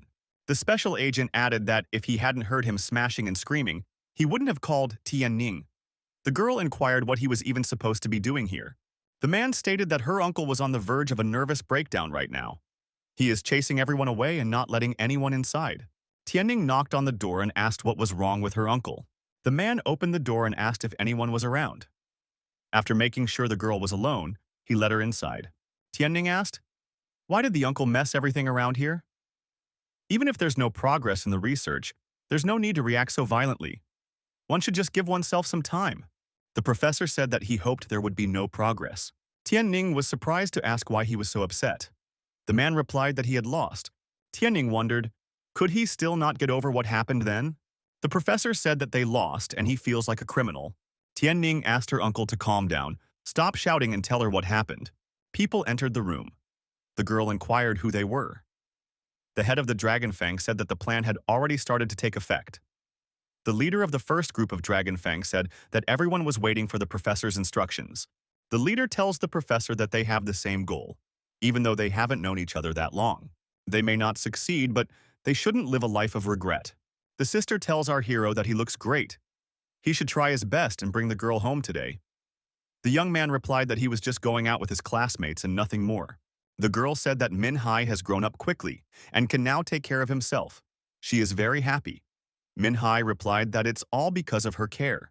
Min Hai decided to buy gifts for the birthday girl and for his sister. On the roadway, our hero witnessed a car accident. The guy remembered the accident that happened many years ago. The drivers of the cars began to clarify relations and argue about who was to blame. Min Hai rang the doorbell, and the birthday girl opened it to him. The young man wished the girl a happy birthday. Lu Qian said she invited their old classmates. Min Hai said he wanted to know the girl's opinion on a matter. Lu Qian suggested to talk about it on the second floor. The young man added that he would like to discuss it in private. Min Hai recalled the letter she left when he was in the hospital. Lu Qian asked if he had read that letter when he woke up. Min He replied that he hadn't read it. Someone had thrown the letter away. The girl was surprised to hear about it. The young man said that it had been bugging him all these days. He really wanted to know her answer. Had she rejected him? Or did she accept him?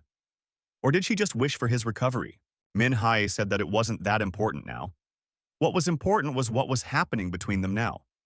Just like back then in high school, his heart felt like it jumped out of his chest whenever they were near each other. The young man always thought about Lu Qian and what she liked. He dreamed of their future together. Min He asked Lu Qian if she would date him. The girl replied that she had already said yes. Suddenly, Lu Qian shouted for the young man to run away as fast as possible. They want to capture him. Minghu turned around and saw armed men on the front porch. What's going on? Luo Yi, the squad leader, told Min He not to resist. Upon investigation, it was clear that he was one of the members of the Dragon Fang. They were ordered to detain him. Min He asked Lu Qian what was going on. Lu Qian stated that Ming He was not a traitor to humanity. Luo Yi replied that that is what they should check. Ming He demanded an explanation as to why they wanted to capture him. Luo Yi asked in surprise, did Ming He, as a member of the Dragon Fang, really know nothing? Min He said that this was the first time he had heard of this organization. Luo Yi showed the news screen. It reported that the elite Dragon Fang squad from Southern City had betrayed humanity. Professor Tang Han and the leaders of Dragon Fang are at the head of the rebellion. They are currently taking over Tianwen Mountain. According to official sources, they were hiding among ordinary people and preparing treason. Experts call them the Will of Heaven organization. Professor Tang Han is the brain behind the Will of Heaven, whom they call Teacher. Their target is the one who stopped the disaster, Professor Wu Lun. Special superhuman operatives have cordoned off the mountain and report an extremely difficult situation inside. Most of the members of the Will of Heaven have already been apprehended, but the special operatives have suffered heavy casualties and continue to evacuate the citizens. Min He couldn't believe his ears. Professor Tang Han couldn't turn out to be a traitor. It seemed impossible. Luo Yi said that if Min He was here, then he might not have participated in the plan. However, according to the data, he had joined the Dragon Fang a year ago and was secretly running errands. Luo Yi continued. The group the young man belonged to turned out to be traitors. They are at war against humanity. Min, he was carrying out their orders without suspecting anything. That doesn't make him a member of the Will of Heaven. It's more complicated than that. Min Hai must cooperate with the investigation. He will be tried fairly. Luo Yi added that resisting will only confirm suspicions. Min Hai said he can't trust them. Luo Yi said he has faith in Min He and Lu Qian. He believes they have not succumbed to influence. Ming. He has connections with Dragon Fang and Tang Han. He could be the key to the investigation. Luo Yi asked Min He not to resist. He promised that nothing would happen to the young man. Ming Hu agreed and promised to listen to Luo Yi. Lu Qian was indignant. After all, Ming he had said he would help. Then, why was he handcuffed? Lo Yi replied that it was a temporary measure necessary for safety. Sister has nothing to worry about. Lo Yi said for Lu Qian to go with them. She needs to testify. At the main gate of the astronomy department, there was a battle going on. The squad leader declared that Luo Ling was a traitor. If they dare to harm the professor, they will be eliminated. Luo Ling said that they should still hold out. More time was needed. Xiaohua was perplexed. Had the young man really been tricked into not joining the Dragon Fang? Ming. He thought that he wasn't the kind of person who would rack his brains. To the Dragon Fang, he doesn't belong to the Dragon Fang. He knows that he hasn't done anything wrong. Xiaohua agreed. Perhaps the problem is with the higher echelons of the Dragon Fang or their internal conflict. Along with Luo Yi, the vice captain of the special unit, Hong Xiao, entered the room. Hong Xiao said that their organization had questions for Ming He. The protagonist asked to bring Lu Qian. She's the only one he trusts right now. Hong Xiao said that after analyzing the situation, they are inclined to believe that the young man was tricked. But they still don't understand what's going on. The vice captain admitted that they themselves are not completely sure. After all, they used to believe that the Dragon Fang was a reliable shield for humanity. But now the truth has been revealed. They have taken over the entire astronomy department and tried to destroy the hero of humanity, Professor Wu Lun. Hong Xiao said that Ming He's hands were clean. He has been manipulated. They hope he realizes the position he is in. Ming He wondered, does he really look like a brainwashed person? His mind is clear. He just doesn't realize what's going on. Hong Xiao replied that they don't understand either. All 5 teams of the Dragon Fang have taken up arms, taken up positions on the mountain, and are not communicating. The negotiators can't reach them. Ming He asked if they are really being led by Professor Tang Han. Hong Xiao said she was 100% sure. The vice captain added that the young man was in contact with one of the commanders, Luo Lin. She was the one who assigned missions to him. Hong Xiao said that they need someone who hasn't fallen under the influence of the Dragon Fang and realized what's going on. They believe that among those people, there are people as deluded as Ming He. If the young man can contact them, he might be able to convince them that they are wrong. Then, there will be a chance of salvation. Hong Xiao said that Ming He will become their contact. They are absolutely certain. Since his awakening a year and a half ago, he has not been their liaison. He acted voluntarily, driven by a sense of duty to humanity. Hong Xiao said that Ming He is needed to infiltrate the Dragon Fang and possibly rescue Professor Wu Lun. The vice captain showed the map and said that before the communication broke down, they received a help signal from this place. Professor Wu Lun gathered his men and took shelter there. There are several hidden hideouts inside, but it is only a matter of time before they are discovered. Ming He asked what would happen to the other members of the astronomy department. Hong Xiao replied that they are also hiding in the same place. There was almost no time left. A full-scale assault would soon begin. We would have to break through their defenses at the gate. While the battle is going on, he must find the professor and bring him to safety. Hong Xiao said that Ming He has 5 minutes to make a decision. If he agrees to cooperate, he will no longer be suspected. Otherwise, the young man will remain here, awaiting trial. A decision needs to be made immediately. Lu Tian apologized. She should have warned Ming He earlier. Min He said that he would go to the mountain. He must understand the reason for everything that is happening. The young man asked Lu Qian if she believed him. The girl nodded affirmatively. Although she admitted that she didn't understand why it was so hard for the young man to realize everything, Min He said he wanted to ask the girl a question and expected an honest answer.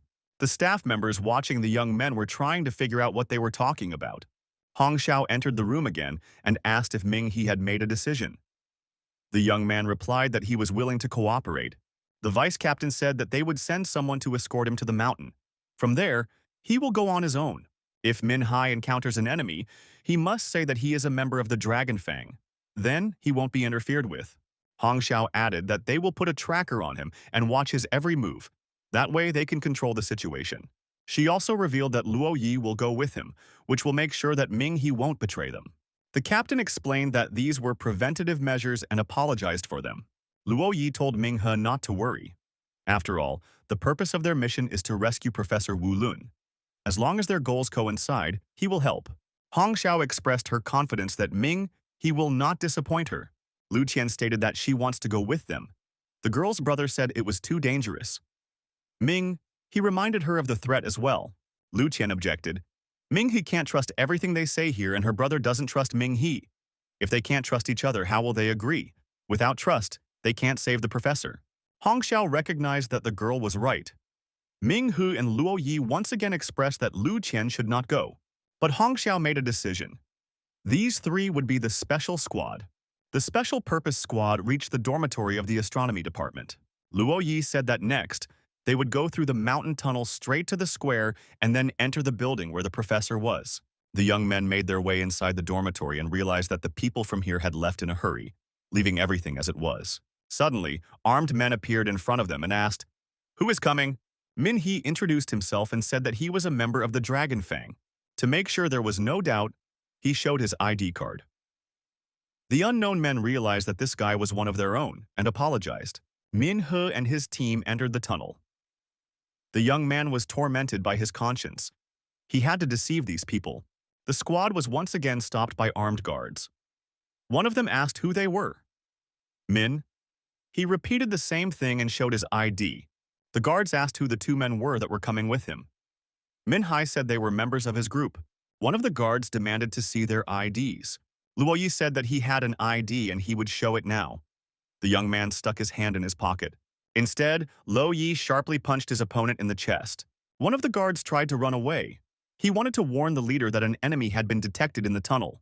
Luo Yi, using his energy abilities, stopped the guard and pulled him to him. His phone was destroyed. He would not be able to inform anyone. Luo Yi said that they needed to speed up.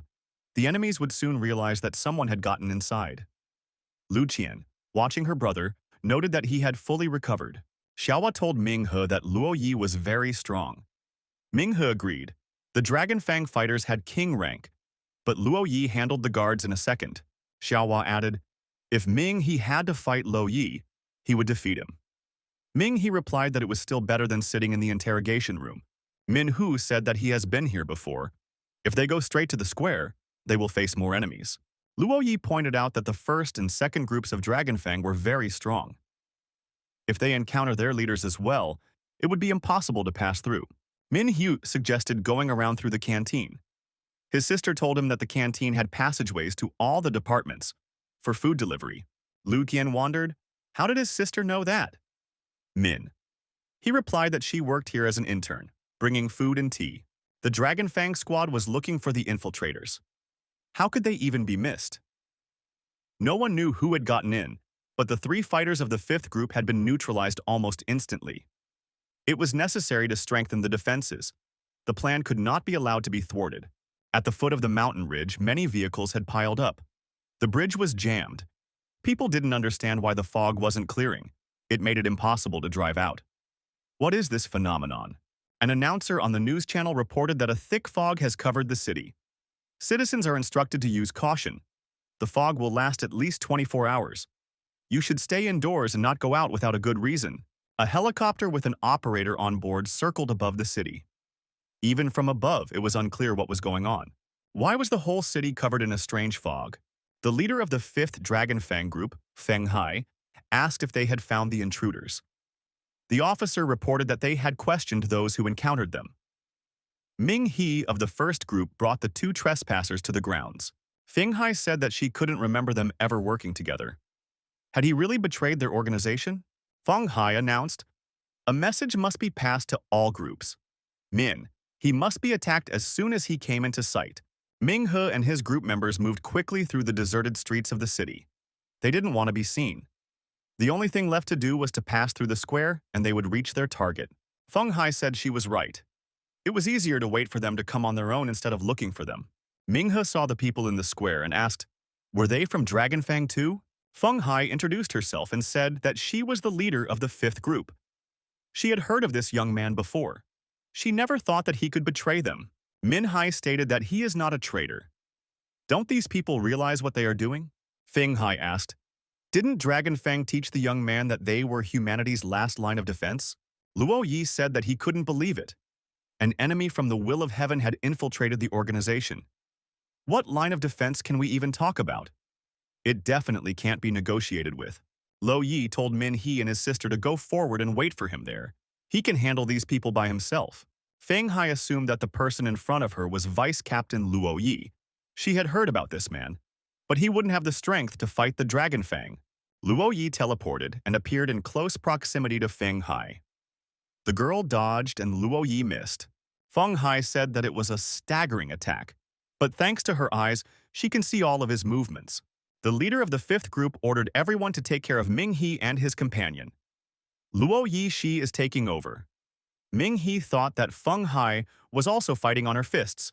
Feng Hai looked at Ming He's fist-fighting art and understood why he was accepted into the organization.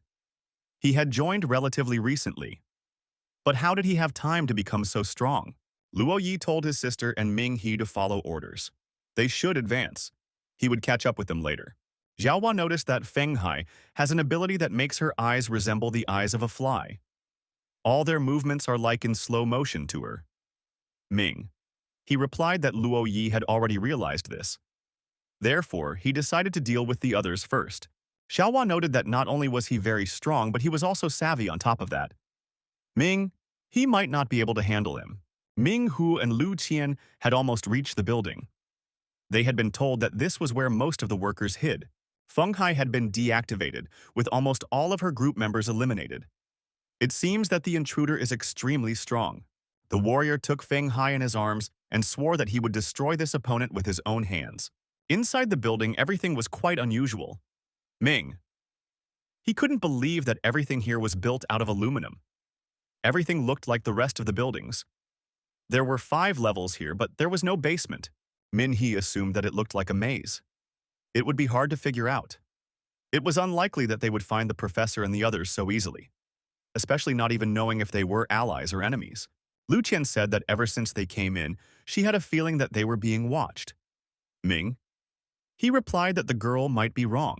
Lu Qian stated that it was an ability that Heavenly Flame rank superhumans had.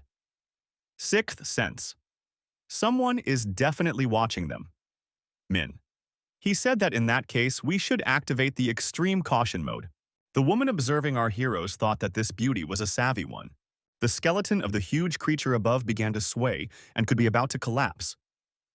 The young men ducked down to avoid being injured. The leader of the second Dragon Fang group, Chu Ying, said that the superhuman could not be destroyed so easily. She would be very upset if they were to die right now. Min He asked his companion if she was all right. The girl confirmed. She had just forgotten that Min He also had a hidden talent. Min He replied to the leader of the second group that they were all superhumans here. There was no need to pull such a sneaky stunt. Chu Ying said that she was surprised. Is someone really willing to bring the people he cares about on a dangerous mission?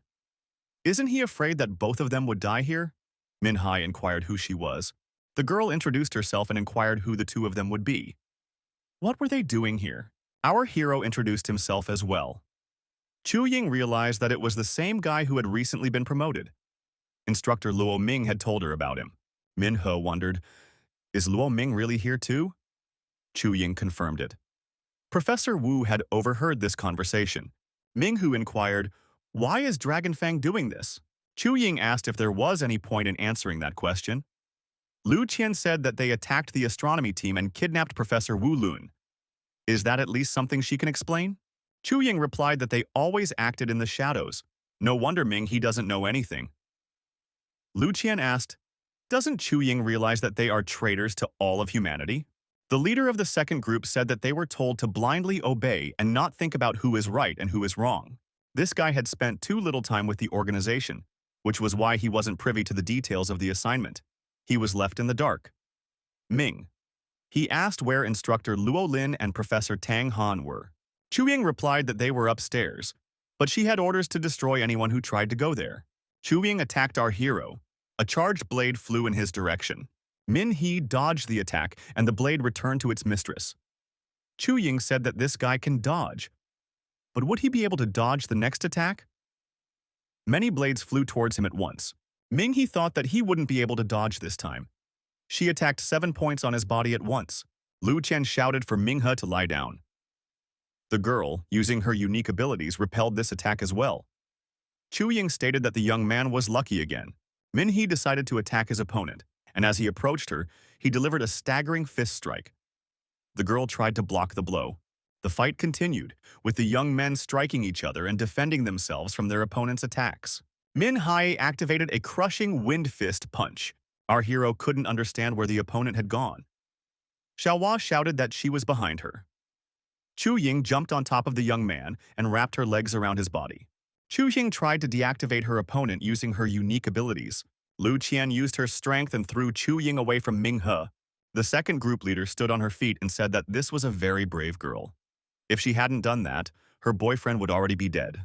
Lu Qian ran up to the young man and made sure he was alive. The boyfriend thanked his companion for saving him. Lu Qian said that the rival was very strong. She was told that everyone in Dragonfang was a monster who loved battles. Ming. He recognized, if they spent all their strength on this woman, they wouldn't be able to save the astronomy department. Lu Qian suggested that Ming He move forward and she would hold off Chu Ying. Ming He said that he had a plan. He, along with Lu Qian, attacked the commander of the second squad. Chu Ying repelled this joint attack. She said that the young man is strong, but he lacks speed.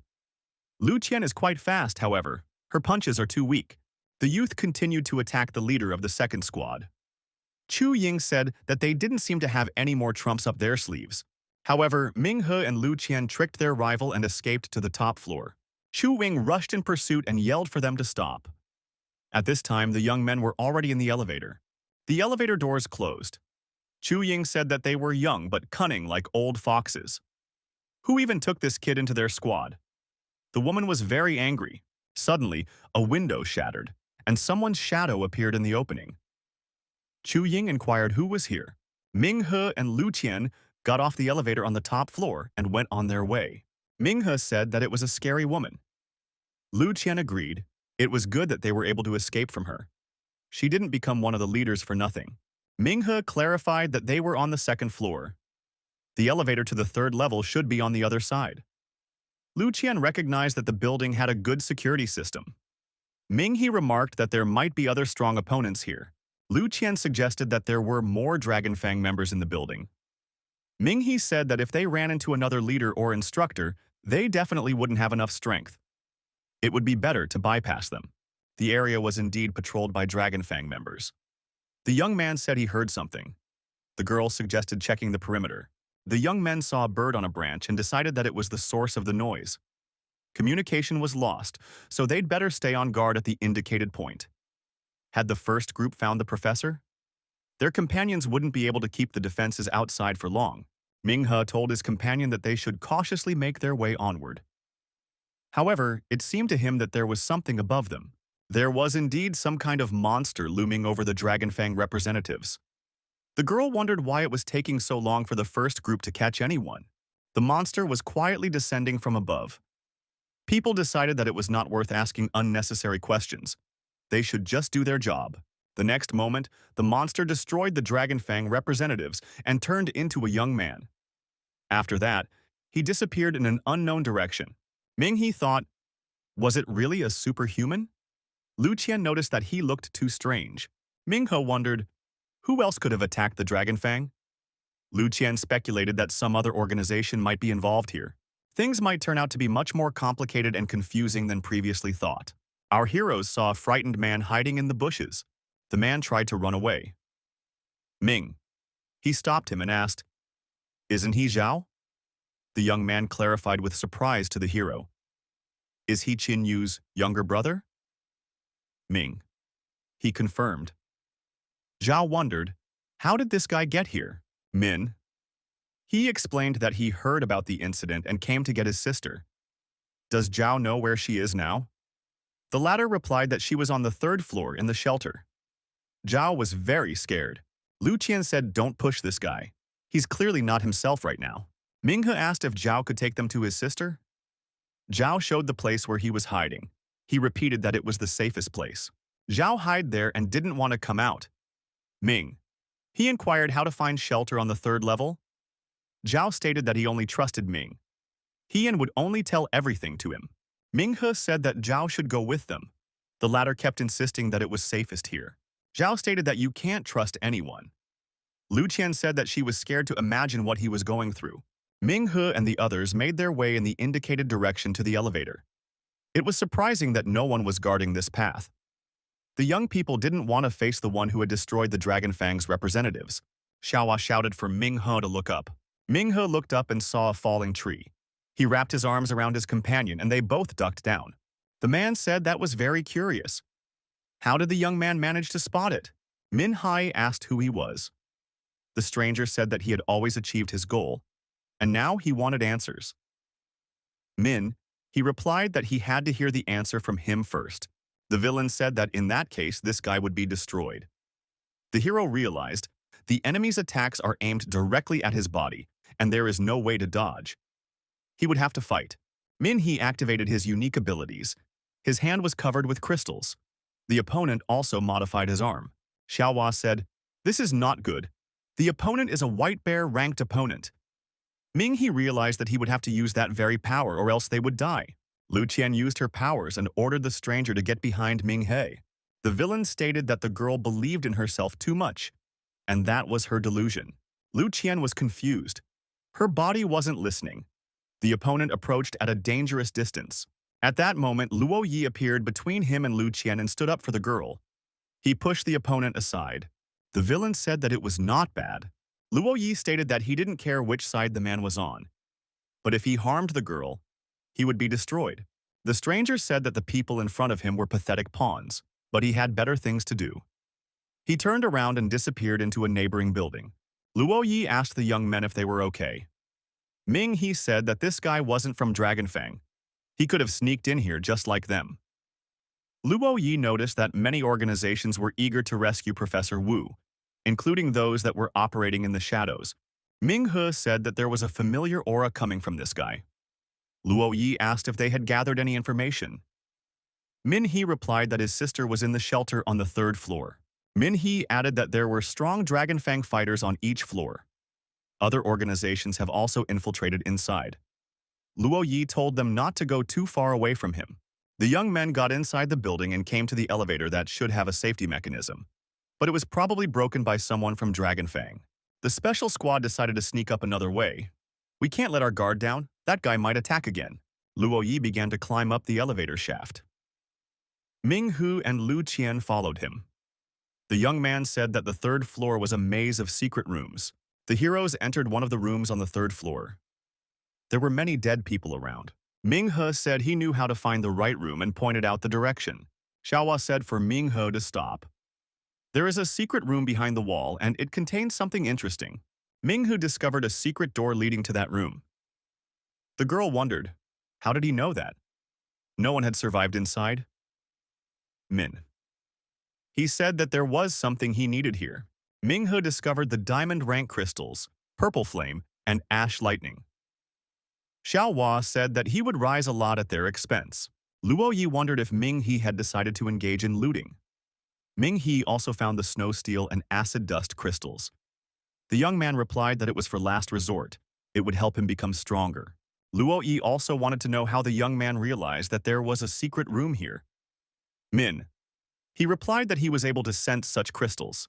The young men were at an impasse. Luo Yi asked if Ming He really had the correct information. The young man said that he needed to concentrate. Our hero saw the signs on the wall and said he found the place.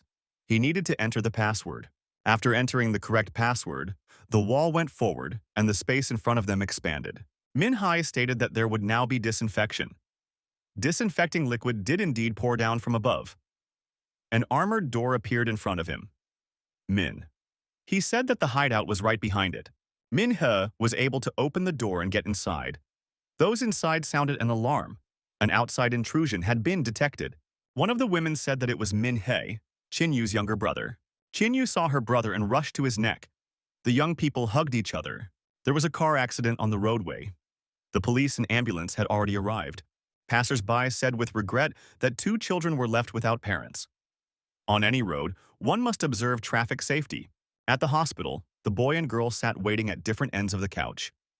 An officer passing by said that the preliminary results of the investigation were ready. The police officer added that the young boy's father was speeding and ran a red light. He was the reason for the accident. The girl approached the boy and told him that his family was gone, just like hers.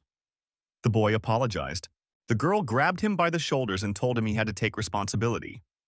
The boy was scared. These memories flashed through our hero's mind. He was glad that Qin Yu was alive and unharmed. He felt responsible for her all this time. Qin asked, "Why is brother here? Isn't he afraid of getting killed?" Ming. He was glad that his sister was fine. After all, he had no one left besides her. Minghe told her not to worry. After all, her brother was very strong now. Qin Yu asked if he had encountered anything strange along the way. The girl said that it seemed to her there were some monsters here. Some people present were also acting strange, as if something had taken over their minds. Luo Yi said that there wasn't much time. They should be taken to Professor Wu. Ming, he asked if they knew where the professor was. Luo Yi introduced himself and said that they are here to rescue the professor. It can't be ruled out that the enemy already has him. One of the girls told her friend that a lot had already happened, so it was worth coming clean. The girl approached the vice commander of the special unit and said that she knows how to get to the 4th floor. She is one of those in charge of security measures in the astronomy department. There is a transport helicopter on the 5th floor of the building in case something serious happens to the astronomy department. In that case, it is used to evacuate important documents and staff. Luo Yi assumed that Professor Wu and the others were trapped on the 4th floor because they wanted to get to the 5th floor and escape. The girl stated that the 4th floor was their secret library. Research on various monsters collected over the past 10 years is stored there. There is speculation that the enemy wants to not only capture the professor, but also destroy the library, with vital information for humanity. A staff member reports that not only papers and photographs are stored there, but also monster specimens. That's the most valuable thing there is. It was no surprise to Luo Yi that Heaven's Will was eager to break through. But the most important thing was to find the professor. The staff member explained, when they were attacked, the professor and his team were the first to reach the shelter. They wanted to take the valuable samples with them. Sister Zhou Shu said she knew how to go up to the 4th floor. The girl walked up to the wall. After scanning her pupils and entering the correct password, the tunnel upstairs opened. The men decided if they wanted to get out of here alive, it was best to get to the helicopter on the 5th floor. It was reported that the defense barrier had been attacked. Min He and the others saw the destruction on the top floor.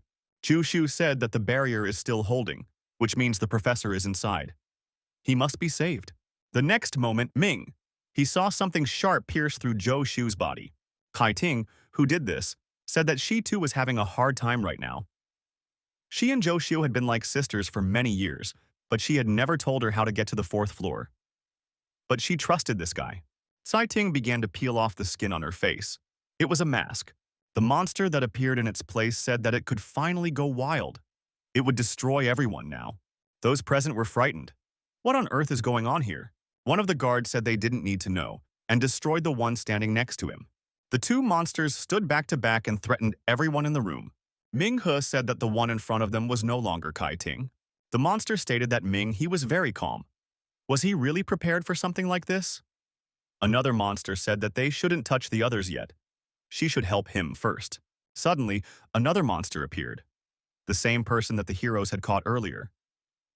Luo Yi assumed that he was following their squad. The stranger stated that he had finally united with his comrades. He hoped that he would now be able to socialize closer with the humans. The villain said that he didn't mind finishing off everyone present. Luo Yi prepared for battle. The alarm sounded again. The defense barrier has been breached.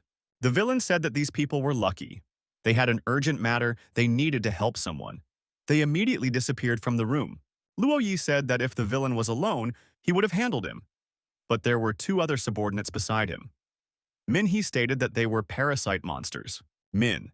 He added that he had encountered these before. They take over people's bodies and mimic their behavior. They are evolved monsters that can live among humans. Lu Tian wondered, how could something so horrible exist? She had never heard of such a thing before.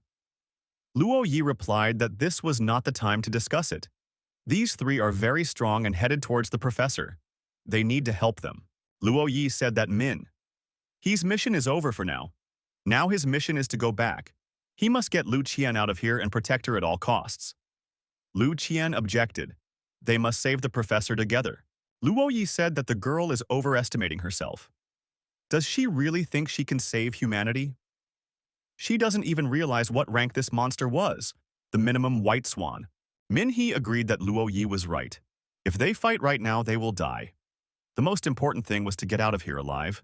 Luo Yi added that they definitely needed to survive. The monsters and the professor should be forgotten. The injured Zhou Shu said that they should go up to the 5th floor and get out of here. Her friend said that there was a first aid kit on the helicopter and Zhou Shu should hold out a little longer. The woman responded by saying that she couldn't trust anyone. Minghu assumed that the frightened Zhao had gone through something similar. Qinyu didn't understand what they should do now. The girl asked, should they go to Professor Wu or the helicopter on the 5th floor? Ming. He replied that they should get out of here. The young men went up the escalator to the 5th floor. They saw the helicopter, but it was still protected by a barrier. There was no need for a pilot. The destination had already been established. All personnel should get on board within 15 minutes. Minhee told his sister that he needed the key card he received from Zhou Shu. After using it, access to the helicopter was unlocked. Qinyu told her brother that there were some samples left here, which was why Zhou Shu insisted they come here. Lu Qian asked if Minghu was following them. The young man stayed by the barrier control panel. Minghee closed the barrier, and only the two girls were near the helicopter.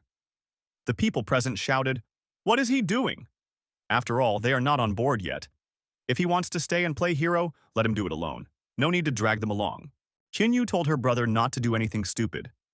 Lu Qian added that they will fly away together. Min. He replied that he can't do that. Min Hai stated that he can only trust these two girls. One of the staff members said that he is the head of the department, and the young man should protect them instead of leaving them to perish. Who gave him the right to decide who stays and who flies away? Min Hai stated that he will decide everything with his fists now. A co-worker said that this guy is crazy. He's betraying all of humanity. Min Hai asked who told this person everything. He wondered what it was even about. Min Hai said that their department was supposed to be cut off from the outside world, and they certainly shouldn't know about someone like him. The staff member was indignant. How could Min Hai suspect him of anything? Min Hai said he knew who was in front of him. He threw a punch at his opponent and he flew backwards. People didn't understand. Is Min Hai really in favor of monsters too? Min Hai demanded that everyone look at that person. He is not a human at all. The victim started to change his appearance. His shell was tearing. He turned into a monster and said he couldn't believe it. Is this guy still not relaxed?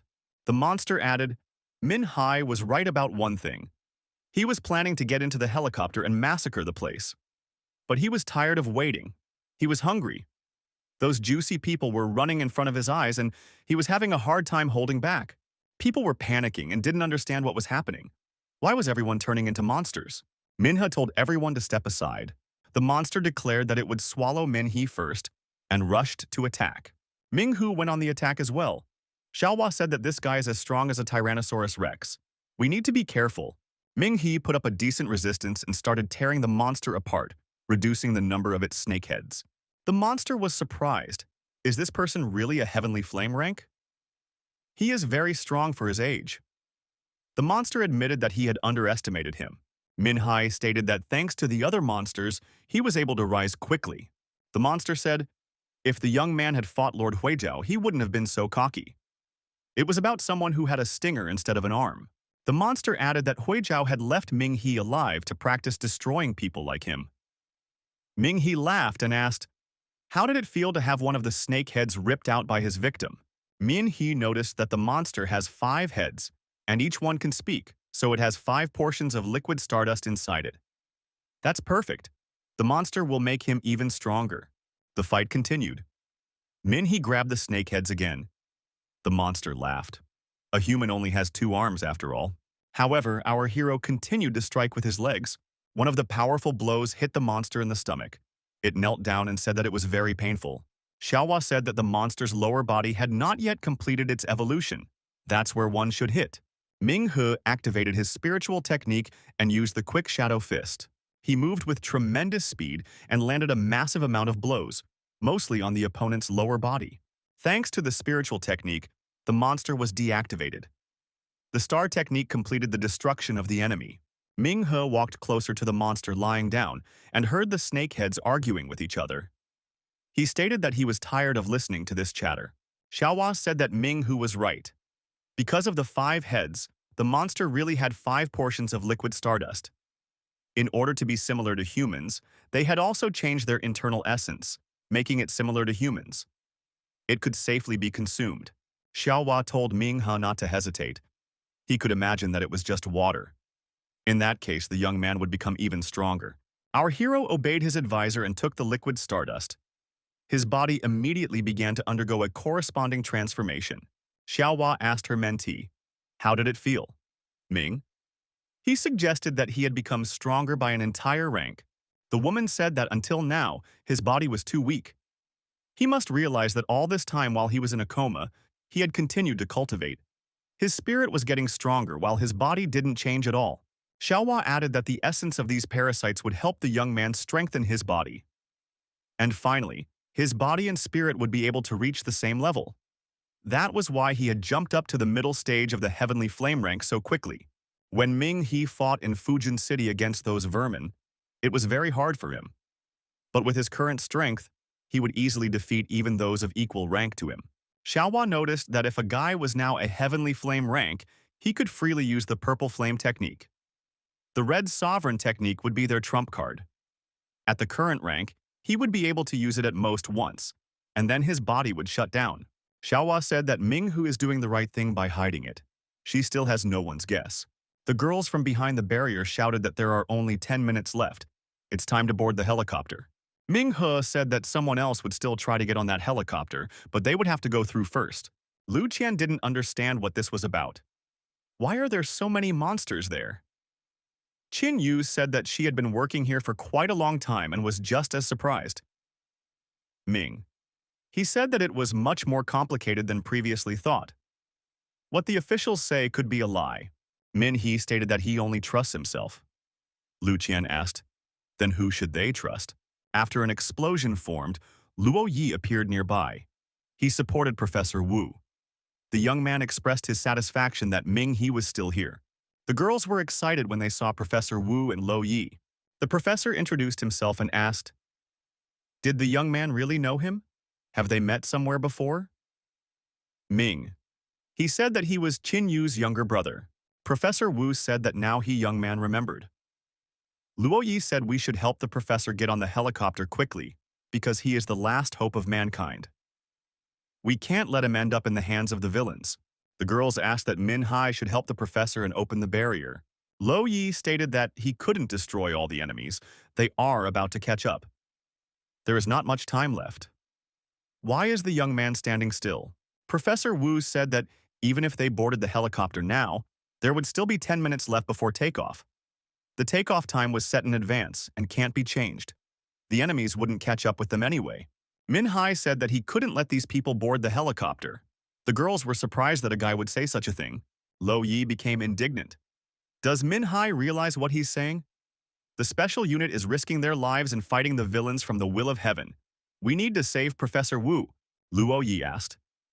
Does Min Hai even realize how important this professor is to all of humanity? Has he been brainwashed by the Dragon Fang people? Is he really willing to betray all of humanity?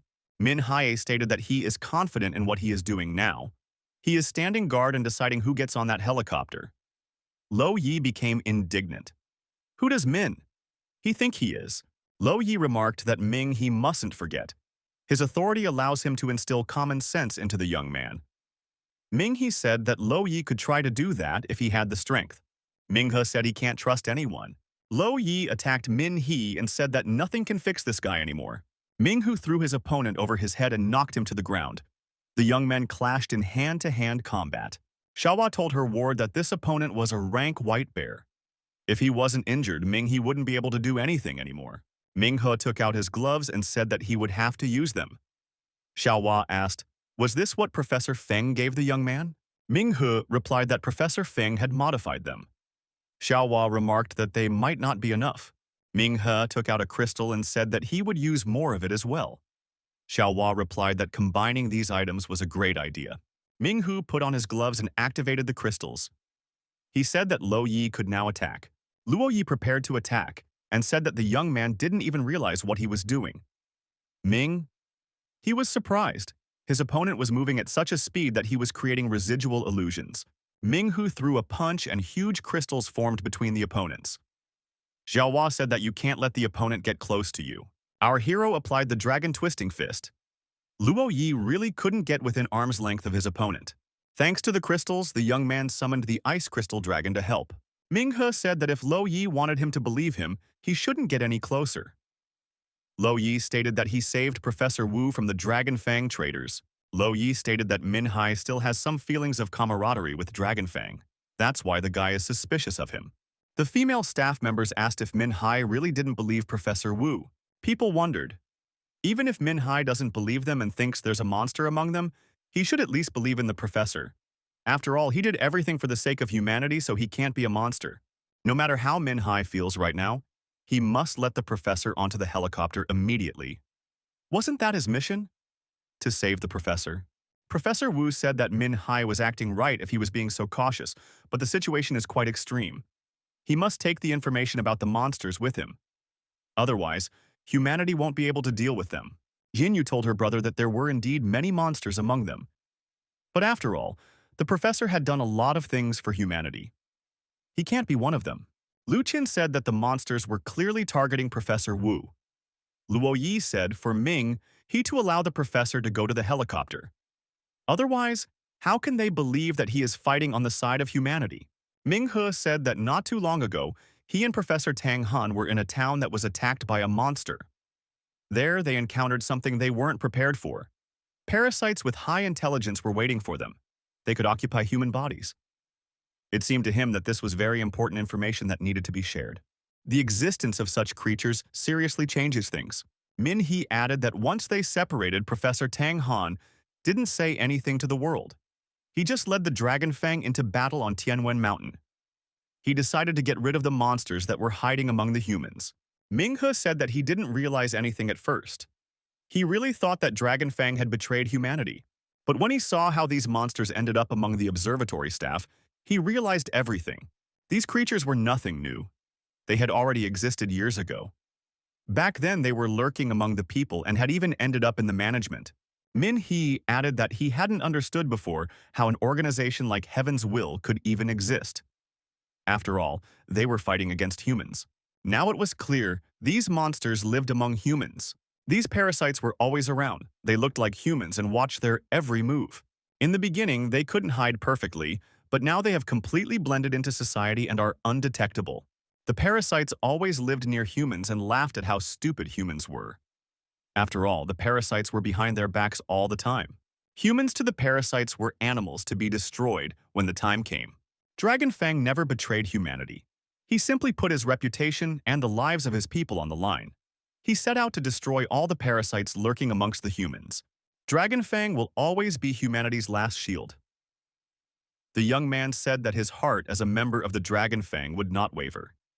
He would follow them and fight as long as he breathed. Suddenly, that third monster appeared and asked, "What was the point of this?"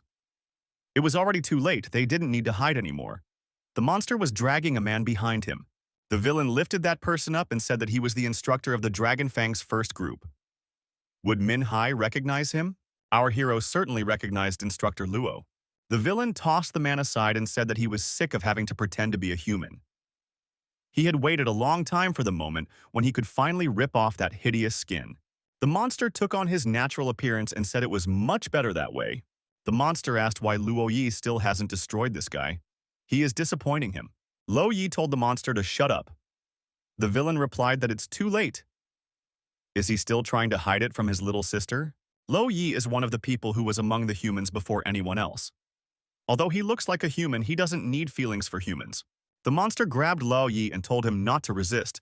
Besides, he was badly injured. The monster stated that it's time for his sister to know the truth. He will help if this guy doesn't want to do it himself.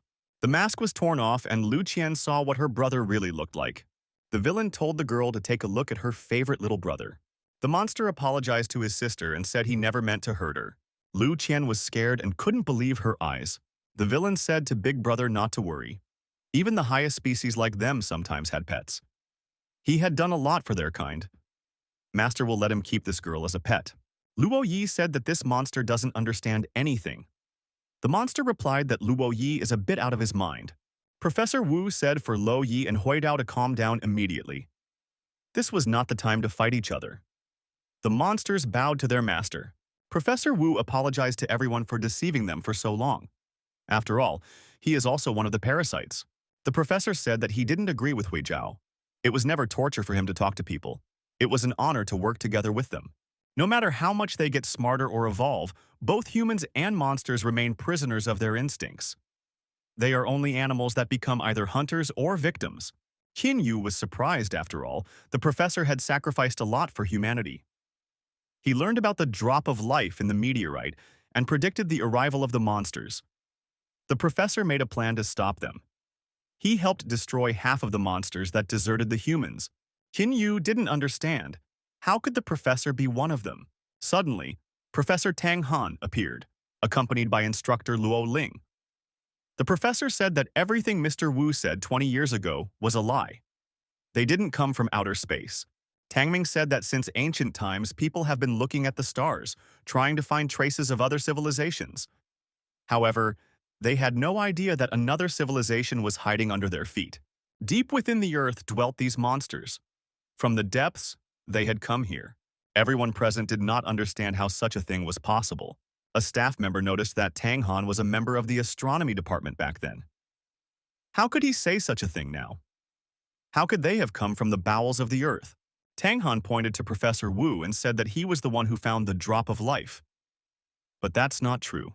The drop of life is actually a wormhole stone. There are many such stones underground. When two wormhole stones are next to each other, they activate and a wormhole portal opens. Meteorites with such stones are very rare, and wormhole stones underground are almost impossible to get to the surface. That a meteorite with such a stone would fall on another wormhole stone underground is virtually impossible. This has happened twice in Earth's history. The first time was when the dinosaurs died out. The second time was 40 years ago. Since then, mankind has lived in a period where monsters have appeared one after another. This means that the stones that open the wormholes were dug up in advance and placed where meteorites fell.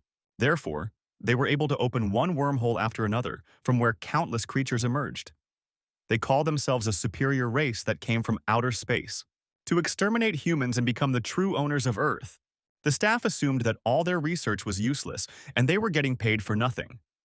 They had tried in vain to find traces in space. Those footprints kept hiding under their feet. Minhu noticed that the plan to eliminate the monsters was a carefully planned lie created to drain humanity's weapons and resources before a large-scale war. Minhe admitted that they had been utterly defeated. Tang Han agreed that it was a rout. Professor Tang Han said that they will not lose their last ray of hope. The Dragon Fang is humanity's last defense. Luoling added that even if they are all destined to die, they won't let these creatures get away. Lo Lin told our hero that Professor Wu is the leader of the parasite monsters. He is the one they have been searching for so long. He can't be allowed to leave. Huijiao stated that the Dragon Fang is practically destroyed. There is no need for them to leave by helicopter. The monster suggested that the master should destroy all the people here and then open a wormhole to take over the city. Professor Wu replied that there were still strong fighters left in South City. Besides, Dragonfang was severely exhausted from the battle with the monsters. Professor Wu said that it was better to just leave. After all, it was the largest city of mankind. Haizhou replied that in that case, he would get rid of the mincemeat that was preventing them from passing. Luo Yi told the master that Minghe is trying to hold them back. The helicopter won't take off until 5 minutes later. This guy is trying to protect the girls so they can fly away, while he himself will stay here to fight. Lo Yi added that, while fighting Minhe, he managed to damage the system responsible for the helicopter taking off. Minhe now realized why the countdown to the helicopter's takeoff had disappeared. But when had he managed to do that? Haizhou told Luo Yi to keep an eye on Master while he dealt with this person. The monster said that if it wasn't for Luo Yi, Minghe would be dead. Haizhou, approaching our hero, said that this man used to be afraid of him, but now he had the courage to stand right in front of him. The monster stated that people are very strange. Minhe also prepared to attack and activated his battle fists, ice fist, and fire fist. Our hero's attack was swift and the monster flew far back, taking damage in the process. The villain steadied himself and said that this battle would be fun. Haizhou said that it was as if Instructor Luo hadn't even tried. Minghe got angry and pounced on his opponent again. The attack was very crushing, and under the impact of the resulting blast wave, many people present flew apart. Professor Wu thought that this person was hiding his true capabilities. No wonder several of his students had died at the hands of this young man. Minghe said that these monsters were just pathetic cockroaches that had crawled to the surface. They must return to their land or he would personally bury them all. Huijiao was deactivated and lay among the crystals. After a while, Hui Jiao stood up and said that he had to admit there were some smart fighters among the Dragon Fang. He must be a little tired from the past battles, so it was hard for him to fight now. Hui Jiao said that humans may call them cockroaches, but they have powers that humans have never even dreamed of. Luoling told our hero that this creature has strong regeneration. It could be destroyed with just one blow. Min He replied that he understood everything. Our hero noticed that his opponent became much faster. The monster attacked the young man, however. He was able to dodge.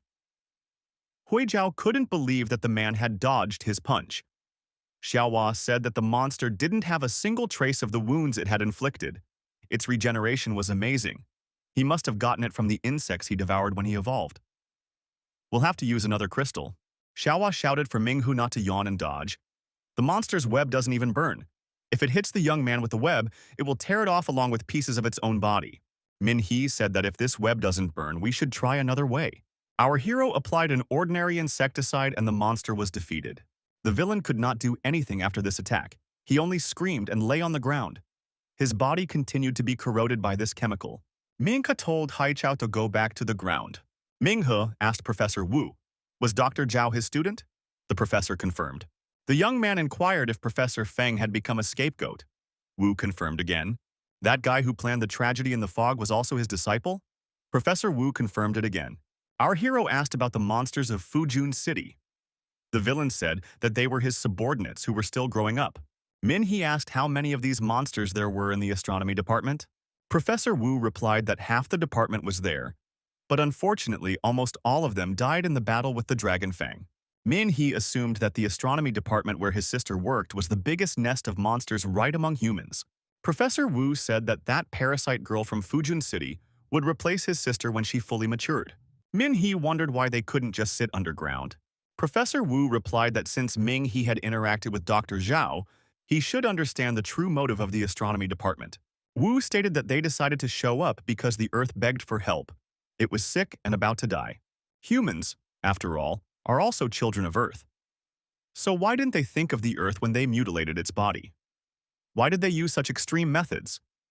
A young man should understand what war is. The negotiations between them just failed. People had all been warned. Min Hai should look at it from a different perspective. Sooner or later, humans would have started the Third, Fourth, and Fifth World Wars anyway. Wouldn't it be better for them to be villains? Right now, they are dealing with overpopulation and resource depletion. Min He said that these parasites should go away and people will solve their own problems. Professor Wu said that if there were more personalities like Min He among the people, perhaps they would never have met. Professor Wu added that they weren't the ones who attacked first. Min. He was surprised. After all, they were the ones who used the will of heaven to exterminate people. Mr. Wu stated that the whole truth is in the hands of humanity's leaders. The young man must rise higher, and then he will know the truth. Professor Wu expressed his hope that Min Hai will become an excellent leader. And then, as a representative of humanity, he will be able to have a normal dialogue. Professor Wu touched Lo Yi's shoulder, and the monster knelt down. Lo Yi transformed and became a huge monster with incredible strength. Minghe rushed after Professor Wu and said that they weren't done yet. Lo Yi threatened our hero on the road. Minghe wondered, has Luo Yi gone crazy? After all, they will hurt Lu Qian. Lo Yi replied that the master would never do such a thing. He trusts him more than anything else in the world. Professor Wu said that the special unit will be here soon. Whoever survives among them will change the course of history with their own hands. Minhe shouted that he wouldn't let the professor leave. He won't be able to touch the girls. Minghe struck Lo Yi and told him to get out of the way. However, the acid did not corrode Lo Yi's body. The monster declared that he was not some bug that could be destroyed by acid. He was now an underground draconoid, as humanity called them. Minghe kept throwing punches and repeatedly told Lo Yi to step aside. Luo Yi said that a human would not be able to defeat him. He relied too much on those crystals. Professor Wu hypnotized the girls and grabbed them in his arms. Luo Yi grabbed the young man's arm and said that he wouldn't let go of him, and there was no reason to be so stubborn. Minghu was able to break free from the monster's hands and rushed after Professor Wu. Professor Wu said that he was taking Min, his sister, away. The young man must take care of the saint of their clan. Near the professor, Xiaohua appeared. They were even similar in some ways. The professor said that not only was she a goddess to their people, but she was also his daughter. Ming, he had absolutely no idea what was going on here. Professor Wu threw the young man far back with a punch of his hand. The helicopter with Professor Wu and the girls flew away to an unknown destination. Xiaohua said that she herself did not understand what was going on here. She has no memories. She lives in the young man's body and would never be able to lie to him. Minhai said he didn't doubt her. The truth about this world was much more complicated. He didn't understand anything either. It was necessary to move now, or else Luo Yi would destroy him. Ming He and Luo Ling attacked Luo Yi. The monster repeated the professor's words. Whoever survives out of the two of them will change the course of this story with his own hands. He can't let the Dragon Fang whitewash his name. Xiaohua told the young man to stop. The opponent is much stronger than he was before. Ming, he would simply die if he continued to fight. Then he decided to use that strength. Xiaohua stated that in that case, they would know his true power. A huge, high-energy flame appeared around the protagonist. Luo Yi thought that the young man was using his blood to rise in rank, but with such worthless strength, he wouldn't be able to protect Lu Qian. Our hero activated Red Sovereignty. Luo Yi said that even this ability won't be enough to defeat him. Lu Qian will only be safe around him. He is her big brother. Even if humanity is wiped out, he won't let a hair fall from her head. Professor Tang Han said that this is not a Red Sovereignty, but a Divine Heir, a Black Saint rank ability. It was a divine soul that had descended into their world. Luo Yi wondered, had Ming He jumped through several ranks at once? Ming He said that he was grateful to Luo Yi since he didn't harm Lu Qian. However, humans would never be their pets, and none of them would accept the fate of pets. Ming He, in the form of Xiaohua, said that humans would determine their own fate, and the vermin should go back underground. The people outside saw the huge creature deliver crushing blows, driving the vermin underground. The people outside saw the outline of a huge winged monster breaking through the mist. It was definitely a monster, as such strength could not be possessed by a human. Luo Yi flapped his wings and rose above the city. Ming He decided to deliver a crushing fist strike to the flying monster. Professor Tang Han said that it was indeed a divine heir. Within this young man's body lurked the power of a black saint. Luo Ling added that Ming, he was humanity's last line of defense. The academy staff said that this young man was too strong. Is he even human at all? An entire special unit wouldn't be able to do well against him. Ming He lowered himself to the ground in front of the astonished Luo Yi and asked if he was the reason why the humans were defeated at the ruins. The monster said that he saw no point in answering that question. Ming He said that once they got rid of all the creatures lurking among the humans, they would never be defeated again. Luo Yi replied that they didn't even know what was lurking under their feet. Ming He asked the monster where Professor Wu had taken his sister and Lu Qian. Luo Yi said that they went to the ruins. No one would get them there.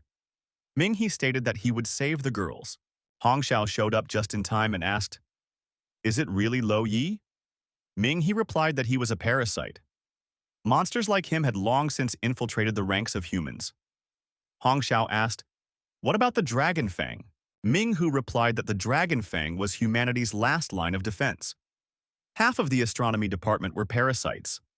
As soon as Dragon Fang found out about this, he immediately decided to exterminate them before they could harm humanity even more. Hong Xiao was frightened. Were they really destroying the true heroes of humanity? It turned out that they were willing to give their lives for the good of humanity. Hong Xiao decided to issue an order. We must not let our guard down. It is necessary to detect and exterminate all the parasites lurking among the people. At all levels and in all instances, this order was sounded. We must not lose vigilance. We must exterminate all parasites. Many of Dragon Fang's best fighters gave their lives. They gave their lives because they fought to the end. These people were humanity's last line of defense. A special unit saluted the heroes from Dragon Fang who gave their lives for humanity.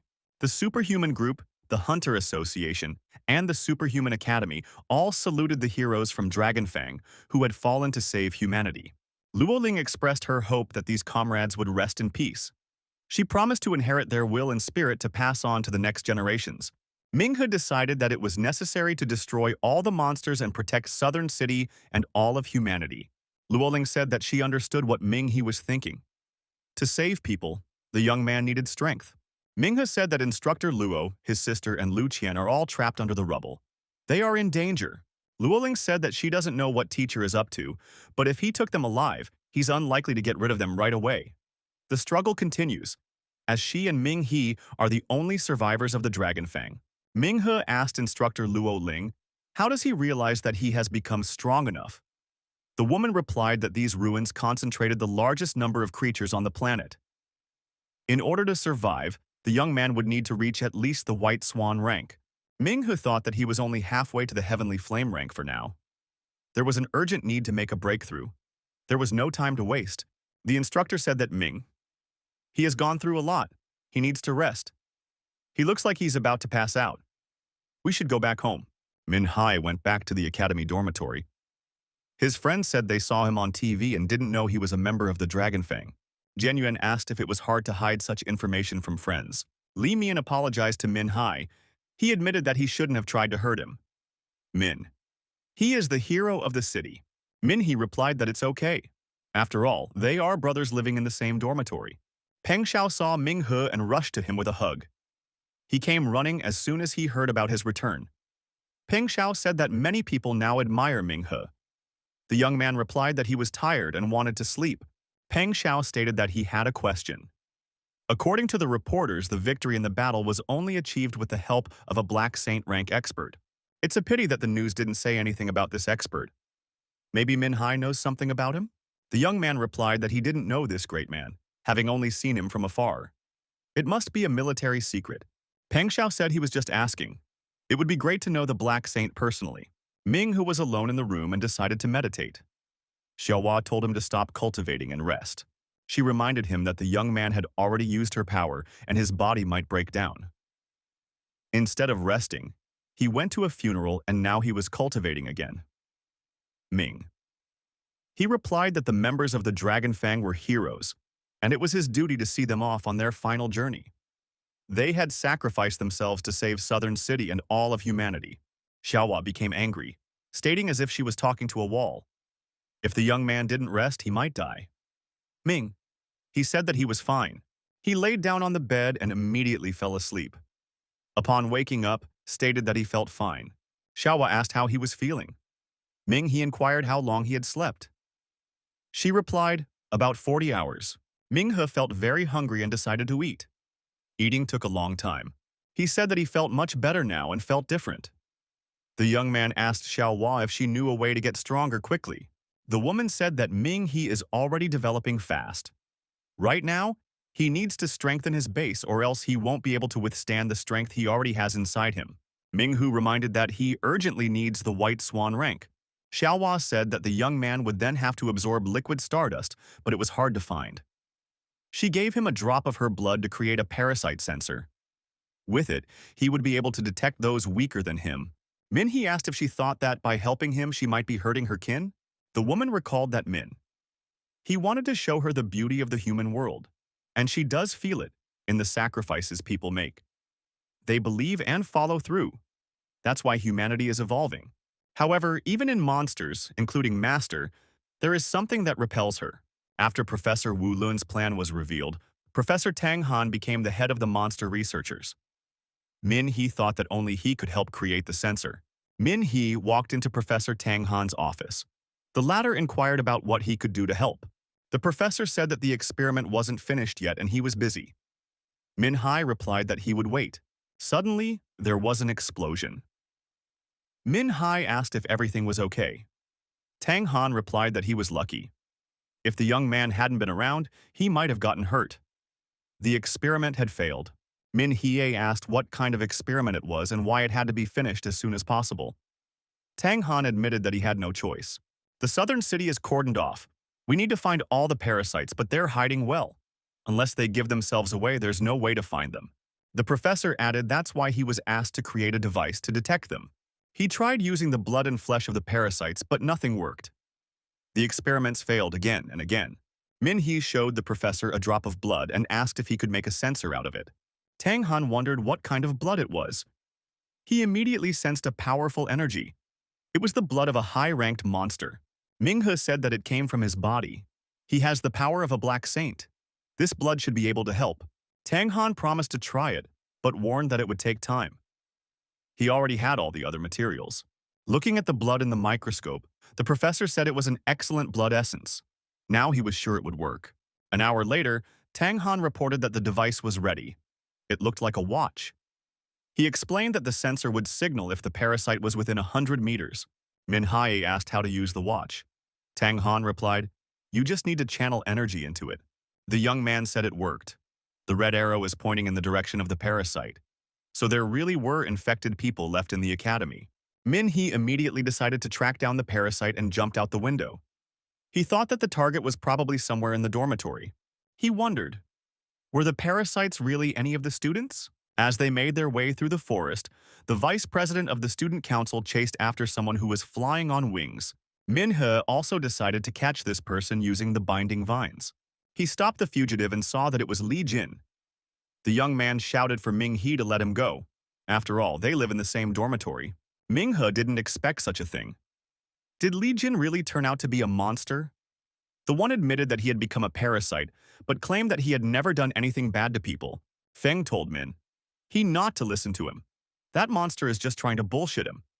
They caught Li Jin when he was trying to sabotage. He was planting bombs near the dormitory. He used to pass on a lot of important information when he was in the reserves. Many comrades died because of him. If he hadn't made a mistake, no one would have discovered him. Min Hai said that if that was really the case, he wouldn't listen to him. The hero used the crystal to finish what he started. Li Jin shouted that Ming He had no right to destroy it. But the man didn't hesitate and dropped a huge stone on the traitor's body. Feng was shocked by what she saw. She was also going to destroy Li Jin, but Ming. He didn't hesitate for a second. Feng said that it had been a long time since they had seen each other. She didn't know that Min He had become so strong. Min He confirmed. Yes, they hadn't crossed paths for a long time. He too was surprised that Feng had reached the heavenly flame rank. The girl had expected that after rising to this level, she would be able to take revenge. But it turned out that he wasn't behind at all. Feng Ling reported that Southern City was surrounded. Everyone was being called back. The student council began to cleanse the academy of vermin. The girl added that they have split into two groups led by her and Tian Ning. Things are not going well. The parasites are skillfully hiding. Li Jin is the first to be found. And that was by accident. Ming He told Feng Ling to entrust the remaining vermin to him. He won't let them escape. Professor Ling was giving a lecture at the academy, continuing the theme of the previous class. One of the students said that Professor Ling's lectures are interesting. Not only is she smart and beautiful, but she also has a sense of humor. Everyone respects her. Suddenly, the door to the classroom opened and Min He and Feng Ling walked in. The students immediately recognized Feng Ling. Some also recognized Ming He, the rookie who had defeated her in the battle at the observatory. Had these two really come to the lecture? Professor Ling recognized them as well. The woman asked if they wanted to listen to her lecture. Ming. He glanced at the universal clock. He confirmed. Yes, they had indeed come for knowledge. Professor Lin invited them to come through and sit where it was convenient. But suddenly the young men attacked the professor. They threw punches at her at the same time. Everyone in the audience thought that the students had gone crazy. Lin exclaimed, "How dare they attack the professor?" Ming He firmly stated that he knew. Professor Lin was a parasite. The students were outraged. She's been teaching for 5 years. It's impossible to accuse her of betrayal so easily. They are ready to defend her. Feng Ling asked her companion. Perhaps these students are also infected. Min. He replied that they are just under her influence. The girl realized it was impossible to destroy the students. We need to act differently. The professor jumped up and shouted for no one to dare harm her students. Min He punched the woman again, stating that there was no point in pretending. They had already realized everything. The woman screamed not to be touched. She wasn't hurting anyone. But in doing so, she turned into a monster. The students realized the professor really is a parasite. How was this possible? How could she be so good at pretending? Perhaps she was influencing the students with her aura. Perhaps she had extra classes with them at night. The monster shouted that these people were nothing but pathetic parasites. Ming He struck again and said, "It's not humans who are parasitized. It's the monsters that are taking over their bodies." Feng Ling looked at Ming He and marveled at his strength. How could he defeat a high-rank parasite so easily? She admitted that she hadn't expected such a thing. Professor Ling hid herself masterfully. Without the sensor, they would never have detected her. Min He agreed. Parasites really are perfect at disguising themselves as humans. The young man decided to continue the sweep and broke into the girls' dormitory. The girls were shocked. How dare he even dare to come in here? Immediately let him leave. But the young man paid no attention and forcefully punched one of the female students. He said that he would destroy her right now. Feng Ling noted that Ming Hu was incredibly strong. The parasite didn't even have time to react. Ming He said that plant parasites were an extremely rare type of monster. Inside the academy, there were almost no parasites left. They found 9, and only one of them was a plant. Ming He told his companion that they had already combed through almost the entire academy. It was unlikely that there were still any left. He's going to contact Luo Ling. She hunts vermin outside the academy. She might need some help. Ming He asked Lo Lin if they were okay. The woman replied that not really. The parasites are hiding too well. They only found 3 of them, and that was thanks to information leaks. Right now, not a trace of them. Min. He reported that they had already wiped out all the parasites in the academy. Luo Ling wondered, how could Ming He find the whole 9 of them? Ming He thought that he needed 5 portions of liquid stardust to obtain the White Swan rank. At the same time, he would be able to help Luo Ling. Luo Ling said that she was waiting for the young man on Yanhe Street. The young people traveled by bike. Ming. He asked the girl, isn't she rich? Why does she only have 1 bike? Feng Ling replied that they are in the academy. Why would she have multiple motorcycles if she's the only one riding? They rode up to Lo Lin's place and said hello to the instructor. Luo Ling said that she knew this girl. She was the princess of Tianfeng Corporation, the genius of South City Academy. Feng Ling asked not to call her that. She met Ming He and realized that she is not a genius at all. Compared to him, she was nothing. Ming Hu thought that Tianfeng Corporation was the largest pharmaceutical company in Southern City. Most of the drugs used by superhumans are manufactured by this corporation. He didn't expect Feng Ling to be associated with it. Ming He asked Lo Ling if there were any changes. The instructor replied that there was nothing new yet. Ming He showed the woman the sensor and explained that it was Professor Tang Han's latest development. The sensor can detect parasites within a 100-meter radius. He activated the device and said that he hasn't detected anything yet. The area is too big and the sensor has a short range. The search must continue. After a while, the young man reported that the sensor detected something in a shopping center. At the mall, a saleswoman was thanking customers for their purchases. Min He walked over to her and held out his hand. Without further ado, he began to strike the girl in the face with his fists. The parasite was destroyed. Luo Ling recognized that the sensor was working. They had already found 1 parasite. Min He noticed that it was easier to look for parasites in the academy. The city was too big, and the sensor's range was small. Lo Lin said that it would be easier with Dragonfang. They had scouting teams gathering information, but they lost all their leaders in that battle. Only 2 remained. Ming Hu asked if Luo Ling still couldn't let them go. The woman replied that the more important thing now was to find the parasites. After a while, they managed to find another parasite. The monster got out of the car and said that he recognized them. They were the survivors from Dragonfang. All 3 of them attacked the monster. The one declared that it would tear them all apart. Ming He delivered a crushing blow and pierced through the monster's body. Feng Ling was astonished. Ming He had destroyed the parasite with a single blow. The girl exclaimed that he had stolen her prey. Luo Ling remarked that they had only found 2 the entire evening, and that was only because of the sensor. The instructor said she knew how the other teams were doing. They hadn't found anyone. Feng Ling added that it was very difficult to exterminate demons, so it was best to take their time. Min He thought that none of the parasites he found were plants. He didn't find a single drop of liquid stardust. The academy had only managed to obtain 1. If this continued, how long would it take to obtain the White Swan rank? Feng Ling asked what Ming He was thinking about. He replied that he was thinking about nothing. He just needed to keep searching. The girl offered a snack and even invited everyone at her own expense. Luo Ling also agreed. We should go somewhere and eat. Ming He said he didn't mind. He wasn't picky about food at all. Feng Ling invited everyone to French food. She knew a good restaurant nearby. The young people settled down at a round table and began to savor the exquisite dishes. Feng Ling offered Ming Hu a piece of steak from her fork. It was juicy and tasted delicious. Luo Ling felt like an extra. In addition, she wasn't being noticed at all.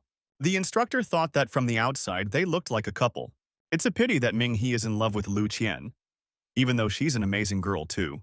A phone call rang out. The hero was asked how the sweep was going. The young man replied that it was slow, only 2 people had been found. Professor Tan Han said that the girls were kidnapped by Professor Wu. But there is good news. The management is preparing an urgent meeting. On the agenda will be the development of tactics to storm the ruins. It's a chance to save the girls. The news pleased Min Hai, and he asked when the assault was scheduled. Would he have time to finish the French food?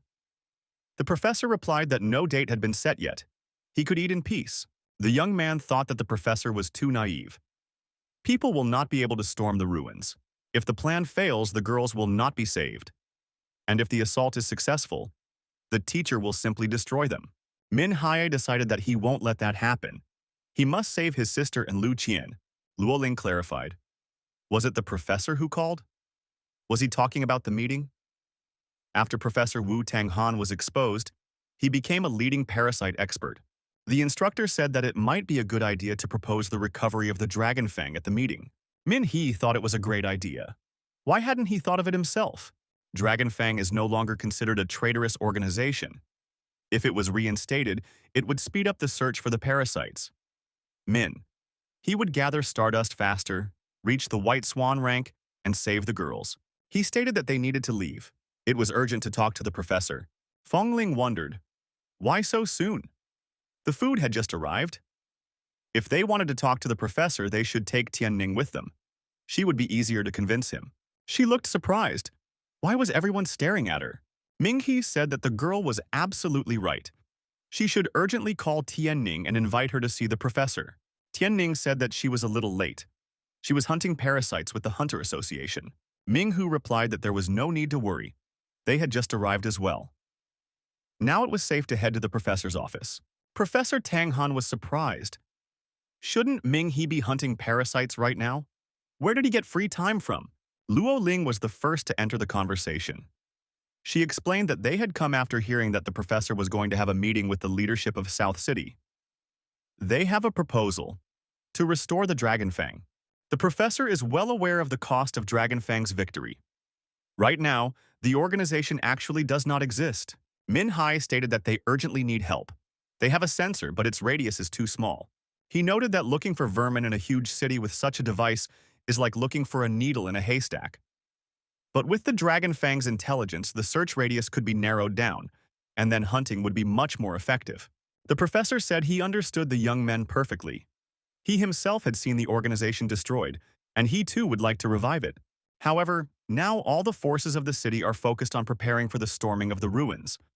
Bringing the organization back to life would not be easy. Tianning advised her uncle to bring up the matter at the meeting.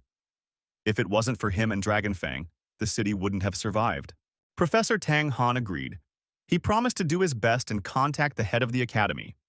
He had a high position in South City. If they could get support, they could convince the council.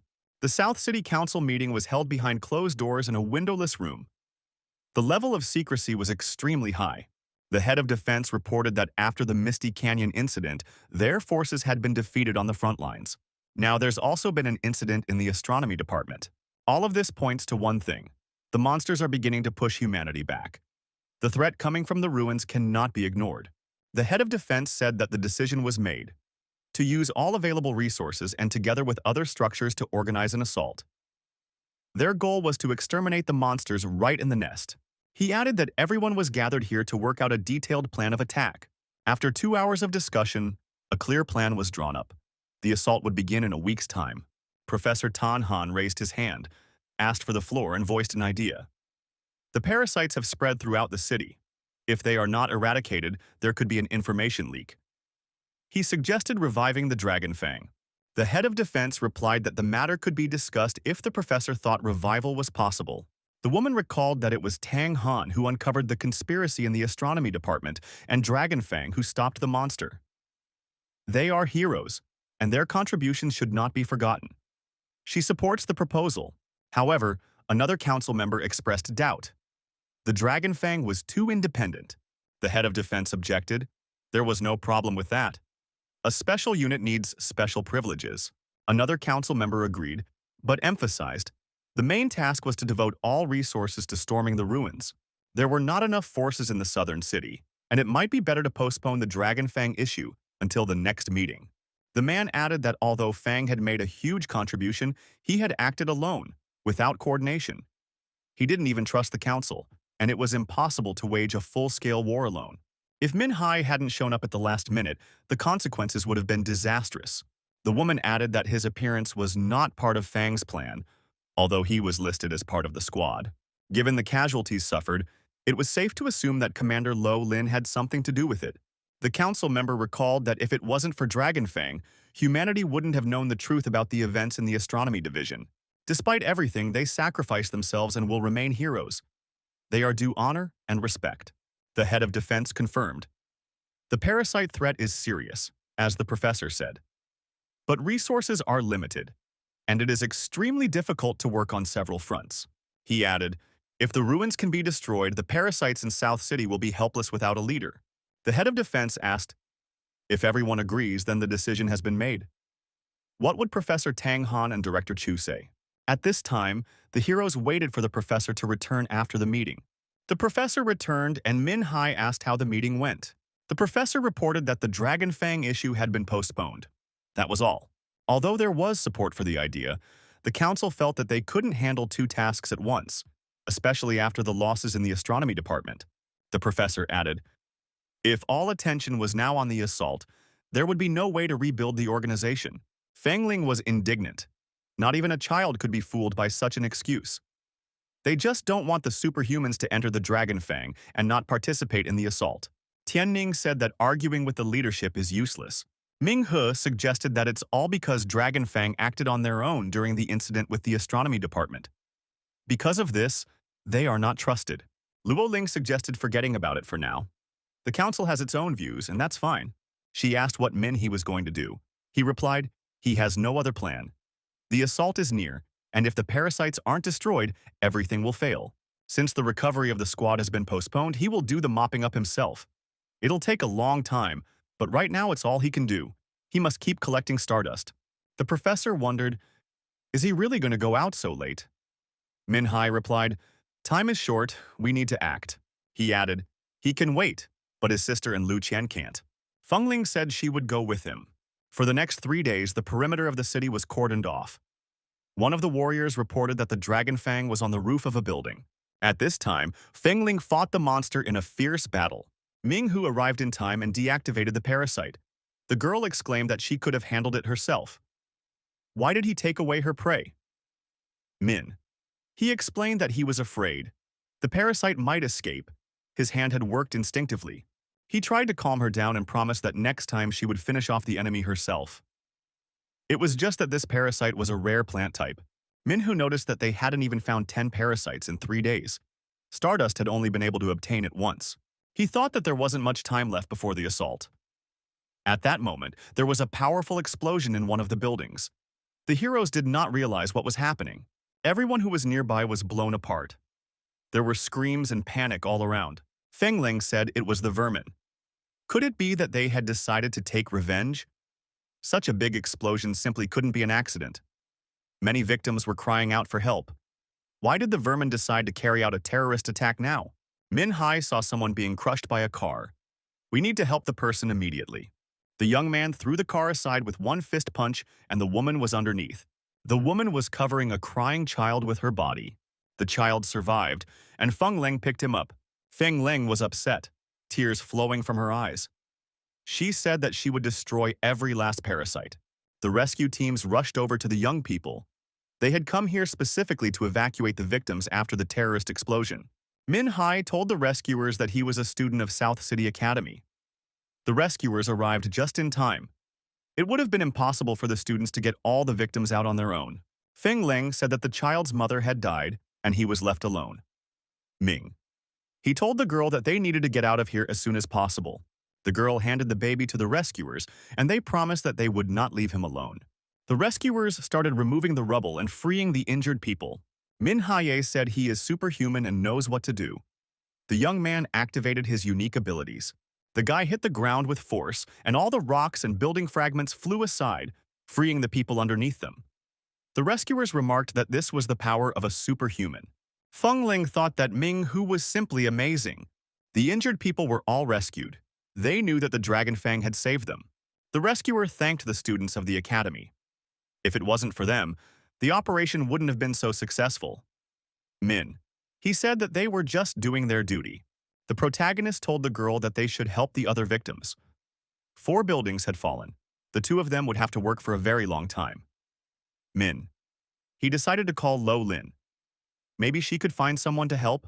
Feng Ling said that she had already called Tianning and found out that Director Chu had sent people. Luo Ling also confirmed that she would come with a group of superhumans. Our heroes decided to continue helping the humans with their own strength. Soon a squad of superhumans arrived, and they told Min He to leave the rest to them. Min He told the instructor that he was unhurt, but there were many dead among the civilians. The parasites had gone too far. Tianning and her students also arrived on time. Feng Ling said that it was necessary to rescue people. Luo Ling noticed that after the battle in the astronomy department, the vermin didn't even have time to hide properly. Why did they decide to carry out this attack after all? Min Hai said that it looked very strange to him as well, but they will only know the reason when they find the culprit. Luo Ling asked how Min Hai was going to find him. The young man stated that he was nearby when the explosion happened. All 4 buildings exploded at the same time, so it wasn't just one parasite that did it. This is clearly a pre-planned operation. There are at least a dozen parasites at work here. Min He said that he was watching the sensor the entire time he was rescuing people, but he didn't notice anything suspicious. So the parasites planned their escape route in advance. I'm guessing they didn't escape through the surface, but through the sewers. The buildings have collapsed, so the sewers nearby are also blocked. If they wanted to escape, they used the sewer exit as far away as possible, so there's a high probability that they're still there. The young man noticed that moving through the sewers would be difficult, and there were probably quite a few vermin in there. It would be necessary to form a small squad with a map and an experienced commander. Luo Ling said that Min He was beginning to think like a real commander. Min He replied that the instructor is a much more experienced commander than him. Luo Ling said that she would go look for a map of the sewer. Maybe she could find one on Google Maps. Feng Ling and Tianning said they would go with Ming He.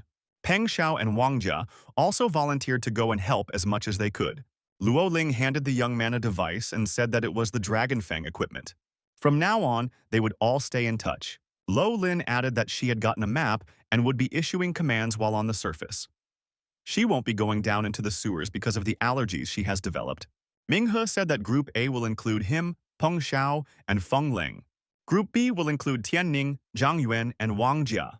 If anyone finds any traces of monsters, they should continue searching. Then everyone would meet up and engage in battle.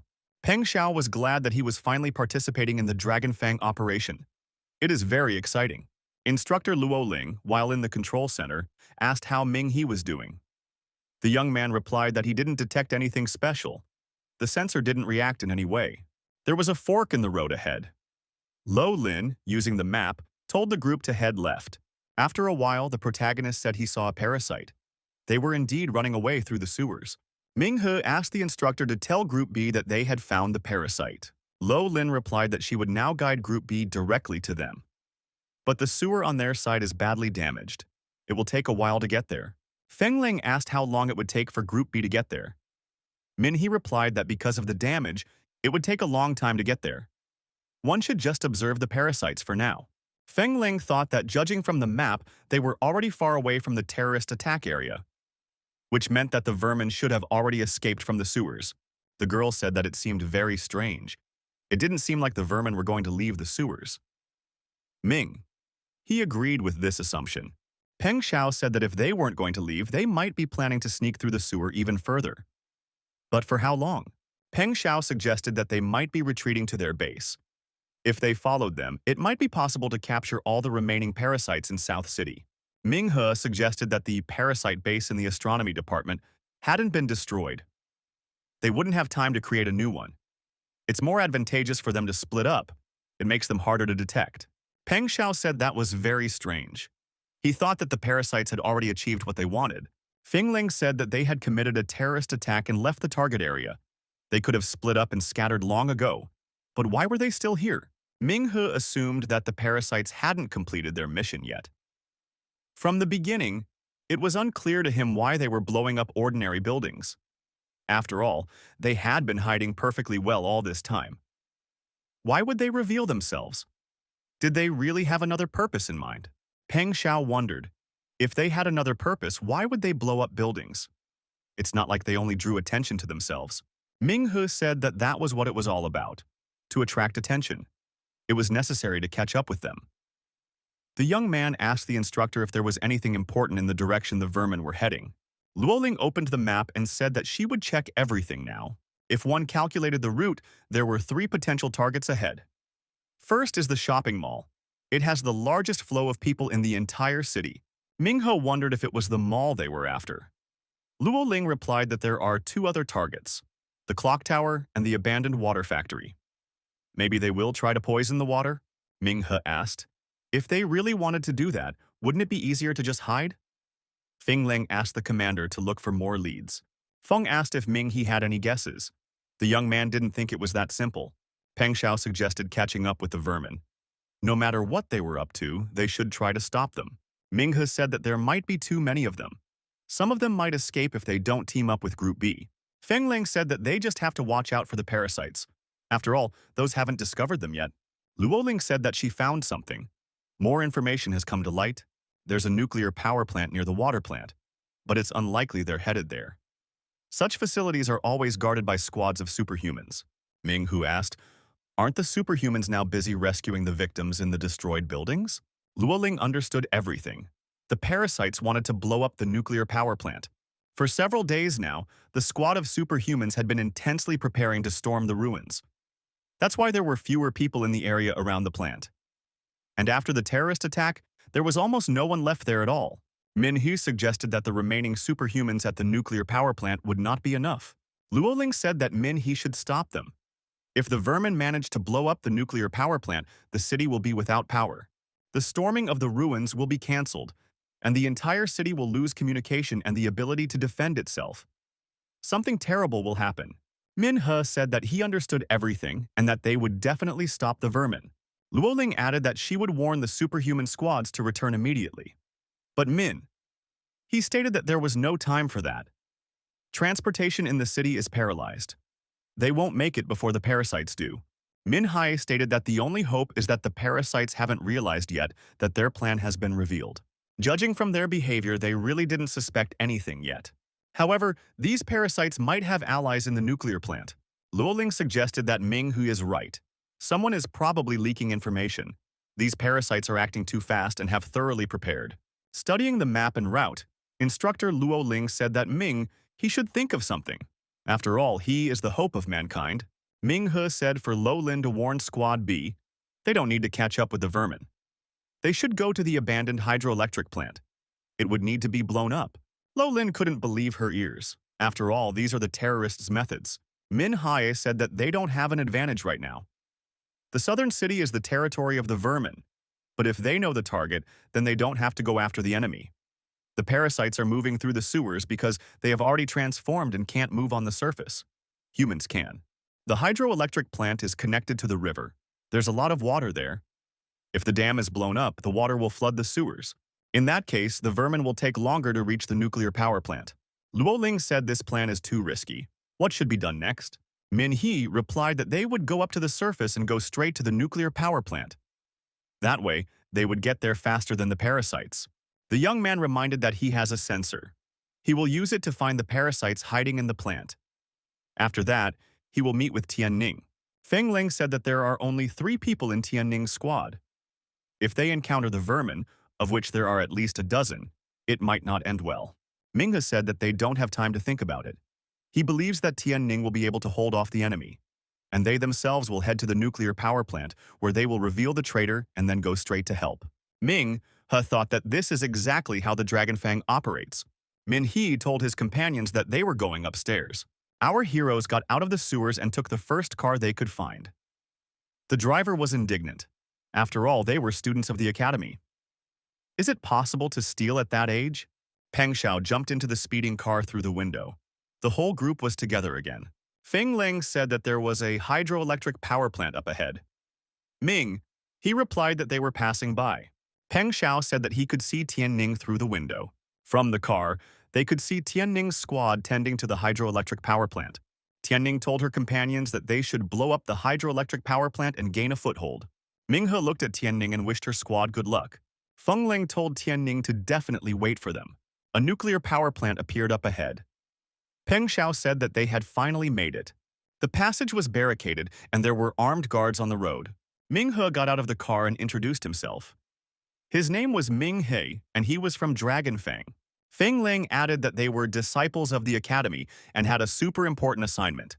Ming He introduced that there might be a parasite lurking in the nuclear power plant. Peng Xiao said to take them to the command center immediately. The guard said he had to warn the commander first.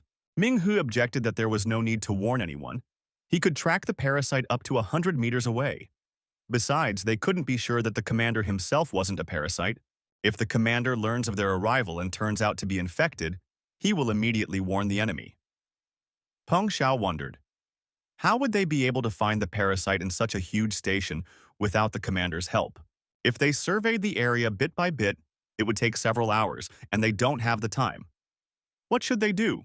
Min He asked which department was responsible for the daily inspection and maintenance of the station. The guard replied that the maintenance department handles that. Its office is located on the west side. Peng Xiao wondered why Ming He was asking this. Ming He said that after the withdrawal of most of the superhumans, the parasites still haven't kicked in. They're waiting for the rest. So there aren't many of them here, and they're hardly particularly strong. For their plan to work, the parasites must have taken key positions. Aside from the station manager, the regular maintenance department employees had the most access to the equipment. Peng Xiao recognized that Ming He was right and wondered why he hadn't guessed it himself. Feng Ling said that they were leaving right now. Peng Xiao demanded that the guards show them the way. One of the guards agreed to escort them. After a while, the group entered the service department office. Feng Ling asked Ming He if there were any vermin here. The young man replied that the place was clean. Ming He introduced himself, showed his ID, and said that he was from Dragonfang and was on a special assignment. One of the people present said that he was the head of the service department.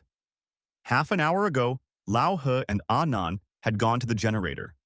They said that there was a malfunction and they needed to check everything. Ming He ordered them to take them there immediately. There was no time for explanations. The young men hurriedly walked towards the generator. There was no time to go around, so He punched a hole in the floor to get down to the lower level faster. Min Hu spotted the employees of the station and headed towards them. One of the employees asked what they were doing here. Peng Xiao shouted to Lao He not to pretend. Everyone already knows he's a parasite. The man was confused when he heard this. Peng Xiao told Ming Hu not to hesitate and attack the man. Peng Xiao swung his fist at Lao He's jaw, but He immediately intervened. Lao He is not a parasite.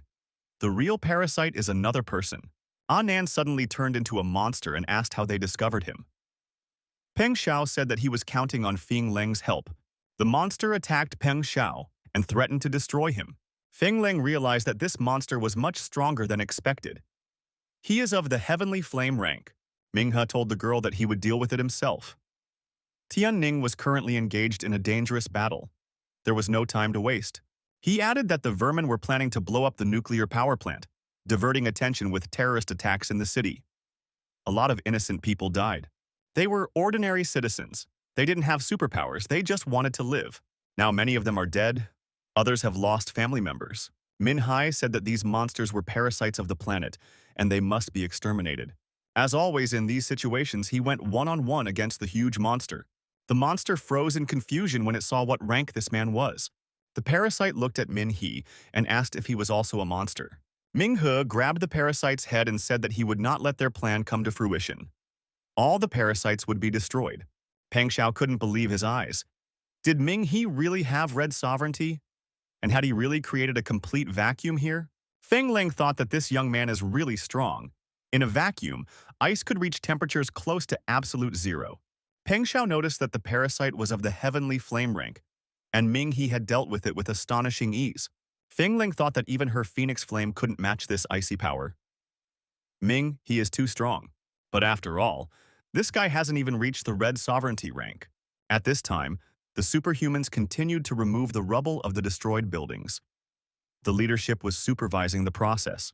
The defense leader said that it was necessary to destroy all the vermin as soon as possible, otherwise there would be nothing left of the city. The squad leader added that it was all very strange. Why did the parasites decide to stage such a high-profile attack in the heart of the city? The defense leader agreed. What did they want? The phone rang, and Professor Tang Han was on the line. He reported that he had just been contacted by Luo Ling from Dragonfang. The professor reported that he was able to reveal the possible target of the parasites. It was a nuclear power plant. The young man was already heading there. The defense leader was shocked. Did the enemies really target the nuclear power plant? The leader informed the squad leader that He of Dragonfang suspected that the vermin were preparing an attack on the nuclear power plant. It's the main source of electricity for South City. If they succeed, we can forget about storming the ruins. The defense systems will also fail. Hong Xiao promised to bring more fighters there. The defense leader hoped that they would make it in time. But the hydroelectric power plant only had a squad of 3 men. Would they be able to hold off the onslaught? The vermin were getting closer, and there were too many of them. Tian Ning and her squad took a circular defense. The commander admitted that she was just as scared as the other students. But it's not easier for their fellow students at the nuclear power plant either. They still don't know how many parasites might be lurking in the plant. Tian Ning stated that they are the first line of defense. If they fail, the parasites will pass through further, and Min He and Feng Leng will be squeezed from both sides. And then the nuclear power plant could be blown up. Without electricity, the defense systems won't work, and the city will be in danger of being destroyed. Everything that happened today will begin to repeat itself everywhere. Their friends, classmates, and other innocent people would die. All the members of the squad have declared with one voice that they will not let this happen. They are academy students, superhumans, and they have all of humanity's hope. Wang Jia said that they must protect everyone and destroy these damned parasites. This is their first joint operation with the Dragonfang. He added that they will stop the monsters right here and now. Zhang Yuan admitted that he was a rookie but dreamed of becoming a part of Dragonfang. The young man possessed powerful fist strikes. Wang Jia told the monsters not to underestimate him. After all, he was the future hope of mankind. He possessed the ability of geomanipulation. Wang Jia helped his friend dodge the attack. Zhang Yuan thanked his comrade in arms. Both of them found themselves surrounded by bloodthirsty monsters. There was a cliff behind them. There was nowhere to retreat to. Fortunately, Tianning had arrived in time. She encased all the monsters in huge crystals. However, one of the parasites had fire ability. It could destroy the crystals. Wang Jia said that it was not good. There were about 20 parasites in front of them, and each one had its own unique ability. Even Tianning's ice couldn't stop them. The squad leader warned that the parasites would be released from her ice sooner or later. But as long as they were immobilized, they could be destroyed. The fight continued. The students mercilessly destroyed the immobilized parasites. One of the monsters broke free and grabbed Tianning's leg with its long tongue. It swallowed the girl, but immediately regretted it. Tianning used her abilities to tear the parasite from the inside and broke free. She was doing all this so that Ming Hu and Feng Leng would find the parasites hiding in the nuclear power plant and stop their plan. The girl said that they had to delay the monsters to buy time for Ming He and Feng Leng. She said she wouldn't die, at least not until she was sure that Group A had found the enemies. Wang Jia agreed. They had to buy time, even if it took all their strength. The monsters were going to destroy the fighters and move on, towards the nuclear plant. But Tianning exclaimed that what she had in front of her were only pathetic parasites.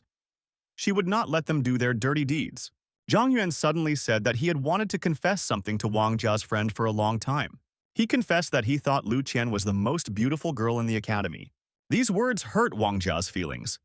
He shouted that Feng Leng was much better. Zhang Yuan added that he thought Tianning was even more beautiful now. Wang Jia agreed. They said that dying by her side is a great honor. They would cover Tianning even at the cost of their own lives. The monsters continued to arrive, but the squad of superhumans didn't waver. Suddenly, an explosion rang out, rock fragments flying in all directions. Who possessed such strength? It was Wang Jia.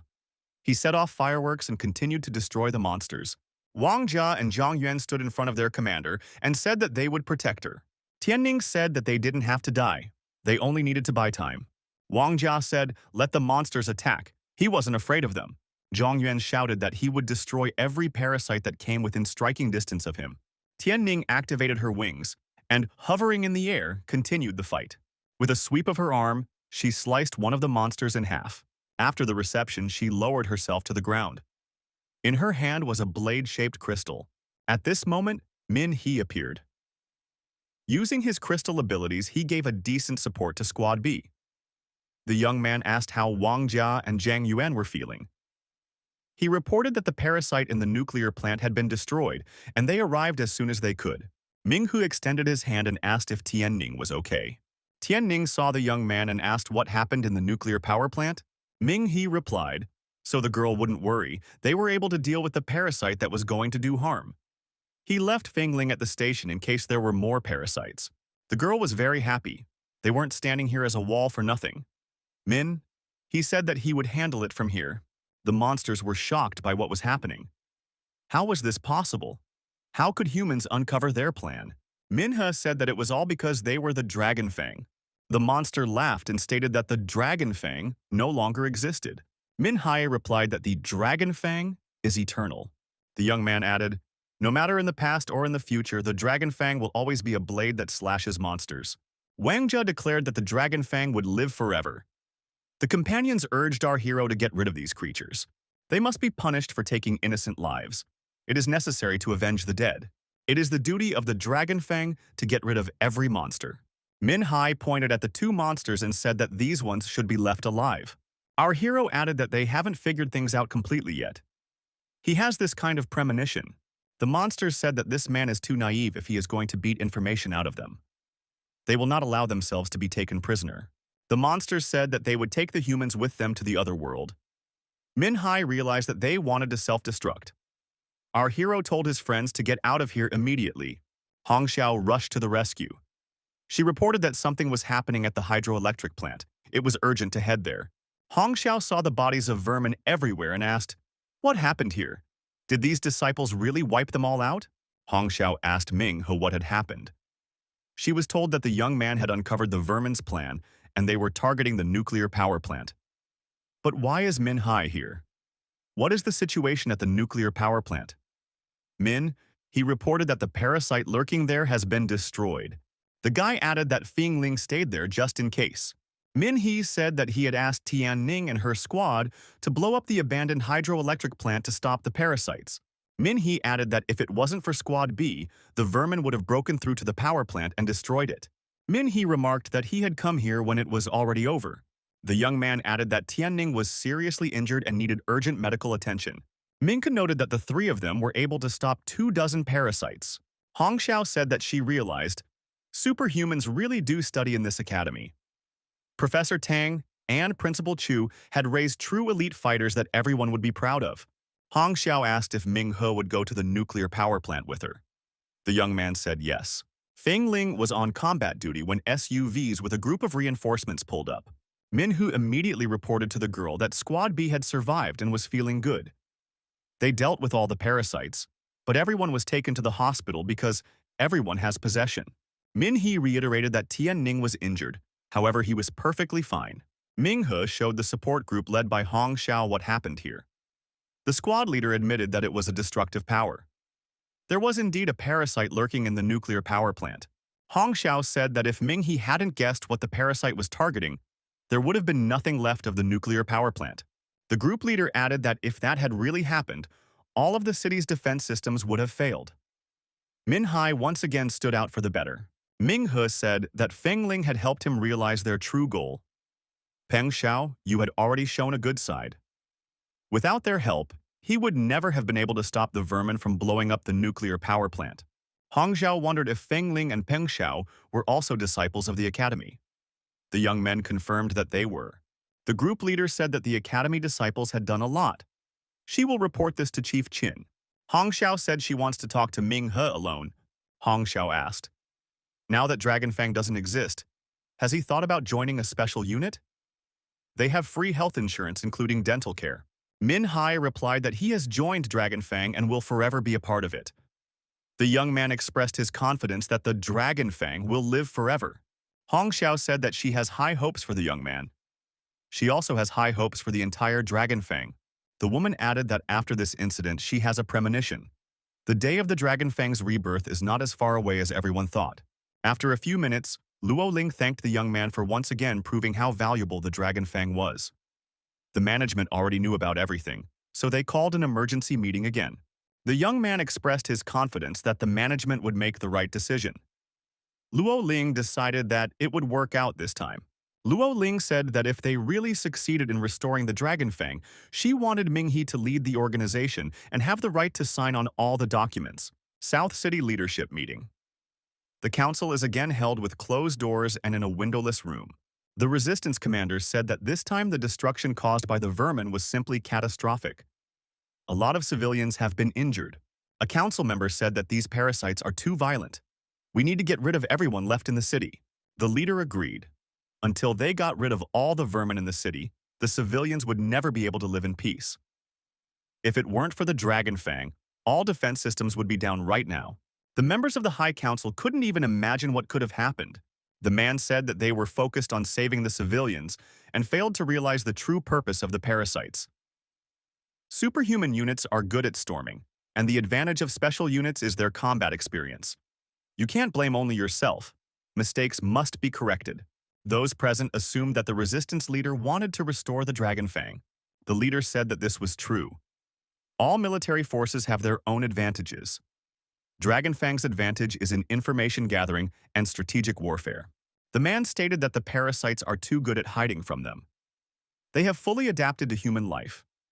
Unless they reveal themselves, it would be almost impossible to detect them. However, the Dragon Fang can deal with it. Therefore, a vote must now be taken.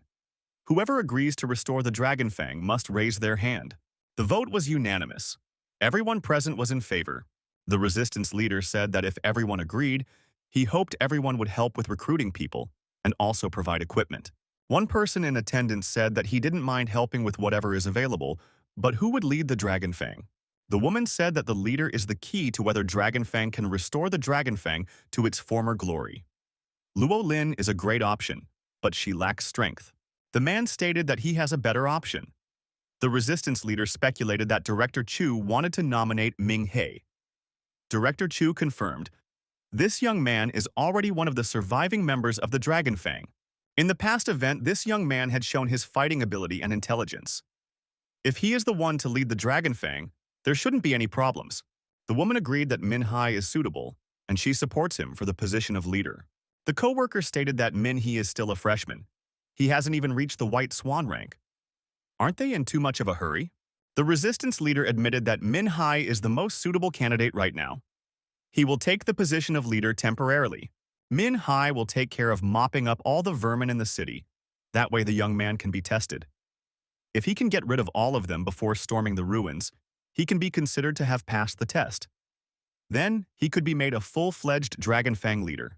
Director Chu remarked that the storming of the ruins would take place in 4 days. Do those present really want the Dragon Fang to regain its former power in just 4 days? It was practically impossible to exterminate all the parasites in such a period of time. More time was needed. The resistance leader said that there was no more time. The assault on the ruins can't be delayed. We must finish what we started. When they attack, the city will be virtually defenseless. If the vermin were left inside, they would wreak havoc. Peng Xiao was glad that they had finally returned. Today had been a very interesting day. He had done so much that his father would no longer call him a useless freeloader. Peng Xiao asked our hero to take him on his next mission. He would help hunt vermin. Ming? He agreed, but he needs to get a good rest before doing so. Peng Xiao said that Ming, who needed to rest. Feng Ling's father sent Uncle Yuan to pick her up as soon as he heard that the girl was in danger. His own father, on the other hand, didn't even call to see how he was doing.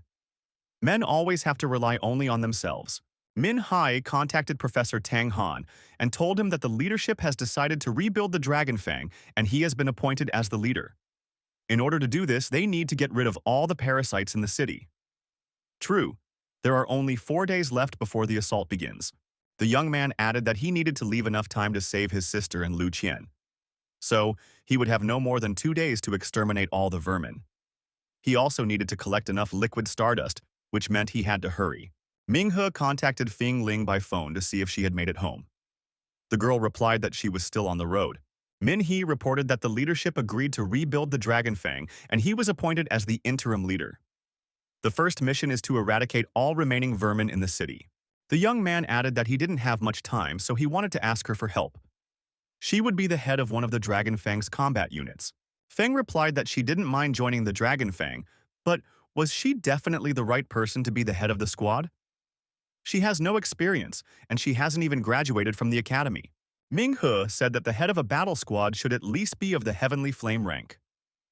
Feng Ling is more than qualified for the position. The girl said that she had to think about it. Uncle Yuan asked why Feng Ling was hesitant. Being the head of the Dragon Fang squad was very cool. Feng Ling thought that she usually had room for error, but now if she made a mistake, she could interfere with all of Ming He's plans and would be sticking it to him. Uncle Yuan said that the girl was thinking too much. Right now, she doesn't look like the confident and straightforward Mrs. Feng Ling that he knows. Feng Ling said that Uncle Yuan is right. Ming He might be stronger than her right now, but she can't keep up with him forever. The Dragon Fang base was a working environment. Luo Ling was showing a list of recommended people. The recommendations included members of the Superhuman Squad and Special Forces, as well as others who had proven themselves in past operations. Ming Hu assumed that everyone was serious, and they were being recommended the best of the best. Feng Ling said that she knows two people from the academy, Lin Nan and Sun Yi. They are in their 4th year and members of the student council. Both of them are very strong and have reached the Sunflame rank. Lin Nan specializes in firearms. Sun Yi has unique stealth skills. Director Chu suggested the best candidates. Ming He said that in that case, it is necessary to meet with those people. Lo Lin said that there are problems with some former members of the organization who quit. After hearing about the revival of the organization, they want to join. Min? He was surprised, but what's wrong with that? Luo Ling added that most of them are fine, but it's not that simple with one of the candidates. Min He looked at the dossier and realized that it was about the former squad leader. He was sent into retirement due to an injury. Now this person had not only healed, but had also become much stronger. He has reached the rank of a white swan. This candidate is very arrogant, and he might be a problem when he is sent on a mission. His squad previously did more than the others, but also lost the most fighters. Luo Ling expressed worry. If he returns to Dragon Fang, he won't obey the new leader. This will become a big problem. She thinks this man should be rejected. Minhaya said that strong people are needed now, so you can't say no. If Zhang Hu is really a good fighter, there is no reason to refuse. Our hero decided, if he doesn't obey, we'll just have to force him. In the main hall of the Dragon Fang, all the candidates were present. Those present saw the new leader and wondered, is he too young? After all, the guy is only in his 1st year. Ming He thought that everything was just as Luo Ling had predicted. All the newcomers would split up into their 4 groups that they already belonged to. Thus, there would be no teamwork. Min Hai said hello to everyone and said that they didn't have much time, so he was ready to get right down to business. Everyone heard about the terrorist attack in the city. Parasites are hiding all over the city and will not stop harming people. The city leadership has decided to revive the Dragon's Fang. The task is to exterminate the parasites. Min He added that he will divide those present into squads and send them on missions. Zhang Hu said that they can't be in such a hurry. No matter how much time they have, things can't be done this way. One must sharpen the axe before chopping down trees. First, the young man should at least understand their capabilities. Then he could form squads based on their skills. Luo Ling said that they had information about everyone. They discussed everyone and put together squads based on the characteristics. What is Zhang Hu trying to accomplish? Is he not satisfied with the leadership's decision? Luo Ling added that Zhang Hu is a Dragon Fang veteran. He knows how to follow orders. The man said that he was really not happy with this decision. Some kid who doesn't understand anything in life becomes a leader. How did he earn this right? Luo Ling suggested looking at what this young man had accomplished. Had anyone forgotten about his battle in the astronomy department that happened not long ago? There was also the incident at the nuclear power plant. If Ming He hadn't done anything, the entire city would have been in ruins. Yang Hu said that he had heard all of this. However, all the guys had gone through serious battles. Each of them had many valuable achievements behind them. Jiang Hu asked, who will prove that it was not simple luck? If this guy wants to be a leader, he should be the strongest among them. Ming Hu inquired who among the people present was stronger than him. Jiang Hu suggested that the leader should fight him. If Ming He wins, he will not oppose his candidacy. Min He said that he would fight that person. At the training arena, Lo Ling suggested that our hero change his mind. Feng Ling said that the instructor is right. This guy is very strong now. He is even stronger than their past leader. Min. He said that there is no other choice. They already have little time. They can't expect teamwork from these people now. They will have to use such methods. Min He added that Jiang Hu had volunteered to fight, so he would be able to show himself to everyone. There was no better chance. Ming He said for Luo Ling not to worry, he knows what to do. Jiang Hu said that this kid might be talented, but when it comes to pure strength, technique, and skills are not important. Today, he would make the young man realize this. A Dragon Fang leader is not for everyone. Ming Hu was surprised. Did Jiang Hu really mean to say that a true leader must sacrifice others?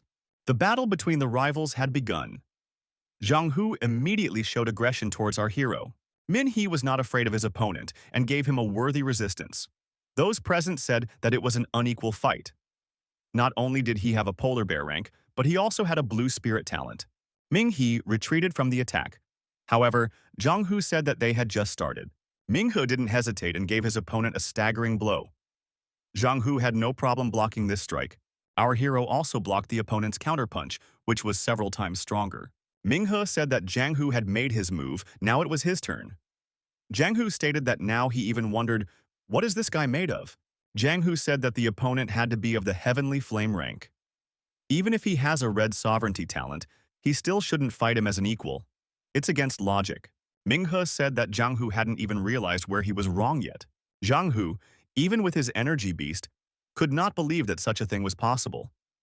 Even the fierce tiger's kick didn't stop him. Ming He sent Jiang Hu to the far corner of the room with a leg kick. Ming He's talent was an absolute vacuum, while Jiang Hu's ability was related to sound. However, sound cannot spread in a vacuum.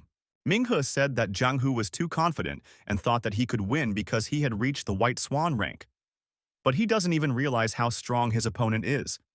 He was once the leader of the squad. But what about his subordinates? Does he remember the battle on the Changliang River? Does Jiang Hu remember his subordinate Lin Pingfan? He could have survived. Why did he have to give his life? Jiang Hu told his opponent not to put him in a negative light. He had destroyed the four monsters with his bare hands back then. Lin Pingfang was trapped by a creature that was hiding underwater. It was not his fault. Ming He noticed that Jiang Hu indicated in the report as if the creature was hiding in the river. Jiang Hu stated that there was chaos on the battlefield. Accidents could not be avoided. This was an obvious thing for those who joined the Dragon Fang. Ming He asked, did Jiang Hu really think that he had done the right thing? If he hadn't been in a hurry to take all the laurels and went to that river as soon as he heard about the monsters, things would have been different. Jiang Hu didn't even analyze the situation back then. If he had done everything right, Ping Fang would be alive now. Jiang Hu said that in the Dragon Fang, strength decides everything. Ming He stated that the opponent had lost. Jiang Hu didn't notice how he was restrained by the crystals. Feng Ling said that Ming Hu had won. Jiang Hu stated that the young man provoked him on purpose. Ming He agreed with this. If Jiang Hu didn't lose his temper, even with the red sovereignty, it would be hard to defeat him. A different technique should have been used, but rage clouded his mind, and Jiang Hu chose the wrong punch. Ming He said that he did not mind giving up the authority of the leader if Jiang Hu was truly worthy of becoming one. Ming He told his opponent that they needed to get rid of all the vermin in the city in 4 days. Jiang Hu asked, does Ming He really think he can do that? Our hero replied that he could, and it would take him less than 4 days to do it. Jiang Hu said that the city is huge, with vermin hiding in various corners. How is Min? He going to exterminate them all in a few days. Ming Hu admitted that there were many parasites and it was impossible to exterminate them in such a short period of time. But what if each one of them is connected to each other? Min He added that until yesterday, he too thought they were all separated. But after the incident at the nuclear power plant, he realized how wrong he was. Everyone should understand perfectly well. It takes a good organization to stage a terrorist attack and then try to blow up a nuclear power plant. This means that everything was planned in advance, and the parasites must somehow communicate with each other. It follows that they have an information network and a place where they meet. Everyone recognized that this made sense. If they work so well together, then they must communicate somehow. Min. He turned out to be right. Min He remarked that if they found the place where the parasites met, they would also find the leader of the remaining parasites in the city. Then he wouldn't have anywhere to hide either. Minhai added that they would analyze the parasites involved in the terrorist attack, study their fake identities, and be able to find traces. The attendees agreed that if they started acting right now, the parasites wouldn't have time to get rid of all traces. Jiang Hu said that leader Ming He was absolutely right. Jiang Hu admitted that he had lost this time. He will follow the leader's orders, but if a young man makes a mistake, he will not be silent. Luo Ling said that Ming He could now give out instructions. Everyone present said that they are waiting for orders from the leader Min He. Min He said that before that he must create squads. Given the lack of people, they will only split into 3 groups. Jiang Hu will be the leader of the Alpha group. Feng Leng will be the leader of the Beta group. Luo Ling would be the temporary leader of the Intelligence group. Everyone present stood behind their leaders. Ming He announced that he would now give a brief briefing. Feng Leng couldn't believe that the young man was able to find a way to exterminate all the parasites. Luo Ling thought that under Ming He's command, the Dragon Fang would only become stronger. The operation to exterminate the parasites was launched. The young man wondered, was this really all the people Wu Yu had interacted with?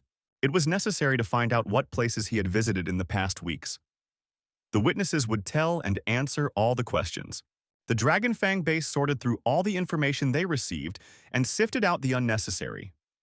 The young man said that 7 squads had already sent the data. One should check everything and look for any matches of people or places. In one of the night bars, a man crawled back to the corner in horror from a monster lying on the floor. Lo Lin said that this parasite was supplying explosives for a terrorist attack in the city. He was using his appearance and seducing officers. One such frightened officer was just sitting in the corner. This way the parasites could easily gather materials for the explosives. The man claimed he was innocent, but was immediately kicked in the jaw. The man immediately began to repent and beg for mercy. Luo Ling told Min He not to waste his strength on such scum. They all deserve to die. Not only the parasites, but also the people who helped them. After all, they are traitors to humanity. It is necessary to send him and all the information to the right place. All the traitors must pay in full. Only then will the dead find peace. Luo Ling said that she had already sent all the information to the right place. They will definitely look into it. Their job is to exterminate the vermin. Min, he shouldn't be angry, he should think positively, because his plan is working. In just 5 hours, they found 7 parasites. Min, he said that's not enough. There are many more of them hiding, and their leader is still missing. Min Hai said they need to hurry up, or the parasites could gather and cover their tracks. If they change identities, it will be hard to find them. Luo Ling said there's no need to worry. They are getting new information. No one will hide from them. Ming. He asked how Jiang Hu and Feng Leng are doing. Are they doing well? Luo Ling replied that they found some targets after collecting the data, so there's no need to worry. Ming He said that he and his group are going to the next place.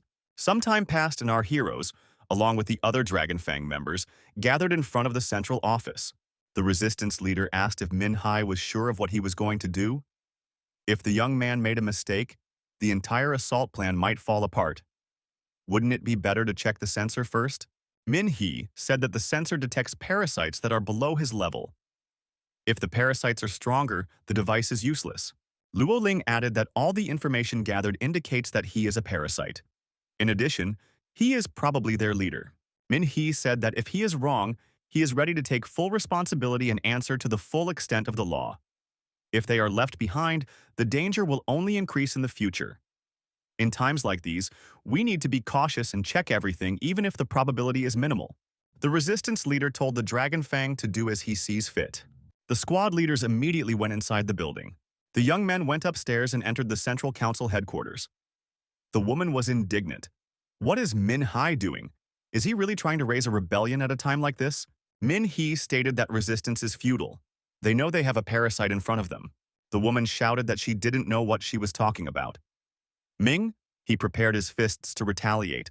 Jiang Hu couldn't stand it and said that there was no point in talking to such people. He jumped up for a punch. Jiang Hu started throwing massive punches at the woman. He had not expected that the office worker would be of the rank of a white swan. Why hadn't anyone told him about this before? The woman got tired of tolerating this lawlessness and turned into a monster. She screamed that she would finish off everyone present. Min He thought she was a plant parasite. This was his last liquid stardust. He prepared to attack the monster. Our hero used his unique abilities and the parasite was imprisoned by the crystals. The monster screamed that ice wouldn't stop him. Minghe told Feng Ling to give him her flame. The young man prepared to attack the monster with tongues of flame. The monster was destroyed and our hero received liquid stardust. Jiang Hu said that it was his sacrifice. Ming He replied that they were in a hurry and Jiang Hu was too slow, so they had to take matters into their own hands. Feng Ling said that Ming He's plan worked. They were able to exterminate 37 vermin, and on top of that, their leader. They must have exterminated almost all of them. Luo Ling said that it wasn't as simple as Feng Ling thought. The girl was surprised. After all, it was the leader, and Min. He destroyed him in one blow. Min He expressed his belief that the vermin put this woman here to distract them, and the real leader is hiding somewhere. Min Hai added that this woman was indeed strong and had at least the rank of a white swan.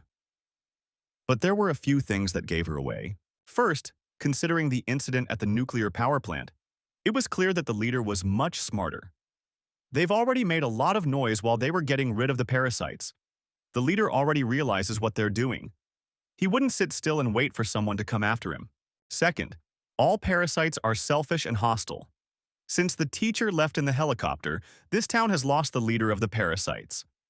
To become his replacement, one must have the power to suppress the others. Of course, this demon is also strong, but not that strong. It seemed like it was fighting to its maximum. He had already fought parasites that were as strong as her. No one would listen to her. Min Hai added that if things were as he thought, the temporary leader was hiding somewhere. All the parasites that were found were just pawns that the leader threw out to create a distraction. Luo Ling said that she had the same guesses as Ming He. Feng Ling asked, "What should they do? Where is the real leader hiding?" Jiang Hu said that he never knew how to work with his brain. He preferred to fight, so he would agree with the majority. Ming. He said that if they could figure it out, then the parasite leader's plan to turn off their attention didn't work. The goal was still the same. They couldn't cover their tracks in time. It's necessary to continue the search. We need to check all the parasites they've found in the past year, even when their main leader was still in town. We need to check all the information. Min Hai added that if they search thoroughly, they will definitely be able to find him. Ming He said that if they search a much larger area now, they might be severely short of people. Feng Ling should gather the students from the student council. The girl asked, "They don't have to join the battle, just search for vermin?" Then she is willing to gather them.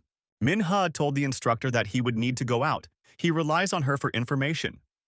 As soon as anything is known about the temporary leader, they should inform him right away. Xiaohua said that Ming Hu is still far from the White Swan rank. He can't be in a hurry. Caution must be exercised. Ming He did as the goddess advised. He relaxed and took his time, while being completely focused on the upcoming process. The liquid stardust was very pure. Our hero felt a huge amount of energy. His power was growing at a tremendous rate. The young man was now in the final stage of the celestial flame. Our hero decided that it was time to ascend to the White Swan rank.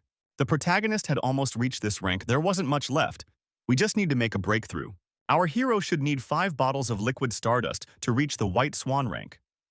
Fortunately, the last parasite was strong. The quality of the stardust is very high. Something wasn't working out for our hero. He felt that he was stuck on the last step. Xiaohua told Ming Han to take his time. After all, he had already been cultivating for a whole night. The young man became nervous. What was he doing wrong? After all, he was almost up. Ming He asked Xiaohua, "Could it be that she counted wrong? Does he need more stardust liquid?" The goddess replied that she couldn't have gotten it wrong. Xiaohua added that the problem was Ming He. He was in too much of a hurry, trying to jump several ranks at once. Because of this, his spiritual power is unstable. Xiaohua remarked that if the young man doesn't get his act together, there's no way he'll be able to ascend. Ming, he asked, what should he do? Xiaohua once again told him to take his time. One must strengthen one's spiritual strength gradually. Ming He stated that he had absolutely no time at all. The young man decided that if he couldn't do it the day after tomorrow, he would still go to rescue his sister and Lu Qian. Ming He saw 13 missed calls on his smartphone. Xiaohua said that the young man was cultivating, so she put the phone on silent. Luo Ling said they found something. It's related to the parasite leader. Luo Ling said she had to be reassured. It will be hard for him to accept it, but they have checked everything several times already. There can be no mistake. The parasite leader is in Tianfeng's company, Ming. He was surprised, after all. This is the Fengling family's business. Luoling said that they have studied all the information related to parasites. Most of the strong parasites are related to this company in one way or another. Some bought their products, and some just came to the meetings. Luoling added that the young man didn't answer the phone, so they started an undercover investigation. They have now found evidence that the interim leader is hiding somewhere in Tianfeng company. Minghe said that this is a serious matter. He wants to come. Where is Luoling's location right now? Minghe asked the instructor, does Feng Leng know about this? Lo Lin said that they girls didn't tell anything. Luoling added that all the evidence points to Tianfeng company, but they don't know the identity of the leader. To prevent the enemy from realizing that they were being sought, only their IT guy was captured. With his help, they were able to dig into the system and find an important clue. Tianfeng company was conducting transactions with the astronomy department. Minghe inquired what kind of transactions were we talking about. Luoling replied that they were medicines, and in huge quantities. Under normal circumstances, they wouldn't have been able to obtain so much medicine, so it was likely that the medicine was just a disguise. A deeper investigation was conducted, and they learned that the main component of these medicines was a substance called kui. This substance is found in huge quantities in the ruined city, and the monsters can't live without it. It is something like food to them. Minhe speculated that this was why the parasites were able to live among humans for so long without starving to death. It was all because they used Tianfeng Company as a source of qi that they brought from the ruins. Luoling added that Tianfeng Company was the largest medicine provider in the city. They even provided medicines for superhumans. That was how they were able to gain trust and smuggle qi into the city. Minghe speculated that their temporary leader might be one of the company's directors. Are there any suspects already? Luoling said that it's Feng Leng's father, Feng Xiangyang. He is in charge of the company and the one who makes all the decisions. Everything that happens in the company has to go through him. The second suspect is Feng Leng. She is also among the ruling top, so she is one of the main suspects. Minghe said that Feng Leng is definitely not a parasite. He can vouch for that. Luoling said she doesn't want to think so either, but parasites have gotten very deep into the ranks of the people. Professor Wu Lun, Lu Qian's brother, Luo Yi, and other officials, these people no one even suspected. Minghe said that he understood everything, and from now on, they will act more actively. They no longer have time to delay. The suspects should be banned from traveling. Besides, there are still many parasites left in the city, and this QI is as important as air to them. Our hero was sure that Tianfeng Company's warehouse still had a lot of such medicines. We should gather some people and turn the place upside down. If they can access the QE, they can gain the upper hand.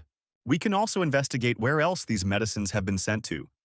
This way, not only the temporary leader could be tracked down. Minhe asked to send him the coordinates of those warehouses and said that they would meet there. Our hero tried to contact Feng Leng by phone, but the caller did not answer due to the phone being disconnected. Lo Lin told our hero that they were too late. The instructor pointed to the warehouse manager. This person said that just an hour ago, all the medications were removed from the warehouse. Lo Lin added that they had checked. There was nothing left at all. Ming. He asked the manager, "What is going on here? Such a big company can't have empty warehouses. Didn't they even leave anything just in case? Where did they move everything to?" The manager said their warehouse has never been empty since it was built. He also doesn't understand what's going on. Management ordered it to be prepared for transportation. He doesn't know where everything was taken. Luoling asked, "Has their whole operation been exposed?" That was why they had enough time to transport all the medicines with Qi. Minghe swung around and hit the manager. The man got scared and started to run away. Our hero started to chase him. Did this man really think he could escape? The manager turned into a wild predator. Lo Lin ordered the paramilitary units to open fire to kill and destroy this vermin. The wild beast was attacked, however. The bullets did not take it. Are these pathetic humans in such a hurry to die? The monster added that in that case, it would fulfill their wish. Luo Ling told our hero that this parasite was of lord rank. It was necessary to exercise caution. Minghe was not afraid and used his unique abilities to engage in a fight with this predatory beast. The predator received a powerful kick and flew far back. Luo Ling was surprised by what she saw. Minghe said that he had practiced this punch well. The speed and power were now at an appropriate level. The young man grabbed the monster and told it to confess. Where is the medicine being transported to? The parasite asked if he told. Would they let him go? Minhee replied that he would not be let go, but he would destroy it quickly. The parasite said he will be killed anyway. Why would he confess? He's not that stupid. Minhai said that this beast will confess everything anyway. After all, he must have heard about the dragon fang. They have many ways to make the vermin talk. Minhai added that he doesn't believe that the selfish parasite would choose to die for the sake of his comrades. The parasite admitted that the medicine was being transported to the first warehouse of the military arsenal. But would this young man dare to go there? Lolin said that things are not good. The armory is preparing for a counterattack on the ruins. This is where most of the resources are concentrated. The warehouses are numbered according to the importance of the stored resources. Warehouse number 1 is the most important.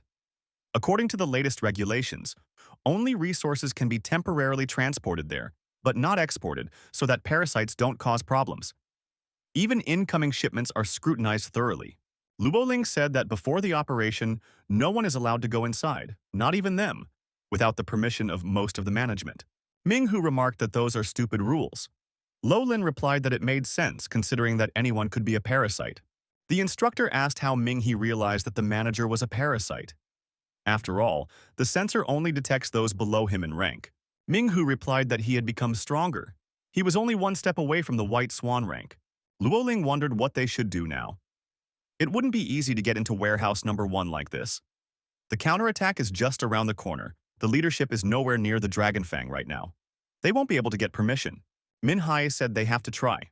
They have no choice. The medicine isn't the biggest problem. There still needs to be some way to deal with the guards. Minghe asked where Zhanghu and the others were now. Luoling replied that they are now at Tianfeng Company. Zhanghu said that most of the company's board of directors had already been captured, except for Feng Xiangyang. He had disappeared somewhere. Luoling said that they can safely assume Feng Xiangyang is the temporary leader of the parasites. Feng Leng also remains under suspicion. Minghe said for Lo Lin to contact Zhang Hu. We need him to bring the others. Everyone should go to warehouse number 1. Feng Leng asked Uncle Yuan, is he sure they're going in the right direction? Uncle replied that father is not feeling well. They should hurry up and go home faster. Yuan said they are going to the right place. Master is now in the secret villa. Feng Leng said they need to concentrate on destroying the parasites. Can't leave for too long. It is necessary to travel back. Yuan said it doesn't matter how important the Dragon Fang affairs are. Is it more important than her father? Feng Leng said that in that case, she should make a phone call. However, there was no cell phone connection. Yuan said that they were passing through an important place. There are military warehouses nearby. There will be an attack on the ruins soon. The military doesn't want there to be any information leakage. That's why there's no communication here. The checker on the road near the barrier asked for identification and realized that the person in front of him was from Tianfeng Company. At the same checkpoint, our heroes rode up on a motorcycle. Minghe said he could see a familiar car ahead as well. Luo Ling said she had seen it somewhere too. The woman added that there are 800 rich people in the city who drive the same car. There's nothing surprising about that, but they're clearly not ordinary people. Leaving the city when a military operation is about to break out. Lo Lin added that it's normal. People are always profiting from military operations. Minghe rode his bike up to warehouse number 1. Zhang Hu was already there. He walked up to his commander. The security captain stated that she didn't care who they were. This is a military area, and they are not allowed to go inside. Zhang Hu said that they were on a mission to exterminate vermin. According to the information they received, there might be vermin inside the military area right now. The security captain said that under orders, no one can enter warehouse number 1. Luoling asked Minghe if there were any parasites among them. If there are any, then you can use that as a reason to enter. Minghe looked at the sensor and said that there were no parasites among them. Luoling didn't want to use force to avoid future problems. Minghe said that they didn't care about that right now. Was Zhang Hu willing to go against them? Zhang Hu said that there was nothing to be afraid of. If ordered, he would go after anyone. Minghe said that in that case, he would give the order to suppress the guard forces. They need to get to warehouse number 1. Zhang Hu and his men attacked the armed guards. A combat clash ensued. The captain of the guards repelled Zhang Hu's attack and held her ground with dignity. Zhang Hu said that they are all people here. He doesn't want to hurt anyone. The security guards have no chance of winning anyway. It will be better if they just surrender. The leader of the guard said they never give up. If we have to get through to Warehouse 1, the attackers will have to go through them. The guard captain ordered all units to get rid of the attackers. The guard cannon can be used. The gunner near the cannon said for the attackers to start praying. Luo Ling said that if this is not stopped, both sides will suffer casualties. It doesn't matter what the target is. After all, they are all on the same side. To die at the hands of a monster is to be a hero, but to die at the hands of a comrade is wrong. Min Hai decided that he would have to intervene. Using his inner abilities, our hero delivered a crushing blow to the ground. The shockwaves scattered the opponents in different directions. Everyone realized that the red sovereignty holder was in front of them. Chang Hu didn't understand how this was possible. What kind of monster was this? Ming He and the Dragon Fang had infiltrated inside the #1 military warehouse. As our hero had suspected, all the medicines had been transported here. We need to inspect them and check how much kuai is inside. We need to take all the medicine that is here. Ming He looked at the roof of the building and wondered, why are there so many holes? What is this for? Luo Ling replied that it's for ventilation so there's no dust. There are a lot of weapons that need to be cared for. If there is a lot of dust, it could get ruined. The security captain confirmed this. All warehouses are equipped with a dust cleaning system. The ventilation is turned on and off instantly, at any moment. Min He looked at the sensor and wondered, what's going on here? Where did so many parasites suddenly come out from? That's impossible. Xiaohua asked the young man. What's wrong? Ming He said, either the method is not working or the sensor is broken. Xiaohua was surprised. Is the boy really that stupid? Why did the young man forget his main objective? With QI, does he remember? The sensor basically detects parasites due to QI. It detects the key inside the body of the parasites. There's a huge amount of medicines with high concentration of QI. That's why the sensor is sounding the alarm. But why did the sensor didn't react while they were outside and only triggered now? Xiaohua assumed that the warehouse had walls made of a material that wouldn't let the signal through. Ming He said to have Zhang Hu check with his strong fists to see what the warehouse walls were made of. Ming Hu added that he didn't have time to explain right now. He just had to do what he said. Zhang Hu swung and delivered a crushing blow, destroying the wall. Zhang Hu said that the walls were thick, but there was nothing special about them. Simple concrete. Ming He didn't understand what was wrong. Could it be that Luo Ling had some idea? The sensor could detect qi, but why didn't it detect anything when they were outside the warehouse walls? As soon as they went inside, the sensor detected everything at once. What could this be because of? Luo Ling speculated that it could be the medicine doing it. However, an inspector wondered, why were all the medicine jars empty? The checker said that it was useless. They can't detect medicine with qi, but there is a strong concentration of qi in the atmosphere. Ming He said that he understood everything. All the medicine was discovered and transported in the open, then the medicine started to be released into the atmosphere. Now it was just hanging out in the air. His theory is also confirmed by the way the sensor works. The qi in the parasites' bodies is constantly circulating, which creates a unique magnetic field. The dead parasites don't show up on the sensor, Luo Ling asked. Does Ming He mean to say that the air in the warehouse didn't move? So the qi in the air didn't circulate, and the sensor didn't detect anything? But as soon as the door was opened, the air started moving. The QI started circulating, causing the sensor to work. Ming He confirmed this assumption. Luo Ling wondered, why would a temporary leader need this? After all, QI is necessary for the parasites to survive, and the leader just gets rid of everything so easily. Ming. He said that the leader is definitely accomplishing something. There are two things to pay attention to now. First is the warehouse itself. Warehouse #1 is the most important military warehouse. If they lose the warehouse, they won't be able to counterattack effectively. So this warehouse should be their #1 target. Secondly, the top manager of the company's warehouse. After removing all the medicines, he could have just run away instead of staying there, but he stayed as if he was expecting them. The top manager had to let them know where the medicine had been moved to. It was needed to get them here. Given that they were his main enemies and the most dangerous people to him, he could target the Dragon Fang. This showed that the interim leader was able to plan everything to get rid of both the warehouse and the Dragon Fang. Zhang Hu asked, what should they be afraid of? Let them attack, then they can be dealt with in one fell swoop. Luo Ling said that there was nothing good about it. Min He said that they should evacuate everything right now, and the sooner the better. Min-hee said for everyone to listen to him carefully. Everyone must stay where they are. Don't move without his order. Everyone present froze and listened attentively to their commander. Luo Ling didn't understand what Ming-hee was trying to accomplish. After all, they should run away from here faster. Ming-he said that they wouldn't be able to do that. If his guess is correct, the QI in the air is a trap. This substance can probably explode. There's just something else missing to detonate it right now. The young man added that he didn't realize what exactly. Anything they do could cause an explosion. The checker said that the QI in the air began to circulate much faster. The energy in the air was getting stronger. Just a little more, the place would explode. Luo Ling asked how much time they had. The checker said that thanks to the leader's order, they would still have some time to live. But if everyone ran to the exit now, the explosion would have already happened. In any case, they didn't have more than 10 minutes.